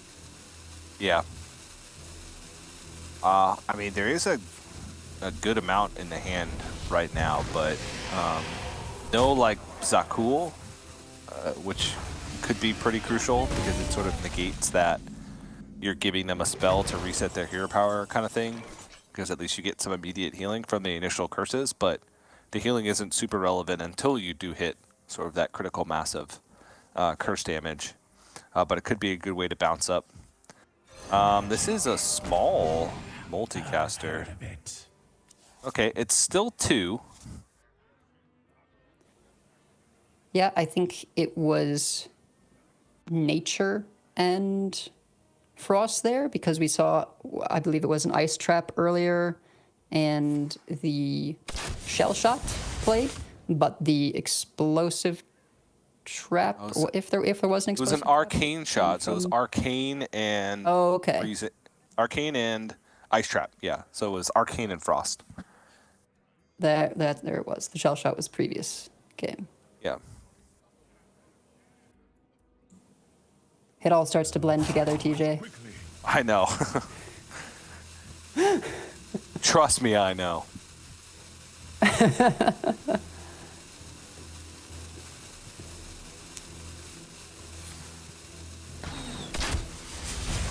Really? Just not even utilizing the curse for extra damage here. I'm a bit surprised by that.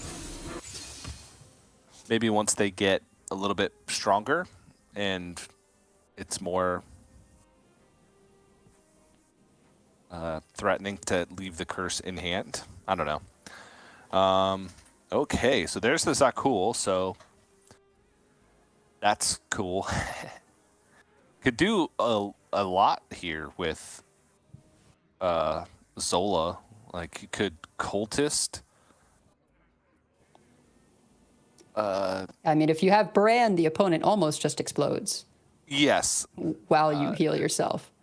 Yeah, but you could go Zakul, Zola, the Zakul, Cultist.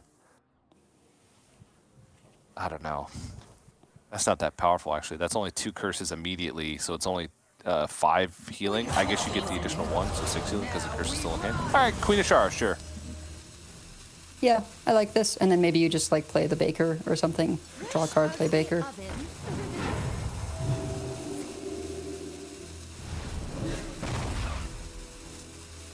Foregoing the hero power, interesting.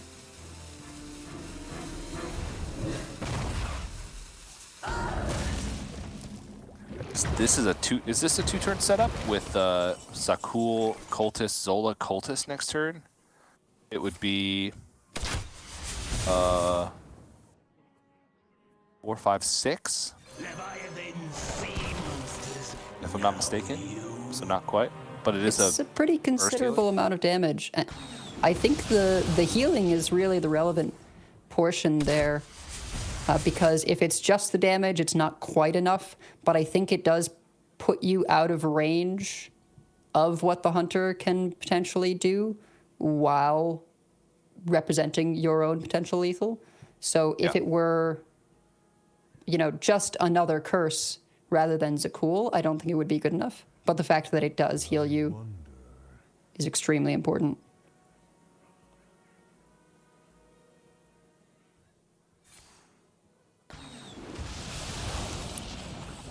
Super Fake, always very expressive. Just waiting for this turn to end. Yeah. We're gonna see last hero power go on the Baker. Yeah, I imagine. Yeah. It's down to 9, and Ice Trap is played, but Super Fake, with no secrets up last turn, used the spell portion of the curses in the hand, so isn't super worried about the Ice Trap for the moment. Isn't worried about really any secret at this point. So it would be 4, 5, 6. So that represents 15.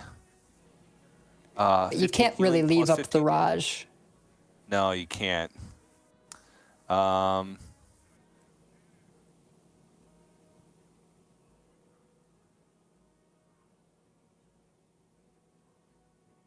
That's. And so your only answers are Wave or Hellfire, which does hit yourself for 3.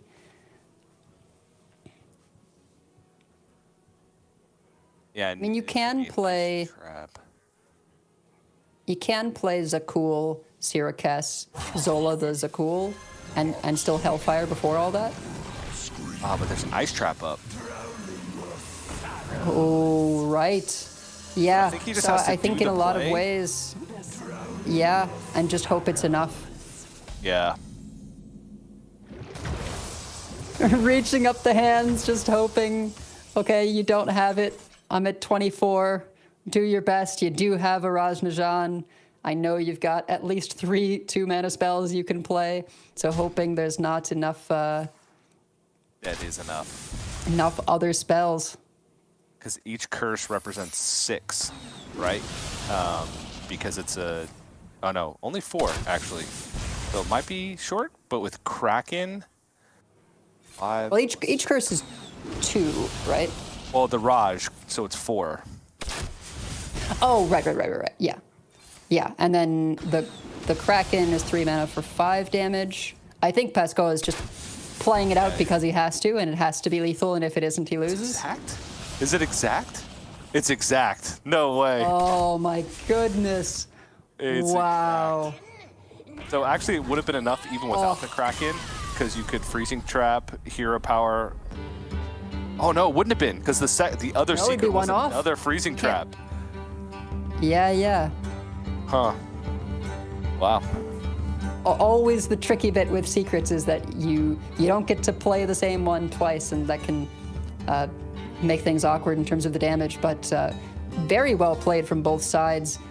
Really just razor's edge in terms of who was going to come out on top there, and we are going to get to a game 5. Finally seeing that Quest Priest. Oh, jeez. Quest Priest versus Cursed Warlock. Woo! XL Even Cursed more Warlock. iconic duo. I know. It's good versus evil, I guess. And it was obviously the evil. Let's be clear here. I was going to say, by the color who's schemes the of good in classes. this equation? All right. So this matchup seems like it's just going to be a straight up race because it doesn't seem like Pesco is going to be able to find any sort of tempo win with minions because of the amount of health and the amount of removal, etc., etc., etc. So it's going to be about Pescoa finding the shard, completing the quest and finding the shard before Super Fake hits that critical mass of curse damage. So there it is. There's the list. It's a beast. It is a beast.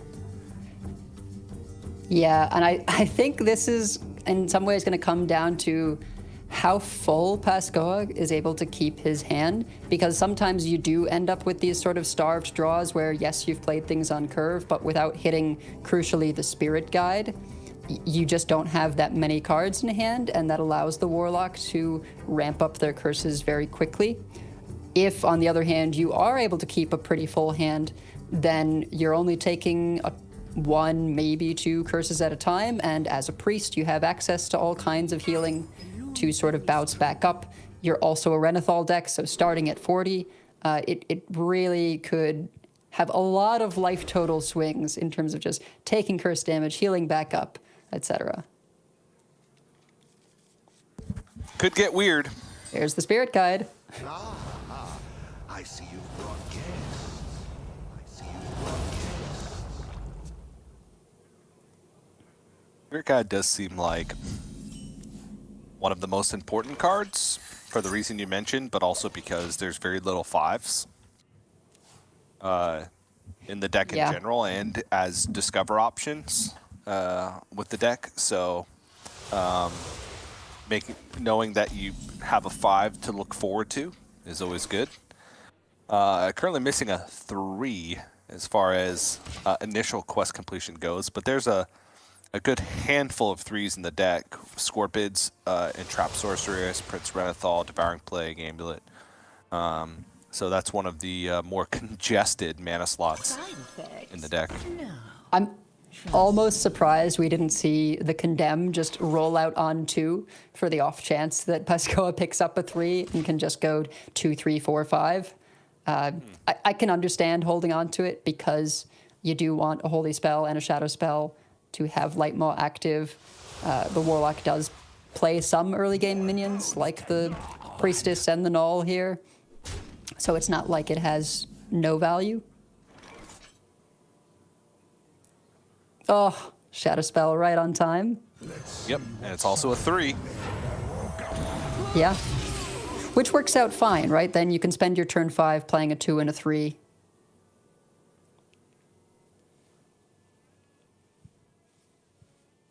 And then roll into 5, and then maybe be able to pick up a Light Shower Elemental or an Undying Disciple along the way. Then you're just missing a 7, and then you're good.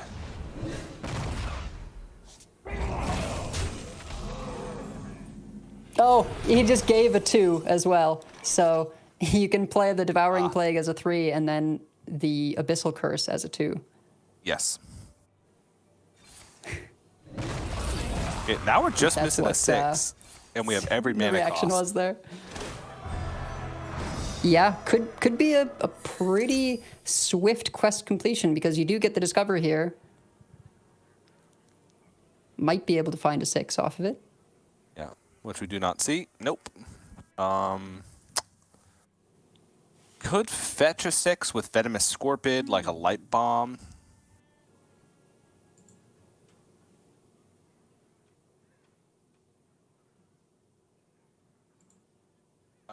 Mutinous could also just be better as a 7, and just good to have in the hand. Thrive is always good, just because if you think that you're going to have pretty easy quest completion, then Thrive could be able to fetch the shard to make the game end a little bit faster. I'm not even sure what I would lean towards here. I think between the Venomous Scorpion and the Thrive, but opts to go for the Thrive. It just has a little bit of extra flexibility as this game is going to progress. But I think Pesco is in a pretty decent spot right now. Super Fake not really able to get much going. No Rod, no Dreadlich Tamsin, so not ways to accelerate that card draw. The damage that you take from tap isn't super relevant just because the priest isn't going to kill you unless they're killing you with the shard. But right now I think it's just a Super Fake trying to empty some cards out of the hand, get something, make room for something that can get the ball rolling on these curses. Yeah, and now Pesco having some hand issues of his own, trying to get this Spirit Guide played for quest advancement, getting rid of the Desperate Prayer to do so, just to not overdraw. There's still always the opportunity for the Warlock to overdraw you by giving you a curse when you are sort of near full hand size. So if a curse and the kill on Spirit Guide comes down, Pescoa will overdraw 1, I believe. But until the shard is shuffled in, you're not too unhappy about that. And like you said, that Thrive, so flexible, lets you find the shard right away sometimes so that you never have the opportunity to burn it. That's a 6. It is indeed. Got a 6, 7, we're 8. Playing slightly off curve, but it works.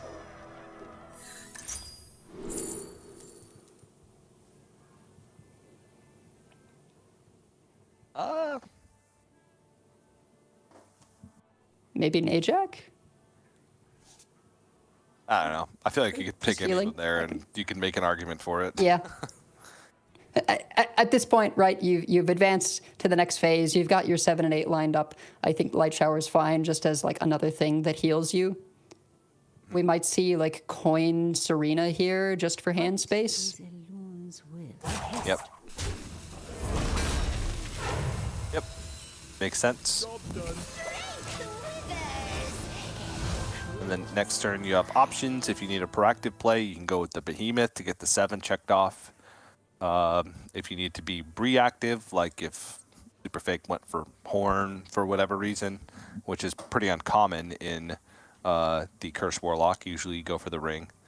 Then you have an answer to a big board. Or I guess a Gigafin could come down on 8, just naturally played in the deck. So looking pretty good for Pescoa. It's got answers for a lot of situations, got quest completion nice and smooth.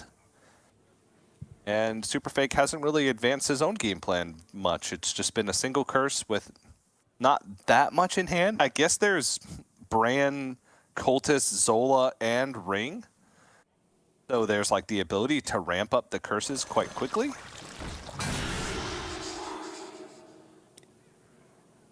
Yeah.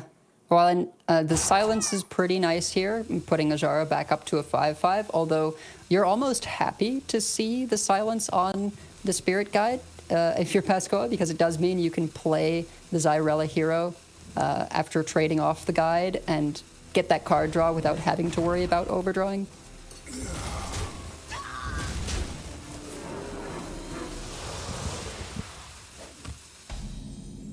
Could just be the Behemoth, though, as, you know, big old pile of stats and lifesteal. Mm-hmm. And you could play Behemoth and then take out the Voidwalker with the Undying Disciple. So that means you have better average target for the Behemoth to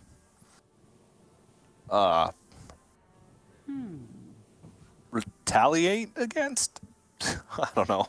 I was going to say attack, but he's not really attacking. He's being attacked. To lure? Yeah, I don't know. Yeah, sure, yeah. An odd situation where you're forcing it to attack you.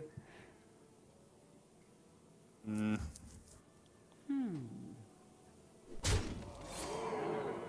Oh, okay. Gonna get the 8 Yep, out of the way. fine. All right. Gets rid of the other starfish. Just cleans up the board. You don't have to worry about the overdraw potential with Xyrella. And playing Xyrella after you've gotten the shard shuffled in can be nice at using it as a way to draw the shard itself. He's got the thing. Curse of Agony. Bran Zola, Curse of Agony. You could do it right back. Not this turn, but I think he wants revenge. He's thinking about it. Yeah, I think he should. I think he should want revenge. Dragged Below, to be clear, is also quite strong with Branzola. Yes. But yeah. I think he took it. It's just too perfect, isn't it? Are they considered shadow spells in your deck? I don't think so. I don't know. I mean, I know the Abyssal Curses are not shadow, but I feel like there's maybe just in general the curses don't have tags since they're Yeah, I'd imagine. sort of weird other cards. But I they I do. can see They a are world they are where they're tagged as shadow.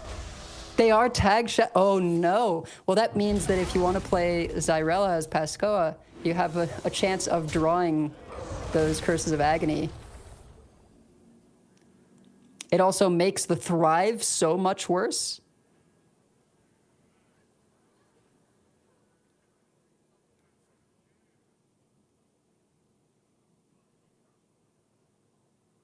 That's interesting that it has a tag. Yeah, because the actual card that shuffled, Agony, is what it's called. Cast one, draw, take 150 damage. Says it's labeled as shadow. Yep. And I think you'll get to see it because it actually shows the curses shuffling in. Yep, they're tagged as shadow. Pascal. What are I the can't believe odds that this you're has gonna happened have twice. this happen twice in one day? You know, each to the other. You can even And put another curse. Yep, you can I mean- even kill off the 8/6. We prevent getting up because this could end right now. It could. It's a possible 40 lethal card deck, every so it's single not time it super high flops odds. over. Yep.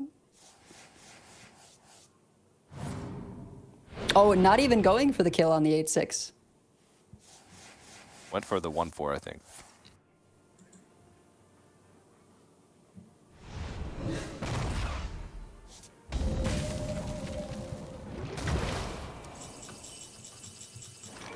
It won? Oh, Super Pig's counting it for us. 5? No way. No. 6? Oh no. He's seen them before we are. 4? Oh my goodness. 5? It's just like the old Bomb Warrior days. 6? Pascoa can't believe it. There's so many other hits. That is quite a lot of damage right out the gate. Ooh. There is 8 lifesteal, so not being dead immediately, you do get to gain some of it back. But there is an Abyssal Curse in hand to be gotten rid of. Those having the Shadow Tag, like we said, could cause problems for the Zyrella draw.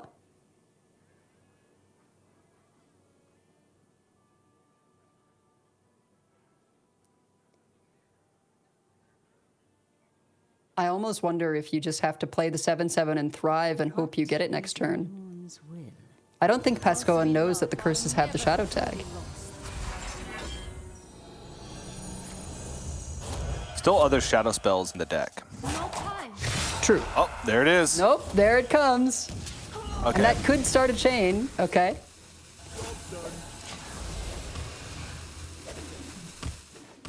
I don't even know what the Abyssal Curses are at, to be quite honest with you. 4, maybe 5. I'm not sure either. It's not really the primary damage source at this point. Yeah. When you still put another one in hand. Yeah, because the one that's in hand right now will dissipate, so there's still room for a Curse of Agony draws. Which is important. And crucially, Pascal did not play the Zyrella Quest reward last turn. So there's no not even the opportunity option to just rip win the on the shard. spot. Yeah. Yeah. And there are still 11 Curse of Agonies left in the deck. The next one drawn off the top will deal 8. It's just so many. I don't think you can realistically heal out of that. No, and I think Super Fake's goal here is going to be to set it up so he would need 2 Curse of Agony draws and not 3. Which will be this case because the deck's be 8/9. Oh, nope, not it.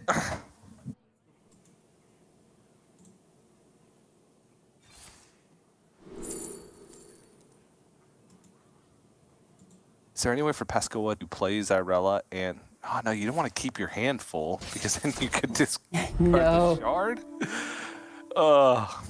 Yeah, it's truly... what if you unless Thrive? you immediately discover it from Thrive, yeah. What if you hit Alts with Thrive? Is that possible? Because they're different iterations of damage? I don't Or think... not I because think of the same they're all card? considered the same card. Okay, they're all considered the same. Okay. I got excited for a second there. Yeah. Even though they have different text, it's the same card. Hey! Bold! Oh! One. Oh, jeez. Oh, he's going for it again. He's so brave. I mean, what are you going to do at this point? You're just dead. The Abyssal Curse finally hits the shard, but it's just too late. Yeah. Just needs to pass the turn. Super Fake just needs to pass the turn and the game ends because of the curse in hand. And there it is. Another crazy game in the series. A very long series at that. At least, you can see the relief. Plus, yeah. Whew. It's still just going to be an uphill battle in terms of Bunny Hopper also not having the Shaman. But yeah, every little bit counts, so you're very happy to make it to the finals. Yeah. Yep, that was quite the performance. And Super Fake, we both sort of said it, came in as maybe a slight underdog in the series just because of how the decks worked up. But when you're talking about both players having lineups that were very slow, a lot of long games, room to maneuver, Super Fake was able to get the better of him, and a crazy combo at the end. So many curses. We got up to 9 at the end there, so half of the Curse of Agonies drawn. Well above average for how many cards Pescoa actually drew between the time they were shuffled and the time that the game ended. So for sure. Pretty unfortunate, but still a cool ending. And picks up the shard, but slightly too late. And there it is. The finals is set up. Bunny Hopper versus Super Fake. We don't get the Bunny Hopper Pescoa rematch, but Bunny Hopper Super Fake should be a good one at that. Yeah, I have to say, as sad as I am not to see our America's representative make it into the finals there, Super Fake and I suppose Fled as well, who shared a lineup, they were sort of my favorites throughout the tournament in terms of I just really like that kind of deck building. I'm always a fan of target strategies. So we'll see how it performs against a lineup without that main target. Yeah, got it done against Pescoa, but another behemoth to face in Bunny Hopper, not just in terms of lineup, but just in terms of tenure within competitive Hearthstone in Bunny Hopper in the finals. But that should be a good one. We are going to have to go to a break before we jump into the finals, give Super Fake a chance to rest for just a bit after that series, because it was a long one, get refreshed, remind himself of what he's going up against in Bunny Hopper. But you don't want to go anywhere, because coming up after the break, we are going to have the conclusion to week number 1 here in Grandmasters Last Call, the finals between Bunny Hopper and Super Fake. Don't go anywhere.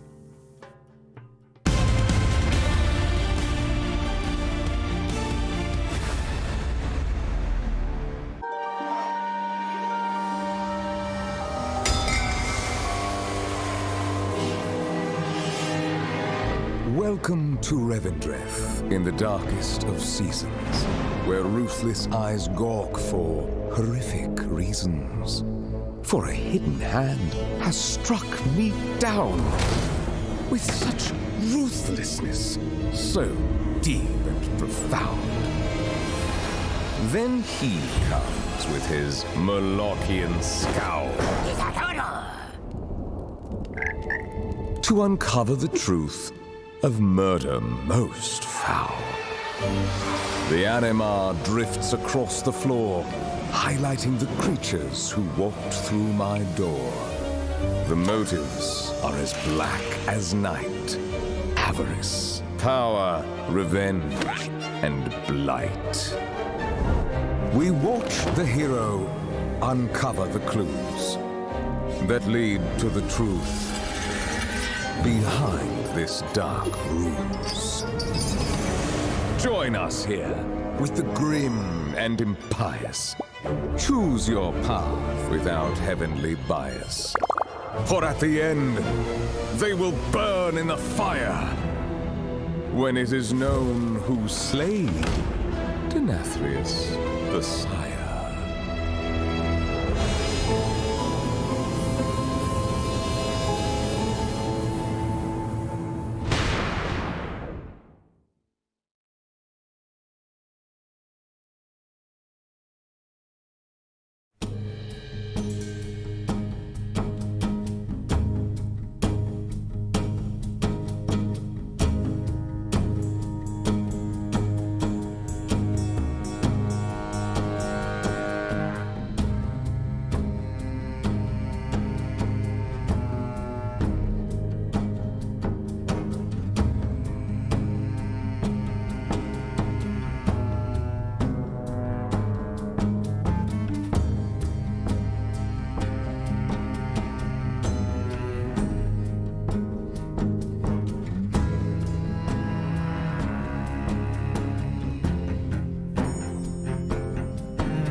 Hello, everybody, and welcome back to Hearthstone Grandmasters Last Call. My name is CJ, joined by Edelweiss once again, and we got the short shift today, but it doesn't feel like it's going to be a short day for us. We had a 2-hour series to kick things off in our semifinal, and now we got another barn burner of a finals with Bunny Hopper versus Super Fake. So, at a glance, Edelweiss, what are your first takeaways from this matchup between these two?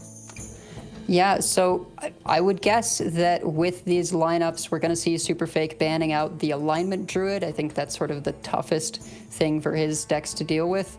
And you're going to be shifting focus to maybe trying to take advantage of the Beast Hunter. That is the most board-centered deck that Bunny Hopper has without the Shaman. So if you're going to try and beat up on a single deck in the lineup, that's going to be the one.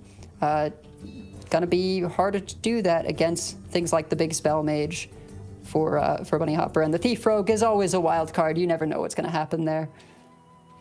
Yeah, earlier in Bunny Hopper's first series of the day, he had his Alignment Druid banned, but then got Alignment in his Thief Rogue and played it, and then played it again with the Contraband Stash later on. So you can never escape it. Yep, but these things do happen. Yeah, this deck I've lost so much faith in, Beast Hunter, over the course of the weekend. Obviously, you know, we have a lot of lineups that at least me and you have cast where they've been anti-board centric decks, and this sort of falls into it, but it has not been consistent in the very small sample size of matches that we've actually watched. So it is a little bit worrying for me that that's up in the lineup for Bunny Hopper. So if he can get a quick win here against the XL Curse Warlock from Super Fake, I think it's going to be a huge advantage for Bunny Hopper in the series. Yeah, I think that's really what he's looking to do here, right? Just get it out of the way. It is potentially the weakest link, so if you can pull through the win quickly, you just don't have to worry about it anymore. It can have some pretty snowbally openings, but it's really, I think, something that is very good on ladder and just a little more dicey when it comes to conquest play. Yeah. But it's this is a single best-of-5 series to determine the champion for the week. Anything can happen, and I mean anything. So we can talk about who's favored in the series. We can talk about who has an advantage, but one game at a time, and we'll see who's going to come out on top. And, you know, this is not the end-all, be-all. This is week one, right? So both players, by making it to the finals, have earned a good chunk of points that will go towards once we get into the final week in that playoffs. But getting the win, you get that little bit of extra oomph. You get better tiebreakers, even though I think the tiebreakers have changed this season, so I'm not up to date on them as I usually am. But it's just bragging rights to say, okay, yeah, I won the very first and the very last first week of Grandmasters Last Call.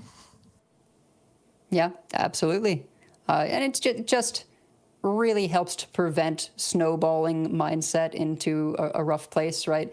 You can imagine some of the players that got eliminated early on now feel extra pressure going into the upcoming weeks. So you're always happy if you can put out a good performance right from the start. Not to say that you will, perform worse in the following weeks, but in terms of your mindset, it's just like there's not that huge pressure weighing on you. Yep. Okay. So let's get into it. Peasant start for Bunny Hopper. The rest of the hand is pretty good. Got a harpoon gun and a pet collector. Lots of fun things you can do with that combination. Super Fake does have to make the decision here of answer this peasant immediately to deny the card draw with like a coin drain soul, or just answer it by playing the Mistress, giving up one card draw, but playing more on curve. Yeah, and I like the Mistress play just because there is the off chance that your opponent does not have a Doggy Biscuit, and so you can just clear it with the Mistress. Yes, you give them one extra card, but you get to save your coin, which can just be so crucial for getting out one of your turn 6 board clears, of which there are 5. So it's that thing of like, all right, yes, I could coin out Drain Soul and deny them a draw, but then I'm just tapping for a bit anyway. It's fine to just get out the Mistress, and if there was a buff that still came out, you can always trade in the Mistress and Drain Soul, and that's still fine.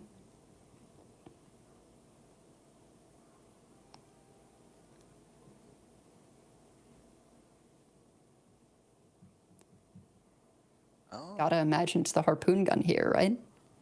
Well, the Click Clocker does set up for a ramming mount play in the following turn, but harpoon gun plays more to the curve, can get stronger power plays going into the next turn. No beasts. Oof. That is tough. And K-Nanotron, not even that good because you know 2 out of the 3 cards that are going to be on the next swing.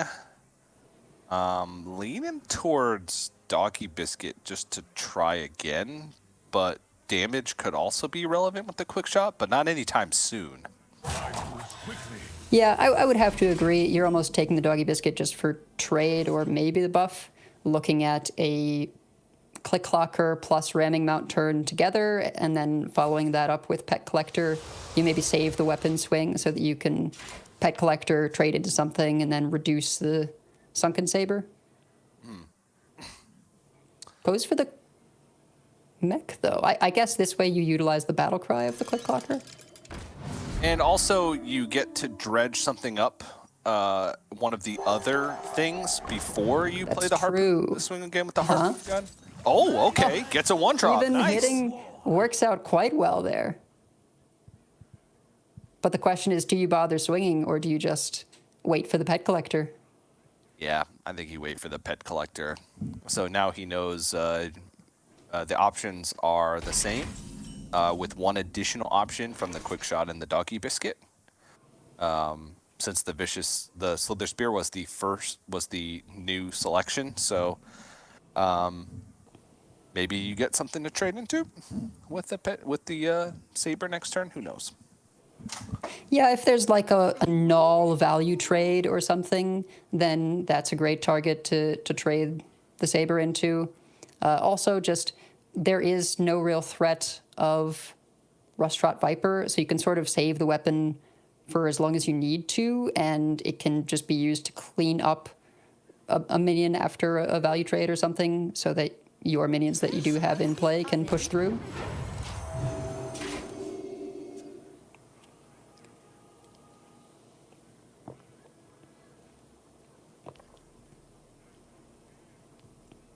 I mean, this is still a trade target.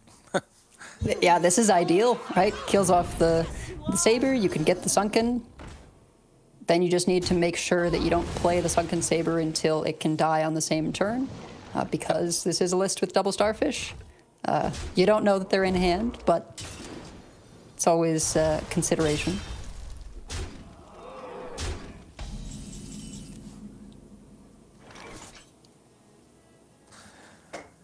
Oh, geez.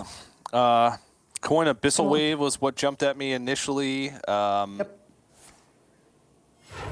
And there's really nothing else going on. You could take a bunch of damage and get the Rune Mithril Rod online, but that seems reckless. Well, and you see how important it was having that Mistress to take out the Peasant instead of coining out the Drain Soul. Because if you're in that spot, having Drain Souled the Peasant on one, no longer have the coin, you just take a ton of damage before you can actually AoE the board. Yeah, true. Could also make the argument, though, that Bunny Hopper would be one card less deep into the deck and maybe wouldn't have that pressure. But it's just possibly one card.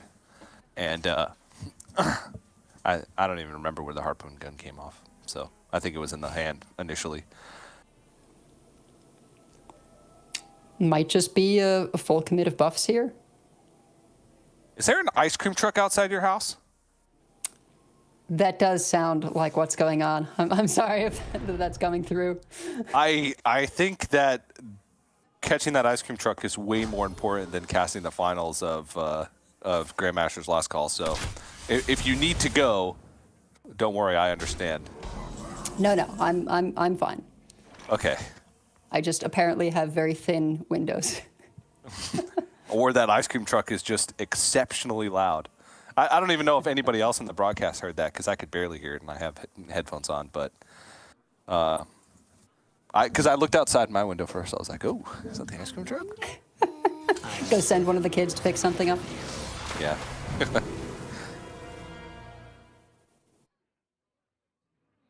Okani finally coming down now that the board's a little less filled, so you do know there's a saber, but it won't kill it off. Mm-hmm. It's going into 7, so you probably just do minion anyway. Yeah. I mean, this is part of the strength of Okani in the meta right now, is there are so many decks where you pick one option and you sort of, you know what it is, but it's still frustrating. This is a hand almost entirely of minions for Bunny Hopper. So if not for the click clocker pickup, there would not really be a great way to test here.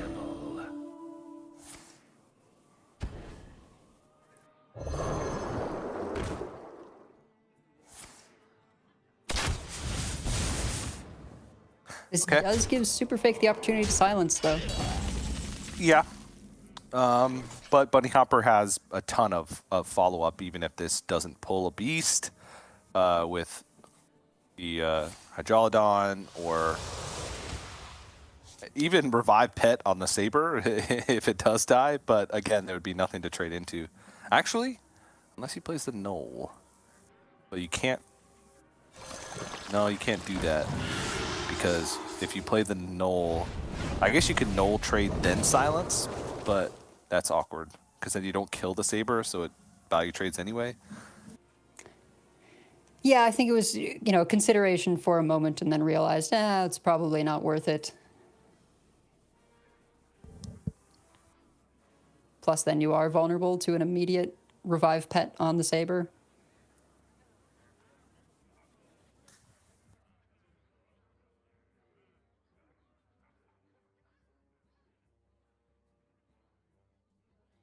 Question here is, do you just Revive Pet and go again? Or do you ruin your Revive Pet pool and play the Hydrolodon?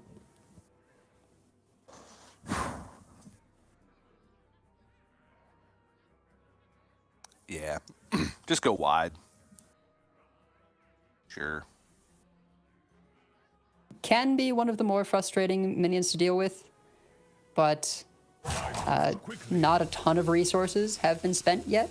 Often I feel like you like to save the Hydrolodon for later on, where more resources have been used, and so it is less likely that they're able to clear off the main body. But here we can just see Entitled Customer come down, deal with the whole thing. Could even fit in a life tap. Still relatively healthy. There is a Spice Bread Baker in hand, so can bounce back up at any point that there's not too much pressure on the board. Bunny Hopper still has some reasonable plays ahead. I mean, next turn, if there's not much on board, I could even be just King Crush hit face as a play. And then you, even though the Revive Pet pool is going to be muddied up by Hydrolodon plus the heads and the Ram, you could still have the option to Revive Pet a King Crush and just push up absurd amounts of damage with Harpoon Gun as well. Yeah, it's still a reasonable chance. I think a 1 in 6 to hit the Crush. And, well, actually, probably better than that because you look at 3 different discovers, right? It's not just roll 1. So reasonable odds to still hit the Crush, even after all these have been played. No Mountain Bears yet, diluting it further. Ooh. Interesting. It's for 8, but there's 11 on board. Yeah, now, a little King Crush is even more there. tempting. I know I'd certainly be interested in just pushing that King Crush, and you can use the mount doesn't have the immune effect anymore. No. But yeah, I guess you can just ship everything face. Yeah. Be 19 points of damage, which is a lot. Put your opponent down to 11, which means that if you do hit the King Crush on the Revive Pet next turn, that plus the Harpoon Gun would represent lethal outside of no healing. I think maybe Superfake is considering the revive pet here in terms of holding the entitled customer, leveraging that extra life to be able to take this. So if it does come down here for, had it been the Sunken Saber recruiting a Mountain Bear, he would be able to play Smothering Starfish and the entitled customer in the same turn for the clear.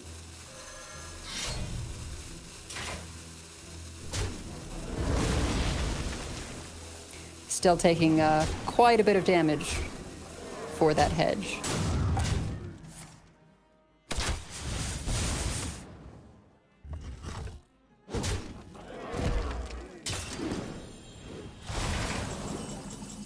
Okay.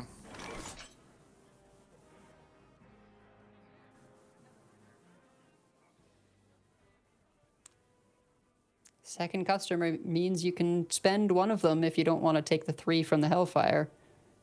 But no additional healing to be found. Yeah. This is a little weird because from Superfake's perspective, if he plays entitled customer, it means that he's putting a minion in the way for the Saber to trade into, which could get King Crush. Right. Oddly enough. Which would then represent not lethal, but close to it. It wouldn't be 14. If he's worried about that, then he wouldn't want to fit in a life tap because that would mean King Crush being pulled from the Saber after trading in would be enough. Okay, gonna look for what, healing? Yeah, I suppose. I think Touch or Drain Soul are really the only ones. You can go for full-blown evil here, and it's pretty decent clear. Who here can spell Zinjari? Anybody? I think that was the pick. The Drain Soul, probably the one here. And then full-blown evil Noggling to clear up. Exactly 5 damage for the board.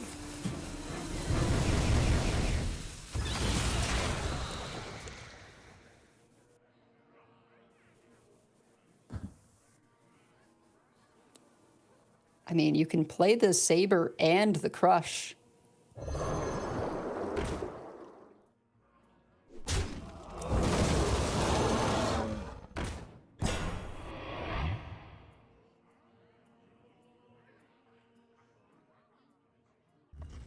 Maybe he wants to use Okani for disruption and then squeeze in a hero power as well. Could be, yeah.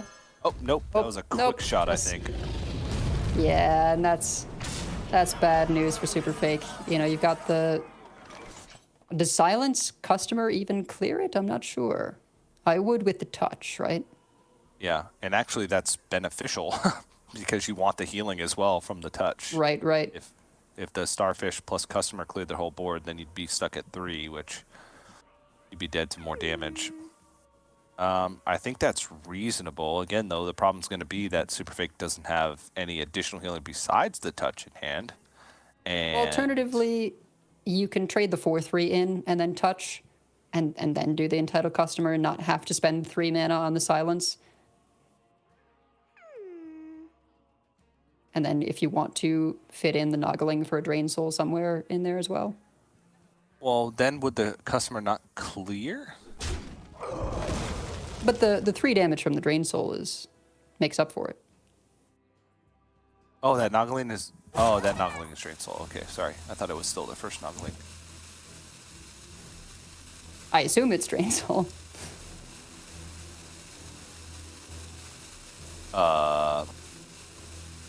Didn't actually check if that's what was picked. Superfake, are we okay? Oh no! Oh no! I don't think he got it off. Oh, that's so tragic. Yep. Yeah, I'm not sure if there would have ultimately been a way out of that anyways, being at such a low life total and facing the Hunter hero power, but you do hate to see it when rope hits you there. I think Bunny Hopper a little confused as to what was going on there. It's you know, not something you expect to see in the finals like this, but it does happen to everyone. Yep. And, you know, maybe it's not likely that Superfake wins anyway from that situation because of how much damage that Bunny Hopper still had loaded up with a Connie. Like, the hero powers could have just whittled him down with not much healing remaining. So, who knows? But that is a pretty crucial error, and Bunny Hopper gets the Hunter over the line on the first try. So that's a big deal in terms of the overall story of the series. I feel like Super Fake could struggle even more as this goes on. But we shall see. Still lots of Hearthstone left to play. Bunny Hopper still has the Thief Rogue left remaining, as well as the Mage, considering the Druid's been banned. And, you know, Thief Rogue can just be a deck that you can just beat 3 times in a row. It's true. Or sometimes it beats itself 3 times in a row. Yes. And it can happen. So yeah, that's probably the next thing you're looking to take advantage of if you're Super Fake. And it's the next one coming out for Bunny Hopper. Okay. He's been pretty consistent with his deck queues. It seems like he's giving the Mage until last, as much as he possibly can over the course of the last few days. So we are going to get to see the Thief Rogue in action, and it is full jackpot, trickster. What other cards can I yell? Tess! Reconnaissance. Tooth. Yeah. I think those are all the burgle Ash. cards. Yeah, that's it. Maestro technically, but Null kind of. Every card. But yeah, very hit or miss kind of deck. Sometimes you can just win the game very quickly if you get a good jackpot to start things off. Sometimes your jackpots are terrible and you actually have to win the old-fashioned way of building a board and then killing your opponent. But still a fun deck to watch nonetheless. Yeah, always a surprise, and for both the players and the casters. Mm-hmm. We've got that XL Ping Mage that I've been enjoying so much this weekend. You know, in HS Replay, we've seen like a Naga XL deck that was putting up numbers and really confusing us over on the Coin Concede podcast. But I like this development towards like, oh, you don't have to do any of the Naga things. You just run the really powerful ones in Queen Azara, Lady Najar, Commander Sivera, not concerned with those pop-off turns. But then you just get to run all kinds of other things for card draw. Of course, you've got multicaster and have this more defensive bent on the deck. Really seems to have lined up well against a lot of the decks here in the Grandmasters last call. Yep, we'll see if it's going to line up well against Thief Rogue. One of the things about Thief Rogue is most of the time they don't have ways to heal, to gain life.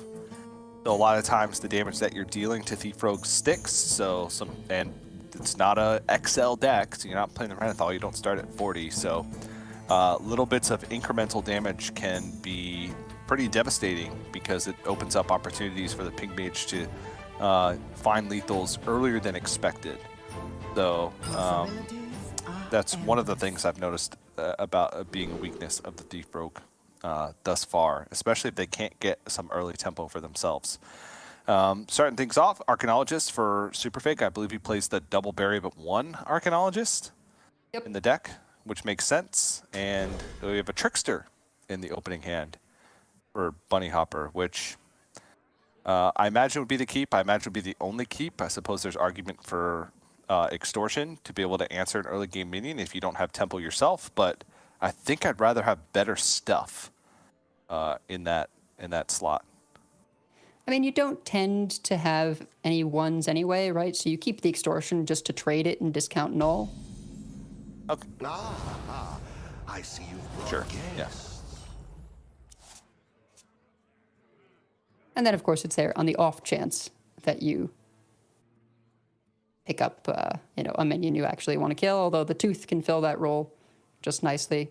For a moment, I was a little bit confused seeing the Druid. I was like, wait, wasn't the Druid? And then I remembered, oh yeah, Maestra.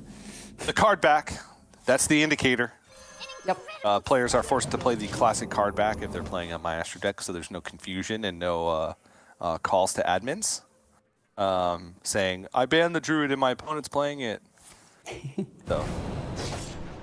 More of an issue in the qualifiers, I think, than in GMs. Yeah. You sort of expect people aren't going to be cheating on broadcast like that, but you do want to keep the rules universal.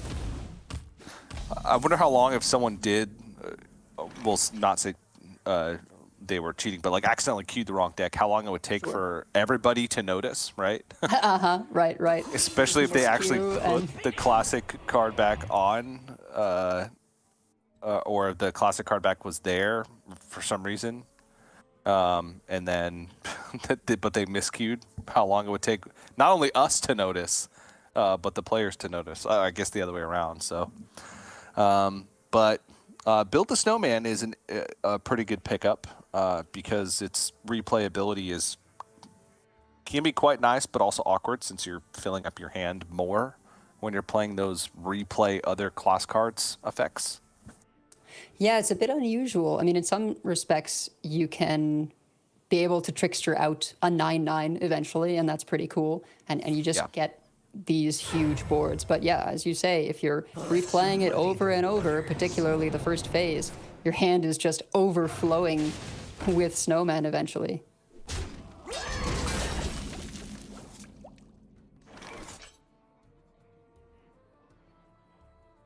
Blood in the Water, pretty great tempo play here, particularly coined out. That's a very early 5/5, but there is the damage spells to pick it off. I actually really like this opening hand from Super Fake. Gets the Archaeologist out to pull a secret, has a Savara with some pretty high value spells. Yep. Reckless Apprentice to clear a board, an early Wildfire. It's not bad. Also picks up a Rune of the Archmage from the Rune Door. Why not? You know, just in case. Yeah, always nice. It's just a nice to have.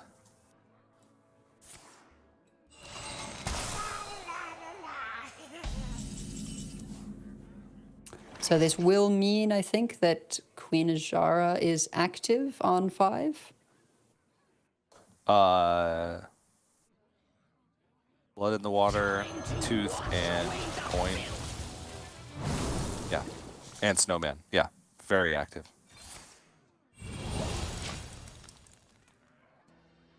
And that's always something you're looking for as the rogue. I mean, we have seen Bunny Hopper utilize the ring for some late game Wicked Stab lethals for 18, but I suspect when you have the opportunity to just play it on curve here, yep, you're just going to pick up that Colossal, hope for not a neutral this time, some kind of class Colossal that you'll be able to replay over and over.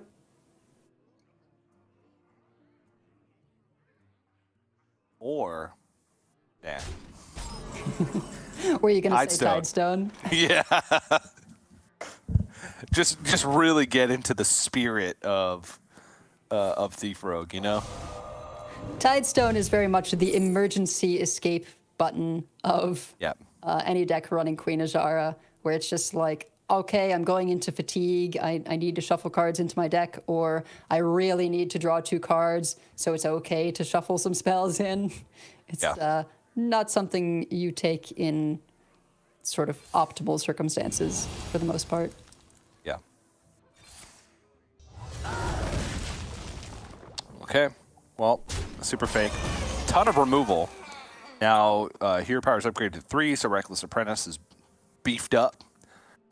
2 First Flames plus another Second Flame in the hand at the moment. So pretty much as many ways as he would like to try and remove boards. See what the Colossus is. Glug is nice, but it is a lot of board space for being replayed, particularly if you were going to play other snowmen. Yeah. And Bunny Hopper does know that there's a guaranteed answer to Glug in hand with just the Hero Power plus the Second Flame or First Flame. That's Tyrion. That is a Tyrion.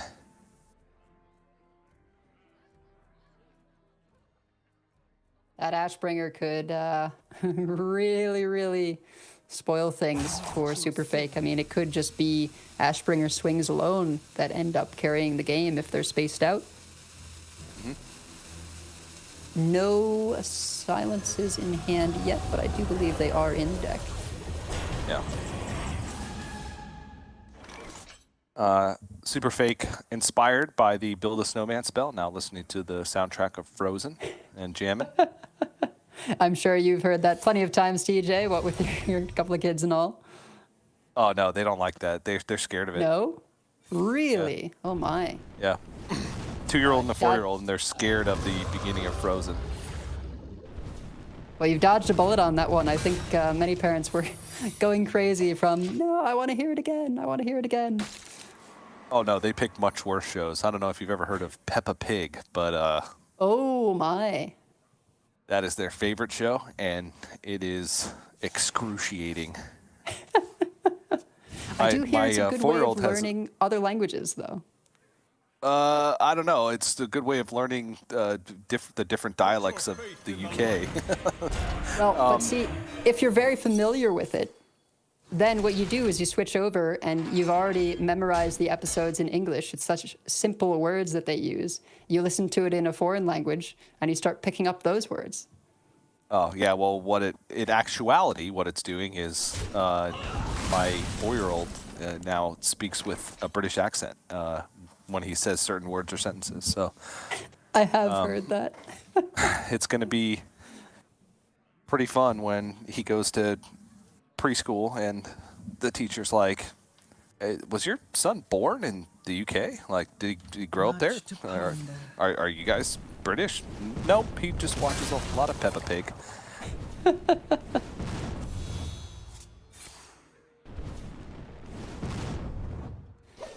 Full spells utilized to activate the Queen Ajara. I'm not entirely sure what you're looking for as Super Fake. I guess Ring.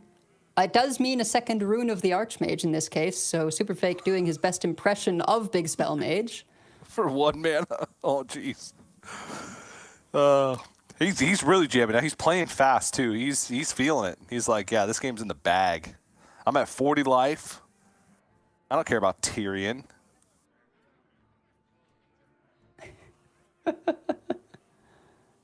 Just jamming out. Jackpot maybe into No, not Krabatoa. I guess Krabatoa is fine. Wow, really hitting all the juice here for Bunny Hopper. Almost too much. I mean, Glaciate's another great one to get recast because it's just a random 8-drop, even if it is frozen. Mm-hmm. Those tend to be pretty big. Might just see the Krabatoa here for pushing damage.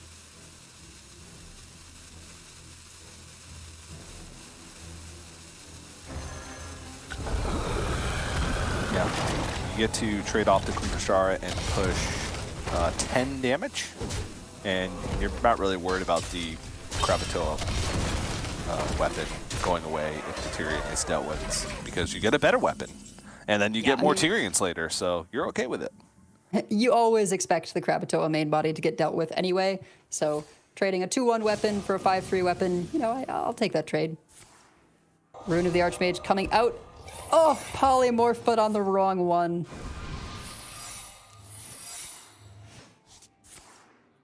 Wow.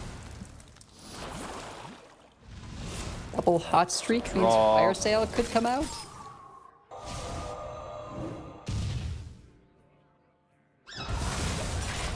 Another rune. Oh no. This is the greatest matchup ever. That rune orb at the end. Oh, it's just going to be triple rune. And Bunny at least knows that there's going to be 2 potentially because of the ring. All right. What's the best pickup from Glaciate? Ooh, you know, it varies pretty dramatically. Those are not them. Yeah. I think Abominable Alakir. Lieutenant. Although, of course, you can't hit Alakir in Rogue, but it being a Shaman card, usually Alakir is something that I'm looking for. Yeah. Are there any natural Rogue 8-cost cards? Oh, the Hook I don't Tusk. believe so, since Tess was buffed. Hook Tusk, yeah, right? yeah. That's Yeah. just an 8/8. Yeah. And it's mostly 8/8s. Hook Tusk is the only Rogue, and then there's the ones we saw. There's like... There's Moarg, the demon. That's 8 mana, 8/8 taunt, and when it dies, you gain 8 armor. That's definitely a really nice hit because it's still taunt in spite of being frozen for a couple of turns. I think there's also another neutral 8/8 that has rush and if it honorably kills, it does 8 to the opponent's face. So that can be nice just because even if you're not likely to honorably kill anything, the rush means it's only frozen for 1 turn instead of 2. Yeah, the Troll Centurion. Yes, that's the one. And then Arcane Devourer can be good in some situations, but only if you really have a bunch of like cheap spells to follow it up with immediately. Yeah, for sure. Abominable Lieutenant can be another great one. Yep. Okay. So a lot of options for Bunny Hopper. Still 2 secrets that I'm not sure have been really tested for. Last turn was Glaciate plus I don't even know what, but Scabs and get a Maddest Bomber back in hand. It's not a terrible Scabs board. I mean, I don't think you're particularly doing it for the Maddest Bomber, but sure. No, you are.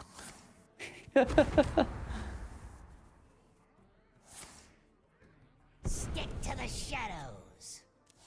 I swear, Bunny Hopper always draws at least 1 Null off this card. In this case, 2. One of them is just going to gain him a little bit of life by being high toughness into the explosive.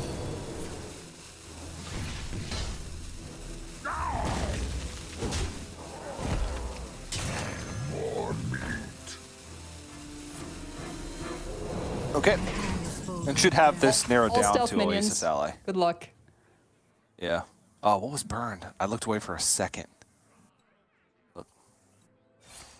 I also missed it. I was so focused on the stealth minions.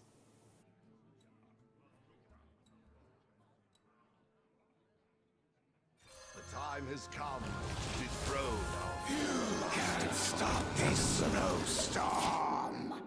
Okay.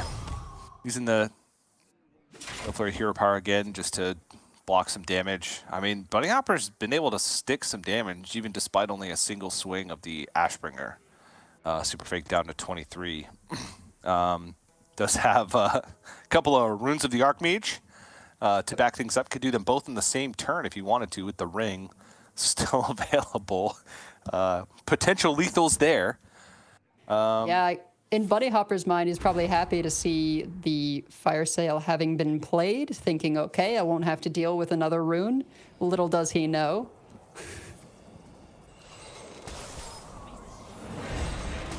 There it is, the Troll Centurion.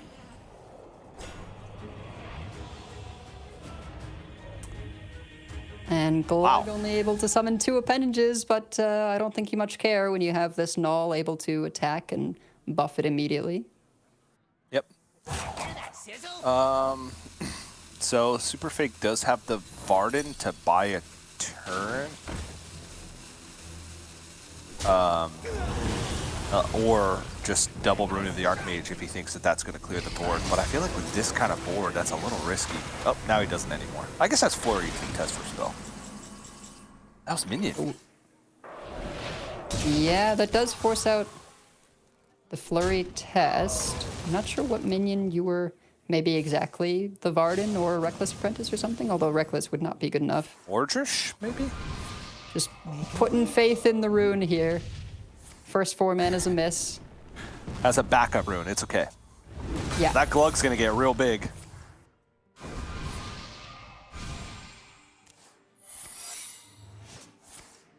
Yeah, it could just be it. If that Glug isn't cleared, but everything else is, unless you find something like Polymorph, just gotta go with the ring, do it all over again. The slight eyebrow raise from Bunny Hopper. It's like, ooh, second one? Okay. Look, Bunny Hopper has played plenty of runes himself. Oh, on the blast, but still nothing on the Glug. Oh, no. Oh, disaster. Flurry at the end? I think that's it. That's all. I think that's 20. Oh, no. Nope. Nope. There's still more. Another Oasis Ally. Not quite, and Glug surviving is just going to be immediate lights out. Bunny Hopper up 2-0. Yeah. And it seemed like Super Fake was not in a terrible position. It seemed like he had a ton of answers. But then it was just the Glug getting out of control and the Rune of the Archmage casting a combination of counter spells and Oasis allies for like 15 mana. This is cast the initial secrets, and then after that, recast Oasis ally twice and recast counterspell once. So that also gave Bunny Hopper the information that that's what the secrets were. Not that it mattered, because had lethal, I think, even through an ice barrier. But still, that was a lot of pressure. Really insult to injury the way that works in terms of not only are you denied extra mana of casts because you hit the same secret, but now your opponent knows what the secret is. Yeah. But yeah, Bunny Hopper only with his own mage left remaining as the final deck, and it is a 30 card big spell mage. So just good old fashioned big spell, and we've seen some very good play from Bunny Hopper in this deck. I will say a lot of creative plays as well. Obviously understands the deck at a very high level, and how to maximize not only his ability to make big stuff as Big Spell Mage does, but also maximum disruption on what his opponent can do. So 3 tries at it. A lot of faith in Bunny Hopper to close out this series. Maybe not in the next game specifically, but a huge favorite now to take the series down as a whole. It does seem like, with just how well he's been able to execute on this list, that it would be a tall order for Superfake to shut it down 3 games in a row, particularly with the decks remaining. I was really impressed by Bunny Hopper's play up against the Boar Priest, where just navigating, holding the freezes and everything to not get your mana taken away by the weapon swing and just creating that lethal setup. Just very, very well played from Bunny Hopper and both players for trying to navigate it. But it was, of course, Bunny Hopper who came out on top.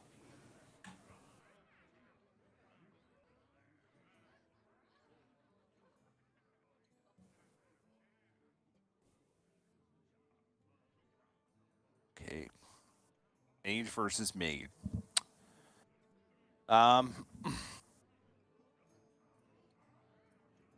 Superfake playing the ping variant, not the big spell variant. One of the good things is it's a very minion heavy deck, the ping variation.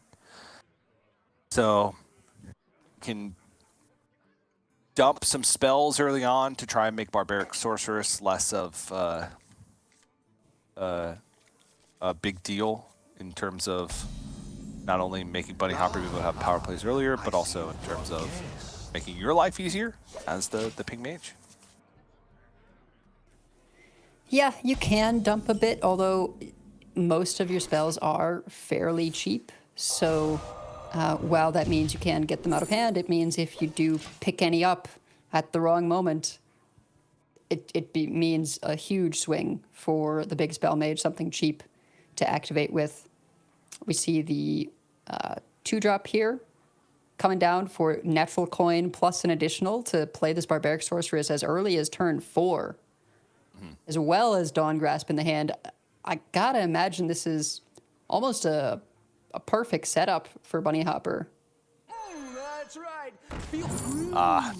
It seems that way. If you can get the Barbaric Sorceress to, let's say, discount the Drakefire Amulet, and then play that in before you play the Magister Dawn Grasp and get the double cast of it, that's quite nice. How perplexing. So this could be that situation, like you were saying, where Superfake just tries to get the spells out of hand, so there's nothing to swap with. Might just see the Ice Barrier come down for now.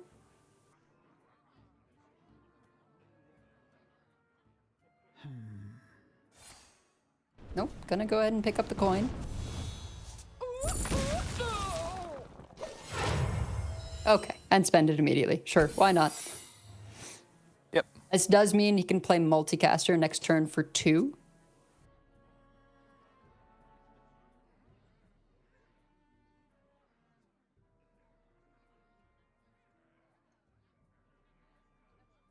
Okay.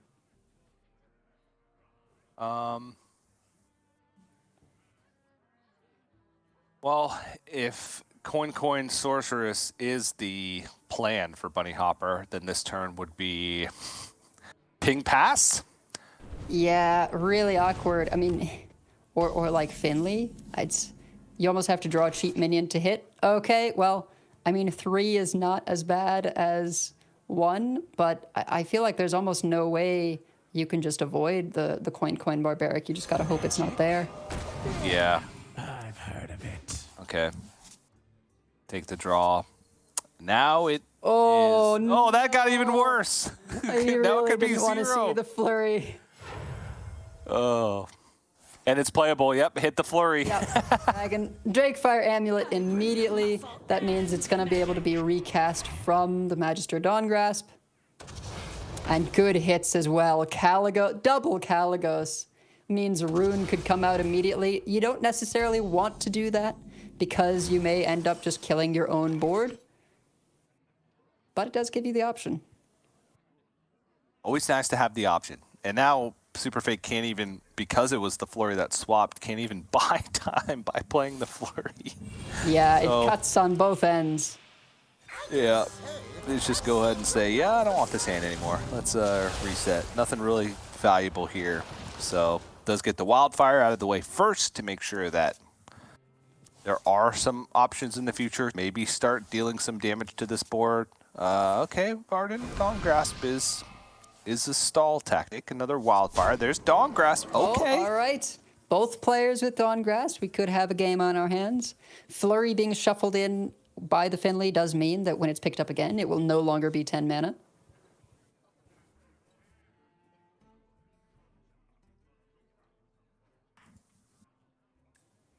Do you go for it? Do you go for the proactive rune in hopes of getting a bunch of disruptive secrets? Ooh, no. Never clears your own board, right?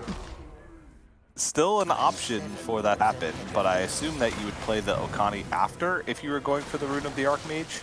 True, yes. So this is fine. I think that just don't get ahead of yourself. There's not really a likelihood that you... Actually, there's no situation where you kill him. He's too healthy at 36. There's not enough mana that you can spend to get there. Well, no, there's not. If you cast all fireballs, no. It would only be 5 fireballs. Getting the news that it is counter minion, making the Starfish less appealing. Now the Okani's battle cry is already gone. Could just be Varden buys a little time until you can play the hero. Mm-hmm.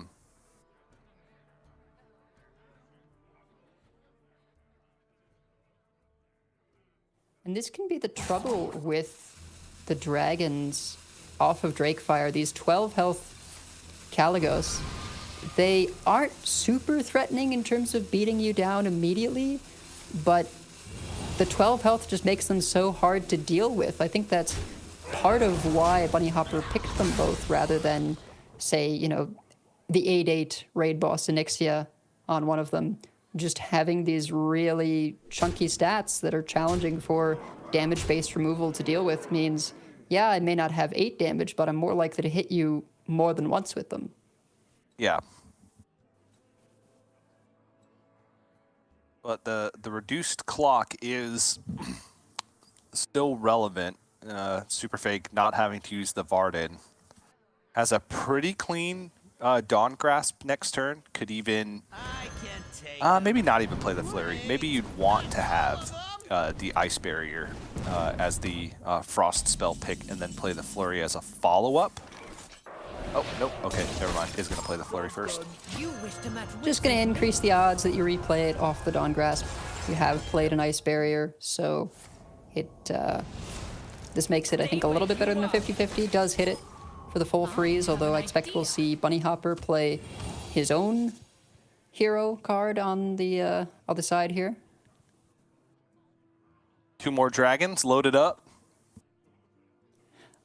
I'm a little surprised to see the Reckless Apprentice come down on the previous turn, knowing that you do have the Dawngrasp to start ranking up the hero power. I suppose it was to play around, you know, something like the freeze from Flurry, and just as you say, yes, they're sturdy, but now your clock isn't as big, so maybe you just felt he needed the 3/5 body to push a little faster. Yeah.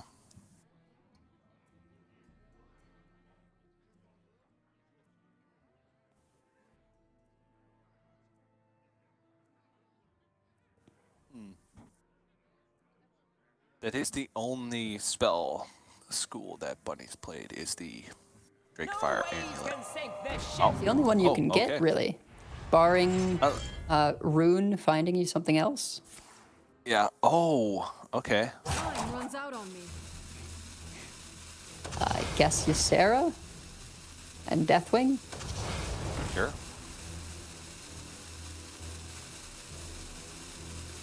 So the hero power's at 5 for Super Fate? Or 6?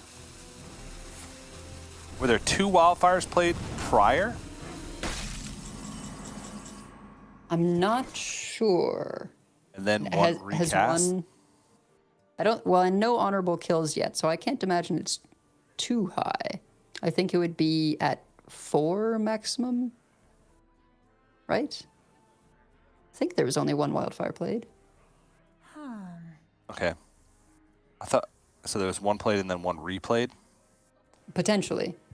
Although a lot of flames were played, so it would be unlikely that it was replayed. It might be at 3. Okay.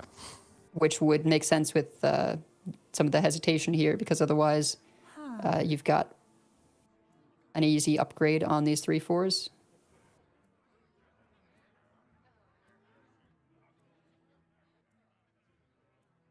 I always overestimate how high the Dawn Grasp hero power is. My calculations, you need to chill out. But no hero power this turn. Just going to go for Dawn Grasp plus the Blade Master Okani. No minions can be played, so I suppose you... Oh, did play minion, okay. At least that's what it appeared to be. Well, you never test spell anyway, since you only have the rune to do it with. Yeah.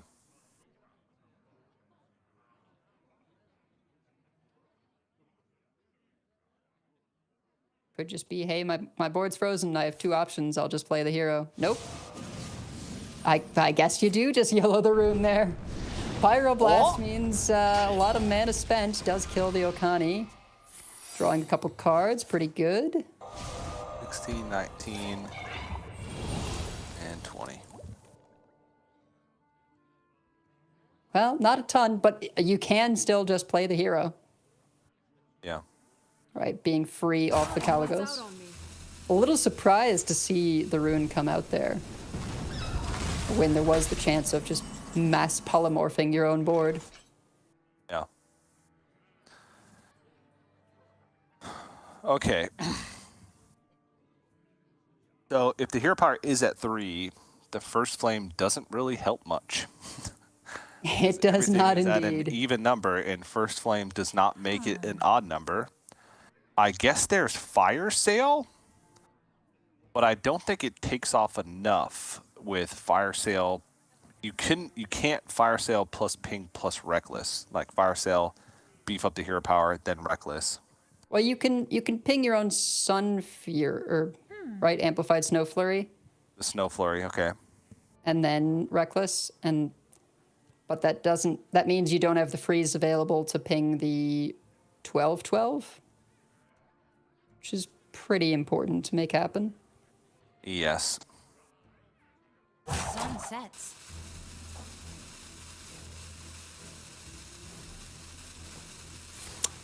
Okay, so this means you can now Reckless and it hits the Okani. Oh no, just lightening up the board and then freezing the Deathwing, using First Flame to clean up some of the smaller minions.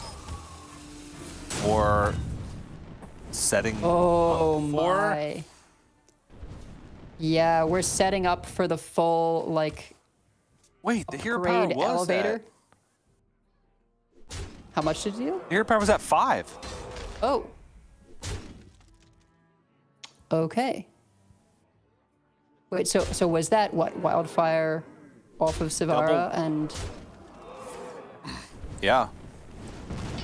But it doesn't matter. That's going to be lethal with the Starfish. So as much counting as it took, Bunny Hopper finds the out and talking to himself through that one as well. But yeah, another series where Bunny Hopper is able to connect face with a giant minion to win the game. That was all 3 games in that series, and he will be crowned the champion of week number 1 for Grandmasters Last Call. So a nice, seemed easy, probably wasn't easy from his perspective, but from our perspective, a nice, easy 3-0 win. Yeah, I think Bunny Hopper very happy not to have to face that Quest Priest all over again and go through that slog.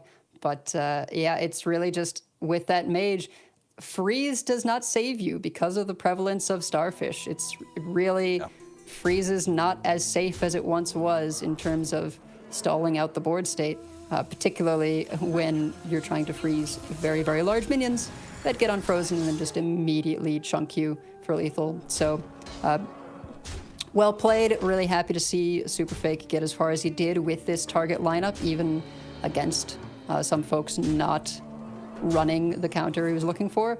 But of course, congratulations to Bunny Hopper for a quick 3-0.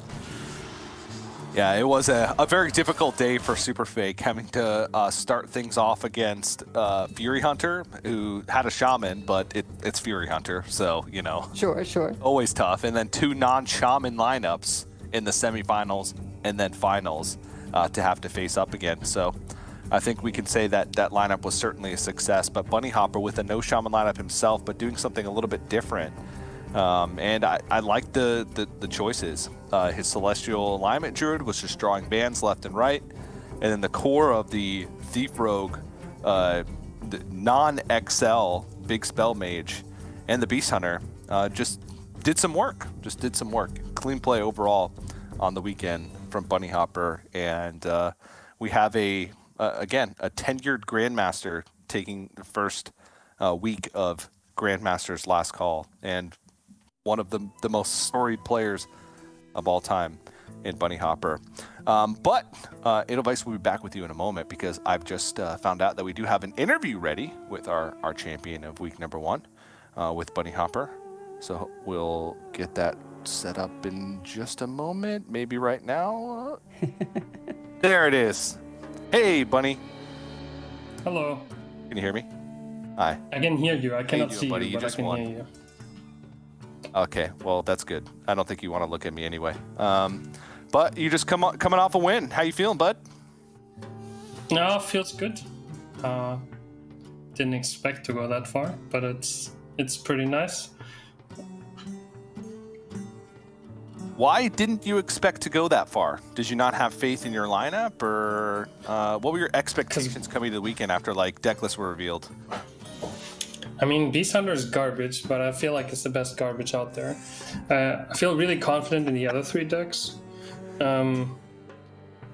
Especially Thief Rogue is one of my favorite decks. I feel like I know this deck in and out. But Beast Hunter I had very little experience in leading up to the weekend, and I didn't like the power level of the deck as well. Because I think stats overestimated because of how easy to play it is. But I felt like I got to make it some really cute setups against Possessi, planning 3-4 turns ahead even with that deck. So that felt good. Yeah, we're sort of in a unique situation here, because if I'm not mistaken, this will be the last big tournament we're going to play with Conquest, at least normal Conquest on this patch. So I'm not afraid to ask you questions that could dive into your strategy behind things too much. But what was sort of in contention for the 4th deck slot? You said Hunter is a garbage deck, but it's the best of the garbage decks. What other garbage decks were you considering in bringing in that 4th slot as opposed to the Hunter? I was considering a non-garbage deck, which is Shaman. Shaman is a non-garbage deck, but I was well, there's Fled in my group, and I knew that Pascoa was very likely to target it, so I was yeah, let's not get our targeted Shaman. I love Shaman. I've been climbing super hard with it on ladder, but I was I feel like Fled and Superfake are a little bit of a one-trick pony in terms of you kind of know that there's going to be a target strat. They will never play normie decks. So you have to at least adjust your strategy a little bit to it, because I did practice some with Pascoa as well. So yeah, we always kind of have to like keep this stuff in mind, and we were obviously both hoping to make it out of groups, so trying to not counter each other while still wanting to play the playstyle that we both had in mind. Not only did you win this week, but you also, I think, set a record, at least for the very near future of longest series of Hearthstone against. I'm innocent. Yesterday. You're innocent. Okay, so Pascal is the guilty party here. Okay, I wish I had the Firestone #ad no, I'm just kidding. But I wish I had the Firestone feature on, where like the times I spent on my turns and the time he spent on his turns were recorded. And I know that I'm known as a roper, but I've tried to cut it down to like a reasonable amount. And I feel like in this match, there's like enough turns where I just played them reasonably quick. I realized in like 2 seasons ago, I was just playing like trying to play like other people's speed and made too many mistakes. But I'm not totally innocent, but I feel like the turns where I kind of knew what to do and I didn't have decisions that I really couldn't figure out, I tried to play them quickly, where I think he roped every single turn. He even roped lethal. I mean, what's the 8-mana priest spell called? That was effectively lethal when he played it, and he still roped that, where there was no other place. So that one, I don't want to take all the credit for, okay? Okay. All right. Well, you're off the hook, because also in your favor in this case is the fact that you didn't have Priest in your lineup, and he did have Priest in his lineup. So you get another free pass on being the culprit of a 2 hour and 40-minute series. I did play 5 other matches this weekend, and I've played I think 18 matches in Chinese League. And in like the 18 matches I played in Chinese League, I've gone once 1 hour 45, and everything else was like an hour or less. And they're all best of 5s. So I know that I'm a roper, but I'm trying to get rid of this image. There's like 20 series sample size saying that this is no longer true. I love that this is the conversation that we're having right now. That your talk about what you need to do to like improve is not at all about the gameplay, because you're just winning. It's about winning faster and not roping as much as you once did. That's incredible. But looking forward to next week. I believe we're going to trios next week. Is that the format for week 2? Okay, so we're going to trio, and the new expansion will not be released. So we're playing trios. And we don't know the pools yet, at least as far as I know, or at least as far as we're allowed to say on broadcast. But how are you feeling going into next week? Because you're coming off a win. It's going to be the last sort of tournament week before we have an expansion release. So are you looking forward to next week, or are you feeling good? Are you still nervous? I feel good, because I've gotten a little bit of practice in trio as well, like I already mentioned earlier. With Team Liquid, we're playing in a Chinese team league, and the last week has been trio. That went really well for us. And next week is trio as well, so I have to submit some decks in a few hours there too. So I feel like I have a little bit of practice, and I've gotten a little bit better insight practice-wise than a lot of the other people. We had 2 weeks of trio there in the last season that we played, which went really well for me personally. So I feel like I have a lot of practice, or at least some practice compared to the others, and I feel like that helps a lot. Like for now, I also had 4 weeks of Chinese League Conquest, so I played tons and tons of Conquest, and it just really helps me stay on top of my game. Yeah, no, it's a good point. There's a lot of the players that are coming in that didn't compete in the season of GM at the beginning of the year that have never seen trio. So good point there. You should have a good advantage going into next week. At least that's what I'll expect, Bunny Hopper. I don't think I'm casting next week, but I'll be watching you, and I'll have my stopwatch ready to count your turns. So that's what I'm looking for in terms of improvement. Since you can't really improve on a win, I'll be looking for those ropes. So you better watch out. But we got to cut it now. Bunny Hopper, once again, thanks for joining me for the interview, and big congratulations on the win. We'll see you next week. Thank you. Hello, A-Device. Welcome back. Bunny Hopper, Oh my always goodness. fun to talk to. Hunter, garbage deck, but it was the best garbage deck. Yeah. I mean, it seems in a lot of ways like things just went exactly according to plan, right? He and Pescoa practiced a bit together. Both wanted to make it out of groups, so he doesn't pick Shaman, which would be apparently Pescoa's target as well as Fled and Super Fake. And hey, that's what happened. They both made it out of groups on opposite sides of the bracket. Seems like it went according to plan. Yeah, it was a great read. I mean, all the way down to Hunter being a garbage deck. It played out exactly as Bunny Hopper said that he expected. He faced a lot of anti-Shaman lineups with no Shaman. His Rogue and his Mage seemed to get wins very easily. And that his Hunter was the deck that struggled, but it was just good enough to be able to get across the finish line in a lot of these series. So, well done. And also, as he mentioned, a big advantage going into next week. There's not many players that have played trios competitively, at least at a high enough level, maybe in some practice matches, especially as recently as he has. So we'll need to be keeping our eyes on Bunny Hopper. If he can get a couple of good performances in the first couple weeks, he's going to be a big threat for moving into the final stage in the playoffs for last call. So very cool stuff. Very cool stuff. Yeah, the trios have not been announced, but I hope they've been available to the players because that's important for being able to practice for this format. I mean, you can only really try so much practice generating like your own sort of groups because it's just so variable depending on what the admins pick. Yeah. So for quickly, because we're going to wrap things up in a few moments here because we have no more Hearthstone left to watch, but Trio, basically what it is the Blizzard picks the tournament admins along with Blizzard and the data that they have pick pools of classes. So pools of 3 classes based on a number of things, notably like the perceived strength of decks or the actual strength of decks based on data. And you have to pick one of those pools of decks.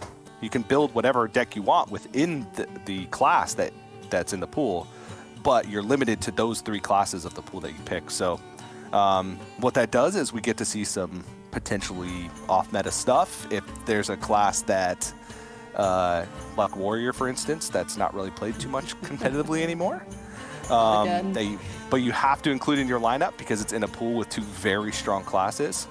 It's interesting. It's interesting. Since you won't be here for Trio next week, what are your thoughts on the format before we close things out? Well, I think last time it was Warrior as well that was not very highly played and ended up being in every single pickable pool. So it wasn't even about, oh, I have to play Warrior because these other 2 best decks are in with it. You just had to play Warrior. And so I think some of the players are hoping, particularly with Warrior being the 0 brings this week, it's just not very well positioned. I think many players are probably hoping that there won't be every group containing Warrior this time around. Yeah, every pickable group with 2 other playable classes for that matter. But that should be fun. That'll be next week, week number 2. Neither of us will be there. I'm not casting next week. And Edelweiss, this was your special guest cast for Grandmasters last call. So do once again want to thank you for joining me for the weekend. It was a blast, and I think you did a fantastic job. And I will give you this opportunity for any final words that you'd like to give to our amazing viewers before I close things out. Well, I'd of course like to thank Dragon Rider, or Donnie DK, for helping me practice for this. She was willing to give me some of her time to just kind of go over some of the old Grandmaster games, and we just sort of muted it and cast it over to get used to it. And of course, to my co-host Wicked Good and Ridiculous Hat on the Coin Concede podcast. I think that helped me prepare a lot as well, just in terms of talking every week about the game. Just gets you used to filling the air. And yeah, it's been a blast. Huge shout out to Abar for asking me to guest. It was definitely my highlight of the year. Good old Alex Barhorst. And of course, viewers can follow you on Twitter. Edelweiss's Twitter, right down there. I suppose. You enjoy casting. So Very nice. But it is time for us to leave. Week 1 of Grandmasters Last Call is in the books. But don't worry, we have plenty more Hearthstone action to come in the coming weeks. We have Trio next week for Grandmasters Last Call, and then we have a new expansion coming out. Then we have a Masters Tour, and then we pick right back up with Grandmasters Last Call following that. So should be fun times over the next couple months and a lot of competitive Hearthstone to watch. But that's it from us, from myself, Edelweiss, all the other caches, and the crew here. Thanks for watching, and we'll see you next week for more Hearthstone action.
It's a bless off the top. Pescoa 2-0 up in the finals. It looked rough for him for a moment. The shard of the Naru was so clutch. Possessy tried so hard. He set up a lethal himself with the Void Shard and Shadow Form on the next turn, even if his Sethek got cleared. It was as good a plan as any.